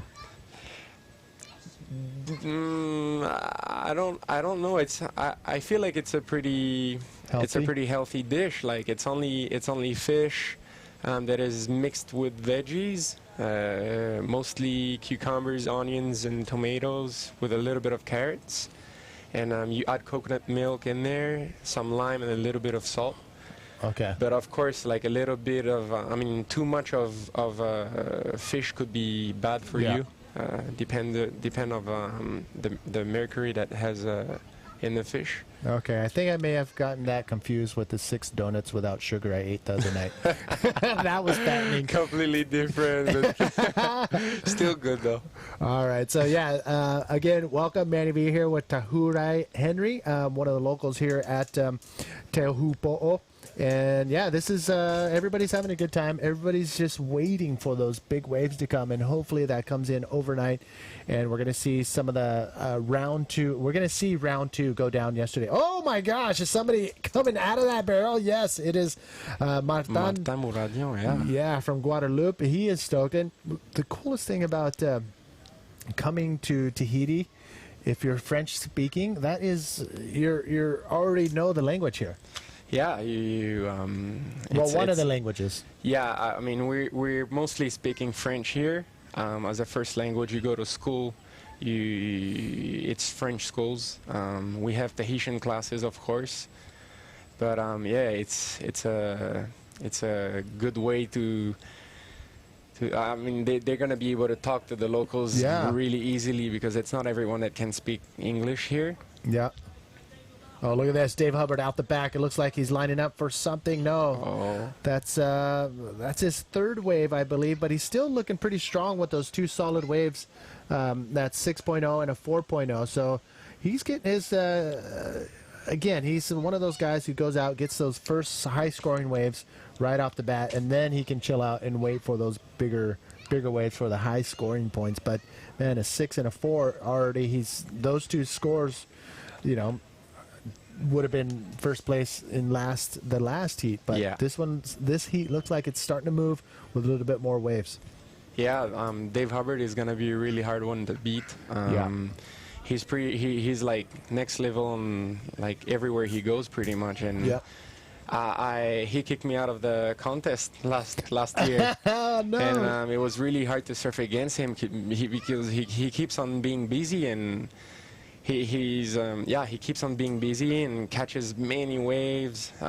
He does the right decisions most of the time, and he's not missing out on good ramps when there are ramps, and he's definitely one of the best. And yeah, you definitely got to watch out for him. Yeah, no, you hit that right on the dot. I mean, he is one of the fiercest competitors in any conditions, not only in the heavy reef breaks of Tahiti, but also around the world. Including Sintra, which is a famous beach break in Portugal, where the waves can be anywhere between 1 to 2 feet or 3 to 4 feet. He's still going to be a fierce competitor. I think we do have some replays of some of the waves we've missed coming up right now, but let's take a look. Yeah, this is Dave Hubbard's wave. As you can see, he's drawing a high line just to make sure he has enough speed to come out. And as he comes out, he does spread his legs a little bit to slow down to see if there's anything else. And you can see there's a lot of speed. Yeah. After 6 foot, Chopo starts to break on the outside ledge, and you get a lot of speed, man. It's you need that speed to get out of those waves because it wouldn't be waiting for you when it comes. You're going with it, or you're going over the falls, Oof, and you don't want that. Yeah, and what's coming tomorrow is going to be way more critical, so it's good to have a little bit of a go today and get in the rhythm, because tomorrow is going to be another story, I feel like. I mean, people are enjoying these waves right now. I mean, we've only seen one pretty a good-sized wave from the last heat, Nicholas Rashad, where he airdropped to the bottom. I mean, that was just a little glimpse of what we could see tomorrow. But anything over 5-6 foot, what are the riders going to have to do to get in tune with that? When I see all these riders, they're all good, They're riders from the tour. They know how to ride waves like that. Like, I've seen them riding front on and stuff. And when you ride those kind of waves, you come to Chopo, and Chopo is the most perfect wave in the world to me. So, if you're at the right spot and you catch the good one, you just gotta make the scoop, make sure you're swimming at the right spot, and if you get in, it's 100%. Commitment, and you're gonna get the score. Yeah, I mean, there's a lot of riders, and I've seen it in videos, and I've seen it firsthand, where it looks like the riders there's no way they're going to make it out, but if you draw the perfect line after you scoop into the barrel, you can be super deep and still come out of these barrels. I mean, it's that perfect. Yeah, it's that perfect, but you got to make sure after your drop that you're doing the right bottom turn. You don't want to stall too much, and yeah, it's something unique. I surfed pipeline, I surfed fronton, I surfed a couple crazy waves in Australia, and it's really something that you can't compare. Like, Teahupoo is perfect. It's definitely, to me, not the most scary wave to surf when it's in the 8 to 10 foot range, because it's that perfect, so it's predictable. Mm-hmm. But damn, man, you get pounded if you're not coming out, you know. So when you say pounded, are you talking about like a complete annihilation and getting ragged all out of your mind underwater?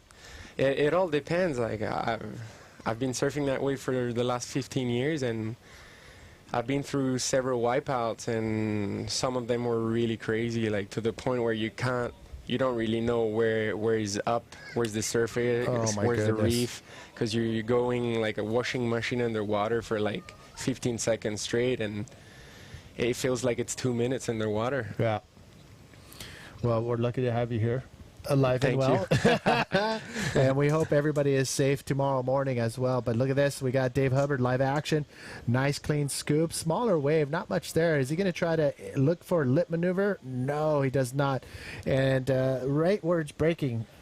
Yeah, he took the right decision to kick out. Like, if you want to hit that section, you got to go really fast, because that section is super heavy on the landing.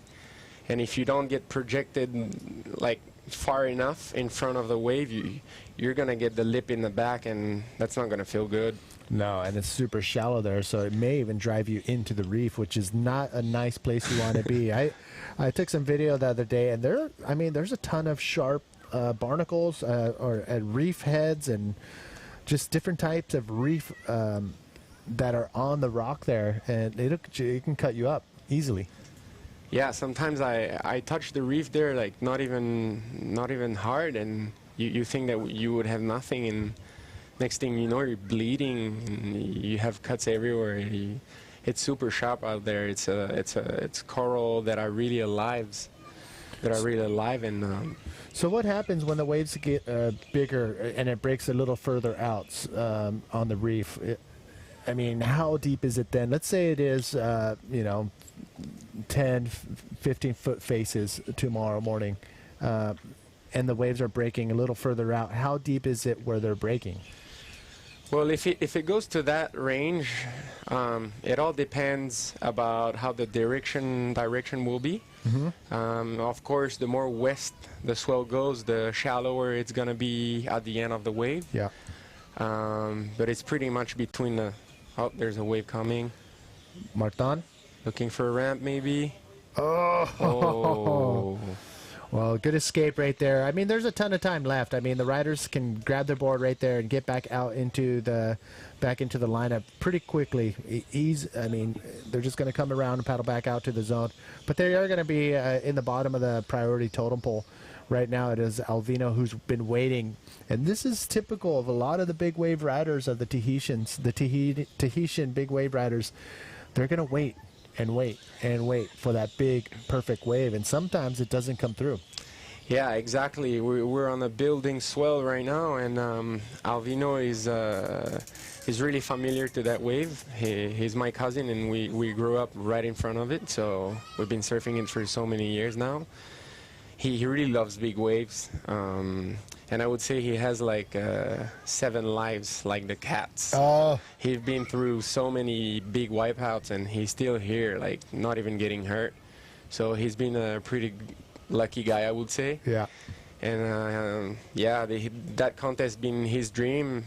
It looks like it's gonna be pumping and pretty big, so he's super excited. But it's probably not the best thing to do right now, as the waves are not that solid yet. He should probably get a little more busy But I know he's excited to get a big one, and after what he saw with Nico Richard getting it, Yeah. I'm sure he's waiting for that kind of wave coming through his heat. That's the beauty about the Tahitians, is that they're the ones that they're just drooling and waiting for these bigger waves to come, because that's when they're going to be able to shine and show the world that, okay, now we're ready. Now we're in the arena where we can be a part of this event where we have a little bit more advantage because it's in our backyard, and this is what we like to have fun in. And that's the big big reef waves here at the end of the road. Exactly. The local knowledge is definitely something that we're happy to have on our side. But then we're facing the best bodyboarders in the world, and these guys are not here for fun, just for fun. I mean, they're here at work. They're chasing a world title. They're charging super hard. They've been here a couple times, and I've seen them in big conditions, and they're going hard. So it's not going to be an easy one, but we're definitely going to have more chance, I think, in bigger conditions, because the one that gets the bomb is obviously going to go through the next round. Yeah. And let's see what happens. Yeah, it's going to be interesting tomorrow when we see some of the best big wave chargers from Tahiti face off with the international contingent. And that is what we're crossing our fingers for tomorrow morning as we start off the day with round number 2 tomorrow morning. So make sure, if you're watching, set your alarm, tell your friends to wake you up, spend a night at your friend's house so you both don't miss the action coming to you from the live feed tomorrow morning. And that call will be made at 6:30. And you're going to go to the APB Tour Facebook page. And look at this, live action out the back. Alvino getting barreled. Oh, my. Oh, claim. That's what he's been waiting for. That's a happy boy.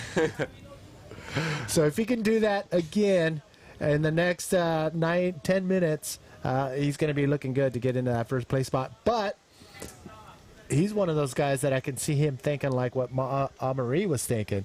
Yeah. If I get first, I'm going to miss the good waves in the morning tomorrow. But if I get second or third, I get another day to be able to ride the good waves. Exactly. That's a replay of Alvino's wave.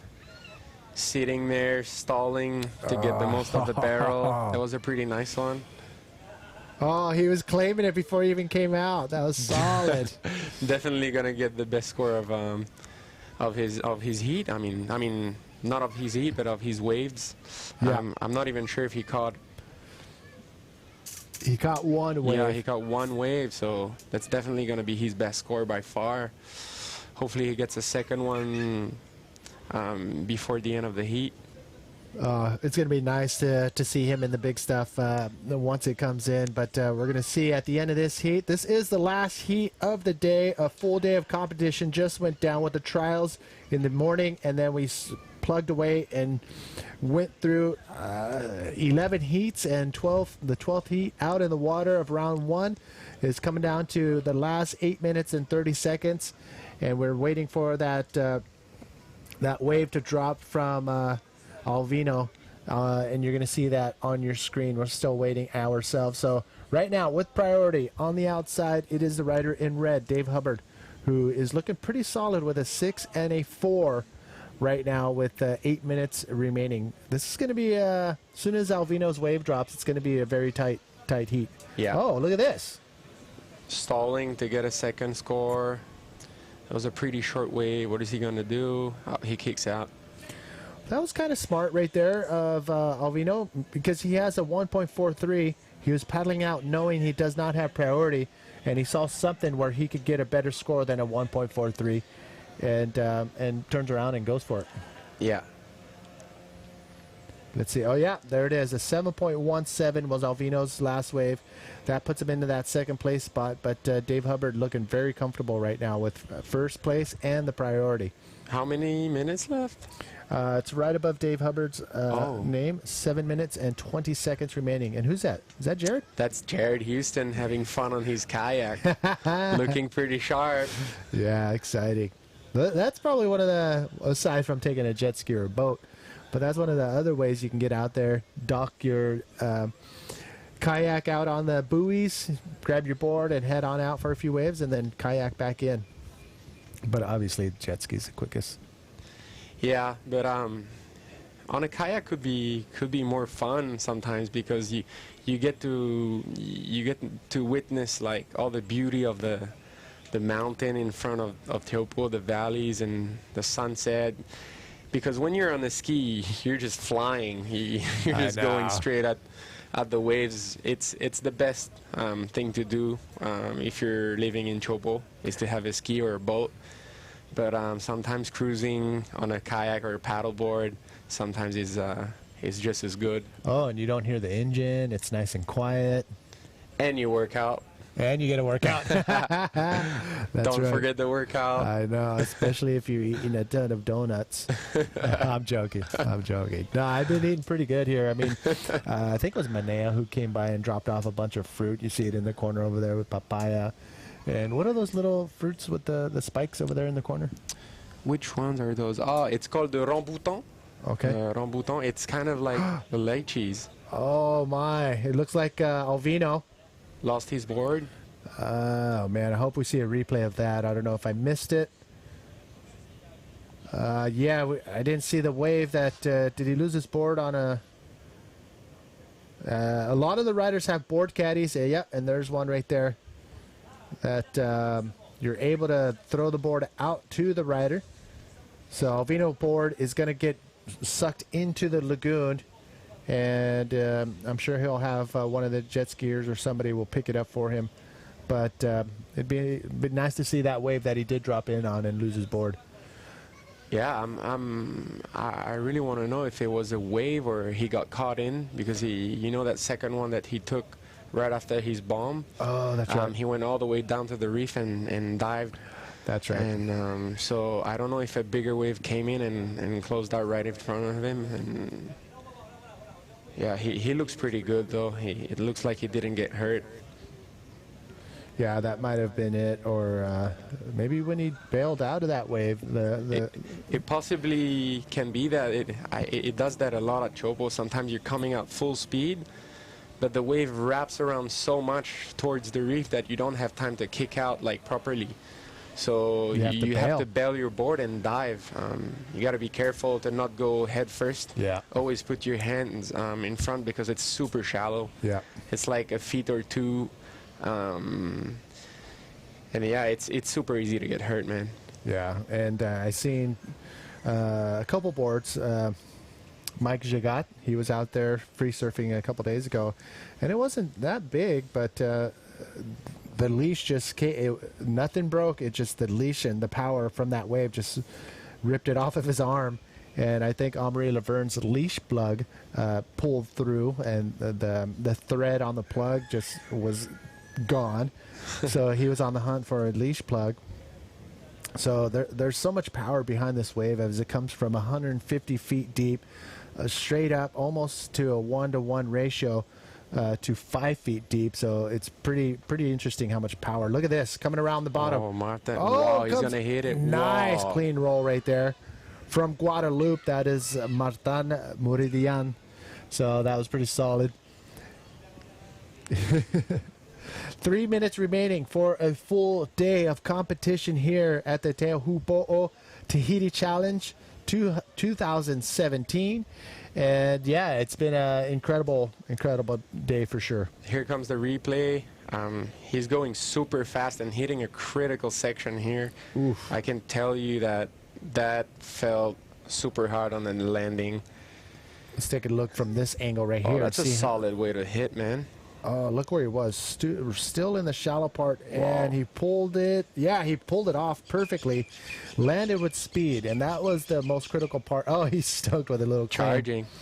Landing those maneuvers with the speed and just engaging as soon as you land your rail, and to be able to project up around that corner. And look at that. That wave right there is enough to get him into that first place spot. Wow. So now with two scores of a 5.43 and a 5.30, puts him into that first place spot. Dave Hubbard doesn't need that high of a score, 4.74, to get back into that first place spot. But I mean, 2 minutes can go by like that, and no wave can come in. Exactly, but he has priority, right? Yes. So yeah, if Jeff Hubbard, Dave, he's going. Yeah, I sorry, did the same. Dave Hubbard. Look at this. He's gonna do the same, kicking out. That is not going to help him, and that may put him into that second round, unless he gets back out there with 1 minute and 45 seconds, or catches an inside wave. But look at this, down the beach, Alvino. Alvino going. Whoa, that's a sick barrel. He's going to come out of that thing. Oh, my gosh, that's what you don't want to happen. Wow. Hopefully he didn't get hurt on that thing, because that was massive. Oh, my goodness. That was super massive. It tried to go straight out of the barrel to come out. You saw him. Oh, he got clipped. You saw him grab his board and flip it over. So this is a quick wave exchange between Dave and Alvino, but nothing there for Dave. You see him just kick out the back, holding onto his board. But that was pretty intense. Welcome to Teahupoo. Oh, my goodness. Yeah, here's another look at Dave's wave. Not much there. Just kicks out the back and makes it look fun. But Alvino, whew. That wasn't fun. This right here. We lose sight of him from this angle, but he decides to pull in right here. And that was decision time right there. He could have cut out of the wave, but he says, you know what? I'm going to try to get barreled and come out. And this is the scary part. He was definitely thinking about the first place on that one.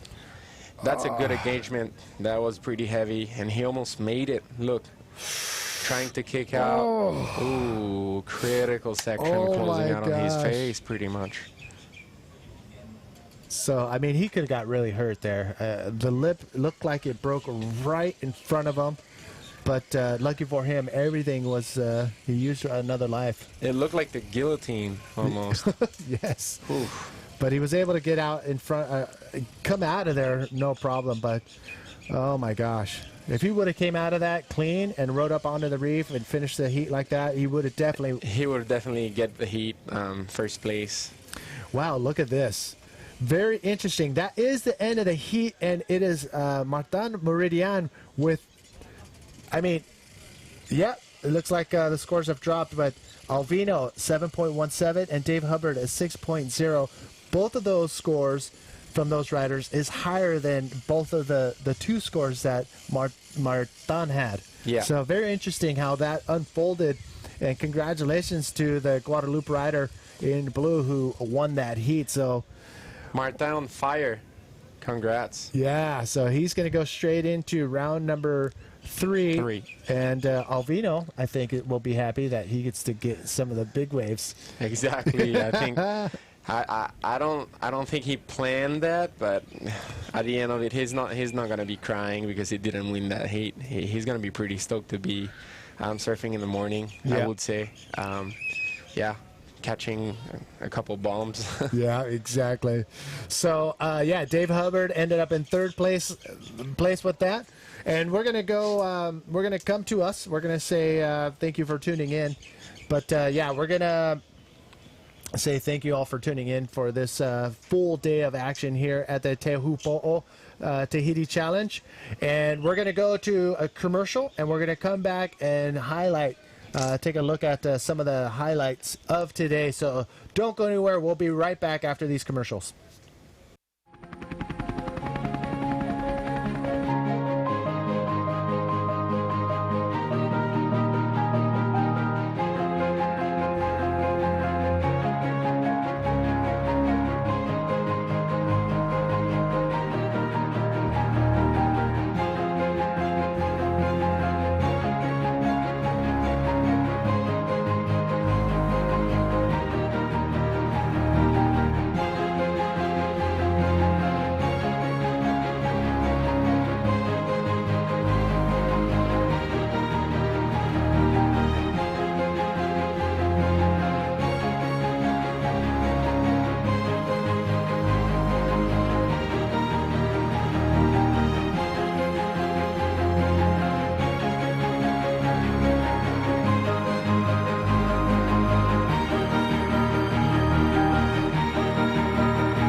Welcome back, everybody. Manny V here with Tahurai Henry, and we're ready to rock. I mean, before we get into the highlight reel, do you want to say hi to anybody?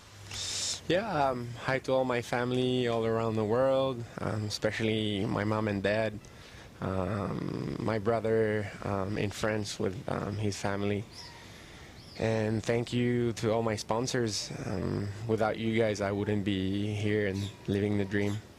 Exactly. So, yes, let's get right into it.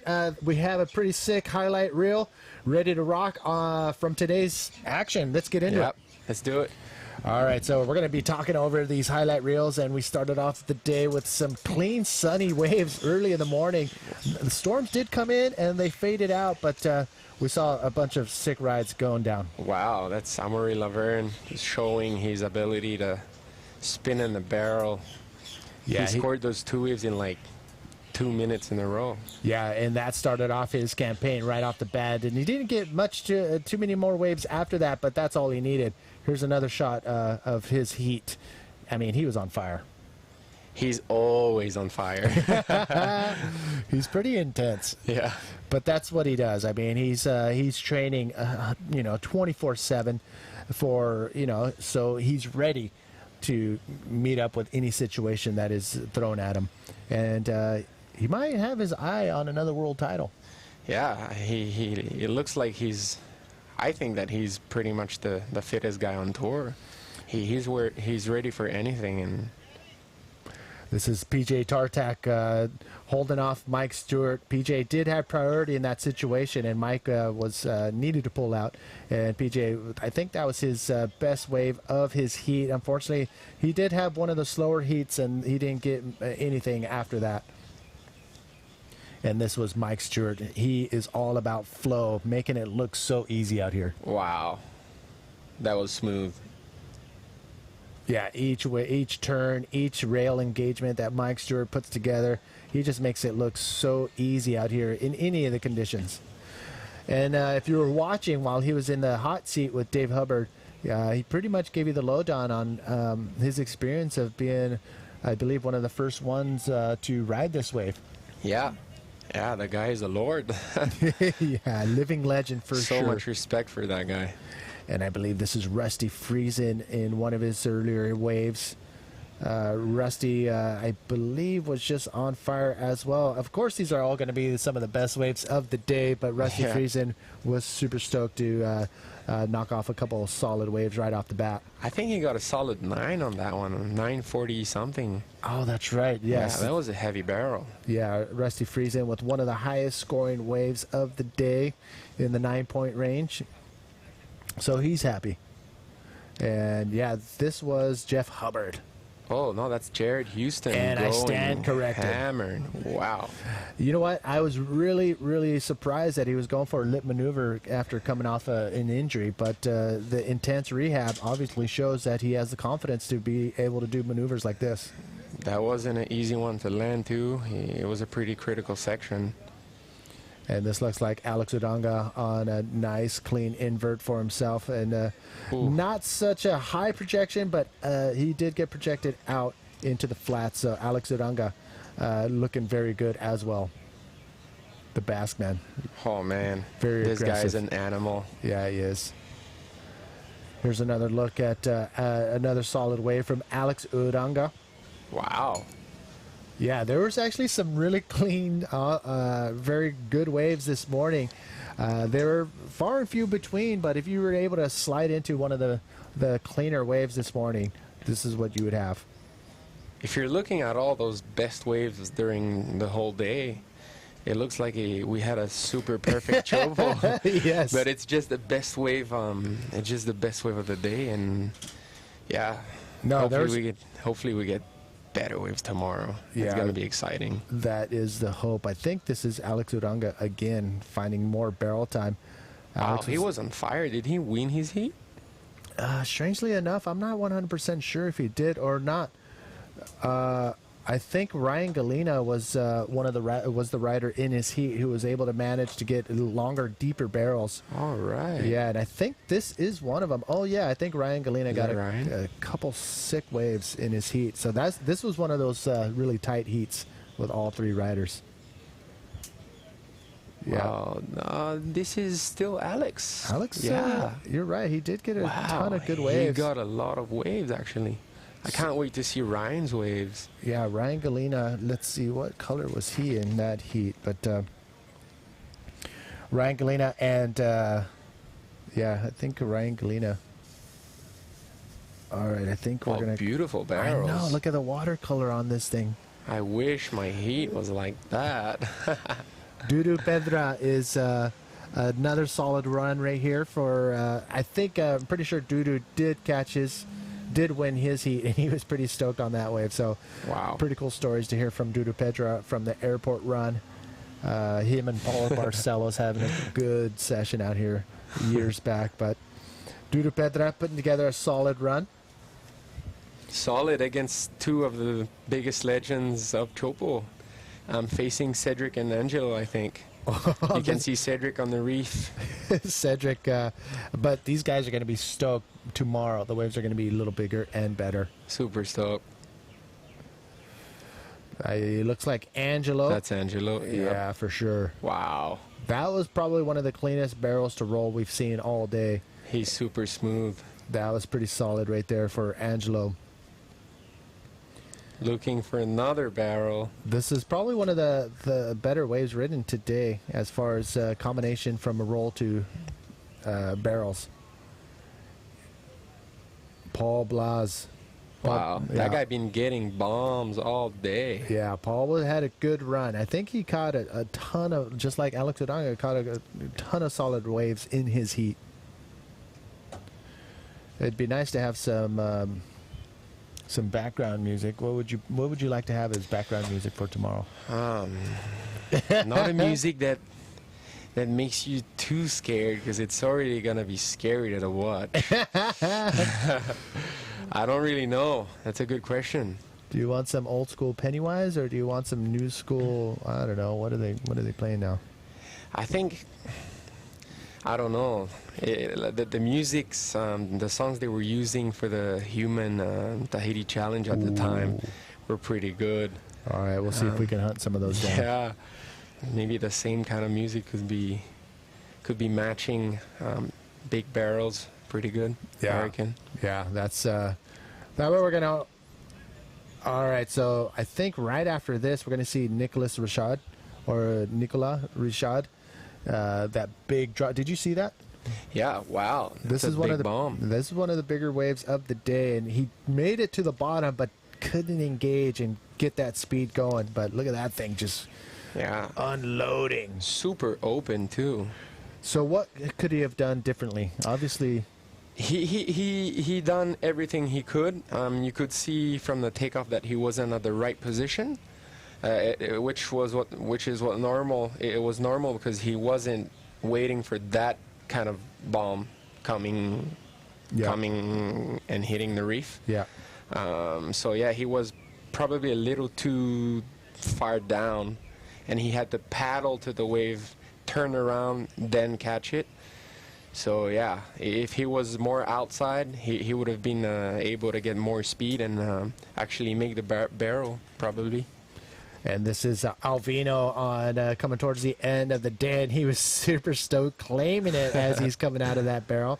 That was a solid ride for Alvino, and this is a little. You can tell we're coming to the end. These were the last heats, but the highlights so far have been pretty solid on, as you said, making it look like it was an incredible day. But these highlights, waves were, far and few between, but the riders did have a good time. Yeah. The ones that did get the solid waves. Yeah. So thank you once again. That was another solid wave right there for Alvino. But thanks again for tuning in today. A full day of action, as you can see through the highlights, that we did have some incredible waves. And we're hoping, crossing our fingers, that tomorrow, that swell, as predicted, shows up tomorrow morning for round number 2. The call is going to be made at 6:30 on the APB Tour Facebook page. So make sure you like it, follow it, and that's where you're going to find out what time we're going to go live for tomorrow's live webcast. So there's going to be highlights uploaded on the APB Tour Facebook page, website, and YouTube channel. So you're going to find all these incredible waves tonight. Tahurai, Benny? Do you want to say any last words before we say? No, just thank you, APB, to bring the contest back this year. I think that we didn't really have the dreamy year last year, but this year is looking pretty good, pretty sharp, and everybody seems to be happy, and that's the most important. Yeah. So on that, make sure you download You Riding the APB. I mean, You Riding the Journey in the App Store, and make sure you get your game on here at the same event, but you can do it virtually. And make sure you download the APB app as well. Look for both of those in the App Store. You Riding the Journey and APB, both of those apps have to be on your phone. Look for it in the Play Store or in the iOS store. And on that, check the highlights, check the highlight reels tonight, and we'll see you tomorrow morning, bright and early, from the end of the road. Teahupoo Tahiti Challenge 2017. We're out of here. Choo!